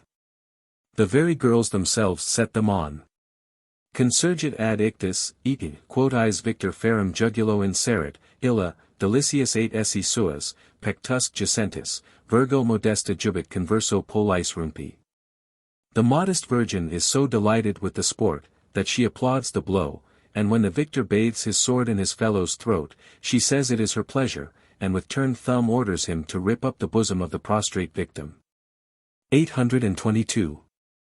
The first Romans only condemned criminals to this example, but they afterwards employed innocent slaves in the work, and even freemen too, who sold themselves to this purpose, nay, moreover, senators and knights of Rome. And also women. Nunc capit in mortem vendent, e funis arena, ac hostem sibi quisque paret, cum bella quiescent. They sell themselves to death and the circus, and, since the wars are ceased, each for himself a foe prepares. 823. Hos inter fremidus novas glossus, stat sexus rudis insiusque feri, iti pugnas capit improbus virils. Amidst these tumults and new sports, the tender sex, unskilled in arms, immodestly engaged in manly fights. 824. Which I should think strange and incredible, if we were not accustomed every day to see in our own wars many thousands of men of other nations, for money to stake their blood and their lives in quarrels wherein they have no manner of concern. Chapter 24. Of the Roman Grandeur. I will only say a word or two of this infinite argument, to show the simplicity of those who compare the pitiful greatness of these times with that of Rome. In the 7th book of Cicero's familiar epistles, and let the grammarians put out that surname of familiar if they please, for in truth it is not very suitable. And they who, instead of familiar, have substituted ad familiars, may gather something to justify them for so doing out of what Suetonius says in the Life of Caesar. That there was a volume of letters of his ad familiars, there is one directed to Caesar, then in Gaul, wherein Cicero repeats these words. Which were in the end of another letter that Caesar had written to him. As to what concerns Marcus Furius, whom you have recommended to me, I will make him king of Gaul, and if you would have me advance any other friend of yours send him to me.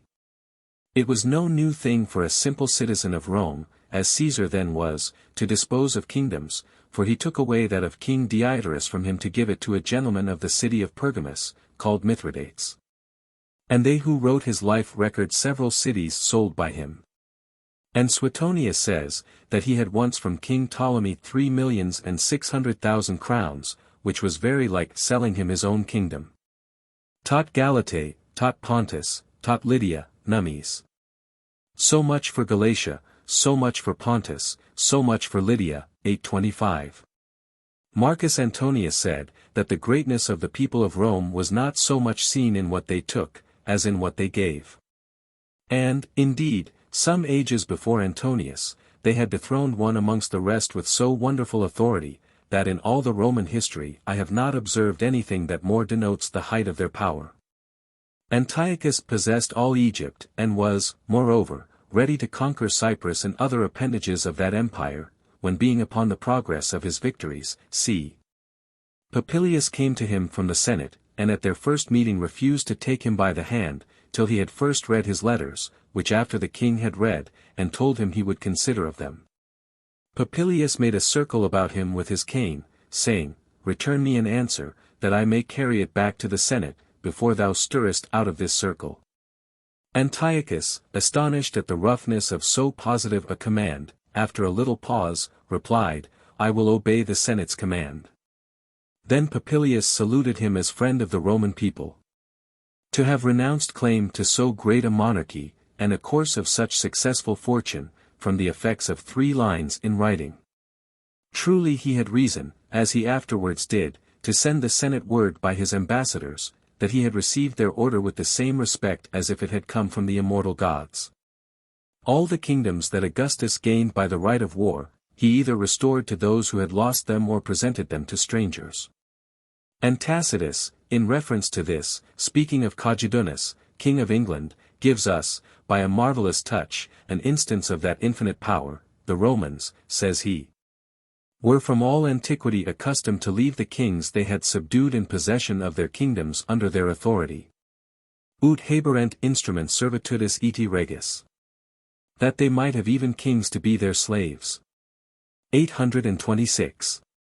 'Tis probable that Solomon, whom we have seen make a gift of Hungary and other principalities, had therein more respect to this consideration than to that he was wont to allege, viz. That he was glutted and overcharged with so many monarchies and so much dominion, as his own valor and that of his ancestors had acquired. Chapter 25. Not to counterfeit being sick. There is an epigram in Martial, and one of the very good ones, for he has of all sorts, where he pleasantly tells the story of Celius, who, to avoid making his court to some great men of Rome, to wait their rising, and to attend them abroad, pretended to have the gout.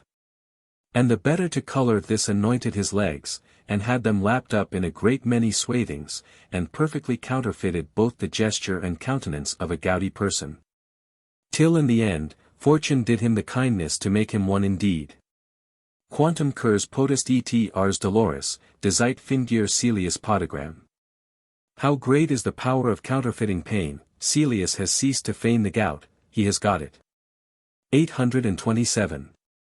I think I have read somewhere in Appian a story like this, of one who to escape the proscriptions of the triumvirs of Rome, and the better to be concealed from the discovery of those who pursued him, having hidden himself in a disguise, would yet add this invention, to counterfeit having but one eye.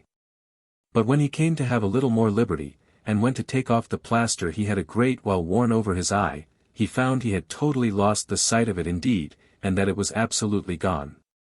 'Tis possible that the action of sight was dulled from having been so long without exercise, and that the optic power was wholly retired into the other eye, for we evidently perceive that the eye we keep shut sends some part of its virtue to its fellow, so that it will swell and grow bigger. And so inaction, with the heat of ligatures and plasters, might very well have brought some gouty humour upon the counterfeiter in Martial. Reading in Froissart the vow of a troop of young English gentlemen, to keep their left eyes bound up till they had arrived in France and performed some notable exploit upon us, I have often been tickled with this thought. That it might have befallen them as it did those others, and they might have returned with but an eye a piece to their mistresses, for whose sakes they had made this ridiculous vow. Mothers have reason to rebuke their children when they counterfeit having but one eye, squinting, lameness, or any other personal defect. For, besides that their bodies being then so tender, may be subject to take an ill bent, fortune, I know not how, sometimes seems to delight in taking us at our word. And I have heard several examples related of people who have become really sick, by only feigning to be so. I have always used, whether on horseback or on foot, to carry a stick in my hand, and even to affect doing it with an elegant air. Many have threatened that this fancy would one day be turned into necessity. If so, I should be the first of my family to have the gout. But let us a little lengthen this chapter, and add another anecdote concerning blindness. Pliny reports of one who, dreaming he was blind, found himself so indeed in the morning without any preceding infirmity in his eyes. The force of imagination might assist in this case, as I have said elsewhere, and Pliny seems to be of the same opinion. But it is more likely that the motions which the body felt within, of which physicians, if they please, may find out the cause, taking away his sight, were the occasion of his dream.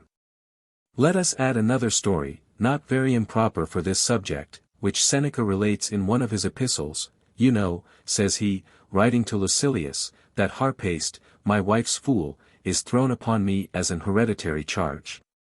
For I have naturally an aversion to those monsters. And if I have a mind to laugh at a fool, I need not seek him far, I can laugh at myself. This fool has suddenly lost her sight. I tell you a strange, but a very true thing. She is not sensible that she is blind, but eternally importunes her keeper to take her abroad, because she says the house is dark. That what we laugh at in her, I pray you to believe, happens to every one of us. No one knows himself to be avaricious or grasping, and, again, the blind call for a guide, while we stray of our own accord. I am not ambitious, we say. But a man cannot live otherwise at Rome. I am not wasteful, but the city requires a great outlay. 'Tis not my fault if I am choleric, if I have not yet established any certain course of life. 'Tis the fault of youth. Let us not seek our disease out of ourselves. 'Tis in us, and planted in our bowels, and the mere fact that we do not perceive ourselves to be sick, renders us more hard to be cured. If we do not betimes begin to see to ourselves, when shall we have provided for so many wounds and evils wherewith we abound? And yet we have a most sweet and charming medicine in philosophy. For of all the rest we are sensible of no pleasure till after the cure. This pleases and heals at once. This is what Seneca says, that has carried me from my subject, but there is advantage in the change. Chapter 26. Of Thumbs. Tacitus reports, that amongst certain barbarian kings their manner was, when they would make a firm obligation, to join their right hands close to one another, and intertwist their thumbs.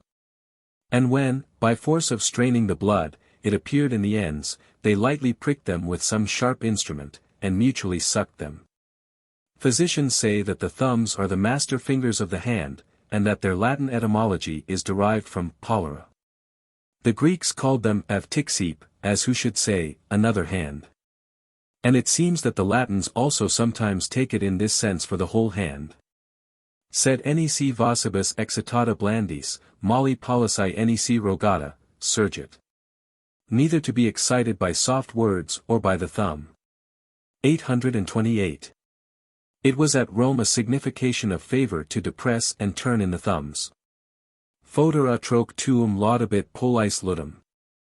Thy patron will applaud thy sport with both thumbs. 829. And of disfavor to elevate and thrust them outward. Converso pollice vulgi. Quemlabet occident populariter. The populace, with inverted thumbs, kill all that come before them. 830.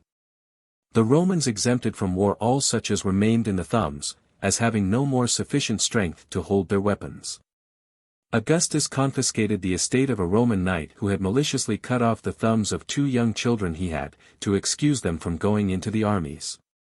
And, before him, the Senate, in the time of the Italic War, had condemned Caius Vatinus to perpetual imprisonment, and confiscated all his goods, for having purposely cut off the thumb of his left hand, to exempt himself from that expedition. Some one, I have forgotten who, having won a naval battle, cut off the thumbs of all his vanquished enemies, to render them incapable of fighting and of handling the oar. The Athenians also caused the thumbs of the Aeginetans to be cut off, to deprive them of the superiority in the art of navigation.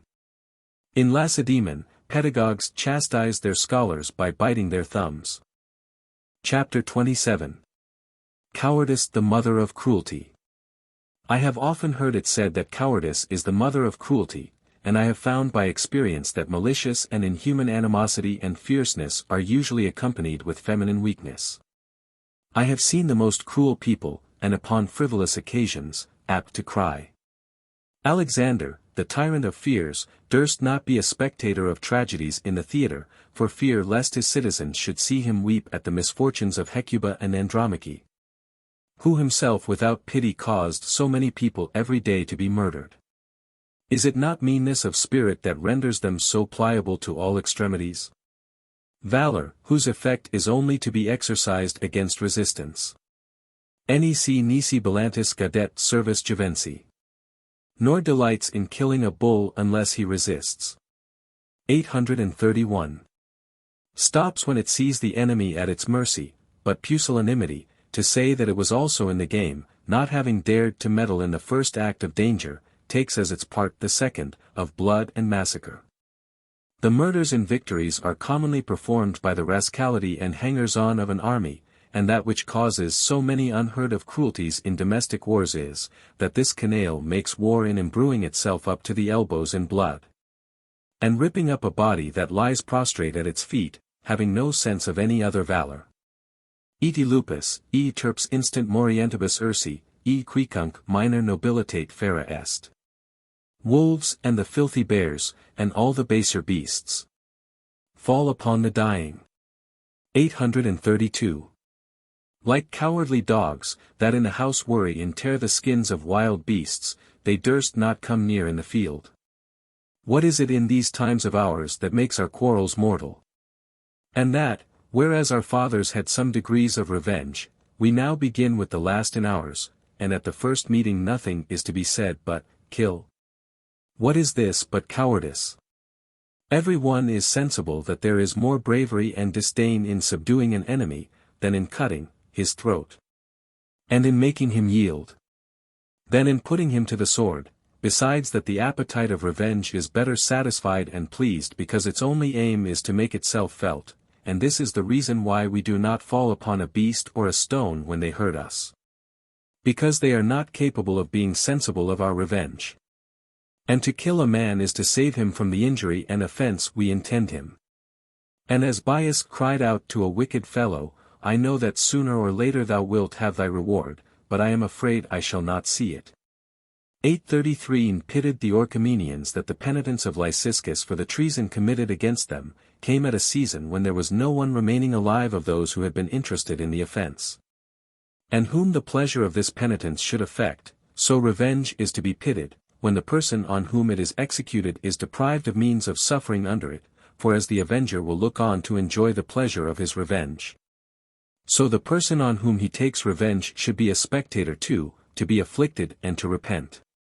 He will repent it, we say, and because we have given him a pistol shot through the head, do we imagine he will repent? On the contrary, if we but observe, we shall find, that he makes mouths at us in falling, and is so far from penitency, that he does not so much as repine at us. And we do him the kindest office of life, which is to make him die insensibly, and soon, we are afterwards to hide ourselves, and to shift and fly from the officers of justice, who pursue us, whilst he is at rest. Killing is good to frustrate an offense to come, not to revenge one that is already past, and more an act of fear than of bravery, of precaution than of courage, of defense than of enterprise. It is manifest that by it we lose both the true end of revenge and the care of our reputation. We are afraid, if he lives he will do us another injury as great as the first. 'Tis not out of animosity to him, but care of thyself, that thou gettest rid of him. In the kingdom of Narsinga this expedient would be useless to us, where not only soldiers, but tradesmen also, end their differences by the sword. The king never denies the field to any who wish to fight, and when they are persons of quality. He looks on, rewarding the victor with a chain of gold, for which any one who pleases may fight with him again, so that, by having come off from one combat, he has engaged himself in many. If we thought by virtue to be always masters of our enemies, and to triumph over them at pleasure, we should be sorry they should escape from us as they do, by dying, but we have a mind to conquer, more with safety than honor, and, in our quarrel, more pursue the end than the glory. Asnius Pollio, who, as being a worthy man, was the less to be excused, committed a like error, when, having written a libel against Plancus, he forbore to publish it till he was dead. Which is to bite one's thumb at a blind man, to rail at one who is deaf, to wound a man who has no feeling, rather than to run the hazard of his resentment. And it was also said of him that it was only for hobgoblins to wrestle with the dead. He who stays to see the author die, whose writings he intends to question, what does he say but that he is weak in his aggressiveness? It was told to Aristotle that some one had spoken ill of him. Let him do more, said he. Let him whip me too, provided I am not there. Our fathers contented themselves with revenging an insult with the lie with a box of the ear, and so forward. They were valiant enough not to fear their adversaries, living and provoked we tremble for fear so soon as we see them on foot. And that this is so, does not our noble practice of these days, equally to prosecute to death both him that has offended us and him we have offended, make it out? 'Tis also a kind of cowardice that has introduced the custom of having seconds, thirds, and fourths in our duels. They were formerly duels, they are now skirmishes, rencontres, and battles. Solitude was, doubtless, terrible to those who were the first inventors of this practice. quum in esse quic minimum fiduciae esset. For naturally any company whatever is consolatory in danger. Third persons were formerly called in to prevent disorder and foul play only, and to be witness of the fortune of the combat, but now they have brought it to this pass that the witnesses themselves engage. Whoever is invited cannot handsomely stand by as an idle spectator, for fear of being suspected either of want of affection or of courage.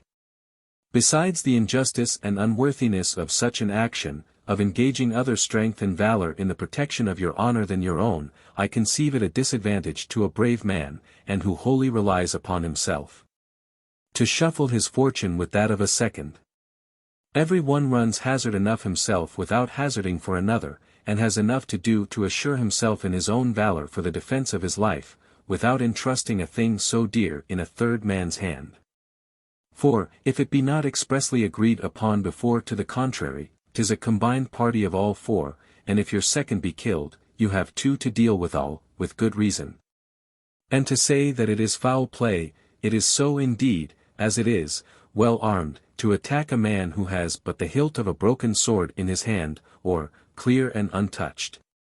A man who is desperately wounded, but if these be advantages you have got by fighting, you may make use of them without reproach. The disparity and inequality are only weighed and considered from the condition of the combatants when they began. As to the rest, you must take your chance, and though you had, alone, 3 enemies upon you at once, your 2 companions being killed, you have no more wrong done you, than I should do in a battle. By running a man through whom I should see engaged with one of our own men, with the like advantage. The nature of society will have it so that where there is troop against troop, as where our Duke of Orleans challenged Henry, King of England, 100 against 100, 300 against as many, as the Argians against the Lacedaemonians. 3 to 3, as the Horatiae against the Curiatiae, the multitude on either side is considered but as one single man, the hazard, wherever there is company, being confused and mixed. I have a domestic interest in this discourse. For my brother, the Sieur de Maticulum, was at Rome asked by a gentleman with whom he had no great acquaintance, and who was a defendant challenged by another, to be his second. In this duel he found himself matched with a gentleman much better known to him. I would fain have an explanation of these rules of honor, which so often shock and confound those of reason. After having dispatched his man, seeing the 2 principals still on foot and sound, he ran in to disengage his friend. What could he do less? Should he have stood still, and if chance would have ordered it so, have seen him he was come thither to defend killed before his face? What he had hitherto done helped not the business, the quarrel was yet undecided. The courtesy that you can, and certainly ought to shew to your enemy, when you have reduced him to an ill condition and have a great advantage over him, I do not see how you can do it, where the interest of another is concerned.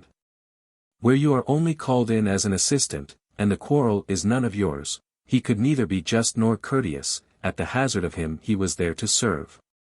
And he was therefore enlarged from the prisons of Italy at the speedy and solemn request of our king. Indiscreet nation. We are not content to make our vices and follies known to the world by report only, but we must go into foreign countries, there to show them what fools we are. Put 3 Frenchmen into the deserts of Libya, they will not live a month together without fighting. So that you would say this peregrination were a thing purposely designed to give foreigners the pleasure of our tragedies, and, for the most part, to such as rejoice and laugh at our miseries. We go into Italy to learn to fence, and exercise the art at the expense of our lives before we have learned it, and yet, by the rule of discipline, we should put the theory before the practice. We discover ourselves to be but learners. Primiti juvenum miseri, bellicae future, dura rudimenta. Wretched the elementary trials of youth, and hard the rudiments of approaching war. 834. I know that fencing is an art very useful to its end, in a duel betwixt 2 princes, cousin Germans, in Spain, the elder, says Livy, by his skill and dexterity in arms easily overcoming the greater and more awkward strength of the younger. And of which the knowledge, as I experimentally know, has inspired some with courage above their natural measure. But this is not properly valor, because it supports itself upon address, and is founded upon something besides itself. The honor of combat consists in the jealousy of courage, and not of skill. And therefore I have known a friend of mine, famed as a great master in this exercise, in his quarrels make choice of such arms as might deprive him of this advantage and that wholly depended upon fortune and assurance. That they might not attribute his victory rather to his skill in fencing than his valor.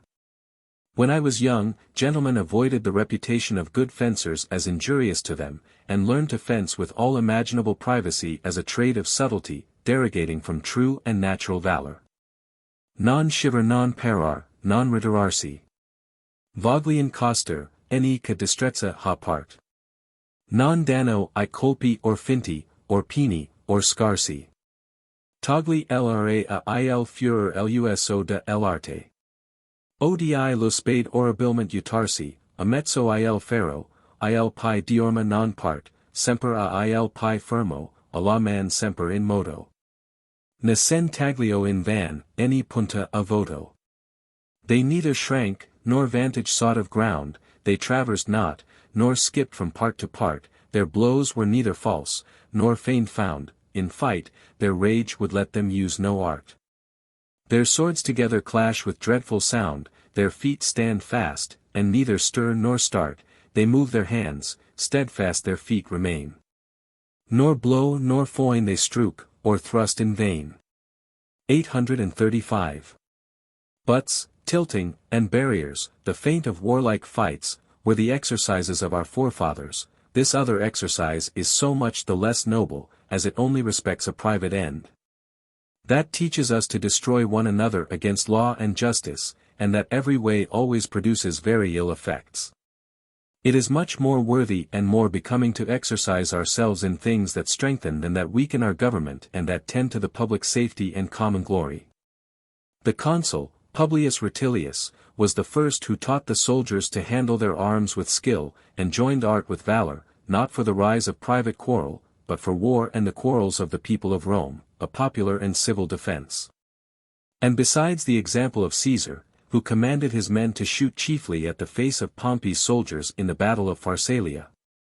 1,000 other commanders have also bethought them to invent new forms of weapons and new ways of striking and defending, according as occasion should require.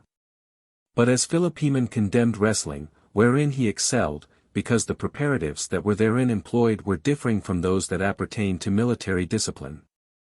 To which alone he conceived men of honor ought wholly to apply themselves.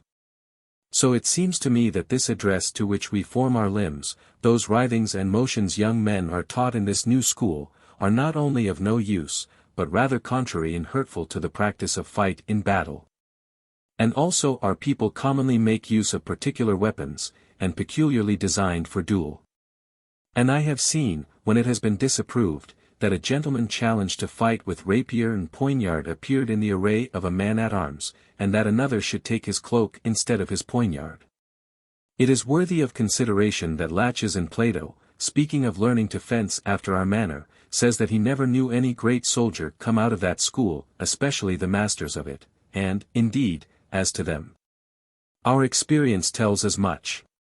As to the rest, we may at least conclude that they are qualities of no relation or correspondence.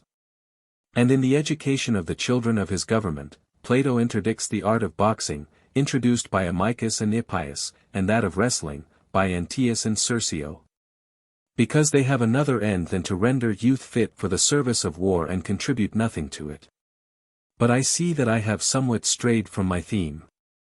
The Emperor Mauritius, being advertised by dreams and several prognostics, that one Phocas, an obscure soldier, should kill him, questioned his son-in-law, Philip, who this Phocas was, and what were his nature, qualities, and manners. And so soon as Philip, amongst other things, had told him that he was cowardly and timorous, the emperor immediately concluded then that he was a murderer and cruel. What is it that makes tyrants so sanguinary? 'Tis only the solicitude for their own safety, and that their faint hearts can furnish them with no other means of securing themselves than in exterminating those who may hurt them, even so much as women, for fear of a scratch.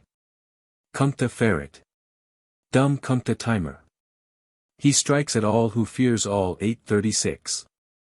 The first cruelties are exercised for themselves, then springs the fear of a just revenge, which afterwards produces a series of new cruelties, to obliterate one another. Philip, king of Macedon, who had so much to do with the people of Rome, agitated with the horror of so many murders committed by his order, and doubting of being able to keep himself secure from so many families, at divers times mortally injured and offended by him, resolved to seize all the children of those he had caused to be slain, to dispatch them daily one after another, and so to establish his own repose. Fine matter is never impertinent, however placed. And therefore I, who more consider the weight and utility of what I deliver than its order and connection, need not fear in this place to bring in an excellent story, though it be a little by the by. For when they are rich in their own native beauty, and are able to justify themselves, the least end of a hair will serve to draw them into my discourse. Amongst others condemned by Philip, had been one Herodicus, prince of Thessaly. He had, moreover, after him caused his 2 sons-in-law to be put to death, each leaving a son very young behind him. Theoxena and Archo were their 2 widows. Theoxena, though highly courted to it, could not be persuaded to marry again. Archo married Poris, the greatest man among the Aenians, and by him had a great many children, whom she, dying, left at a very tender age. Theoxena, moved with a maternal charity towards her nephews, that she might have them under her own eyes and in her own protection, married Poris, when presently comes a proclamation of the king's edict. This brave-spirited mother, suspecting the cruelty of Philip, and afraid of the insolence of the soldiers towards these charming and tender children, was so bold as to declare that she would rather kill them with her own hands than deliver them. Poris, startled at this protestation, promised her to steal them away, and to transport them to Athens, and there commit them to the custody of some faithful friends of his. They took, therefore, the opportunity of an annual feast which was celebrated at Aeneia in honor of Aeneas, and thither they went. Having appeared by day at the public ceremonies and banquet, they stole the night following into a vessel laid ready for the purpose, to escape away by sea.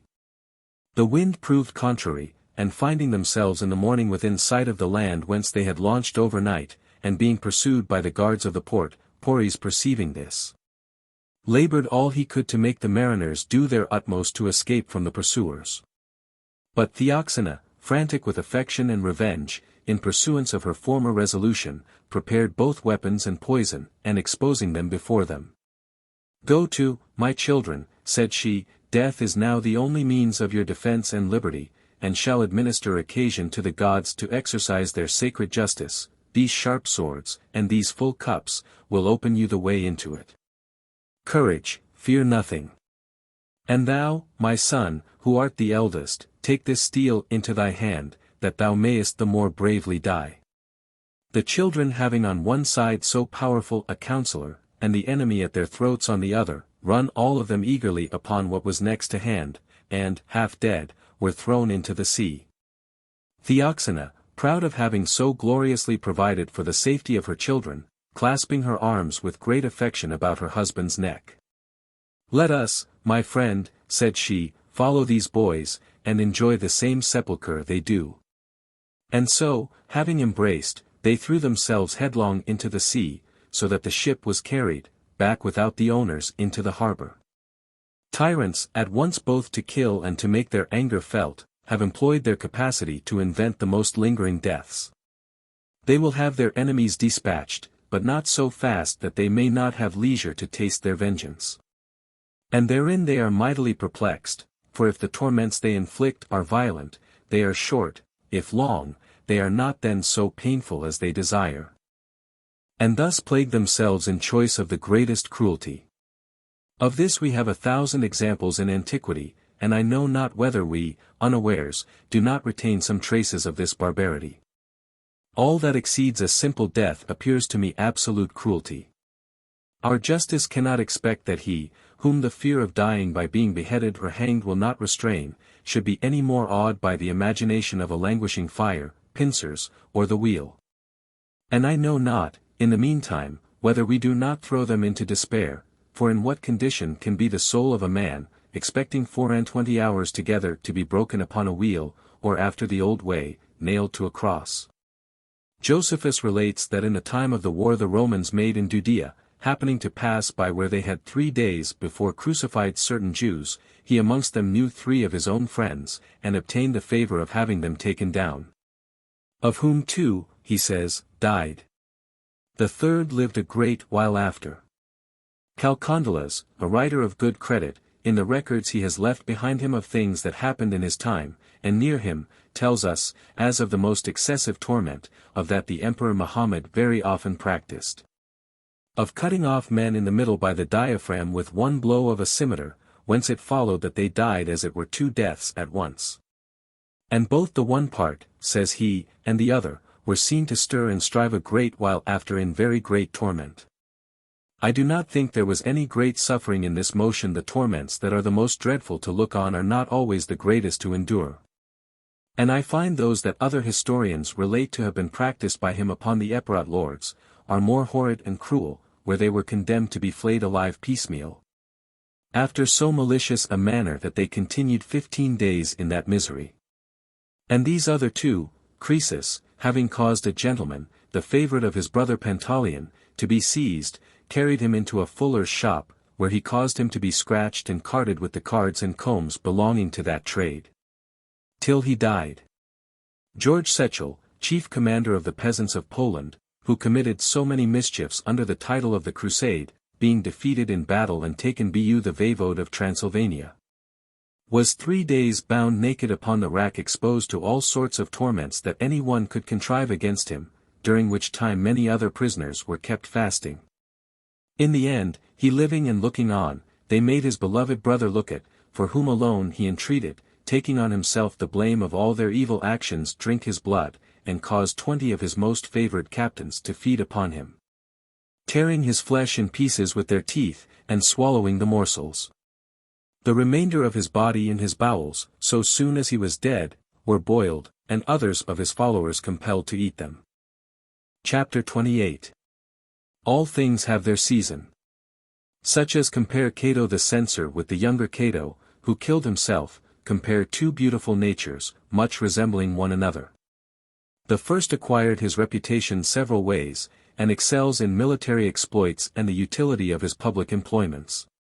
But the virtue of the younger, besides that it were blasphemy to compare any to it in vigor, was much more pure and unblemished. For who could absolve that of the censor from envy and ambition, having dared to attack the honor of Scipio, a man in goodness and all other excellent qualities infinitely beyond him or any other of his time?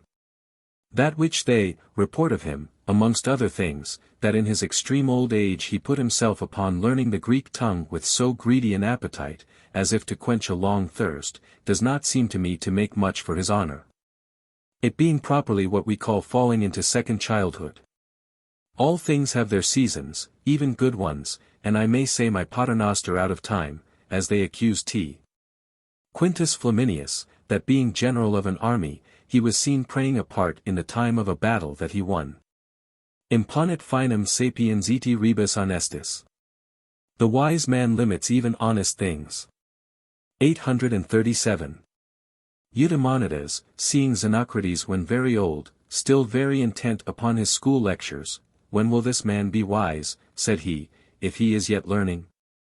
And Philopoemen, to those who extolled King Ptolemy for every day inuring his person to the exercise of arms, "It is not," said he, "commendable in a king of his age to exercise himself in these things, he ought now really to employ them. The young are to make their preparations, the old to enjoy them, say the sages, and the greatest vice they observe in us is that our desires incessantly grow young again, we are always re-beginning to live.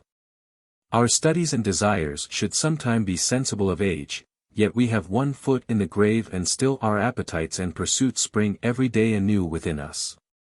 Tu secandum armora locus sub ipsum funis, et, sepulchri imemor, struis domos. You against the time of death have marble cut for use, and, forgetful of the tomb, build houses. 838. The longest of my designs is not of above a year's extent, I think of nothing now but ending, rid myself of all new hopes and enterprises.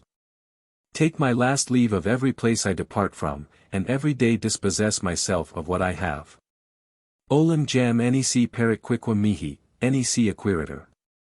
Plus superest beatici quam vai.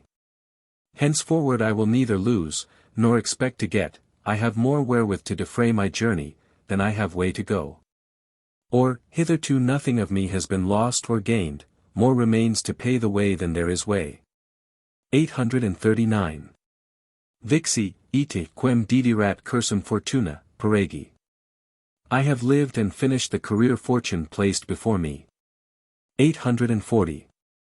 'Tis indeed the only comfort I find in my old age, that it mortifies in me several cares and desires wherewith my life has been disturbed, the care how the world goes, the care of riches, of grandeur, of knowledge, of health, of myself. There are men who are learning to speak at a time when they should learn to be silent forever. A man may always study, but he must not always go to school. What a contemptible thing is an old abecedarian. 841. Diversos diversa juvent. Non omnibus annus omnia convenient. Various things delight various men, all things are not for all ages. 842. If we must study, let us study what is suitable to our present condition, that we may answer as he did, who being asked to what end he studied in his decrepit age, that I may go out better, said he, and at greater ease. Such a study was that of the younger Cato, feeling his end approach, and which he met with in Plato's discourse of the eternity of the soul, not, as we are to believe, that he was not long before furnished with all sorts of provision for such a departure. For of assurance, an established will and instruction, he had more than Plato had in all his writings. His knowledge and courage were in this respect above philosophy. He applied himself to this study, not for the service of his death, but, as a man whose sleeps were never disturbed in the importance of such a deliberation, he also, without choice or change, continued his studies with the other customary actions of his life. The night that he was denied the praetorship he spent in play, that wherein he was to die he spent in reading. The loss either of life or of office was all one to him. Chapter 29. Of Virtue. I find by experience, that there is a good deal to be said betwixt the flights and emotions of the soul or a resolute and constant habit. And very well perceive that there is nothing we may not do, nay, even to the surpassing the divinity itself, says a certain person, forasmuch as it is more to render a man's self impassible by his own study and industry, than to be so by his natural condition.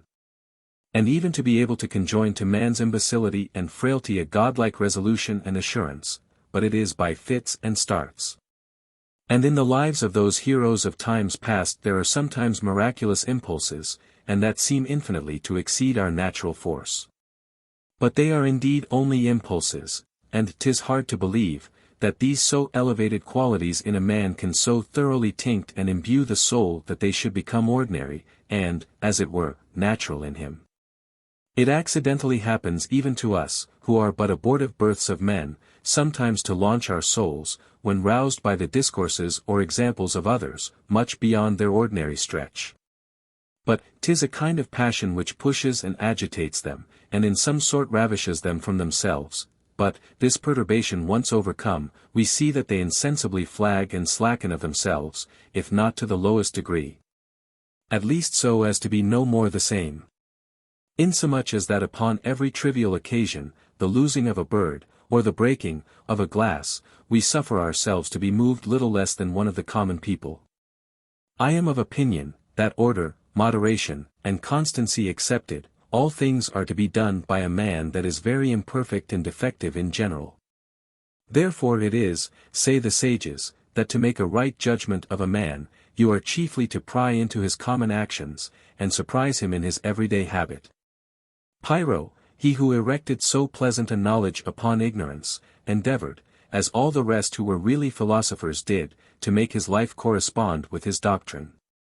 And because he maintained the imbecility of human judgment to be so extreme as to be incapable of any choice or inclination, and would have it perpetually wavering and suspended, considering and receiving all things as indifferent, 'tis said, that he always comforted himself after the same manner and countenance. If he had begun a discourse, he would always end what he had to say, though the person he was speaking to had gone away.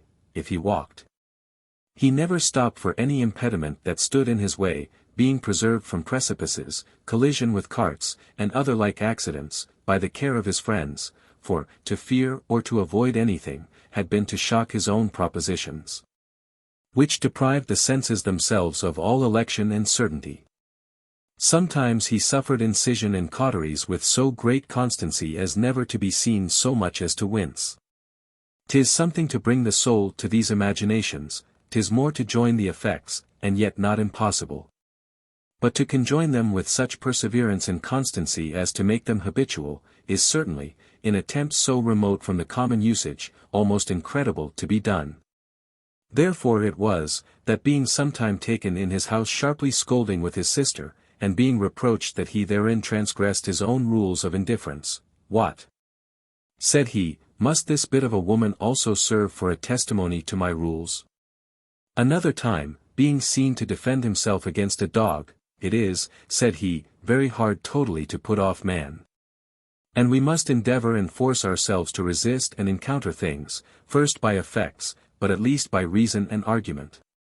About 7 or 8 years since, a husbandman yet living, but 2 leagues from my house, having long been tormented with his wife's jealousy, coming one day home from his work, and she welcoming him with her accustomed railing, entered into so great fury that with a sickle he had yet in his hand, he totally cut off all those parts that she was jealous of and threw them in her face. And 'tis said that a young gentleman of our nation, brisk and amorous, having by his perseverance at last mollified the heart of a fair mistress, enraged, that upon the point of fruition he found himself unable to perform, and that nec viriliter innerst senile penis extulit capit. As soon as ever he came home he deprived himself of the rebellious member, and sent it to his mistress, a cruel and bloody victim for the expiation of his offence. If this had been done upon mature consideration, and upon the account of religion, as the priests of Cybele did, what should we say of so high an action? A few days since, at Bergerac, 5 leagues from my house, up the river Dordogne, a woman having overnight been beaten and abused by her husband, a choleric ill-conditioned fellow, resolved to escape from his ill usage at the price of her life. And going so soon as she was up the next morning to visit her neighbors, as she was wont to do, and having let some words fall in recommendation of her affairs, she took a sister of hers by the hand, and led her to the bridge. Whither being come, and having taken leave of her, in jest as it were, without any manner of alteration in her countenance, she threw herself headlong from the top into the river, and was there drowned. That which is the most remarkable in this is, that this resolution was a whole night forming in her head. It is quite another thing with the Indian women, for it being the custom there for the men to have many wives, and the best beloved of them to kill herself at her husband's decease. Every one of them makes it the business of her whole life to obtain this privilege and gain this advantage over her companions. And the good offices they do their husbands aim at no other recompense but to be preferred in accompanying him in death. Ubi mortifero jacta est fax ultima lecto, uxorum fusi stat pia tuba comes eti certamen habent lethi. Quae viva sequitur conjugium, puter est non liquis mori. Ardent victrices, e flammi pectora pravent, imponent sui ora perusta viris. For when they threw the torch on the funeral bed, the pious wives with hair dishevelled, stand around striving, which, living, shall accompany her spouse. And are ashamed that they may not die, they who are preferred expose their breasts to the flame, and they lay their scorched lips on those of their husbands. 843. A certain author of our times reports that he has seen in those Oriental nations this custom and practice, that not only the wives bury themselves with their husbands, but even the slaves he has enjoyed also. Which is done after this manner: the husband being dead, the widow may, if she will, but few will, demand 2 or 3 months' respite wherein to order her affairs. The day being come, she mounts on horseback, dressed as fine as at her wedding, and with a cheerful countenance says she is going to sleep with her spouse, holding a looking-glass in her left hand and an arrow in the other. Being thus conducted in pomp, accompanied with her kindred and friends in a great concourse of people in great joy, she is at last brought to the public place appointed for such spectacles. This is a great space, in the midst of which is a pit full of wood, and adjoining to it a mount raised 4 or 5 steps, upon which she is brought and served with a magnificent repast. Which being done, she falls to dancing and singing, and gives order, when she thinks fit, to kindle the fire. This being done, she descends, and taking the nearest of her husband's relations by the hand, they walk to the river close by, where she strips herself stark naked, and having distributed her clothes and jewels to her friends, plunges herself into the water, as if there to cleanse herself from her sins. Coming out thence, she wraps herself in a yellow linen of 25 ells long, and again giving her hand to this kinsman of her husband's, they return back to the mount, where she makes a speech to the people, and recommends her children to them, if she have any. Betwixt the pit and the mount there is commonly a curtain drawn to screen the burning furnace from their sight, which some of them, to manifest the greater courage, forbid. Having ended what she has to say, a woman presents her with a vessel of oil, wherewith to anoint her head and her whole body, which when done with she throws into the fire, and in an instant precipitates herself after. Immediately, the people throw a good many billets and logs upon her that she may not be long in dying, and convert all their joy into sorrow and mourning. If they are persons of meaner condition, the body of the defunct is carried to the place of sepulture, and there placed sitting, the widow kneeling before him, embracing the dead body. And they continue in this posture whilst the people build a wall about them, which so soon as it is raised to the height of the woman's shoulders, one of her relations comes behind her, and taking hold of her head, twists her neck. So soon as she is dead, the wall is presently raised up, and closed, and there they remain entombed. There was, in this same country, something like this in their gymnosophists. For not by constraint of others nor by the impetuosity of a sudden humor, but by the express profession of their order, their custom was, as soon as they arrived at a certain age, or that they saw themselves threatened by any disease, to cause a funeral pile to be erected for them, and on the top a stately bed, where, after having joyfully feasted their friends and acquaintance, they laid them down with so great resolution, that fire being applied to it, they were never seen to stir either hand or foot. And after this manner, one of them, Calenus by name, expired in the presence of the whole army of Alexander the Great. And he was neither reputed holy nor happy amongst them who did not thus destroy himself, dismissing his soul purged and purified by the fire, after having consumed all that was earthly and mortal. This constant premeditation of the whole life is that which makes the wonder. Amongst our other controversies, that of fatum has also crept in. And to tie things to come, and even our own wills, to a certain and inevitable necessity, we are yet upon this argument of time past, since God foresees that all things shall so fall out, as doubtless he does, it must then necessarily follow that they must so fall out, to which our masters reply, that the seeing anything come to pass, as we do, and as God himself also does, for all things being present with him, he rather sees, than foresees, is not to compel an event, that is, we see because things do fall out, but things do not fall out because we see, events cause knowledge, but knowledge does not cause events. That which we see happen, does happen, but it might have happened otherwise, and God, in the catalogue of the causes of events which he has in his prescience, has also those which we call accidental and voluntary, depending upon the liberty. He has given our free will, and knows that we do amiss because we would do so. I have seen a great many commanders encourage their soldiers with this fatal necessity. For if our time be limited to a certain hour, neither the enemy's shot nor our own boldness, nor our flight and cowardice, can either shorten or prolong our lives. This is easily said, but see who will be so easily persuaded. And if it be so that a strong and lively faith draws along with it actions of the same kind, certainly this faith we so much brag of, is very light in this age of ours, unless the contempt it has of works makes it disdain their company. So it is, that to this very purpose the Sire de Joinville, as credible a witness as any other whatever, tells us of the Bedouins, a nation amongst the Saracens, with whom the king St. Louis had to do in the Holy Land, that they, in their religion, so firmly believed the number of every man's days to be from all eternity prefixed and set down by an inevitable decree, that they went naked to the wars, excepting a Turkish sword, and their bodies only covered with a white linen cloth, and for the greatest curse they could invent when they were angry, this was always in their mouths, accursed be thou, as he that arms himself for fear of death. This is a testimony of faith very much beyond ours. And of this sort is that also that 2 friars of Florence gave in our father's days.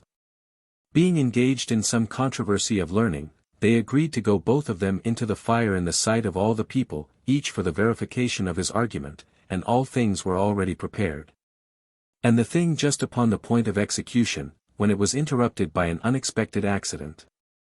A young Turkish lord, having performed a notable exploit in his own person in the sight of both armies, that of Amurath and that of Huniades, ready to join battle, being asked by Amurath, what in such tender and inexperienced years, for it was his first sally into arms, had inspired him with so brave a courage, replied, that his chief tutor for valor was a hare.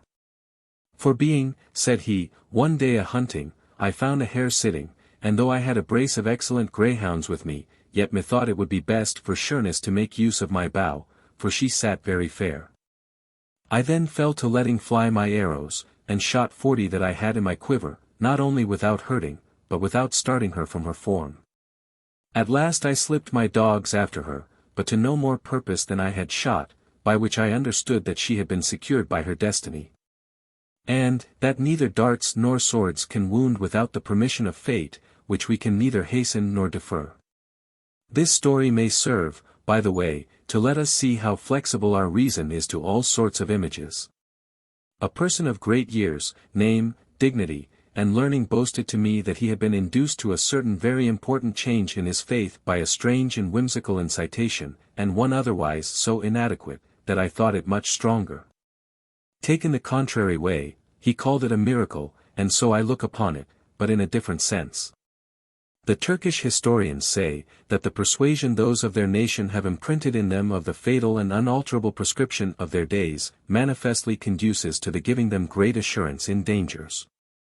And I know a great prince who makes very fortunate use of it, whether it be that he really believes it, or that he makes it his excuse for so wonderfully hazarding himself. Let us hope fortune may not be too soon weary of her favor to him.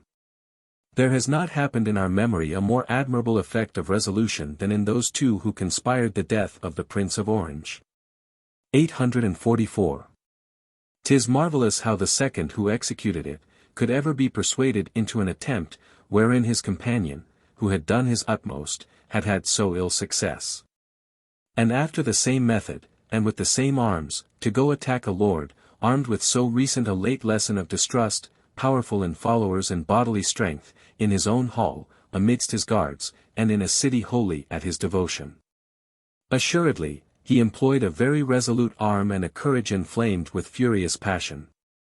A poignard is surer for striking home. But by reason that more motion and force of hand is required than with a pistol, the blow is more subject to be put by or hindered. That this man did not run to a certain death, I make no great doubt. For the hopes any one could flatter him withal, could not find place in any sober understanding, and the conduct of his exploit sufficiently manifests that he had no want of that, no more than of courage. The motives of so powerful a persuasion may be diverse, for our fancy does what it will, both with itself and us. The execution that was done near Orleans 845 was nothing like this, there was in this more of chance than vigor.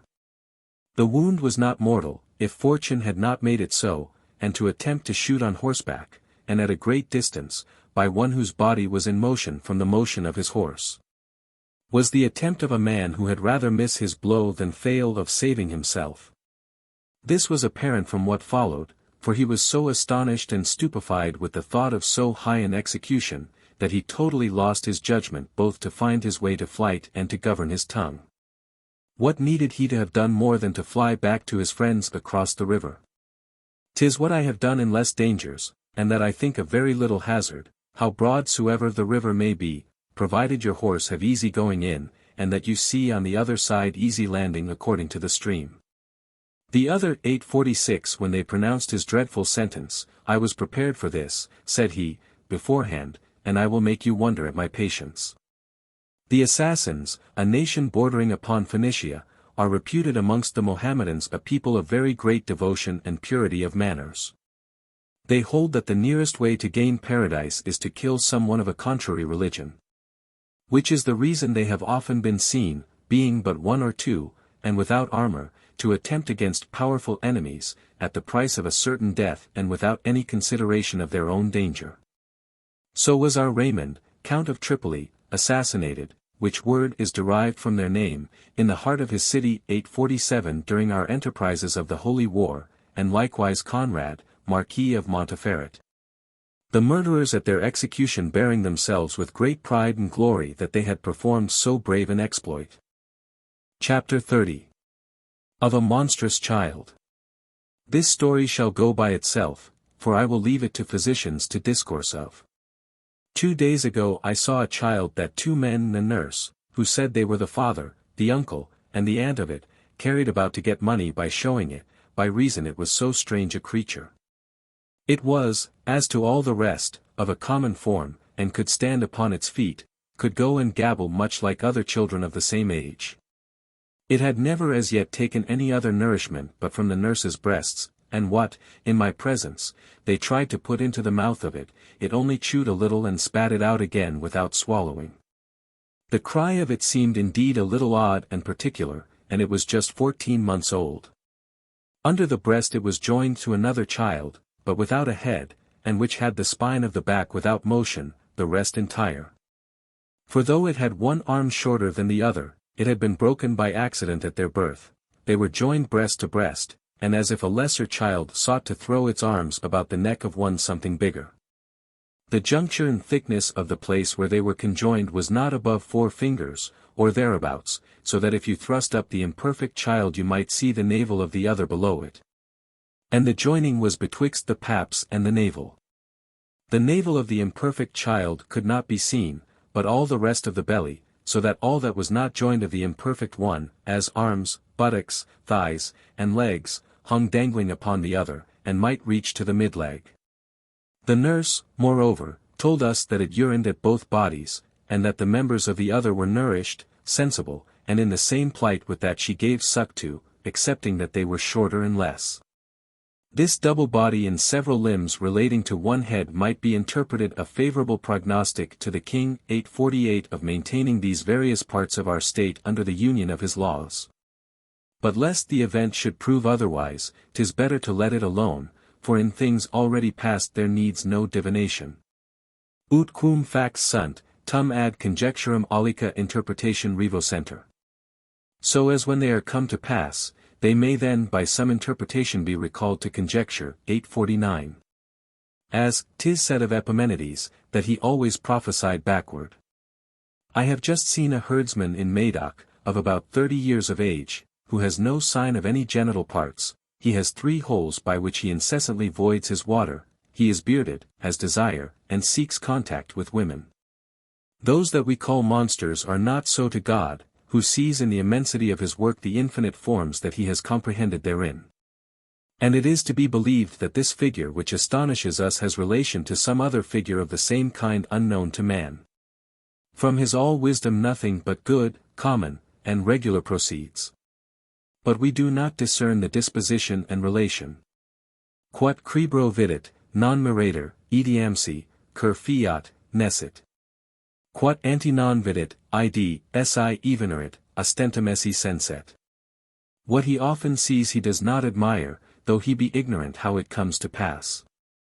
When a thing happens he never saw before, he thinks that it is a portent. 850. Whatever falls out contrary to custom we say is contrary to nature, but nothing, whatever it be, is contrary to her.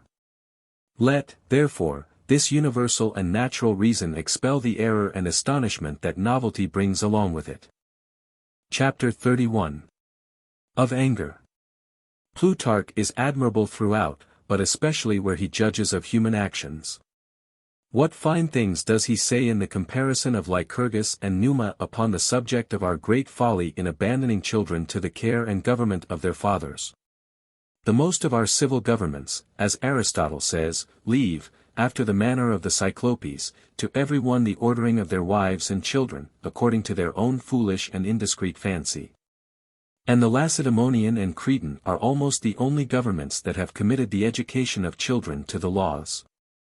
Who does not see that in a state all depends upon their nurture and bringing up? And yet they are left to the mercy of parents, let them be as foolish and ill-conditioned as they may, without any manner of discretion. Amongst other things, how often have I, as I have passed along our streets, had a good mind to get up a farce, to revenge the poor boys whom I have seen hided, knocked down, and miserably beaten by some father or mother. When in their fury and mad with rage, you shall see them come out with fire and fury sparkling in their eyes. Rabi jacur incendent, ferunter, precipits. Ut sax adjugis abrupta, cabus mon subtra hider, clivic latus pundant recedit. They are headlong borne with burning fury as great stones torn from the mountains, by which the steep sides are left naked and bare. 851. And according to Hippocrates, the most dangerous maladies are they that disfigure the countenance, with a roaring and terrible voice, very often against those that are but newly come from nurse, and there they are lamed and spoiled with blows. Whilst our justice takes no cognizance of it, as if these maims and dislocations were not executed upon members of our commonwealth. Gradum est, quat patria. Civum populoque dedisti, si facis, ut patrix sit idonius, utilis agris, utilis edi bellorum edi paces rebus agendis. It is well when to thy country and the people thou hast given a citizen, provided thou make fit for his country's service. Useful to till the earth, useful in affairs of war and peace. 852. There is no passion that so much transports men from their right judgment as anger. No one would demur upon punishing a judge with death who should condemn a criminal on the account of his own choler. Why, then, should fathers and pedagogues be any more allowed to whip and chastise children in their anger? 'Tis then no longer correction, but revenge. Chastisement is instead of physic to children, and would we endure a physician who should be animated against and enraged at his patient? We ourselves, to do well, should never lay a hand upon our servants whilst our anger lasts. When the pulse beats, and we feel emotion in ourselves, let us defer the business. Things will indeed appear otherwise to us when we are calm and cool. 'Tis passion that then commands, 'tis passion that speaks, and not we. Faults seen through passion appear much greater to us than they really are, as bodies do when seen through a mist. He who is hungry use his meat. But he who will make use of chastisement should have neither hunger nor thirst to it. And, moreover, chastisements that are inflicted with weight and discretion are much better received and with greater benefit by him who suffers. Otherwise, he will not think himself justly condemned by a man transported with anger and fury, and will allege his master's excessive passion, his inflamed countenance, his unwonted oaths, his emotion and precipitous rashness, for his own justification. Ora tument ira, nigriscunt sanguine vini, lumina gorgonio sevius igni micant. Their faces swell, their veins grow black with rage, and their eyes sparkle with Gorgonian fire. 853. Suetonius reports that Caius Rabirius having been condemned by Caesar, the thing that most prevailed upon the people, to whom he had appealed, to determine the cause in his favor, was the animosity and vehemence that Caesar had manifested in that sentence. Saying is a different thing from doing. We are to consider the sermon apart and the preacher apart. These men lent themselves to a pretty business who in our times have attempted to shake the truth of our church by the vices of her ministers. She extracts her testimony elsewhere. 'Tis a foolish way of arguing and that would throw all things into confusion. A man whose morals are good may have false opinions, and a wicked man may preach truth, even though he believe it not himself. 'Tis doubtless a fine harmony when doing and saying go together. And I will not deny but that saying, when the actions follow, is not of greater authority and efficacy, as Eudamidas said, hearing a philosopher talk of military affairs, these things are finely said. But he who speaks them is not to be believed, for his ears have never been used to the sound of the trumpet. And Cleomenes, hearing an orator declaiming upon valor, burst out into laughter, at which the other being angry, I should, said he to him, do the same if it were a swallow that spoke of this subject. But if it were an eagle I should willingly hear him. I perceive, methinks, in the writings of the ancients, that he who speaks what he thinks, strikes much more home than he who only feigns. Hear Cicero speak of the love of liberty, hear Brutus speak of it, the mere written words of this man sound as if he would purchase it at the price of his life. Let Cicero, the father of eloquence, treat of the contempt of death. Let Seneca do the same. The first languishingly drawls it out, so you perceive he would make you resolve upon a thing on which he is not resolved himself. He inspires you not with courage, for he himself has none, the other animates and inflames you. I never read an author, even of those who treat of virtue and of actions, that I do not curiously inquire what kind of a man he was himself. For the Ephori at Sparta, seeing a dissolute fellow propose a wholesome advice to the people, commanded him to hold his peace, and entreated a virtuous man to attribute to himself the invention, and to propose it. Plutarch's writings, if well understood, sufficiently bespeak their author, and so that I think I know him even into his soul, and yet I could wish that we had some fuller account of his life. And I am thus far wandered from my subject, upon the account of the obligation I have to Aulus Gellius, for having left us in writing this story of his manners, that brings me back to my subject of anger. A slave of his, a vicious, ill-conditioned fellow, but who had the precepts of philosophy often ringing in his ears, having for some offence of his been stripped by Plutarch's command, whilst he was being whipped, muttered at first that it was without cause and that he had done nothing to deserve it. But at last falling in good earnest to exclaim against and rail at his master, he reproached him that he was no philosopher, as he had boasted himself to be, that he had often heard him say it was indecent to be angry, nay, had written a book to that purpose. And that the causing him to be so cruelly beaten, in the height of his rage, totally gave the lie to all his writings, to which Plutarch calmly and coldly answered, How, ruffian, said he, by what dost thou judge that I am now angry? Does either my face, my color, or my voice give any manifestation of my being moved? I do not think my eyes look fierce, that my countenance appears troubled, or that my voice is dreadful. Am I red, do I foam, does any word escape my lips I ought to repent? Do I start? Do I tremble with fury? For those, I tell thee, are the true signs of anger. And so, turning to the fellow that was whipping him, Ply on thy work, said he, whilst this gentleman and I dispute. This is his story.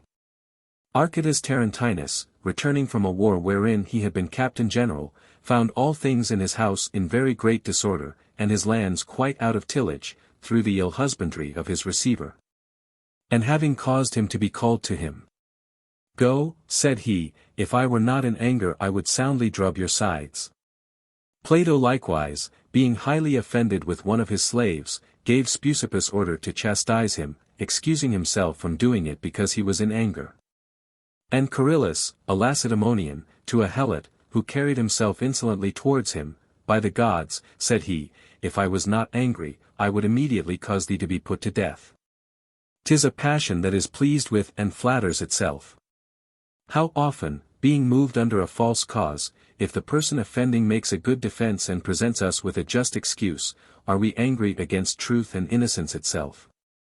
In proof of which, I remember a marvelous example of antiquity. Piso, otherwise a man of very eminent virtue, being moved against a soldier of his, for that returning alone from forage he could give him no account where he had left a companion of his, took it for granted that he had killed him, and presently condemned him to death. He was no sooner mounted upon the gibbet, but, behold, his wandering companion arrives, at which all the army were exceedingly glad, and after many embraces of the two comrades, the hangman carried both the one and the other into Piso's presence. All those present believing it would be a great pleasure even to himself. But it proved quite contrary, for through shame and spite, his fury, which was not yet cool, redoubled.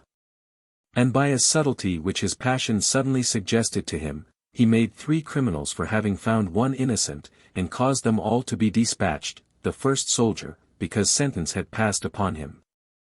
The second, who had lost his way, because he was the cause of his companion's death, and the hangman, for not having obeyed the order which had been given him. Such as have had to do with testy and obstinate women, may have experimented into what a rage it puts them to oppose silence and coldness to their fury, and that a man disdains to nourish their anger. The orator Celsius was wonderfully choleric by nature, and to one who supped in his company, a man of a gentle and sweet conversation, and who, that he might not move him, approved and consented to all he said.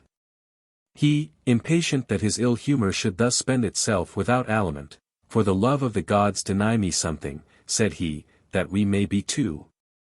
Women, in like manner, are only angry that others may be angry again, in imitation of the laws of love. Phocion, to one who interrupted his speaking by injurious and very opprobrious words, made no other return than silence, and to give him full liberty and leisure to vent his spleen. Which he having accordingly done, and the storm blown over, without any mention of this disturbance, he proceeded in his discourse where he had left off before.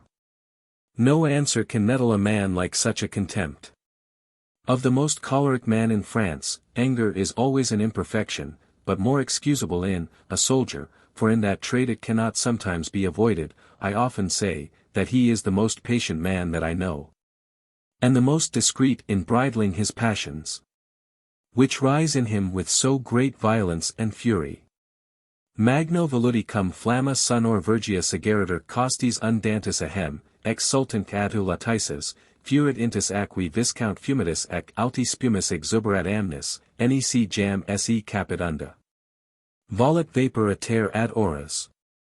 When with loud crackling noise, a fire of sticks is applied to the boiling cauldron's side, by the heat and frisky bells the liquor dances, within the water rages, and high the smoky fluid in foam overflows. Nor can the wave now contain itself, the black steam flies all abroad. 854.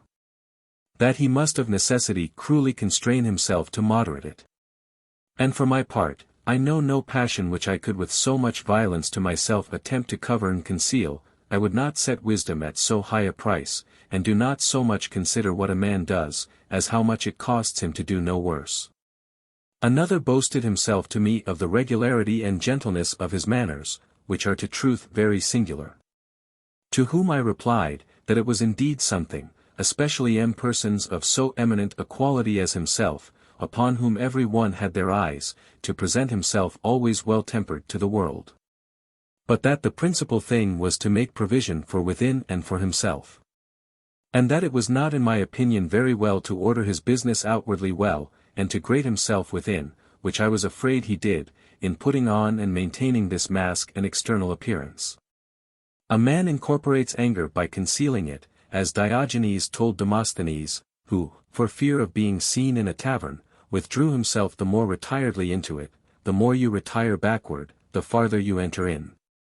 I would rather advise that a man should give his servant a box of the ear a little unseasonably, than rack his fancy to present this grave and composed countenance, and had rather discover my passions than brood over them at my own expense. They grow less inventing and manifesting themselves. And 'tis much better their point should wound others without, than be turned towards ourselves within. Omnia vitia in aperto leviora sunt, iti tunc perniciosissima, quum simulata sanitate subsident. All vices are less dangerous when open to be seen, and then most pernicious when they lurk under a dissembled good nature. 855. I admonish all those who have authority to be angry in my family, in the first place to manage their anger and not to lavish it upon every occasion. For that both lessens the value and hinders the effect. Rash and incessant scolding runs into custom, and renders itself despised. And what you lay out upon a servant for a theft is not felt, because it is the same he has seen you 100 times employ against him for having ill-washed a glass, or set a stool out of place. Secondly, that they be not angry to no purpose, but make sure that their reprehension reach him with whom they are offended. For, ordinarily, they rail and bawl before he comes into their presence, and continue scolding an age after he is gone. E secum petulans amentia assertat. And petulant madness contends with itself. 856. They attack his shadow, and drive the storm in a place where no one is either chastised or concerned, but in the clamor of their voice. I likewise in quarrels condemn those who huff and vapor without an enemy. Those rhodomantades should be reserved to discharge upon the offending party. Mugitus voluti cum prima in prelia toris terrificos siet, atque raci in cornua tentat. Arboris obnixis trunco, ventus bulaces sit, ictibus, edi sparsa ad pugnum proludit arena. As when a bull to usher in the fight, makes dreadful bellowings, and whets his horns against the trunk of a tree, with blows he beats the air, and rehearses the fight by scattering the sand. 857.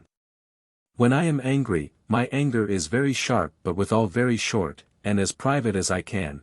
I lose myself indeed in promptness and violence, but not in trouble. So that I throw out all sorts of injurious words at random, and without choice, and never consider pertinently to dart my language where I think it will deepest wound, for I commonly make use of no other weapon than my tongue. My servants have a better bargain of me in great occasions than in little, the little ones surprise me, and the misfortune is, that when you are once upon the precipice, 'tis no matter who gave you the push, you always go to the bottom. The fall urges, moves, and makes haste of itself. In great occasions this satisfies me, that they are so just every one expects a reasonable indignation, and then I glorify myself in deceiving their expectation. Against these, I fortify and prepare myself, they disturb my head, and threaten to transport me very far, should I follow them. I can easily contain myself from entering into one of these passions, and am strong enough, when I expect them, to repel their violence, be the cause never so great. But if a passion once prepossess and seize me, it carries me away, be the cause never so small. I bargain thus with those who may contend with me. When you see me moved first, let me alone, right or wrong, I'll do the same for you.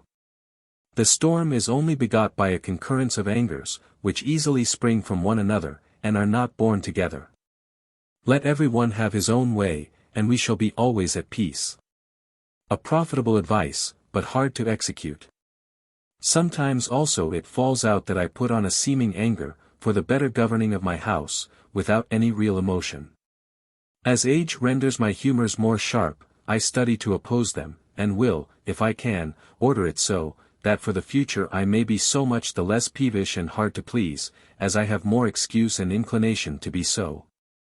Although I have heretofore been reckoned amongst those who have the greatest patience. A word more to conclude this argument.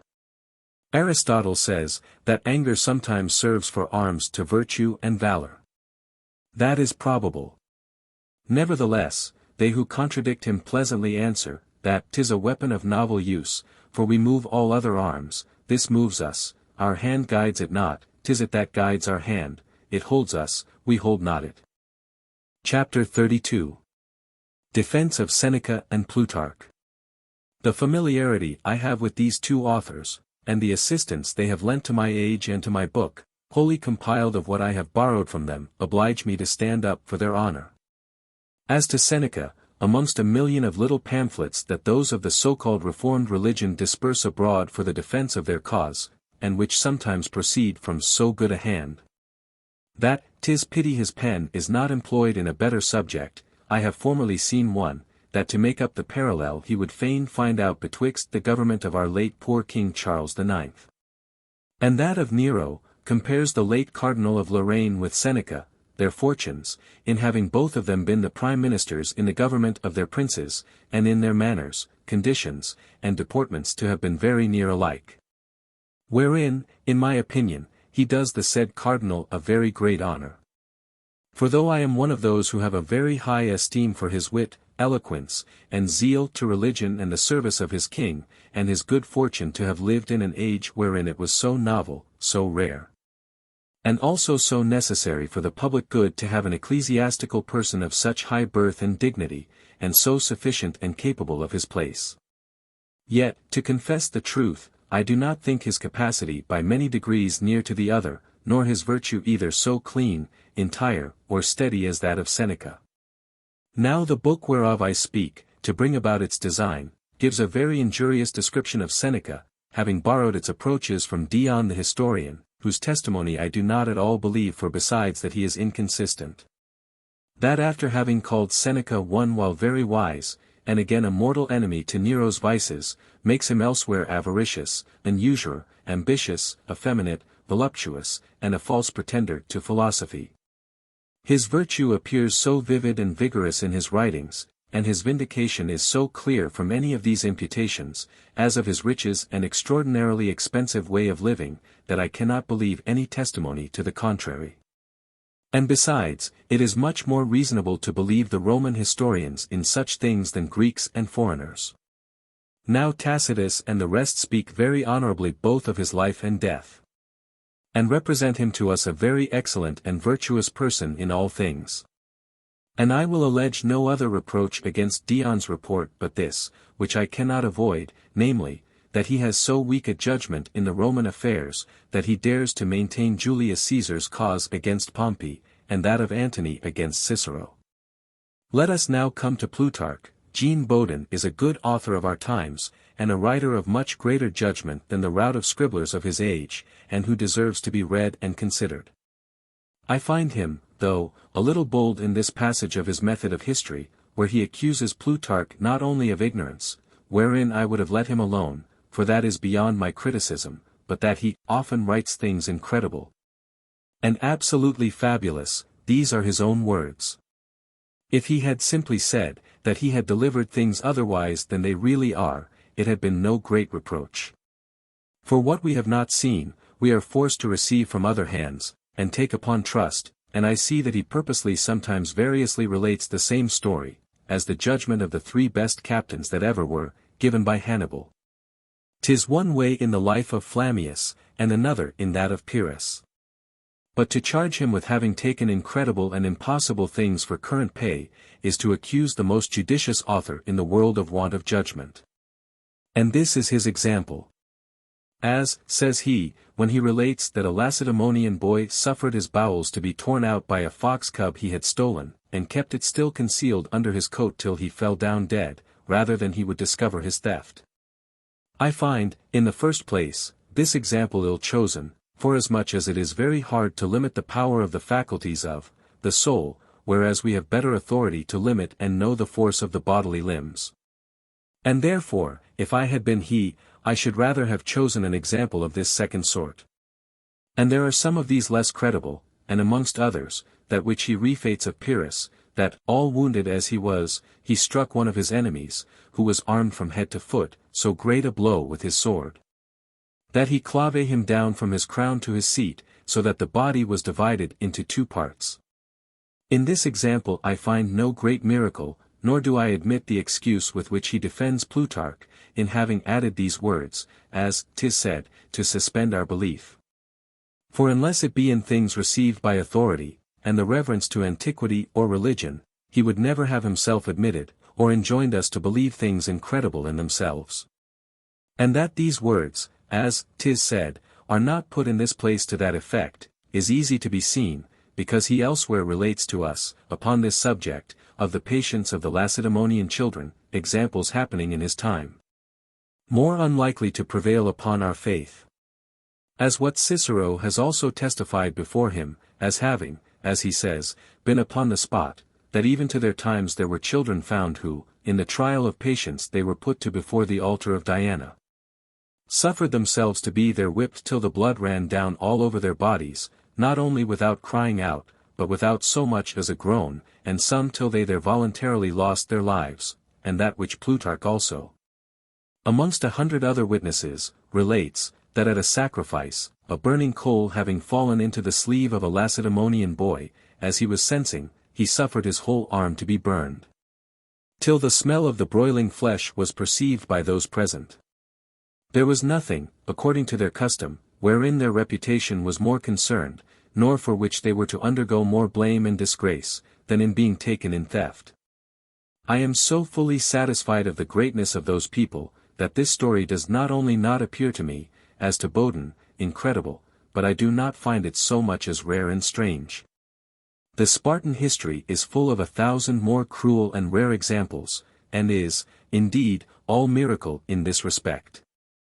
Marcellinus, concerning theft, reports that in his time there was no sort of torments which could compel the Egyptians, when taken in this act, though a people very much addicted to it, so much as to tell their name.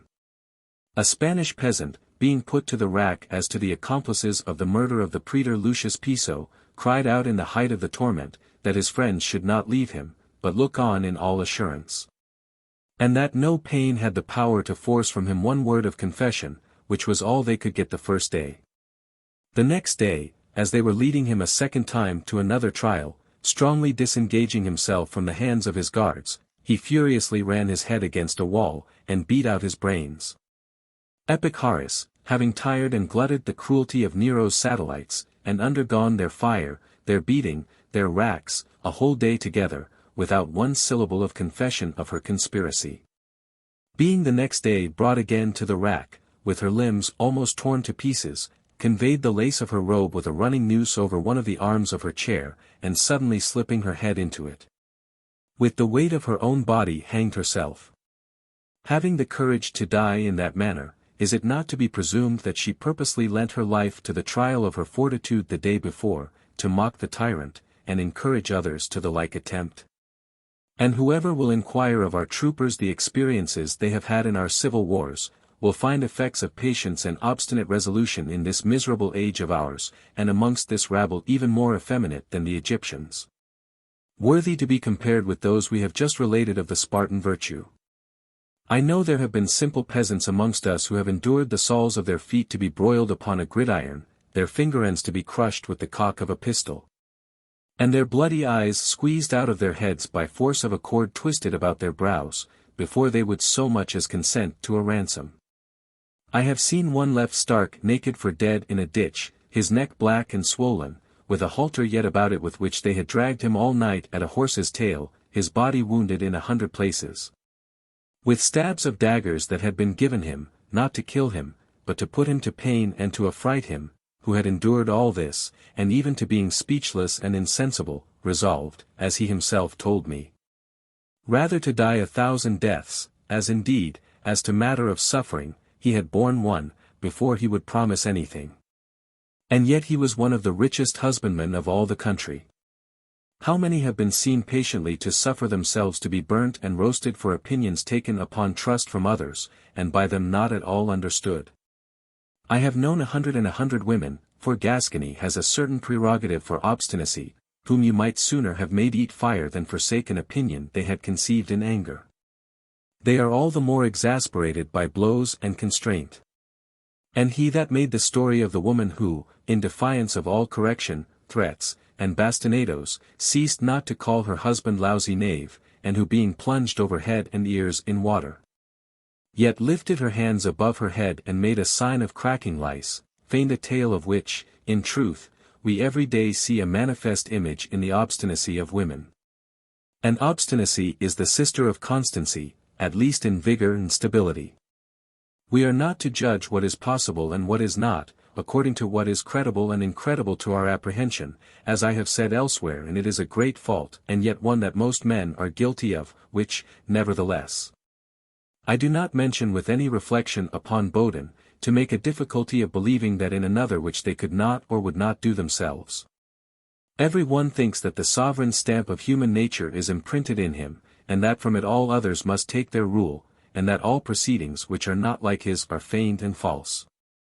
Is anything of another's actions or faculties proposed to him? The first thing he calls to the consultation of his judgment is his own example. And as matters go with him, so they must of necessity do with all the world besides dangerous and intolerable folly. For my part, I consider some men as infinitely beyond me, especially amongst the ancients, and yet, though I clearly discern my inability to come near them by 1,000 paces, I do not forbear to keep them in sight, and to judge of what so elevates them, of which I perceive some seeds in myself, as I also do of the extreme meanness of some other minds, which I neither am astonished at nor yet misbelieve. I very well perceive the turns those great souls take to raise themselves to such a pitch, and admire their grandeur, and those flights that I think the bravest I could be glad to imitate, where, though I want wing, yet my judgment readily goes along with them.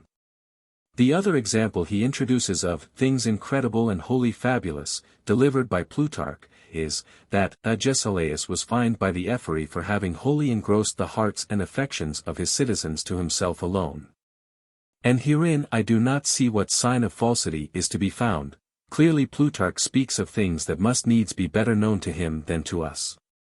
And it was no new thing in Greece to see men punished and exiled for this very thing, for being too acceptable to the people, witness the ostracism and pedalism. 858. There is yet in this place another accusation laid against Plutarch which I cannot well digest, where Bodin says that he has sincerely paralleled Romans with Romans, and Greeks amongst themselves, but not Romans with Greeks. Witness, says he, Demosthenes and Cicero, Cato and Aristides, Sylla and Lysander, Marcellus and Pelopidas, Pompey and Agesilaus, holding that he has favored the Greeks in giving them so unequal companions. This is really to attack what in Plutarch is most excellent and most to be commended. For in his Parallels, which is the most admirable part of all his works, and with which, in my opinion, he is himself the most pleased, the fidelity and sincerity of his judgments equal their depth and weight. He is a philosopher who teaches us virtue. Let us see whether we cannot defend him from this reproach of falsity and prevarication. All that I can imagine could give occasion to this censure is the great and shining luster of the Roman names which we have in our minds. It does not seem likely to us that Demosthenes could rival the glory of a consul, proconsul, and proctor of that great republic. But if a man consider the truth of the thing, and the men in themselves, which is Plutarch's chiefest aim, and will rather balance their manners, their natures, and parts, than their fortunes, I think, contrary to Bodin, that Cicero and the elder Cato come far short of the men with whom they are compared. I should sooner, for his purpose, have chosen the example of the younger Cato compared with Phocion, for in this couple there would have been a more likely disparity, to the Romans' advantage.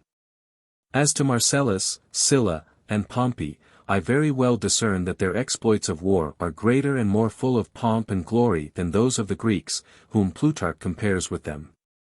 But the bravest and most virtuous actions any more in war than elsewhere, are not always the most renowned.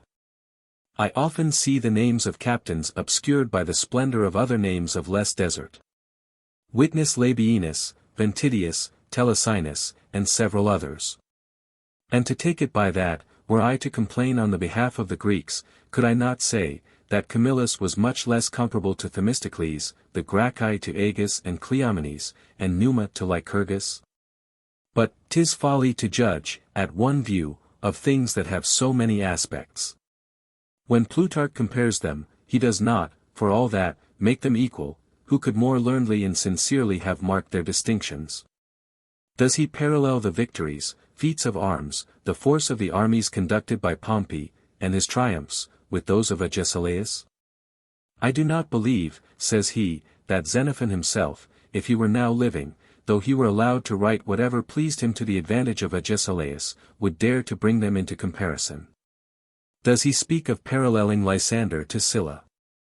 There is, says he, no comparison, either in the number of victories or in the hazard of battles, for Lysander only gained 2 naval battles. This is not to derogate from the Romans.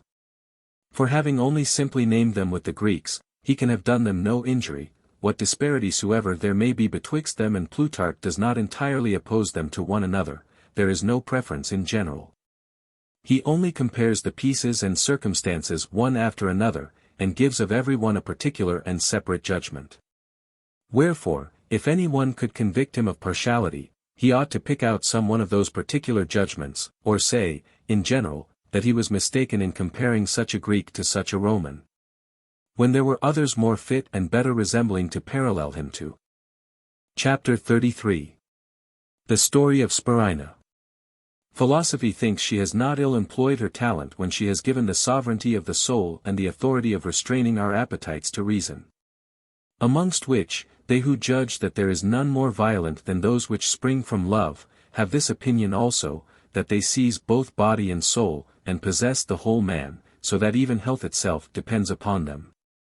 And medicine is sometimes constrained to pimp for them. But one might, on the contrary, also say, that the mixture of the body brings an abatement and weakening, for such desires are subject to satiety, and capable of material remedies. Many, being determined to rid their soul from the continual alarms of this appetite, have made use of incision and amputation of the rebelling members. Others have subdued their force and ardor by the frequent application of cold things, as snow and vinegar. The sackcloths of our ancestors were for this purpose, which is cloth woven of horsehair, of which some of them made shirts, and others girdles, to torture and correct their reins. A prince, not long ago, told me that in his youth upon a solemn festival in the court of King Francis I, where everybody was finely dressed, he would needs put on his father's hair shirt, which was still kept in the house. But how great soever his devotion was, he had not patience to wear it till night, and was sick a long time after.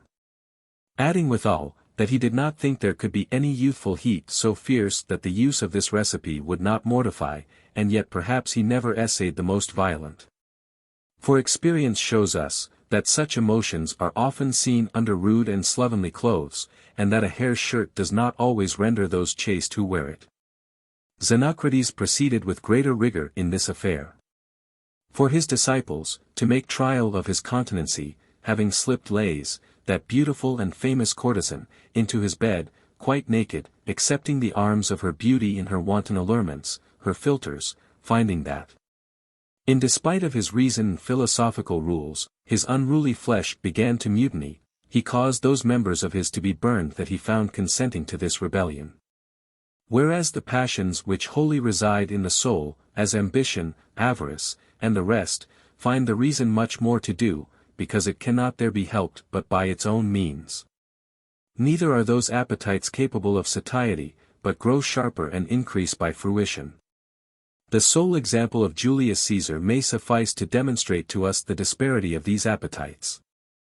For never was man more addicted to amorous delights than he, of which one testimony is the peculiar care he had of his person, to such a degree, as to make use of the most lascivious means to that end then in use.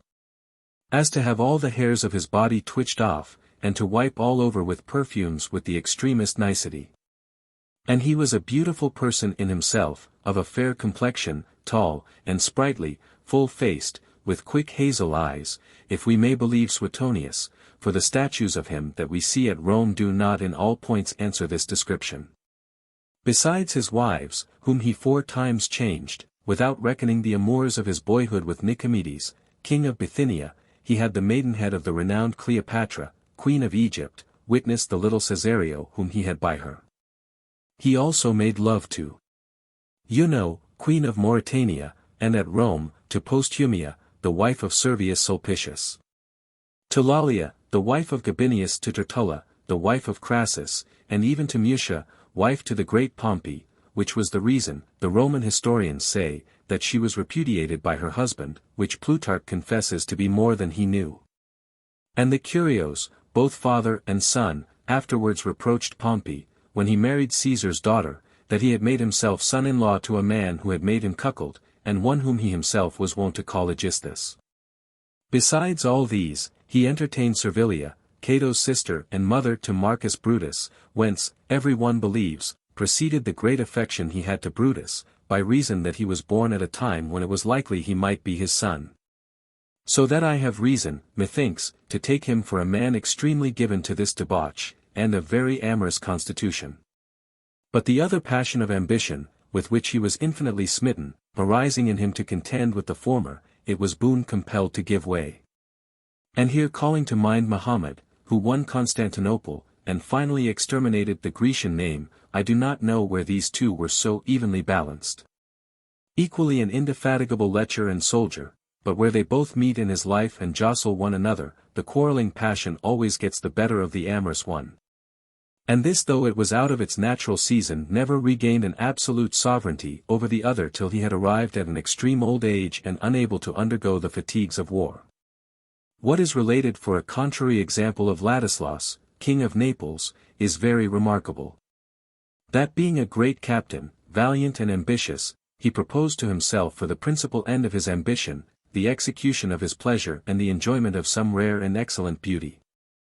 His death sealed up all the rest, for having by a close and tedious siege reduced the city of Florence to so great distress that the inhabitants were compelled to capitulate about surrender, he was content to let them alone, provided they would deliver up to him a beautiful maid he had heard of in their city. They were forced to yield to it, and by a private injury to avert the public ruin. She was the daughter of a famous physician of his time, who, finding himself involved in so foul a necessity, resolved upon a high attempt. As every one was lending a hand to trick up his daughter and to adorn her with ornaments and jewels to render her more agreeable to this new lover, he also gave her a handkerchief most richly wrought, and of an exquisite perfume. An implement they never go without in those parts, which she was to make use of at their first approaches. This handkerchief, poisoned with his greatest art, coming to be rubbed between the chafed flesh and open pores, both of the one and the other, so suddenly infused the poison, that immediately converting their warm into a cold sweat they presently died in one another's arms. But I return to Caesar. His pleasures never made him steal 1 minute of an hour, nor go one step aside from occasions that might any way conduce to his advancement. This passion was so sovereign in him over all the rest, and with so absolute authority possessed his soul, that it guided him at pleasure. In truth, this troubles me, when, as to everything else, I consider the greatness of this man, and the wonderful parts wherewith he was endued. Learned to that degree in all sorts of knowledge that there is hardly any one science of which he has not written. So great an orator that many have preferred his eloquence to that of Cicero, and he, I conceive, did not think himself inferior to him in that particular.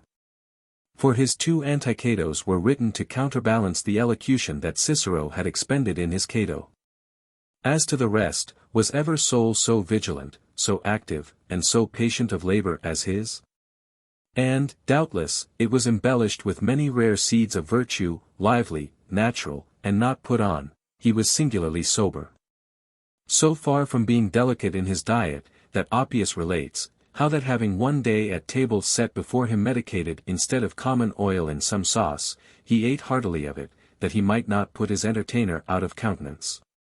Another time he caused his baker to be whipped for serving him with a finer than ordinary sort of bread. Cato himself was wont to say of him, that he was the first sober man who ever made it his business to ruin his country. And as to the same Cato's calling him one day drunkard, it fell out thus, being both of them in the Senate, at a time when Catilin's conspiracy was in question, of which Caesar was suspected, one came and brought him a letter sealed up. Cato, believing that it was something the conspirators gave him notice of, required him to deliver into his hand, which Caesar was constrained to do to avoid further suspicion. It was by chance a love letter that Servilia, Cato's sister, had written to him, which Cato having read, he threw it back to him, saying, "There, drunkard." This, I say, was rather a word of disdain and anger than an express reproach of this vice, as we often rate those who anger us with the first injurious words that come into our mouths, though nothing due to those we are offended at. To which may be added that the vice with which Cato upbraided him is wonderfully near akin to that wherein he had surprised Caesar, for Bacchus and Venus, according to the proverb, very willingly agree. But to me Venus is much more sprightly accompanied by sobriety. The examples of his sweetness and clemency to those by whom he had been offended are infinite. I mean, besides those he gave during the time of the civil wars, which, as plainly enough appears by his writings, he practiced to cajole his enemies, and to make them less afraid of his future dominion and victory. But I must also say, that if these examples are not sufficient proofs of his natural sweetness, they, at least, manifest a marvelous confidence and grandeur of courage in this person.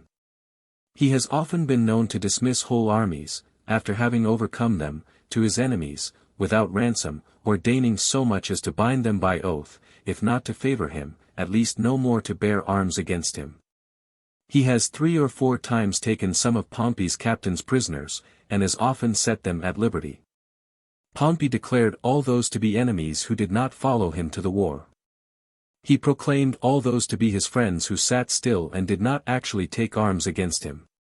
To such captains of his as ran away from him to go over to the other side, he sent, moreover, their arms, horses, and equipage. The cities he had taken by force he left at full liberty to follow which side they pleased, imposing no other garrison upon them but the memory of his gentleness and clemency.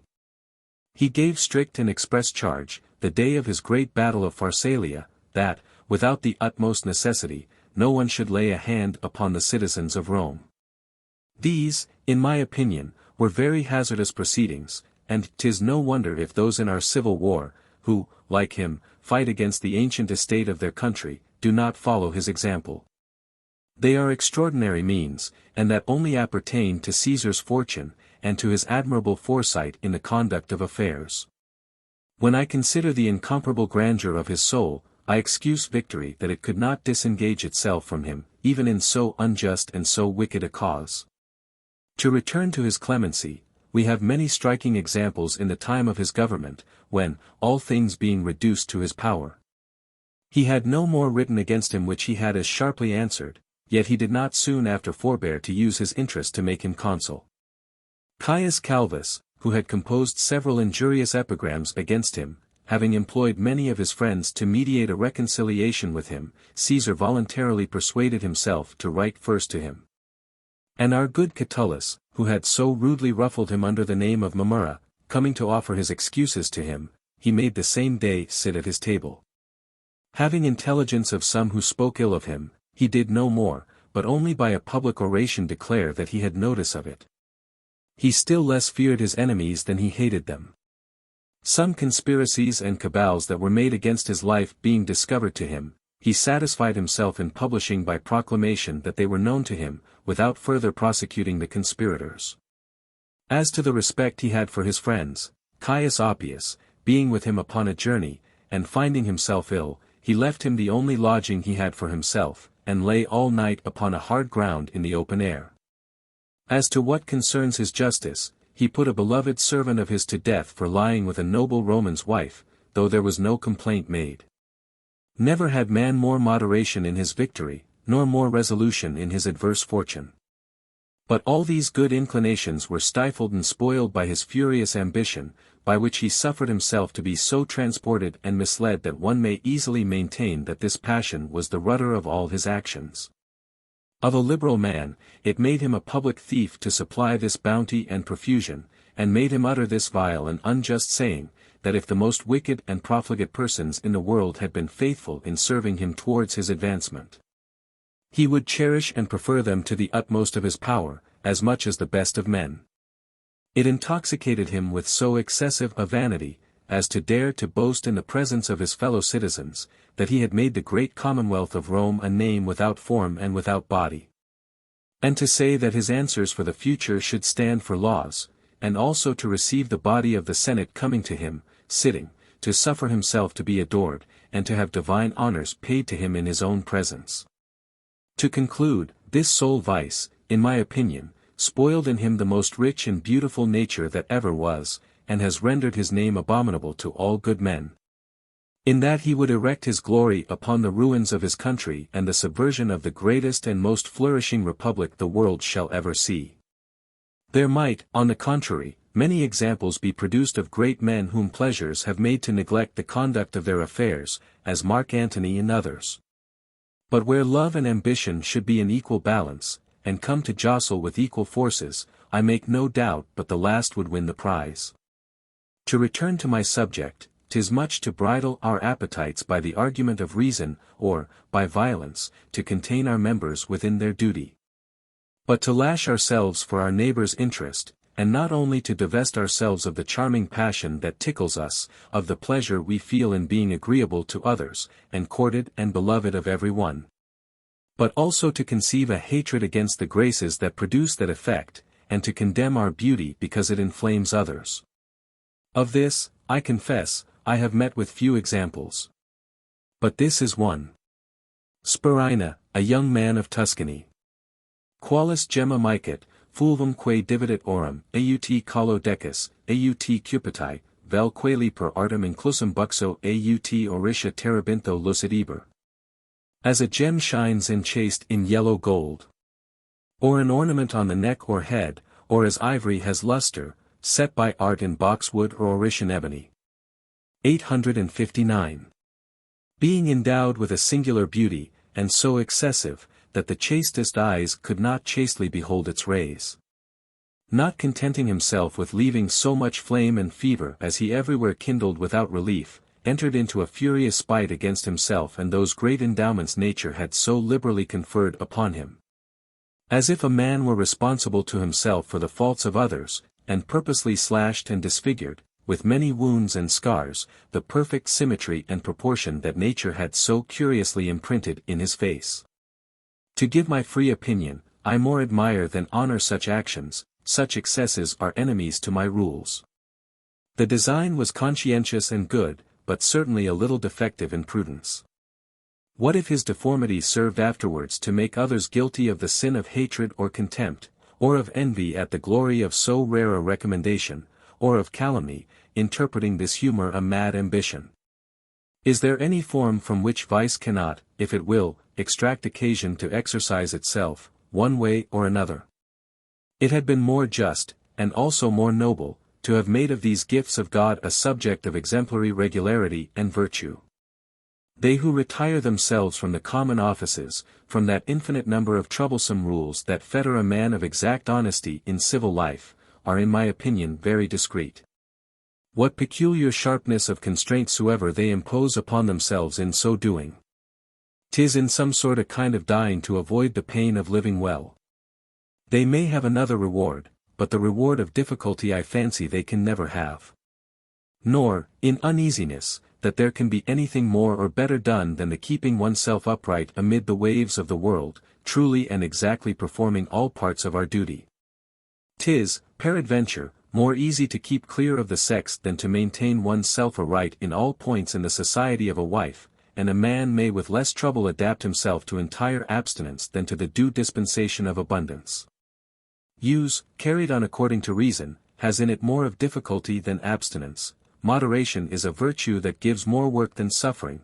The well-living of Scipio has 1,000 fashions, that of Diogenes but one. This as much excels the ordinary lives in innocence as the most accomplished excel them in utility and force. Chapter 34. Observation on the means to carry on a war according to Julius Caesar. 'Tis related of many great leaders that they have had certain books in particular esteem, as Alexander the Great, Homer, Scipio Africanus, Xenophon, Marcus Brutus, Polybius, Charles V, Philip de Comines, and 'tis said that, in our times, Machiavelli is elsewhere still in repute. But the late Marshal Strozzi, who had taken Caesar for his man, doubtless made the best choice, seeing that it indeed ought to be the breviary of every soldier, as being the true and sovereign pattern of the military art. And, moreover, God knows with that grace and beauty he has embellished that rich matter, with so pure, delicate, and perfect expression, that, in my opinion, there are no writings in the world comparable to his, as to that business. I will set down some rare and particular passages of his wars that remain in my memory. His army, being in some consternation upon the rumor that was spread of the great forces that King Juba was leading against him, instead of abating the apprehension which his soldiers had conceived at the news and of lessening to them the forces of the enemy, having called them all together to encourage and reassure them, he took a quite contrary way to what we are used to do, for he told them that they need no more trouble themselves with inquiring after the enemy's forces, for that he was certainly informed thereof. And then told them of a number much surpassing both the truth and the report that was current in his army. Following the advice of Cyrus in Xenophon, forasmuch as the deception is not of so great importance to find an enemy weaker than we expected, than to find him really very strong, after having been made to believe that he was weak. It was always his use to accustom his soldiers simply to obey, without taking upon them to control, or so much as to speak of their captain's designs, which he never communicated to them but upon the point of execution. And he took a delight, if they discovered anything of what he intended, immediately to change his orders to deceive them. And to that purpose, would often, when he had assigned his quarters in a place, pass forward and lengthen his day's march, especially if it was foul and rainy weather. The Swiss, in the beginning of his wars in Gaul, having sent to him to demand a free passage over the Roman territories, though resolved to hinder them by force, he nevertheless spoke kindly to the messengers, and took some respite to return an answer, to make use of that time for the calling his army together. These silly people did not know how good a husband he was of his time, for he often repeats that it is the best part of a captain to know how to make use of occasions, and his diligence in his exploits is, in truth, unheard of and incredible. If he was not very conscientious in taking advantage of an enemy under color of a treaty of agreement, he was as little so in this, that he required no other virtue in a soldier but valor only, and seldom punished any other faults but mutiny and disobedience. He would often after his victories turn them loose to all sorts of license, dispensing them for some time from the rules of military discipline, saying withal that he had soldiers so well trained up that, powdered and perfumed, they would run furiously to the fight. In truth, he loved to have them richly armed, and made them wear engraved, gilded, and damasked armor, to the end that the care of saving it might engage them to a more obstinate defense. Speaking to them, he called them by the name of fellow soldiers, which we yet use.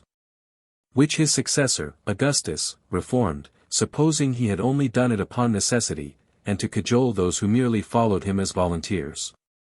Reni mihi Caesar in undis dux erat, hic socius. Facinus quos inquinat, equat. In the waters of the Rhine Caesar was my general, here at Rome he is my fellow. Crime levels those whom it polluted.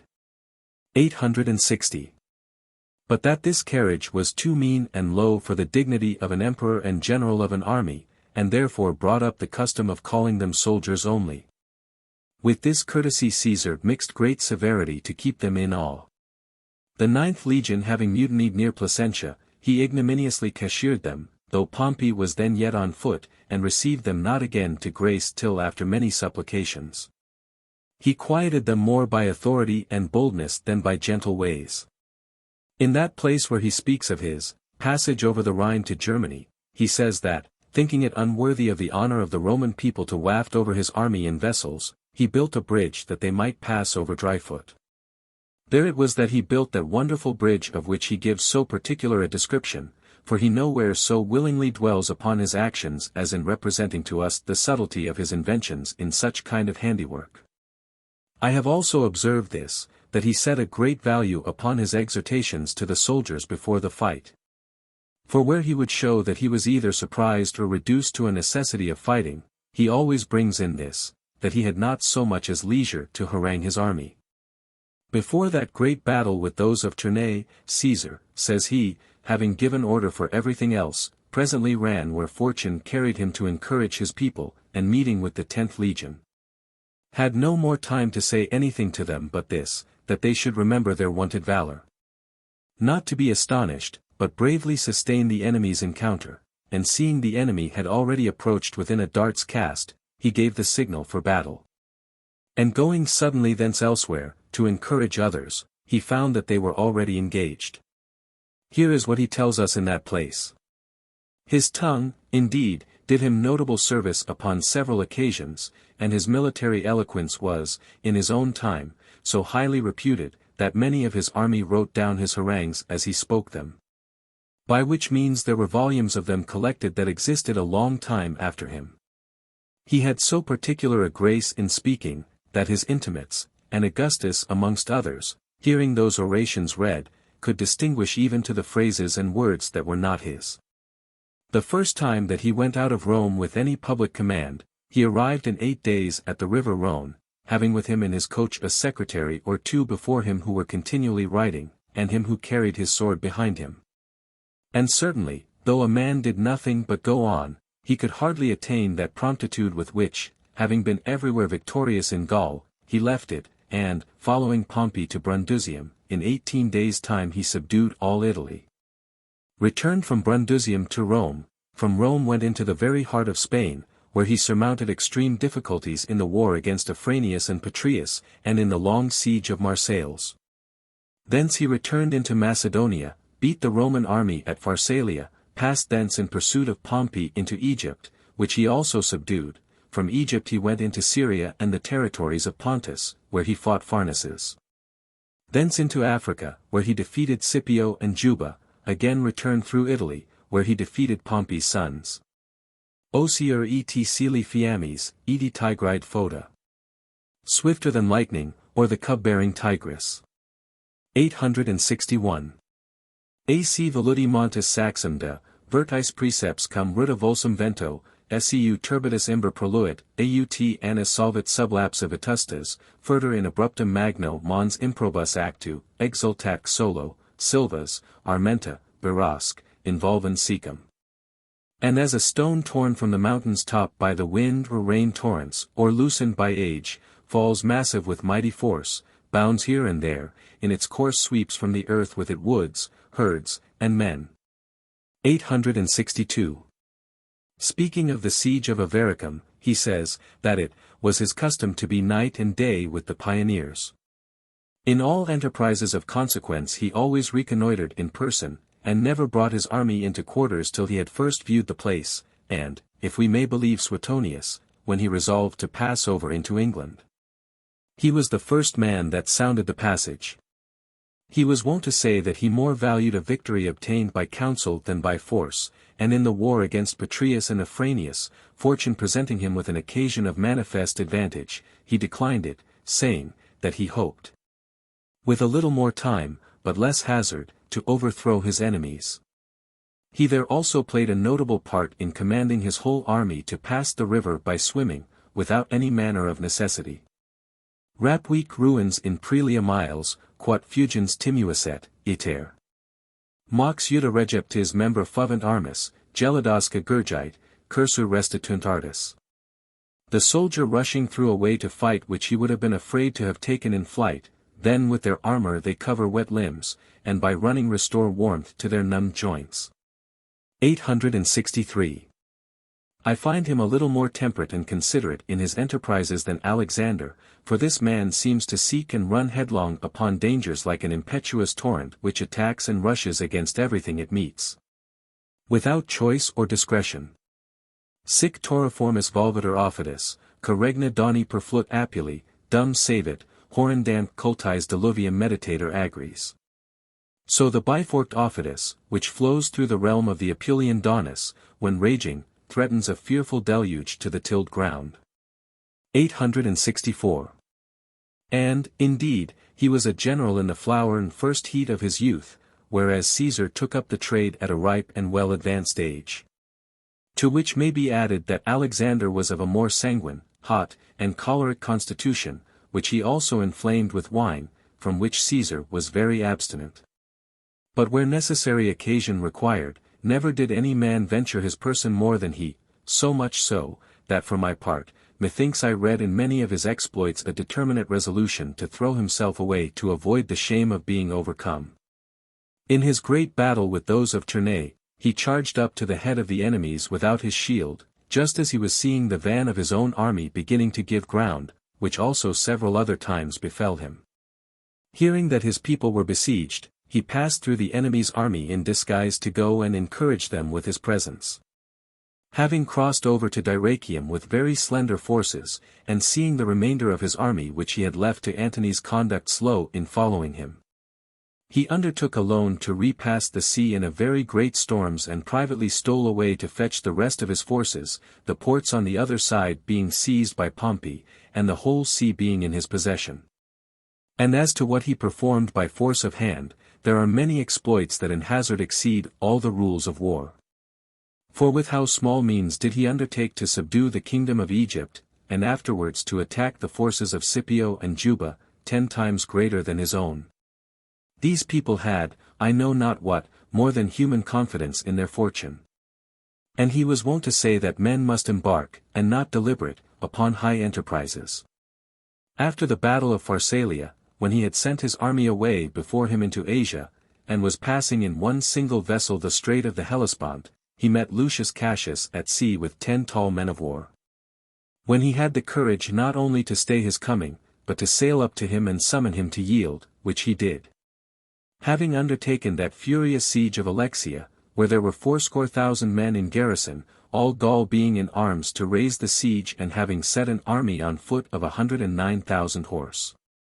And of 240,000 foot, what a boldness and vehement confidence was it in him that he would not give over his attempt, but resolved upon 2 so great difficulties, which nevertheless he overcame. And, after having won that great battle against those without, soon reduced those within to his mercy. The same happened to Lucullus at the siege of Tigranocerta against King Tigranes, but the condition of the enemy was not the same, considering the effeminacy of those with whom Lucullus had to deal. I will here set down 2 rare and extraordinary events concerning this siege of Alexia. 1. That the Gauls having drawn their powers together to encounter Caesar, after they had made a general muster of all their forces, resolved in their council of war to dismiss a good part of this great multitude, that they might not fall into confusion. This example of fearing to be too many is new. But, to take it right, it stands to reason that the body of an army should be of a moderate greatness, and regulated to certain bounds, both out of respect to the difficulty of providing for them, and the difficulty of governing and keeping them in order. At least it is very easy to make it appear by example that armies monstrous in number have seldom done anything to purpose. According to the saying of Cyrus in Xenophon, 'tis not the number of men, but the number of good men, that gives the advantage, the remainder serving rather to trouble than assist. And Bajazet principally grounded his resolution of giving Tamerlane battle, contrary to the opinion of all his captains, upon this, that his enemy's numberless number of men gave him assured hopes of confusion. Skanderbeg, a very good and expert judge in such matters, was wont to say that 10 or 12,000 reliable fighting men were sufficient to a good leader to secure his regulation in all sorts of military occasions. The other thing I will here record, which seems to be contrary both to the custom and rules of war, is, that Vercingetorix, who was made general of all the parts of the revolted Gaul, should go shut up himself in Alexia, for he who has the command of a whole country ought never to shut himself up but in case of such last extremity that the only place he has left is in concern, and that the only hope he has left is in the defense of that city. Otherwise he ought to keep himself always at liberty, that he may have the means to provide, in general, for all parts of his government. To return to Caesar. He grew, in time, more slow and more considerate, as his friend Oppius witnesses, conceiving that he ought not lightly to hazard the glory of so many victories, which one blow of fortune might deprive him of. 'Tis what the Italians say, when they would reproach the rashness and foolhardiness of young people, calling them bisignosi di honor, necessitous of honor, and that being in so great a want and dearth of reputation, they have reason to seek it at what price soever, which they ought not to do who have acquired enough already. There may reasonably be some moderation, some satiety, in this thirst and appetite of glory, as well as in other things, and there are enough people who practice it. He was far remote from the religious scruples of the ancient Romans, who would never prevail in their wars but by dint of pure and simple valor. And yet he was more conscientious than we should be in these days, and did not approve all sorts of means to obtain a victory. In the war against Ariovistus, whilst he was parleying with him, there happened some commotion between the horsemen, which was occasioned by the fault of Ariovistus' light horse, wherein, though Caesar saw he had a very great advantage of the enemy, he would make no use on't, lest he should have been reproached with a treacherous proceeding. He was always wont to wear rich garments, and of a shining colour in battle, that he might be the more remarkable and better observed. He always carried a stricter and tighter hand over his soldiers when near an enemy. When the ancient Greeks would accuse anyone of extreme insufficiency, they would say, in common proverb, that he could neither read nor swim. He was of the same opinion, that swimming was of great use in war, and himself found it so. For when he had to use diligence, he commonly swam over the rivers in his way, for he loved to march on foot, as also did Alexander the Great. Being in Egypt forced, to save himself, to go into a little boat, and so many people leaping in with him that it was in danger of sinking, he chose rather to commit himself to the sea, and swam to his fleet, which lay 200 paces off.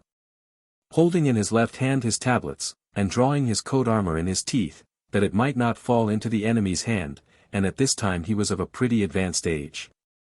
Never had any general so much credit with his soldiers. In the beginning of the civil wars, his centurions offered him to find every one a man at arms at his own charge, and the foot soldiers to serve him at their own expense.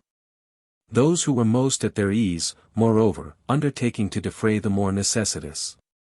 The late Admiral Chastel in 865 showed us the like example in our civil wars. For the French of his army provided money out of their own purses to pay the foreigners that were with him. There are but rarely found examples of so ardent and so ready an affection amongst the soldiers of elder times, who kept themselves strictly to their rules of war. Passion has a more absolute command over us than reason. And yet it happened in the war against Hannibal, that by the example of the people of Rome in the city, the soldiers and captains refused their pay in the army. And in Marcellus' camp those were branded with the name of mercenaries who would receive any. Having got the worst of it near Dyrrachium, his soldiers came and offered themselves to be chastised and punished, so that there was more need to comfort than reprove them. One single cohort of his withstood 4 of Pompey's legions above 4 hours together, till they were almost all killed with arrows, so that there were 130,000 shafts found in the trenches. A soldier called Sceva, who commanded at one of the avenues, invincibly maintained his ground, having lost an eye, with one shoulder and one thigh shot through, and his shield hit in 230 places. It happened that many of his soldiers being taken prisoners, rather chose to die than promised to join the contrary side. Granius Petronius was taken by Scipio in Africa. Scipio, having put the rest to death, sent him word that he gave him his life, for he was a man of quality and questor, to whom Petronius sent answer back, that Caesar's soldiers were wont to give others their life, and not to receive it. And immediately with his own hand killed himself.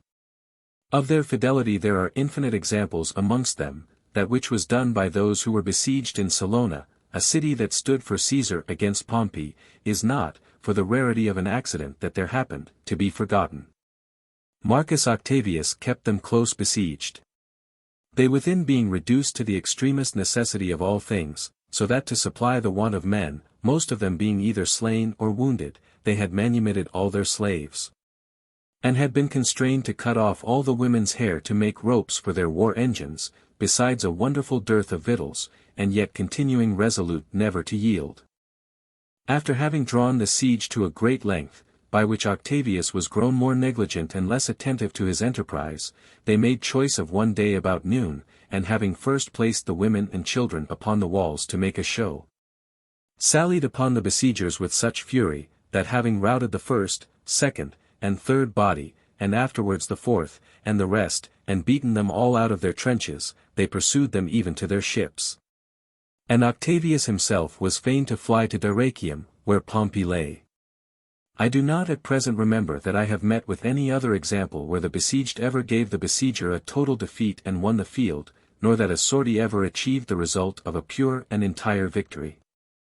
Chapter 35. Of 3 good women. They are not by the dozen, as every one knows, and especially in the duties of marriage, for that is a bargain full of so many nice circumstances that 'tis hard a woman's will should long endure such a restraint.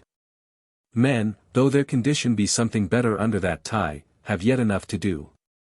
The true touch and test of a happy marriage have respect to the time of the companionship, if it has been constantly gentle, loyal, and agreeable.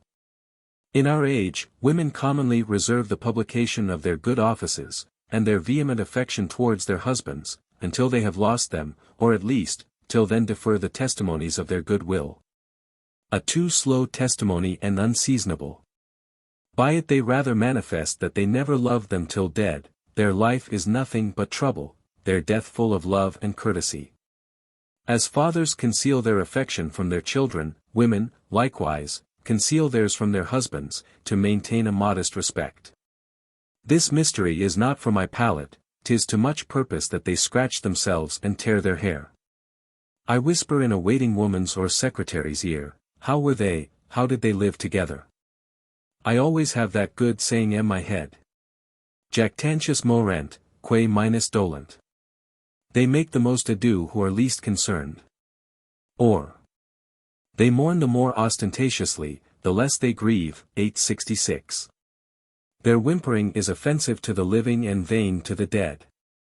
We should willingly give them leave to laugh after we are dead, provided they will smile upon us whilst we are alive. Is it not enough to make a man revive in pure spite, that she, who spat in my face whilst I was in being, shall come to kiss my feet when I am no more? If there be any honor in lamenting a husband, it only appertains to those who smiled upon them whilst they had them. Let those who wept during their lives laugh at their deaths, as well outwardly as within. Therefore, never regard those blubbered eyes and that pitiful voice, consider her deportment, her complexion, the plumpness of her cheeks under all those formal veils, 'tis there she talks plain French.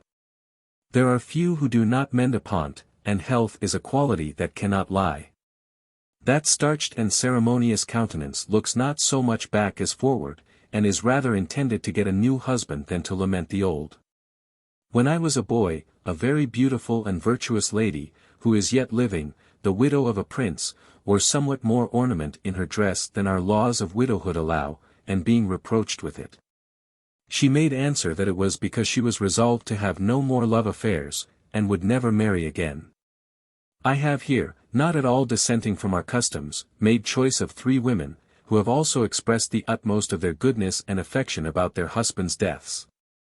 Yet are they examples of another kind than are now in use, and so austere that they will hardly be drawn into imitation.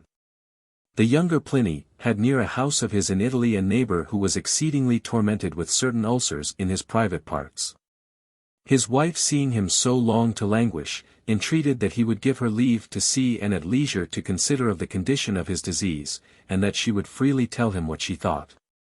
This permission being obtained, and she having curiously examined the business, found it impossible he could ever be cured, and that all he had to hope for or expect was a great while to linger out a painful and miserable life, and therefore, as the most sure and sovereign remedy, resolutely advised him to kill himself.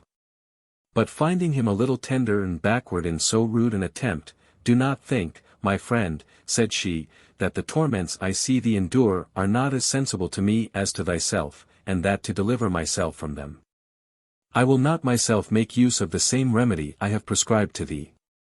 I will accompany thee in the cure as I have done in the disease. Fear nothing, but believe that we shall have pleasure in this passage that is to free us from so many miseries, and we will go happily together." Which having said, and roused up her husband's courage, she resolved that they should throw themselves headlong into the sea out of a window that overlooked it. And that she might maintain to the last the loyal and vehement affection wherewith she had embraced him during his life, she would also have him die in her arms. But lest they should fail, and should quit their hold in the fall through fear, she tied herself fast to him by the waist, and so gave up her own life to procure her husband's repose. This was a woman of mean condition. And, amongst that class of people, 'tis no very new thing to see some examples of rare virtue. Extrema per illos justitia excedens terris vestigia fecit. Justice, when she left the earth, took her last steps among them. 867. The other 2 were noble and rich, where examples of virtue are rarely lodged. Arria, the wife of Caecina Paetus, a consular person, was the mother of another Arria, the wife of Thrasea Paetus, he whose virtue was so renowned in the time of Nero, and by this son-in-law. The grandmother of Phania, for the resemblance of the names of these men and women, and their fortunes, have led to several mistakes.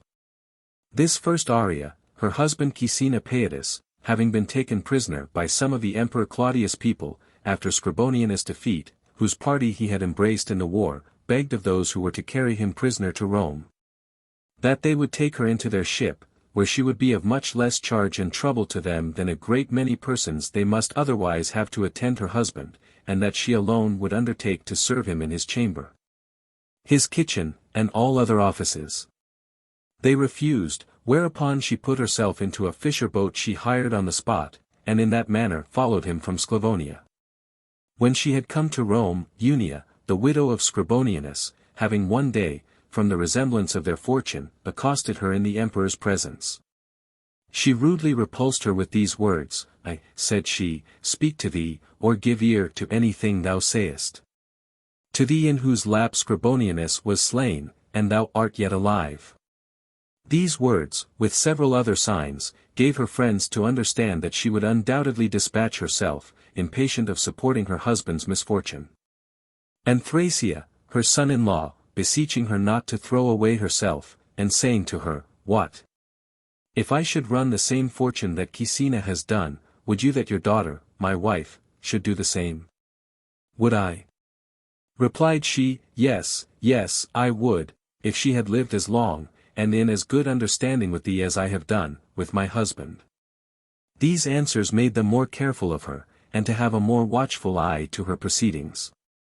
One day, having said to those who looked to her, "'Tis to much purpose that you take all this pains to prevent me, you may indeed make me die an ill death, but to keep me from dying is not in your power."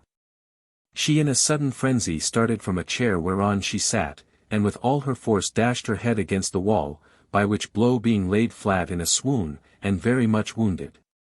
After they had again with great ado brought her to herself, "I told you," said she, "that if you refused me some easy way of dying, I should find out another, how painful soever."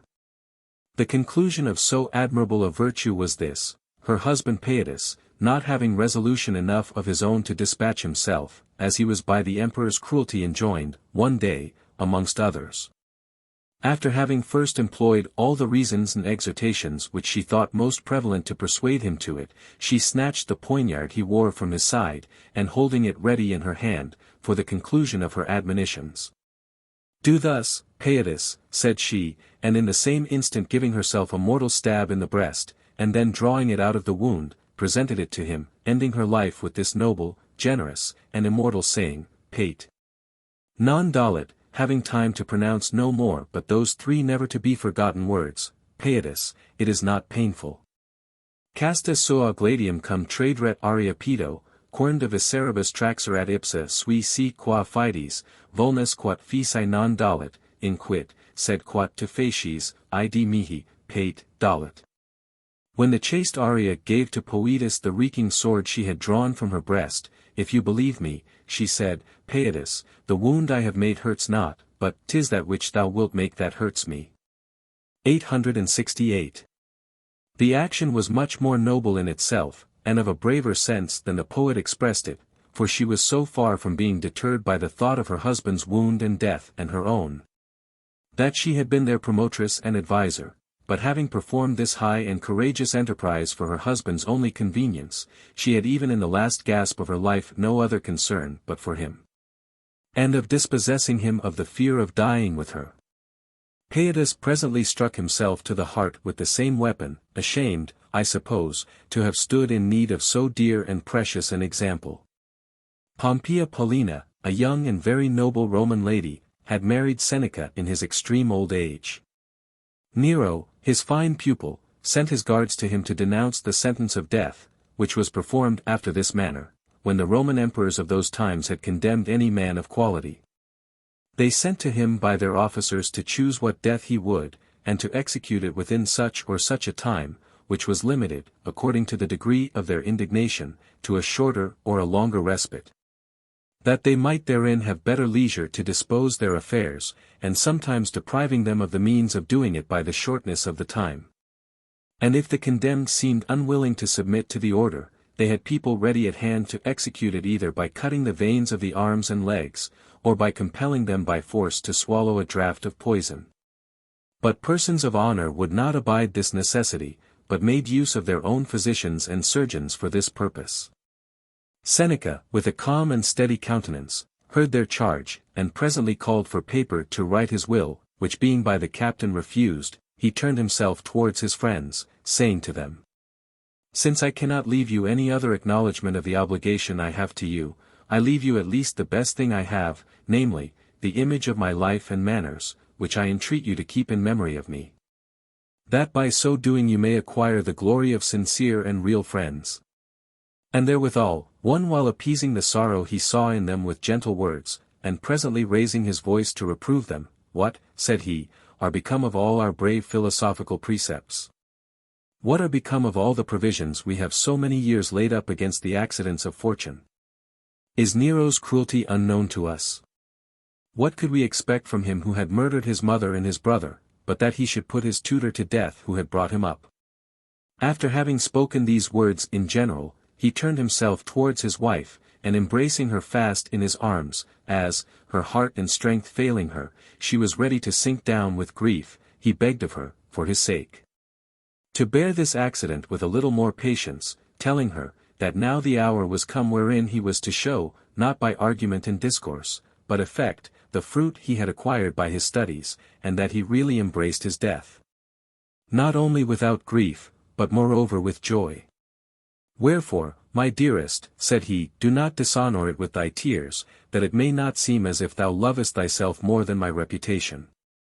Moderate thy grief, and comfort thyself in the knowledge thou hast had of me and my actions, leading the remainder of thy life in the same virtuous manner thou hast hitherto done." To which Paulina, having a little recovered her spirits, and warmed the magnanimity of her courage with a most generous affection, replied, "No, Seneca," said she, "I am not a woman to suffer you to go alone in such a necessity. I will not have you think that the virtuous examples of your life have not taught me how to die. And when can I ever better or more fittingly do it, or more to my own desire, than with you? And therefore assure yourself I will go along with you. Then Seneca, taking this noble and generous resolution of his wife in good part, and also willing to free himself from the fear of leaving her exposed to the cruelty of his enemies after his death, I have, Paulina, said he, instructed thee in what would serve thee happily to live. But thou more covetest, I see, the honor of dying. In truth, I will not grudge it thee, the constancy and resolution in our common end are the same, but the beauty and glory of thy part are much greater. Which being said, the surgeons, at the same time, opened the veins of both their arms, but as those of Seneca were more shrunk up, as well with age as abstinence, made his blood flow too slowly. He moreover commanded them to open the veins of his thighs. And lest the torments he endured might pierce his wife's heart, and also to free himself from the affliction of seeing her in so sad a condition, after having taken a very affectionate leave of her, he entreated she would suffer them to carry her into her chamber, which they accordingly did. But all these incisions being not yet enough to make him die, he commanded Statius Annius, his physician, to give him a draught of poison, which had not much better effect. For by reason of the weakness and coldness of his limbs, it could not arrive at his heart. Wherefore they were forced to superadd a very hot bath, and then, feeling his end approach, whilst he had breath he continued excellent discourses upon the subject of his present condition, which the secretaries wrote down so long as they could hear his voice, and his last words were long after in high honor and esteem amongst men, and it is a great loss to us that they have not come down to our times. Then, feeling the last pangs of death, with the bloody water of the bath he bathed his head, saying, This water I dedicate to Jupiter the Deliverer. Nero, being presently informed of all this, fearing lest the death of Paulina, who was one of the best-born ladies of Rome, and against whom he had no particular unkindness, should turn to his reproach, sent orders in all haste to bind up her wounds, which her attendants did without her knowledge, she being already half dead, and without all manner of sense. Thus, though she lived contrary to her own design, it was very honorably, and befitting her own virtue, her pale complexion ever after manifesting how much life had run from her veins. These are my 3 very true stories, which I find as entertaining and as tragic as any of those we make out of our own heads wherewith to amuse the common people. And I wonder that they who are addicted to such relations, do not rather cull out 10,000 very fine stories, which are to be found in books, that would save them the trouble of invention, and be more useful and diverting. And he who would make a whole and connected body of them would need to add nothing of his own, but the connection only, as it were the solder of another metal. And might by this means embody a great many true events of all sorts, disposing and diversifying them according as the beauty of the work should require, after the same manner, almost as Ovid has made up his metamorphoses of the infinite number of various fables. In the last couple, this is, moreover, worthy of consideration, that Paulina voluntarily offered to lose her life for the love of her husband, and that her husband had formerly also forborne to die for the love of her. We may think there is no just counterpoise in this exchange, but, according to his stoical humor, I fancy he thought he had done as much for her, in prolonging his life upon her account, as if he had died for her. In one of his letters to Lucilius, after he has given him to understand that, being seized with an ague in Rome, he presently took coach to go to a house he had in the country, contrary to his wife's opinion, who would have him stay, and that he had told her that the ague he was seized with was not a fever of the body but of the place, it follows thus, she let me go, says he, giving me a strict charge of my health. Now I, who know that her life is involved in mine, begin to make much of myself, that I may preserve her. And I lose the privilege my age has given me, of being more constant and resolute in many things, when I call to mind that in this old fellow there is a young girl who is interested in his health. And since I cannot persuade her to love me more courageously, she makes me more solicitously love myself, for we must allow something to honest affections, and, sometimes, though occasions importune us to the contrary, we must call back life. Even though it be with torment, we must hold the soul fast in our teeth, since the rule of living, amongst good men, is not so long as they please, but as long as they ought.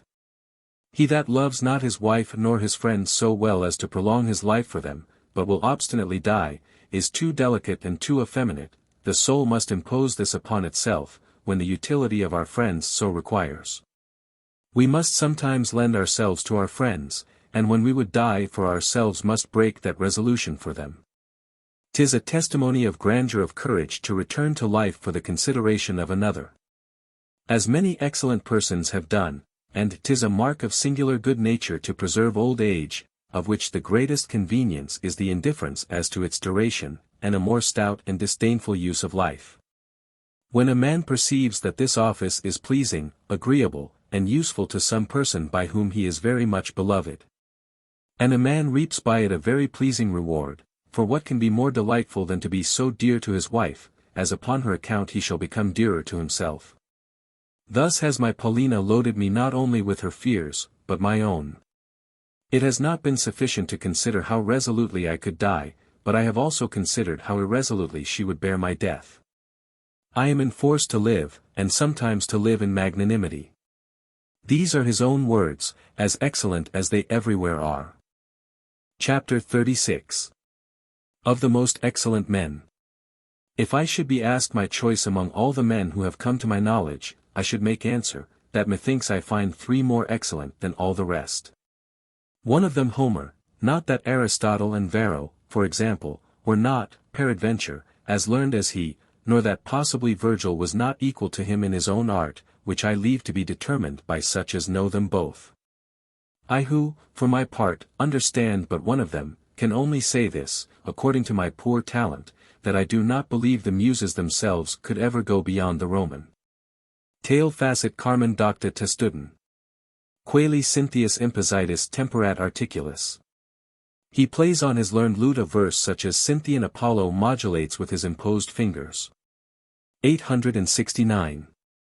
And yet in this judgment we are not to forget that it is chiefly from Homer that Virgil derives his excellence, that he is guide and teacher. And that one touch of the Iliad has supplied him with body and matter out of which to compose his great and divine Aeneid. I do not reckon upon that, but mix several other circumstances that render to me this poet admirable, even as it were above human condition. And, in truth, I often wonder that he who has produced, and, by his authority, given reputation in the world to so many deities, was not deified himself. Being blind and poor, living before the sciences were reduced into rule and certain observation, he was so well acquainted with them, that all those who have since taken upon them to establish governments, to carry on wars, and to write either of religion or philosophy, of what sect soever, or of the arts, have made use of him as of a most perfect instructor in the knowledge of all things, and of his books as of a treasury of all sorts of learning. Quid sit pulchrum, quid terp, quid util, quid non, planius ac melius crucipo et crantor dicit. Who tells us what is good, what evil, what useful, what not, more clearly and better than Chrysippus and Crantor? 870. And as this other says, a quo, suffant perenni, vedum pyreus ora reganter aquis. From which, as from a perennial spring, the lips of the poets are moistened by Pyrean waters. 871. And the other. Adda heliconiadum comites, quorum unis Homerus sceptra poditus. Add the companions of the Muses, whose sceptre Homer has solely obtained. 872. And the other. Cujusque ex or profusos omnes posteritas latices in carmina duxit, and nemc in tenuis ossa est dedusra rivos. Unius foecunda bonus.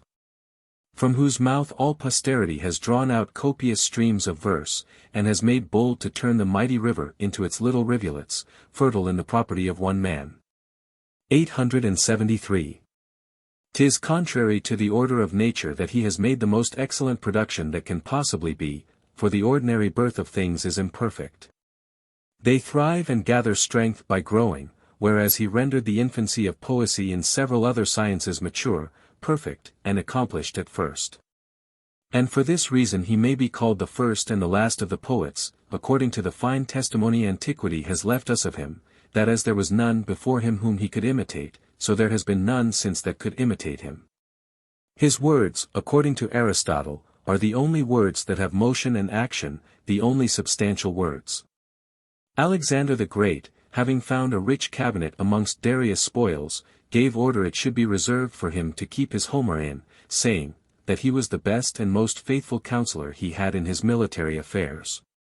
For the same reason it was that Cleomenes, the son of Anaxandridas, said that he was the poet of the Lacedaemonians, for that he was an excellent master for the discipline of war. This singular and particular commendation is also left of him in the judgment of Plutarch, that he is the only author in the world that never glutted nor disgusted his readers, presenting himself always another thing, and always flourishing in some new grace. That wanton Alcibiades, having asked one, who pretended to learning, for a book of Homer, gave him a box of the ear because he had none, which he thought as scandalous as we should if we found one of our priests without a breviary. Xenophanes complained one day to Hiero, the tyrant of Syracuse, that he was so poor he had not wherewithal to maintain 2 servants. What, replied he, Homer, who was much poorer than thou art, keeps above 10,000, though he is dead. What did Panetius leave unsaid when he called Plato the Homer of the philosophers?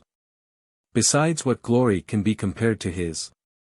Nothing is so frequent in men's mouths as his name and works, nothing so known and received as Troy, Helen, and the war about her, when perhaps there was never any such thing. Our children are still called by names that he invented above 3,000 years ago. Who does not know Hector and Achilles?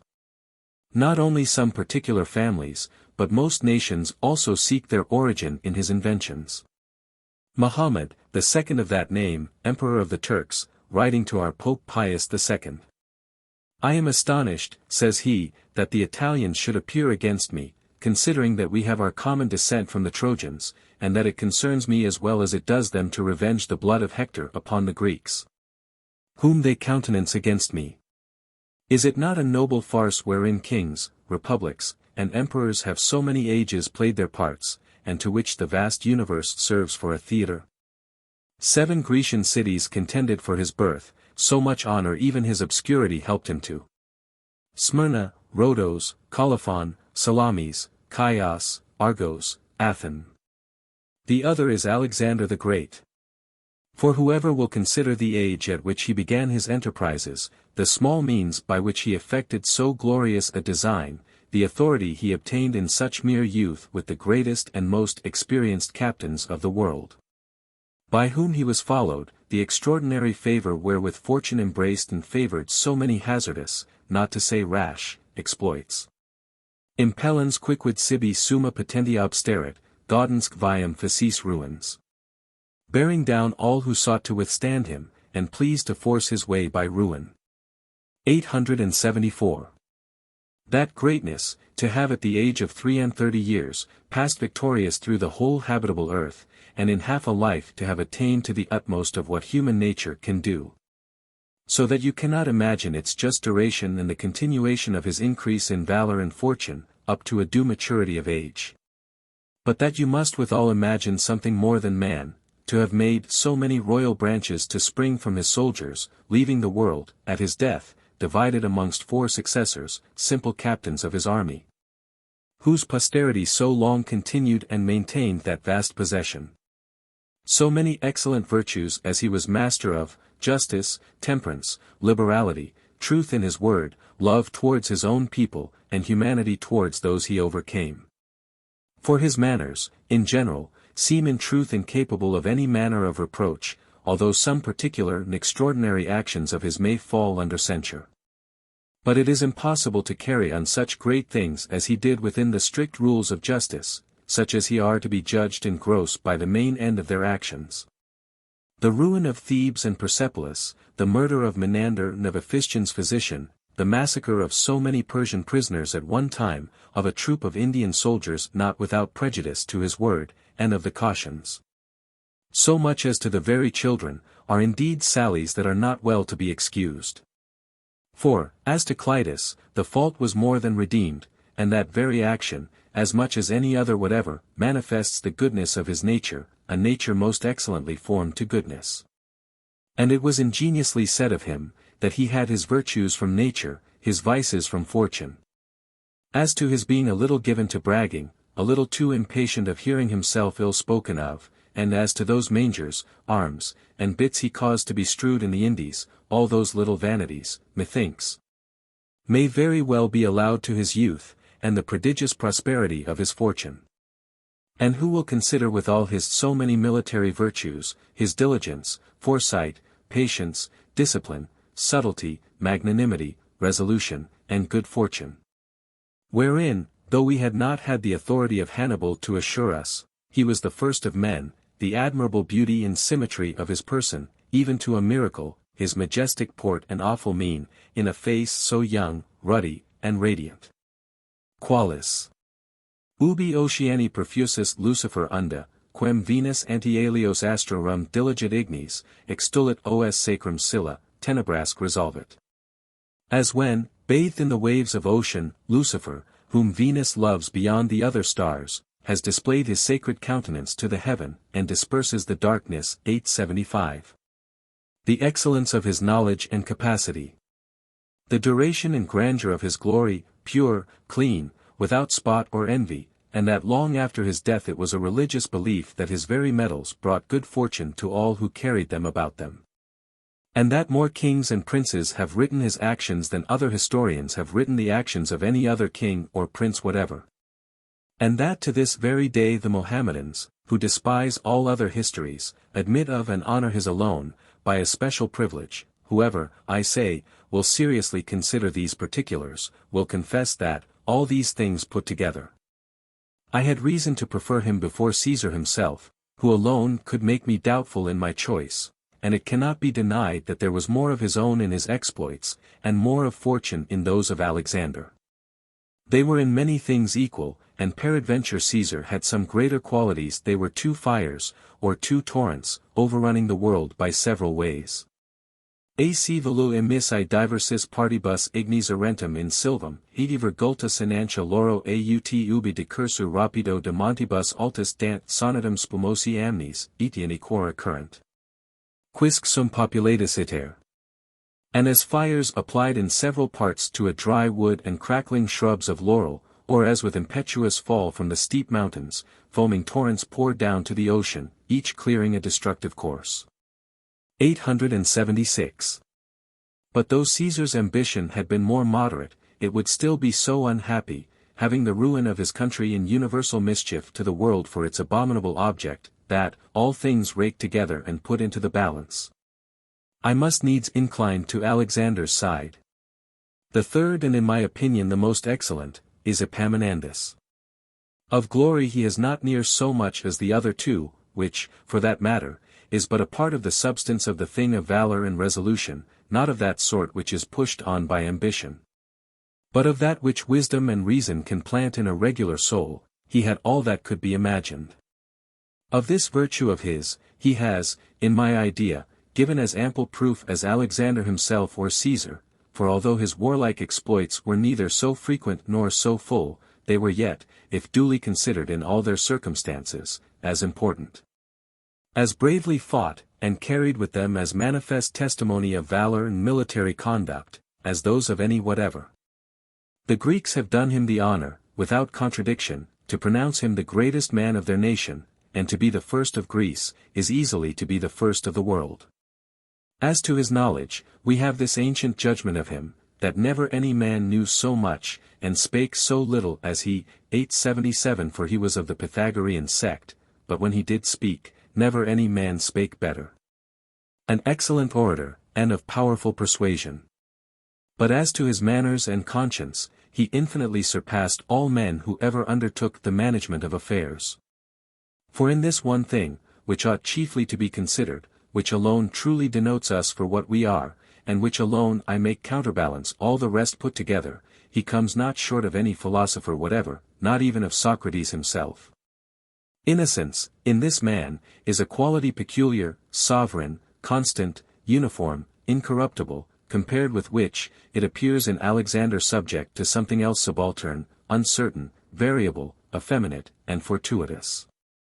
Antiquity has judged that in thoroughly sifting all the other great captains, there is found in every one some peculiar quality that illustrates his name. In this man only there is a full and equal virtue throughout. That leaves nothing to be wished for in him, whether in private or public employment, whether in peace or war. Whether to live gloriously and grandly, and to die, I do not know any form or fortune of man that I so much honor and love. 'Tis true that I look upon his obstinate poverty, as it is set out by his best friends, as a little too scrupulous and nice. And this is the only feature, though high in itself and well worthy of admiration, that I find so rugged as not to desire to imitate, to the degree it was in him. Scipio Aemilianus alone, could one attribute to him as brave and magnificent an end, and as profound and universal a knowledge, might be put into the other scale of the balance. Oh, what an injury has time done me to deprive me of the sight of two of the most noble lives which, by the common consent of all the world, one of the greatest of the Greeks, and the other of the Romans, were in all Plutarch. What a matter! What a workman! For a man that was no saint, but, as we say, a gentleman, of civilian and ordinary manners, and of a moderate ambition, the richest life that I know, and full of the richest and most to be desired parts, all things considered, is, in my opinion, that of Alcibiades.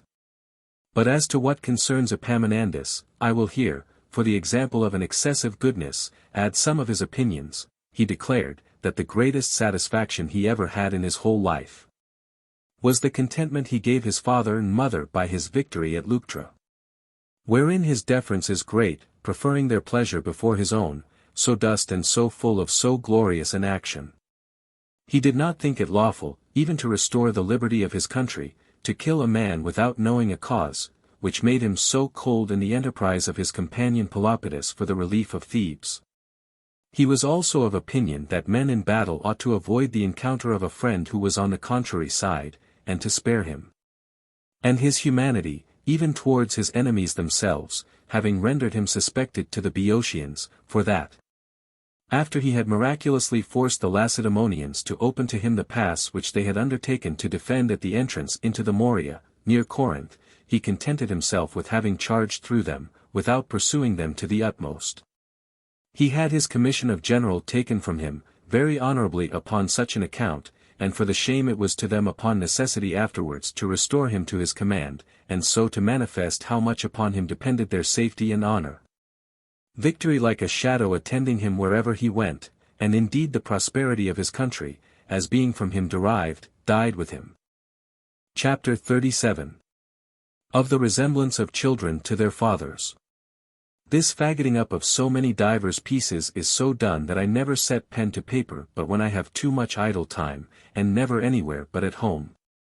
So that it is compiled after divers interruptions and intervals, occasions keeping me sometimes many months elsewhere. As to the rest, I never correct my first by any second conceptions. I, peradventure, may alter a word or so, but 'tis only to vary the phrase, and not to destroy my former meaning. I have a mind to represent the progress of my humors, and that every one may see each piece as it came from the forge. I could wish I had begun sooner, and had taken more notice of the course of my mutations. A servant of mine whom I employed to transcribe for me, thought he had got a prize by stealing several pieces from me, wherewith he was best pleased. But it is my comfort that he will be no greater a gainer than I shall be a loser by the theft. I am grown older by 7 or 8 years since I began. Nor has it been without same new acquisition. I have, in that time, by the liberality of years, been acquainted with the stone. Their commerce and long converse do not well pass away without some such inconvenience. I could have been glad that of other infirmities age has to present long-lived men withal, it had chosen some one that would have been more welcome to me, for it could not possibly have laid upon me a disease for which, even from my infancy, I have had so great a horror. And it is, in truth, of all the accidents of old age, that of which I have ever been most afraid. I have often thought with myself that I went on too far, and that in so long a voyage I should at last run myself into some disadvantage. I perceived, and have often enough declared, that it was time to depart, and that life should be cut off in the sound and living part, according to the surgeon's rule in amputations. And that nature made him pay very strict usury who did not in due time pay the principal. And yet I was so far from being ready, that in the 18 months' time or thereabout that I have been in this uneasy condition, I have so inured myself to it as to be content to live on in it. And have found wherein to comfort myself, and to hope, so much are men enslaved to their miserable being, that there is no condition so wretched they will not accept, provided they may live. Here Maecenas. Debilem facito manu, debilem pedi, coxa, lubricos quate dentes, vita dum superest, bene est.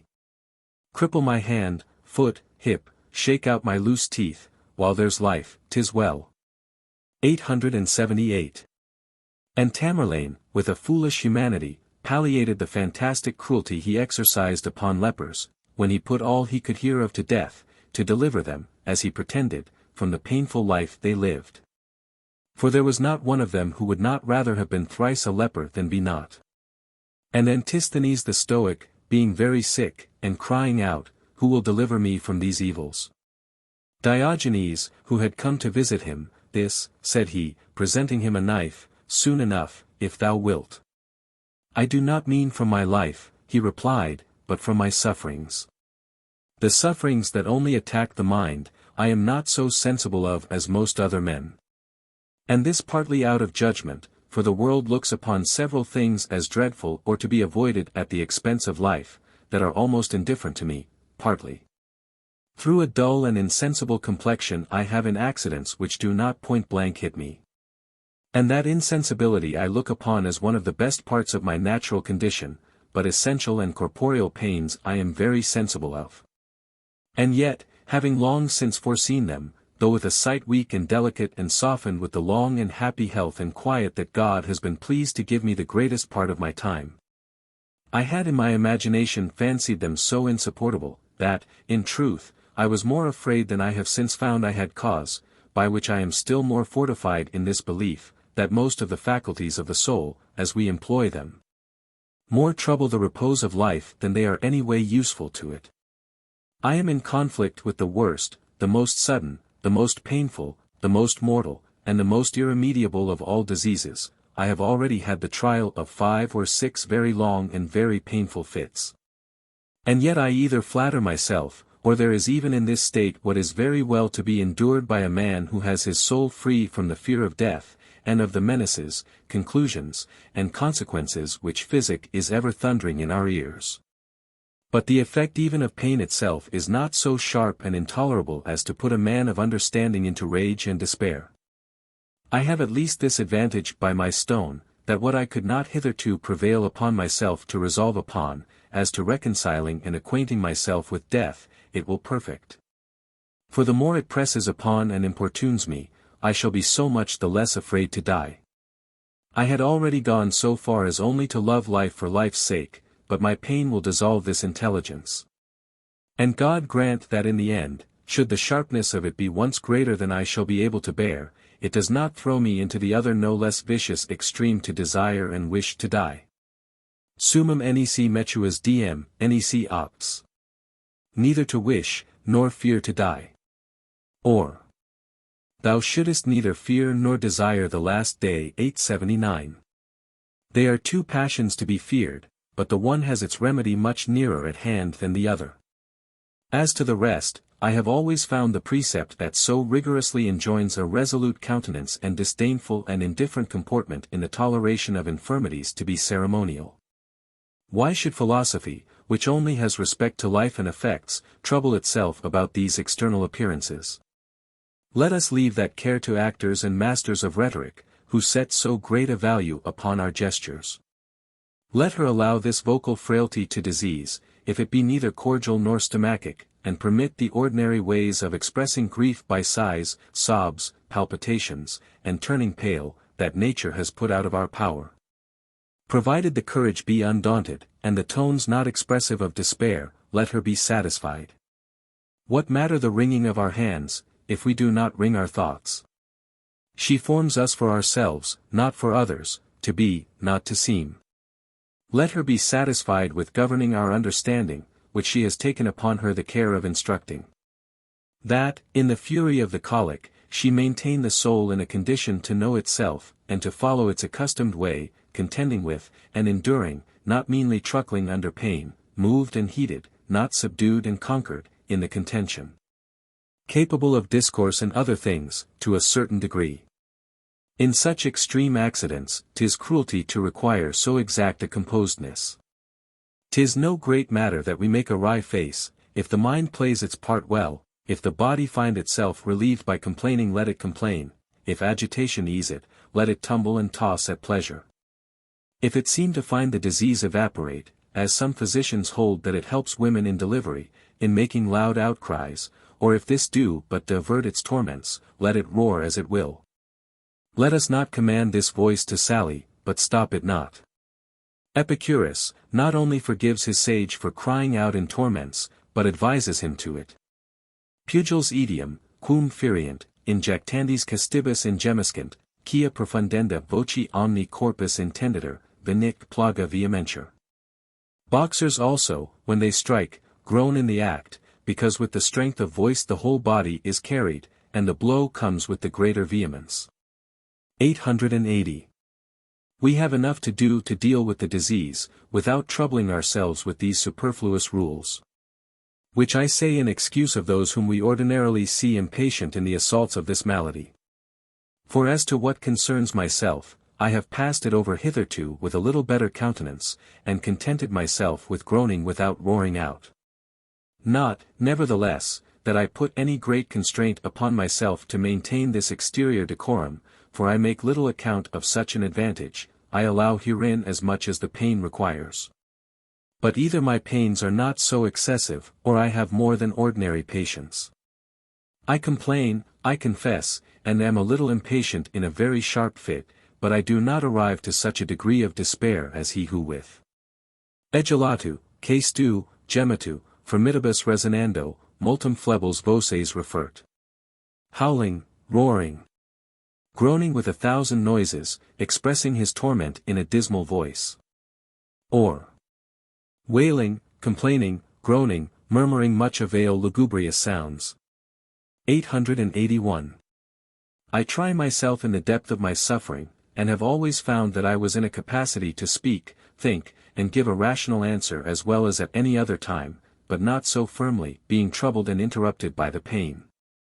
When I am looked upon by my visitors to be in the greatest torment, and that they therefore forbear to trouble me, I often essay my own strength, and myself set some discourse on foot, the most remote I can contrive from my present condition. I can do anything upon a sudden endeavor, but it must not continue long. Oh, what pity 'tis I have not the faculty of that dreamer in Cicero, who dreaming he was lying with a wench, found he had discharged his stone in the sheets. My pains strangely deaden my appetite that way. In the intervals from this excessive torment, when my ureters only languish without any great dolor, I presently feel myself in my wonted state, forasmuch as my soul takes no other alarm but what is sensible and corporal. Which I certainly owe to the care I have had of preparing myself by meditation against such accidents.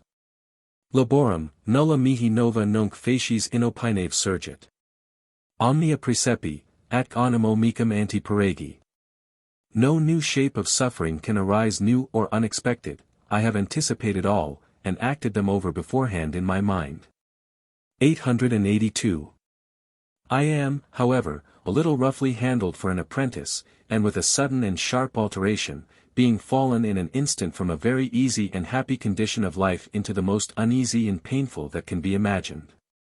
For besides that it is a disease very much to be feared in itself, it begins with me after a more sharp and severe manner than it is used to do with other men. My fits come so thick upon me that I am scarcely ever at ease. Yet I have hitherto kept my mind so upright that, provided I can still continue it, I find myself in a much better condition of life than 1,000 others, who have no fewer nor other disease but what they create to themselves for want of meditation. There is a certain sort of crafty humility that springs from presumption, as this, for example, that we confess our ignorance in many things, and are so courteous as to acknowledge that there are in the works of nature some qualities and conditions that are imperceptible to us, and of which our understanding cannot discover the means and causes.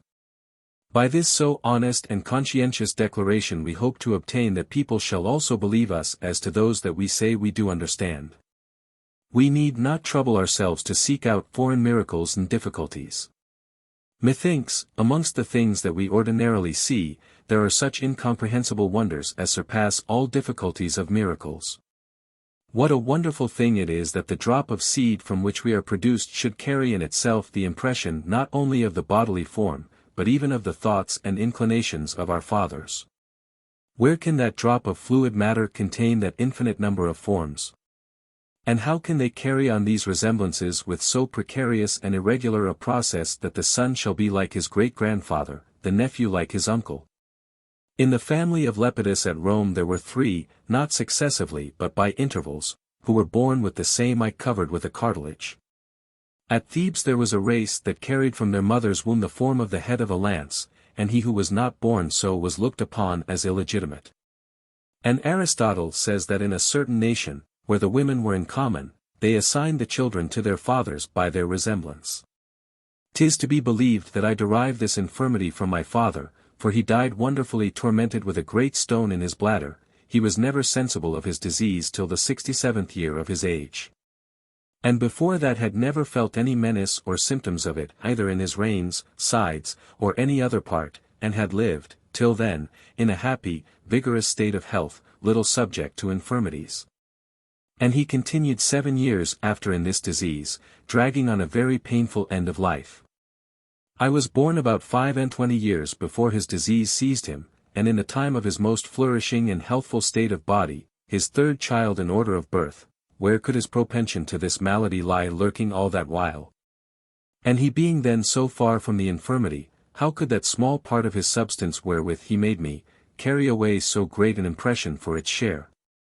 And how so concealed, that till 45 years after, I did not begin to be sensible of it?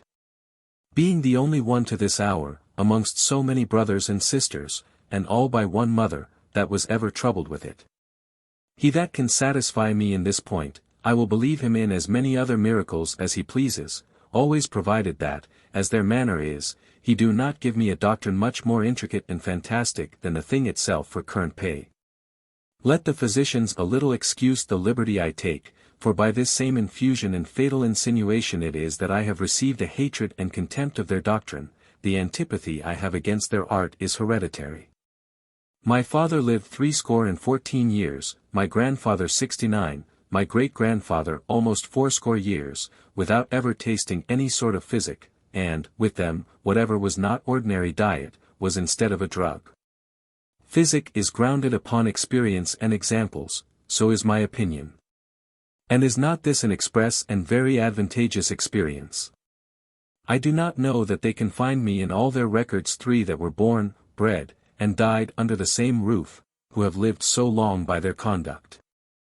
They must here of necessity confess, that if reason be not, fortune at least is on my side, and with physicians fortune goes a great deal further than reason. Let them not take me now at a disadvantage. Let them not threaten me in the subdued condition wherein I now am, that were treachery. In truth, I have enough the better of them by these domestic examples, that they should rest satisfied. Human things are not usually so constant. It has been 200 years, save 18, that this trial has lasted, for the first of them was born in the year 1402, 'tis now, indeed, very good reason that this experience should begin to fail us. Let them not, therefore, reproach me with the infirmities under which I now suffer. Is it not enough that I for my part have lived 47 years in good health? Though it should be the end of my career, 'tis of the longer sort. My ancestors had an aversion to physic by some occult and natural instinct, for the very sight of drugs was loathsome to my father. The Seigneur de Gaivillac, my uncle by the father's side, a churchman, and a valetudinary from his birth, and yet who made that crazy life hold out to 67 years, being once fallen into a furious fever. It was ordered by the physicians he should be plainly told that if he would not make use of help, for so they call that which is very often an obstacle, he would infallibly be a dead man. That good man, though terrified with this dreadful sentence, yet replied, I am then a dead man. But God soon after made the prognostic false. The last of the brothers, there were 4 of them, and by many years the last, the Sieur de Bussaget, was the only one of the family who made use of medicine, by reason, I suppose, of the concern he had with the other arts. For he was a counsellor in the court of Parliament, and it succeeded so ill with him, that being in outward appearance of the strongest constitution, he yet died long before any of the rest, save the Sieur de Saint Michel. 'Tis possible I may have derived this natural antipathy to physic from them, but had there been no other consideration in the case, I would have endeavoured to have overcome it. For all these conditions that spring in us without reason, are vicious, 'tis a kind of disease that we should wrestle with. It may be I had naturally this propension. But I have supported and fortified it by arguments and reasons which have established in me the opinion I am of. For I also hate the consideration of refusing physic for the nauseous taste. I should hardly be of that humour who hold health to be worth purchasing by all the most painful cauteries and incisions that can be applied. And, with Epicurus, I conceive that pleasures are to be avoided, if greater pains be the consequence, and pains to be coveted, that will terminate in greater pleasures. Health is a precious thing, and the only one, in truth, meriting that a man should lay out, not only his time, sweat, labour, and goods, but also his life itself to obtain it. Forasmuch as, without it, life is wearisome and injurious to us, pleasure, wisdom, learning, and virtue, without it, wither away and vanish. And to the most laboured and solid discourses that philosophy would imprint in us to the contrary, we need no more but oppose the image of Plato being struck with an epilepsy or apoplexy. And, in this presupposition, to defy him to call the rich faculties of his soul to his assistance. All means that conduce to health can neither be too painful nor too dear to me. But I have some other appearances that make me strangely suspect all this merchandise. I do not deny but that there may be some art in it, that there are not amongst so many works of nature, things proper for the conservation of health, that is most certain. I very well know there are some simples that moisten, and others that dry.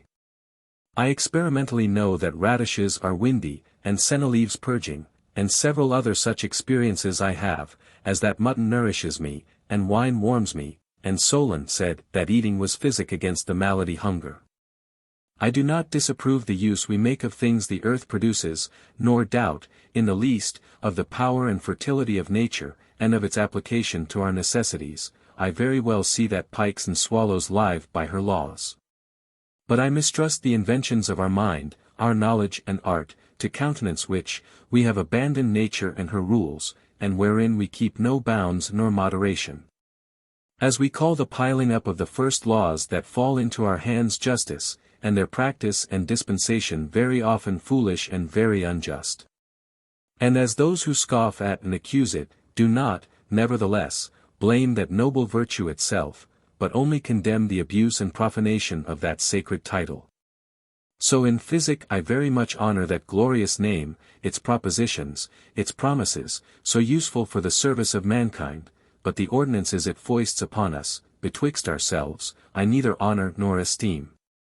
In the first place, experience makes me dread it, for amongst all my acquaintance, I see no people so soon sick, and so long before they are well, as those who take much physic. Their very health is altered and corrupted by their frequent prescriptions. Physicians are not content to deal only with the sick, but they will moreover corrupt health itself, for fear men should at any time escape their authority. Do they not, from a continual and perfect health, draw the argument of some great sickness to ensue? I have been sick often enough, and have always found my sicknesses easy enough to be supported, though I have made trial of almost all sorts, and as short as those of any other, without their help, or without swallowing their ill-tasting doses. The health I have is full and free, without other rule or discipline than my own custom and pleasure. Every place serves me well enough to stay in, for I need no other conveniences, when I am sick, than what I must have when I am well. I never disturb myself that I have no physician, no apothecary, nor any other assistance, which I see most other sick men more afflicted at than they are with their disease. What?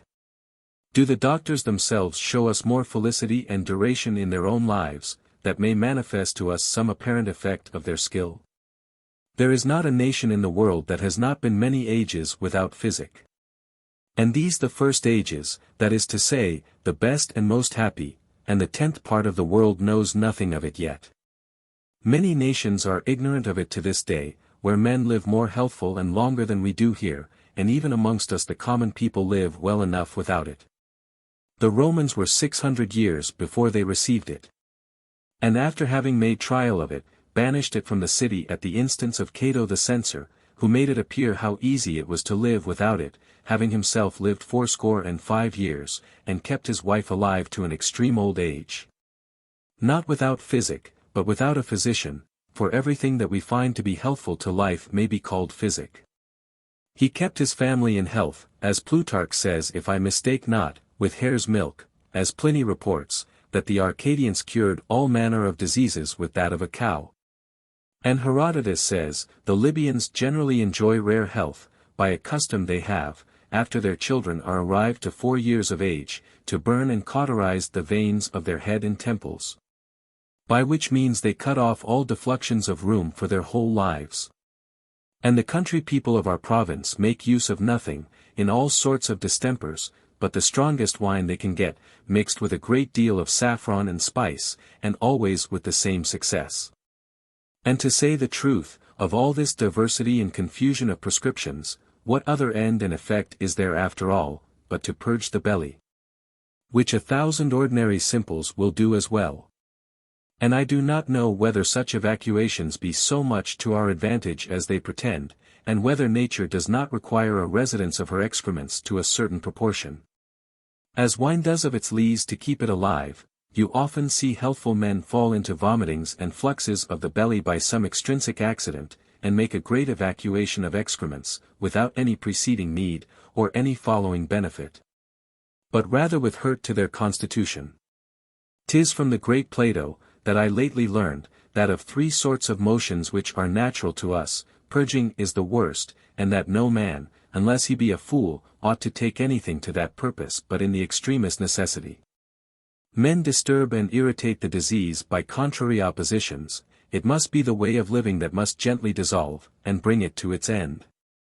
The violent gripings and contest betwixt the drug and the disease are ever to our loss, since the combat is fought within ourselves, and that the drug is an assistant not to be trusted, being in its own nature an enemy to our health. And by trouble having only access into our condition. Let it alone a little, the general order of things that takes care of fleas and moles, also takes care of men, if they will have the same patience that fleas and moles have, to leave it to itself. 'Tis to much purpose we cry out, Bihor, 883 'tis a way to make us hoarse, but not to hasten the matter. 'Tis a proud and uncompassionate order, our fears, our despair displease and stop it from, instead of inviting it to, our relief. It owes its course to the disease, as well as to health, and will not suffer itself to be corrupted in favor of the one to the prejudice of the other's right, for it would then fall into disorder. Let us, in God's name, follow it. It leads those that follow, and those who will not follow, it drags along, both their fury and physic together. Order a purge for your brain, it will there be much better employed than upon your stomach. One asking a Lacedaemonian what had made him live so long, he made answer, the ignorance of physic, and the Emperor Adrian continually exclaimed as he was dying, that the crowd of physicians had killed him. A bad wrestler turned physician, courage, says Diogenes to him, thou hast done well, for now thou wilt throw those who have formerly thrown thee. But they have this advantage, according to Nicoccles, that the sun gives light to their success and the earth covers their failures. And, besides, they have a very advantageous way of making use of all sorts of events, for what fortune, nature, or any other cause, of which the number is infinite, products of good and healthful in us. It is the privilege of physic to attribute to itself.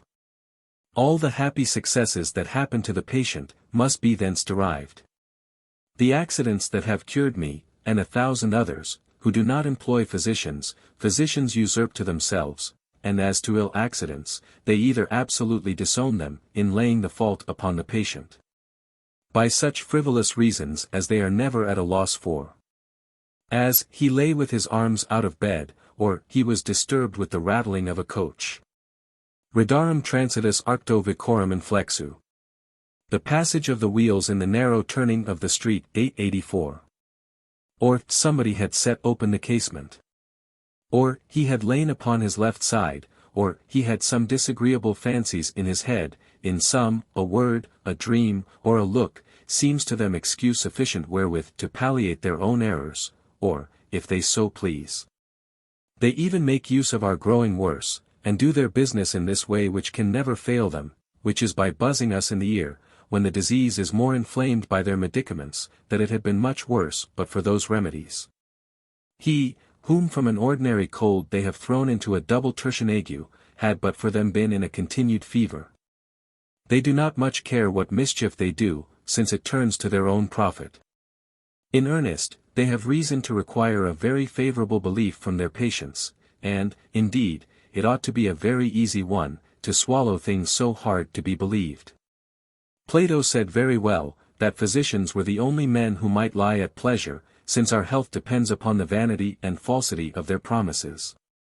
Aesop, a most excellent author, and of whom few men discover all the graces, pleasantly represents to us the tyrannical authority physicians usurp over poor creatures, weakened and subdued by sickness and fear, when he tells us, that a sick person, being asked by his physician what operation he found of the potion he had given him, "I have sweated very much," says the sick man. "That's good," says the physician. Another time, having asked how he felt himself after his physic, "I have been very cold, and have had a great shivering upon me," said he. "That is good," replied the physician. After the third potion, he asked him again how he did. "Why, I find myself swollen and puffed up," said he, "as if I had a dropsy." "That is very well," said the physician. One of his servants coming presently after to inquire how he felt himself, "Truly, friend," said he, "with being too well I am about to die." There was a more just law in Egypt, by which the physician, for the 3 first days, was to take charge of his patient at the patient's own risk and cost, but, those 3 days being past, it was to be at his own. For what reason is it that their patron, Aesculapius, should be struck with thunder for restoring Hippolytus from death to life? Non pater omnipotens, alicum indignatus ab umbris mortalum infernus ad luminis surgere vitae. Ipsi repertorum medicinae talis, edi artis fulmen phoebigenam stygias detrusit ad undas. Then the Almighty Father, offended that any mortal should rise to the light of life from the infernal shades, struck the son of Phoebus with his forked lightning to the Stygian lake. 885. And his followers be pardoned, who send so many souls from life to death. A physician, boasting to Nicocles that his art was of great authority, "It is so, indeed," said Nicocles, "that can with impunity kill so many people. As to what remains, had I been of their counsel, I would have rendered my discipline more sacred and mysterious. They begun well, but they have not ended so." It was a good beginning to make gods and demons the authors of their science, and to have used a peculiar way of speaking and writing. Notwithstanding that philosophy concludes it folly to persuade a man to his own good by an unintelligible way, ut esse cosmeticus imprit, ut summat. Terrigenam, herbigradam, damiportam, sanguincassam. Describing it by the epithets of an animal trailing with its slime over the herbage, without blood or bones, and carrying its house upon its back, meaning simply a snail. 886. It was a good rule in their art, and that accompanies all other vain, fantastic, and supernatural arts, that the patient's belief should prepossess them with good hope and assurance of their effects and operation, a rule they hold to that degree, as to maintain that the most inexpert and ignorant physician is more proper for a patient who has confidence in him, than the most learned and experienced whom he is not so acquainted with. Nay, even the very choice of most of their drugs is in some sort mysterious and divine, the left foot of a tortoise, the urine of a lizard, the dung of an elephant, the liver of a mole, blood drawn from under the right wing of a white pigeon. And for us who have the stone, so scornfully they use us in our miseries, the excrement of rats beaten to powder, and such like trash and fooleries which rather carry a face of magical enchantment than of any solid science. I omit the odd number of their pills, the destination of certain days and feasts of the year, the superstition of gathering their simples at certain hours, and that so austere and very wise countenance and carriage which Pliny himself so much derides. But they have, as I said, failed in that they have not added to this fine beginning the making their meetings and consultations more religious and secret, where no profane person should have admission. No more than in the secret ceremonies of Aesculapius. For by the reason of this it falls out that their irresolution, the weakness of their arguments, divinations and foundations, the sharpness of their disputes, full of hatred, jealousy, and self-consideration, coming to be discovered by every one. A man must be marvelously blind not to see that he runs a very great hazard in their hands. Who ever saw one physician approve of another's prescription, without taking something away, or adding something to it? By which they sufficiently betray their tricks, and make it manifest to us that they therein more consider their own reputation, and consequently their profit, than their patient's interest. He was a much wiser man of their tribe, who of old gave it as a rule, that only one physician should undertake a sick person, for if he do nothing to purpose, one single man's default can bring no great scandal upon the art of medicine. And, on the contrary, the glory will be great if he happen to have success, whereas, when there are many, they at every turn bring a disrepute upon their calling, forasmuch as they oftener do hurt than good. They ought to be satisfied with the perpetual disagreement which is found in the opinions of the principal masters and ancient authors of this science, which is only known to men well read. Without discovering to the vulgar the controversies and various judgments which they still nourish and continue amongst themselves.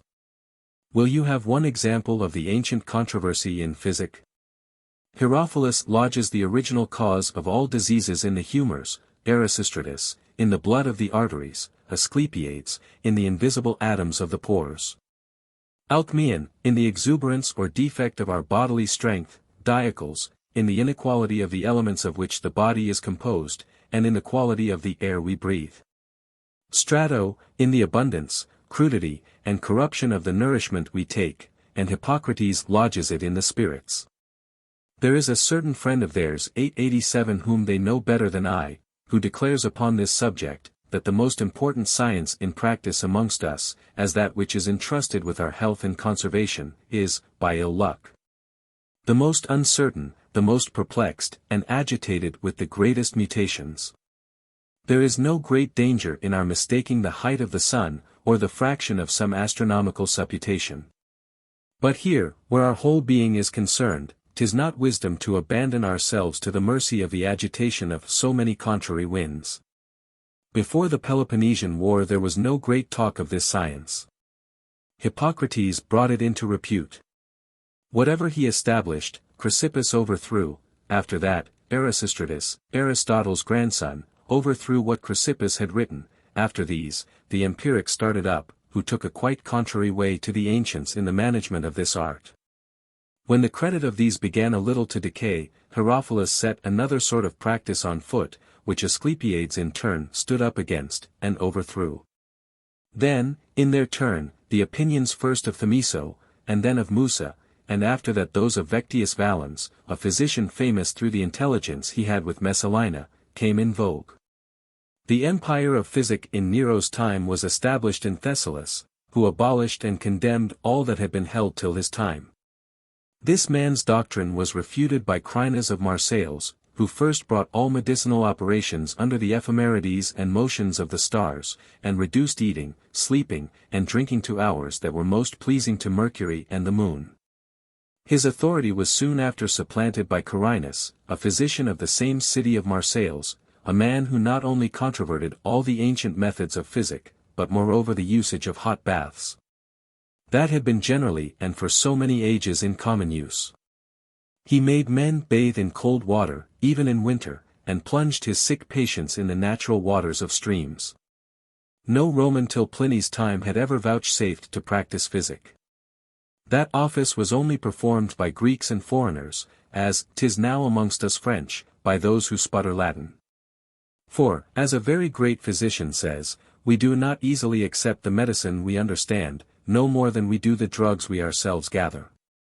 If the nations whence we fetch our guaiacum, sarsaparilla, and China wood, have physicians, how great a value must we imagine, by the same recommendation of strangeness, rarity, and dear purchase, do they set upon our cabbage and parsley. For who would dare to contemn things so far-fetched, and sought out at the hazard of so long and dangerous a voyage. Since these ancient mutations in physic, there have been infinite others down to our own times, and, for the most part, mutations entire and universal, as those, for example, produced by Paracelsus, Fioravanti, and Argentier. For they, as I am told, not only alter one recipe, but the whole contexture and rules of the body of physic, accusing all others of ignorance and imposition who have practiced before them. At this rate, in what a condition the poor patient must be, I leave you to judge. If we were even assured that, when they make a mistake, that mistake of theirs would do us no harm, though it did us no good, it were a reasonable bargain to venture the making ourselves better without any danger of being made worse. Aesop tells a story, that one who had bought a Morisco slave, believing that his black complexion had arrived by accident and the ill usage of his former master, caused him to enter with great care into a course of baths and potions. It happened that the Moor was nothing amended in his tawny complexion, but he wholly lost his former health. How often do we see physicians impute the death of their patients to one another? I remember that some years ago there was an epidemical disease, very dangerous and for the most part mortal, that raged in the towns about us, the storm being over which had swept away an infinite number of men. One of the most famous physicians of all the country, presently after published a book upon that subject, wherein, upon better thoughts, he confesses that the letting blood in that disease was the principal cause of so many mishaps. Moreover, their authors hold that there is no physic that has not something hurtful in it. And if even those of the best operation in some measure offend us, what must those do that are totally misapplied? For my own part, though there were nothing else in the case, I am of opinion, that to those who loathe the taste of physic, it must needs be a dangerous and prejudicial endeavor to force it down at so incommodious a time, and with so much aversion. And believe that it marvellously distempers a sick person at a time when he has so much need of repose. And moreover, if we but consider the occasions upon which they usually ground the cause of our diseases, they are so light and nice, that I thence conclude a very little error in the dispensation of their drugs may do a great deal of mischief. Now, if the mistake of a physician be so dangerous, we are in but a scurvy condition. For it is almost impossible but he must often fall into those mistakes, he had need of too many parts, considerations, and circumstances, rightly to level his design, he must know the sick person's complexion, his temperament, his humours, inclinations, actions, nay, his very thoughts and imaginations. He must be assured of the external circumstances, of the nature of the place, the quality of the air and season, the situation of the planets, and their influences. He must know in the disease, the causes, prognostics, affections, and critical days. In the drugs, the weight, the power of working, the country, figure, age, and dispensation, and he must know how rightly to proportion and mix them together, to beget a just and perfect symmetry. Wherein if there be the least error, if amongst so many springs there be but any one out of order, 'tis enough to destroy us. God knows with how great difficulty most of these things are to be understood, for example, how shall the physician find out the true sign of the disease, every disease being capable of an infinite number of indications? How many doubts and controversies have they amongst themselves upon the interpretation of urines? Otherwise, whence should the continual debates we see amongst them about the knowledge of the disease proceed? How could we excuse the error they so oft fall into, of taking fox for marten? In the diseases I have had, though there were ever so little difficulty in the case, I never found three of one opinion, which I instance, because I love to introduce examples wherein I am myself concerned. A gentleman at Paris was lately cut for the stone by order of the physicians, in whose bladder, being accordingly so cut, there was found no more stone than in the palm of his hand. And in the same place a bishop, who was my particular friend, having been earnestly pressed by the majority of the physicians whom he consulted, to suffer himself to be cut, to which also, upon their word, I used my interest to persuade him.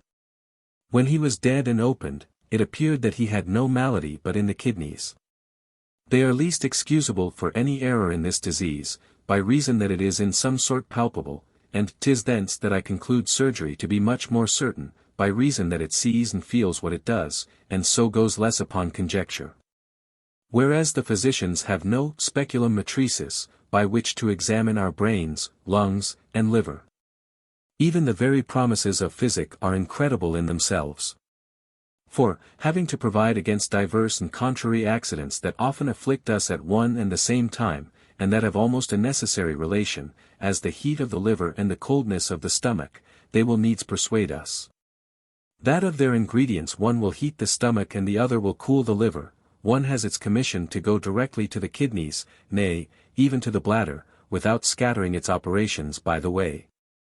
And is to retain its power and virtue through all those turns and meanders, even to the place to the service of which it is designed, by its own occult property. This will dry the brain. That will moisten the lungs. Of all this bundle of things having mixed up a potion, is it not a kind of madness to imagine or to hope that these differing virtues should separate themselves from one another in this mixture and confusion, to perform so many various errands? I should very much fear that they would either lose or change their tickets, and disturb one another's quarters. And who can imagine but that, in this liquid confusion, these faculties must corrupt, confound, and spoil one another? And is not the danger still more when the making up of this medicine is entrusted to the skill and fidelity of still another, to whose mercy we again abandon our lives? As we have doublet and breeches makers, distinct trades, to clothe us, and are so much the better fitted, seeing that each of them meddles only with his own business, and has less to trouble his head with than the tailor who undertakes all. And as in matter of diet, great persons, for their better convenience, and to the end they may be better served, have cooks for the different offices, this for soups and potages, that for roasting. Instead of which, if one cook should undertake the whole service, he could not so well perform it. So also as to the cure of our maladies.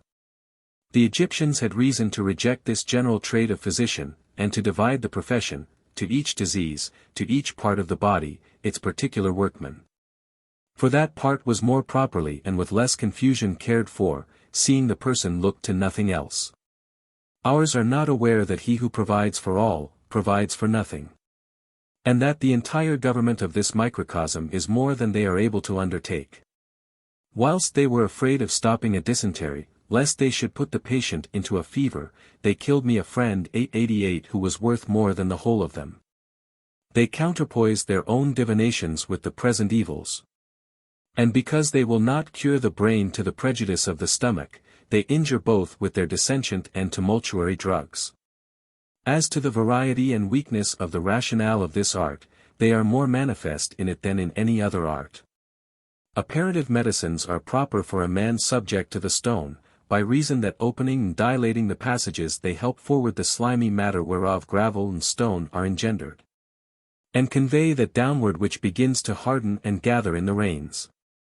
Apparative things are dangerous for a man subject to the stone, by reason that, opening and dilating the passages, they help forward the matter proper to create the gravel toward the reins, which by their own propension being apt to seize it.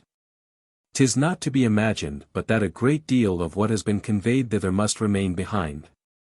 Moreover, if the medicine happen to meet with anything too large to be carried through all the narrow passages it must pass to be expelled, that obstruction, whatever it is, being stirred by these apparative things and thrown into those narrow passages, coming to stop them, will occasion a certain and most painful death.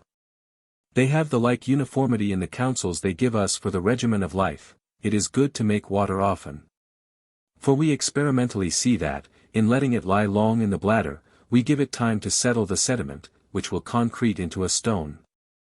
It is good not to make water often, for the heavy excrements it carries along with it will not be voided without violence. As we see by experience that a torrent that runs with force washes the ground it rolls over much cleaner than the course of a slow and tardy stream. So, it is good to have often to do with women, for that opens the passages and helps to evacuate gravel. It is also very ill to have often to do with women, because it heats, tires, and weakens the reins. It is good to bathe frequently in hot water, forasmuch as that relaxes and mollifies the places where the gravel and stone lie. It is also ill by reason that this application of external heat helps the reins to bake, harden, and petrify the matter so disposed. For those who are taking baths it is most healthful to eat little at night, to the end that the waters they are to drink the next morning may have a better operation upon an empty stomach. On the other hand, it is better to eat little at dinner, that it hinder not the operation of the waters, while it is not yet perfect, and not to oppress the stomach so soon after the other labor, but leave the office of digestion to the night, which will much better perform it than the day, when the body and soul are in perpetual moving and action. Thus do they juggle and trifle in all their discourses at our expense, and they could not give me one proposition against which I should not know how to raise a contrary of equal force. Let them, then, no longer exclaim against those who in this trouble of sickness suffer themselves to be gently guided by their own appetite and the advice of nature, and commit themselves to the common fortune. I have seen in my travels almost all the famous baths of Christendom, and for some years past have begun to make use of them myself, for I look upon bathing as generally wholesome, and believe that we suffer no little inconveniences in our health by having left off the custom that was generally observed, in former times, almost by all nations, and is yet in many, of bathing every day. And I cannot imagine but that we are much the worse by, having our limbs crusted and our pores stopped with dirt. And as to the drinking of them, fortune has in the first place rendered them not at all unacceptable to my taste. And secondly, they are natural and simple, which at least carry no danger with them, though they may do us no good, of which the infinite crowd of people of all sorts and complexions who repair thither I take to be a sufficient warranty. And although I have not there observed any extraordinary and miraculous effects, but that on the contrary, having more narrowly than ordinary inquired into it, I have found all the reports of such operations that have been spread abroad in those places ill-grounded and false, and those that believe them, as people are willing to be gulled in what they desire, deceived in them.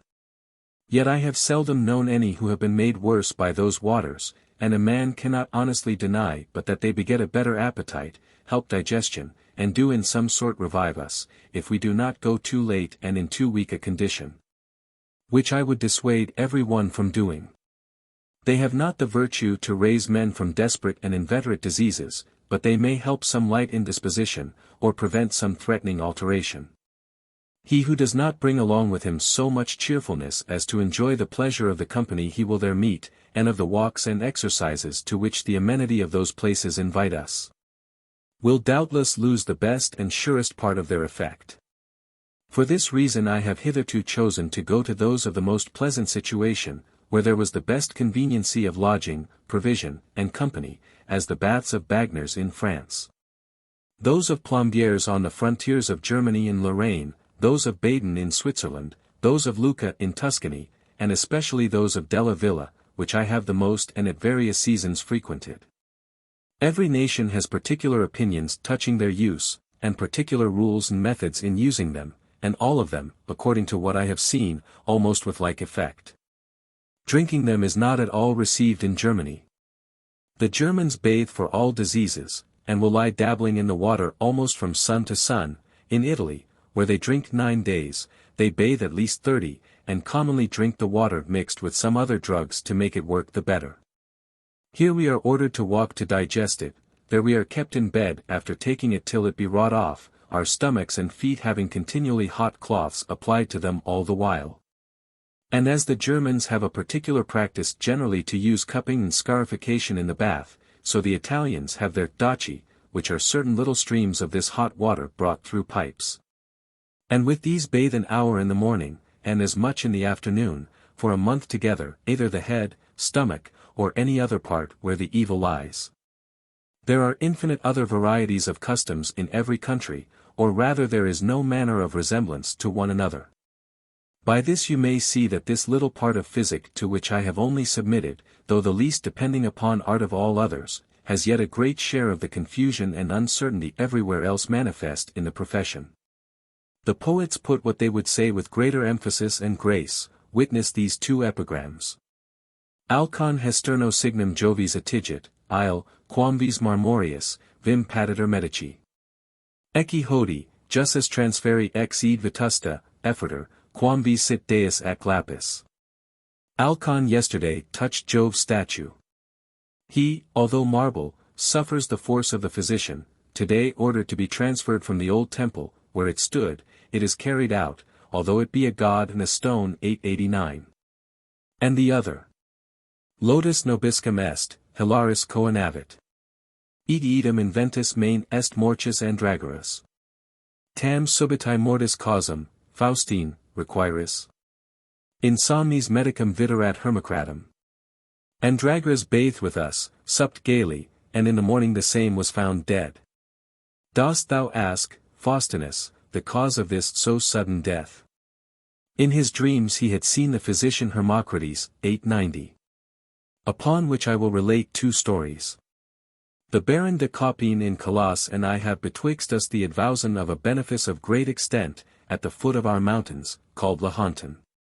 It is with the inhabitants of this angle, as 'tis said of those of the Val d'Engrun. They lived a peculiar sort of life, their fashions, clothes, and manners distinct from other people. Ruled and governed by certain particular laws and usages, received from father to son, to which they submitted, without other constraint than the reverence to custom. This little state had continued from all antiquity in so happy a condition, that no neighboring judge was ever put to the trouble of inquiring into their doings. No advocate was ever retained to give them counsel, no stranger ever called in to compose their differences, nor was ever any of them seen to go a-begging. They avoided all alliances and traffic with the outer world, that they might not corrupt the purity of their own government. Till, as they say, one of them, in the memory of man, having a mind spurred on with a noble ambition, took it into his head, to bring his name into credit and reputation, to make one of his sons something more than ordinary. And having put him to learn to write in a neighboring town, made him at last a brave village notary. This fellow, having acquired such dignity, began to disdain their ancient customs, and to buzz into the people's ears the pomp of the other parts of the nation. The first prank he played was to advise a friend of his, whom somebody had offended by sawing off the horns of one of his goats, to make his complaint to the royal judges thereabout, and so he went on from one to another, till he had spoiled and confounded all. In the tale of this corruption, they say, there happened another, and of worse consequence, by means of a physician, who, falling in love with one of their daughters, had a mind to marry her and to live amongst them. This man first of all began to teach them the names of fevers, colds, and imposthumes, the seat of the heart, liver, and intestines, a science till then utterly unknown to them. And instead of garlic, with which they were wont to cure all manner of diseases, how painful or extreme soever, he taught them, though it were but for a cough or any little cold, to take strange mixtures. And began to make a trade not only of their health, but of their lives. They swear till then they never perceived the evening air to be offensive to the head, that to drink when they were hot was hurtful, and that the winds of autumn were more unwholesome than those of spring. That, since this use of physic, they find themselves oppressed with a legion of unaccustomed diseases, and that they perceive a general decay in their ancient vigor, and their lives are cut shorter by the half. This is the first of my stories. The other is, that before I was afflicted with the stone, hearing that the blood of a he-goat was with many in very great esteem, and looked upon as a celestial manna rained down upon these latter ages for the good and preservation of the lives of men, and having heard it spoken of by men of understanding for an admirable drug, and of infallible operation. I, who have ever thought myself subject to all the accidents that can befall other men, had a mind, in my perfect health, to furnish myself with this miracle. And therefore gave order to have a goat fed at home according to the recipe, for he must be taken in the hottest month of all summer, and must only have apparative herbs given him to eat, and white wine to drink. I came home by chance the very day he was to be killed, and some one came and told me that the cook had found 2 or 3 great balls in his paunch, that rattled against one another amongst what he had eaten. I was curious to have all his entrails brought before me, where, having caused the skin that enclosed them to be cut, there tumbled out 3 great lumps, as light as sponges, so that they appeared to be hollow, but as to the rest, hard and firm without, and spotted and mixed all over with various dead colors. One was perfectly round, and of the bigness of an ordinary ball, the other 2 something less, of an imperfect roundness, as seeming not to be arrived at their full growth. I find, by inquiry of people accustomed to open these animals, that it is a rare and unusual accident. 'Tis likely these are stones of the same nature with ours, and if so, it must needs be a very vain hope in those who have the stone, to extract their cure from the blood of a beast that was himself about to die of the same disease.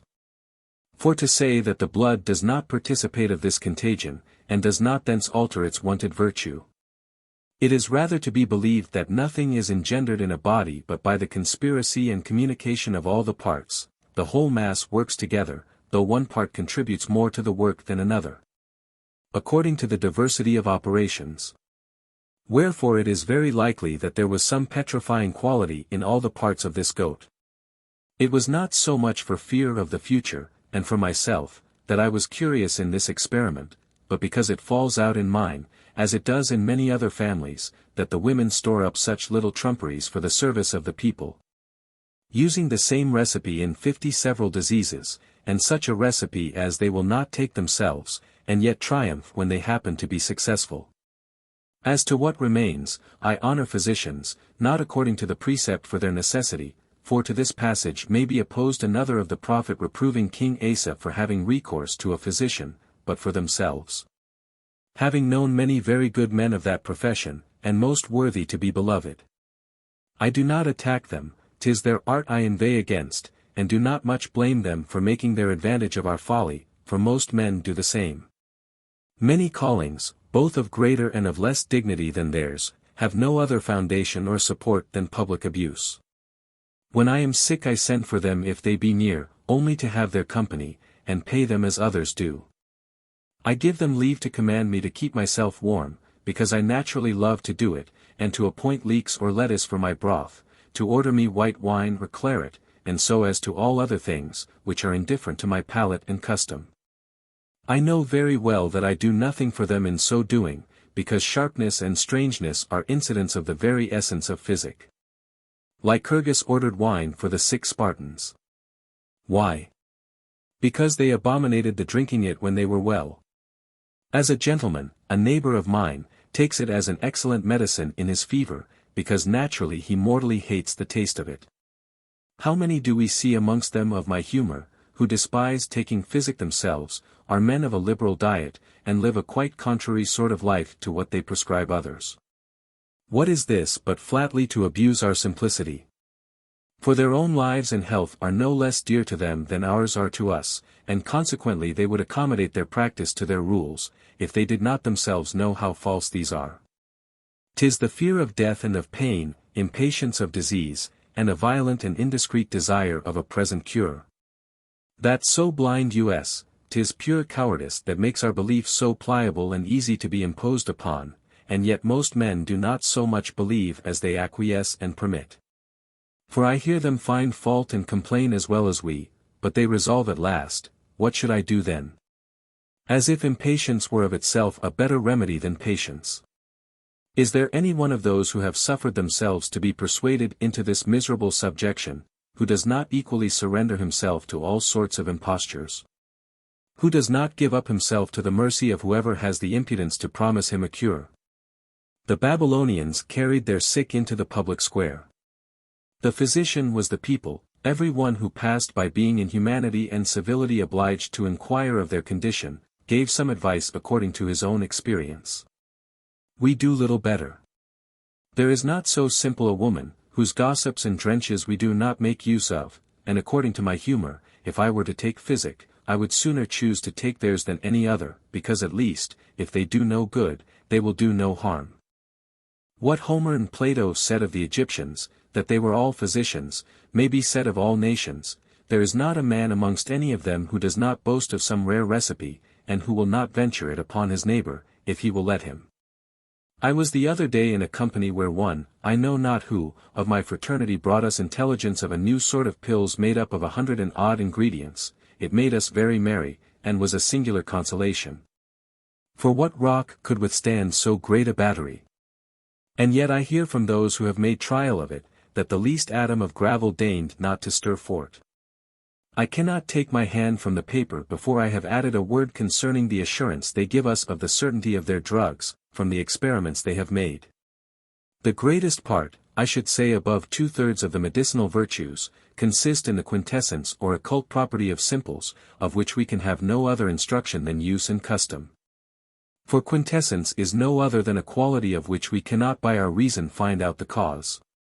In such proofs, those they pretend to have acquired by the inspiration of some demon, I am content to receive, for I meddle not with miracles. And also the proofs which are drawn from things that, upon some other account, often fall into use amongst us. As if in the wool, wherewith we are wont to clothe ourselves, there has accidentally some occult desiccative property been found out of curing kived heels, or as if in the radish we eat for food there has been found out some apparative operation. Galen reports, that a man happened to be cured of a leprosy by drinking wine out of a vessel into which a viper had crept by chance. In this example we find the means and a very likely guide and conduct to this experience, as we also do in those that physicians pretend to have been directed to by the example of some beasts. But in most of their other experiments wherein they affirm they have been conducted by fortune, and to have had no other guide than chance, I find the progress of this information incredible. Suppose man looking round about him upon the infinite number of things, plants, animals, metals, I do not know where he would begin his trial. And though his first fancy should fix him upon an elk's horn, wherein there must be a very pliant and easy belief, he will yet find himself as perplexed in his second operation. There are so many maladies and so many circumstances presented to him, that before he can attain the certainty of the point to which the perfection of his experience should arrive, human sense will be at the end of its lesson, and before he can, amongst this infinity of things, find out what this horn is. Amongst so many diseases, what is epilepsy, the many complexions in a melancholy person, the many seasons in winter, the many nations in the French, the many ages in age, the many celestial mutations in the conjunction of Venus and Saturn, the many parts in man's body, nay, in a finger. And being, in all this, directed neither by argument, conjecture, example, nor divine inspirations, but merely by the sole motion of fortune, it must be by a perfectly artificial, regular and methodical fortune. And after the cure is performed, how can he assure himself that it was not because the disease had arrived at its period or an effect of chance, or the operation of something else that he had eaten, drunk, or touched that day, or by virtue of his grandmother's prayers? And, moreover, had this experiment been perfect, how many times was it repeated, and this long bead roll of haps, and concurrences strung anew by chance to conclude a certain rule? And when the rule is concluded, by whom, I pray you? Of so many millions, there are but 3 men who take upon them to record their experiments. Must fortune needs just hit one of these? What if another, and 100 others, have made contrary experiments? We might, peradventure, have some light in this, were all the judgments and arguments of men known to us. But that 3 witnesses, 3 doctors, should lord it over all mankind, is against reason. It were necessary that human nature should have deputed and chosen them out, and that they were declared our controllers by express procuration. To Madame de Duras 891. Madam, the last time you honored me with a visit, you found me at work upon this chapter, and as these trifles may one day fall into your hands, I would also that they testify in how great honor the author will take any favor you shall please to show them. You will there find the same air and mien you have observed in his conversation. And though I could have borrowed some better or more favorable garb than my own, I would not have done it, for I require nothing more of these writings, but to present me to your memory such as I naturally am. The same conditions and faculties you have been pleased to frequent and receive with much more honor and courtesy than they deserve, I would put together, but without alteration or change, in one solid body. That may peradventure continue some years, or some days, after I am gone, where you may find them again when you shall please to refresh your memory, without putting you to any greater trouble, neither are they worth it.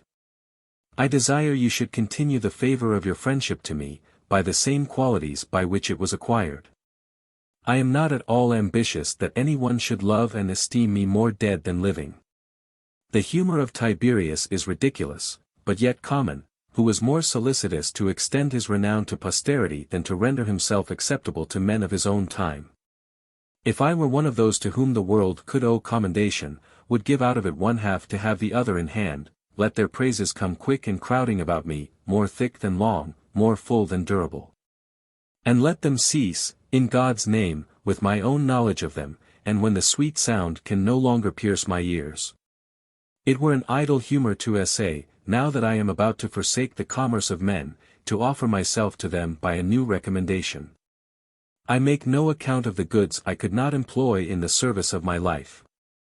Such as I am, I will be elsewhere than in paper. My art and industry have been ever directed to render myself good for something, my studies, to teach me to do, and not to write.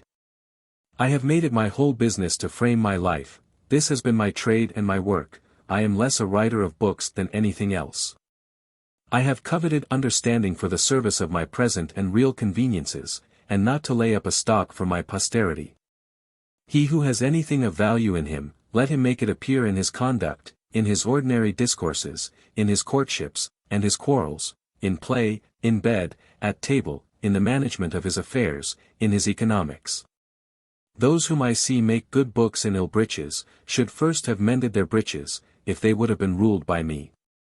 Ask a Spartan whether he had rather be a good orator or a good soldier, and if I was asked the same question, I would rather choose to be a good cook, had I not one already to serve me.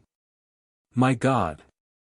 Madam, how should I hate such a recommendation of being a clever fellow at writing, and an ass and an inanity in everything else?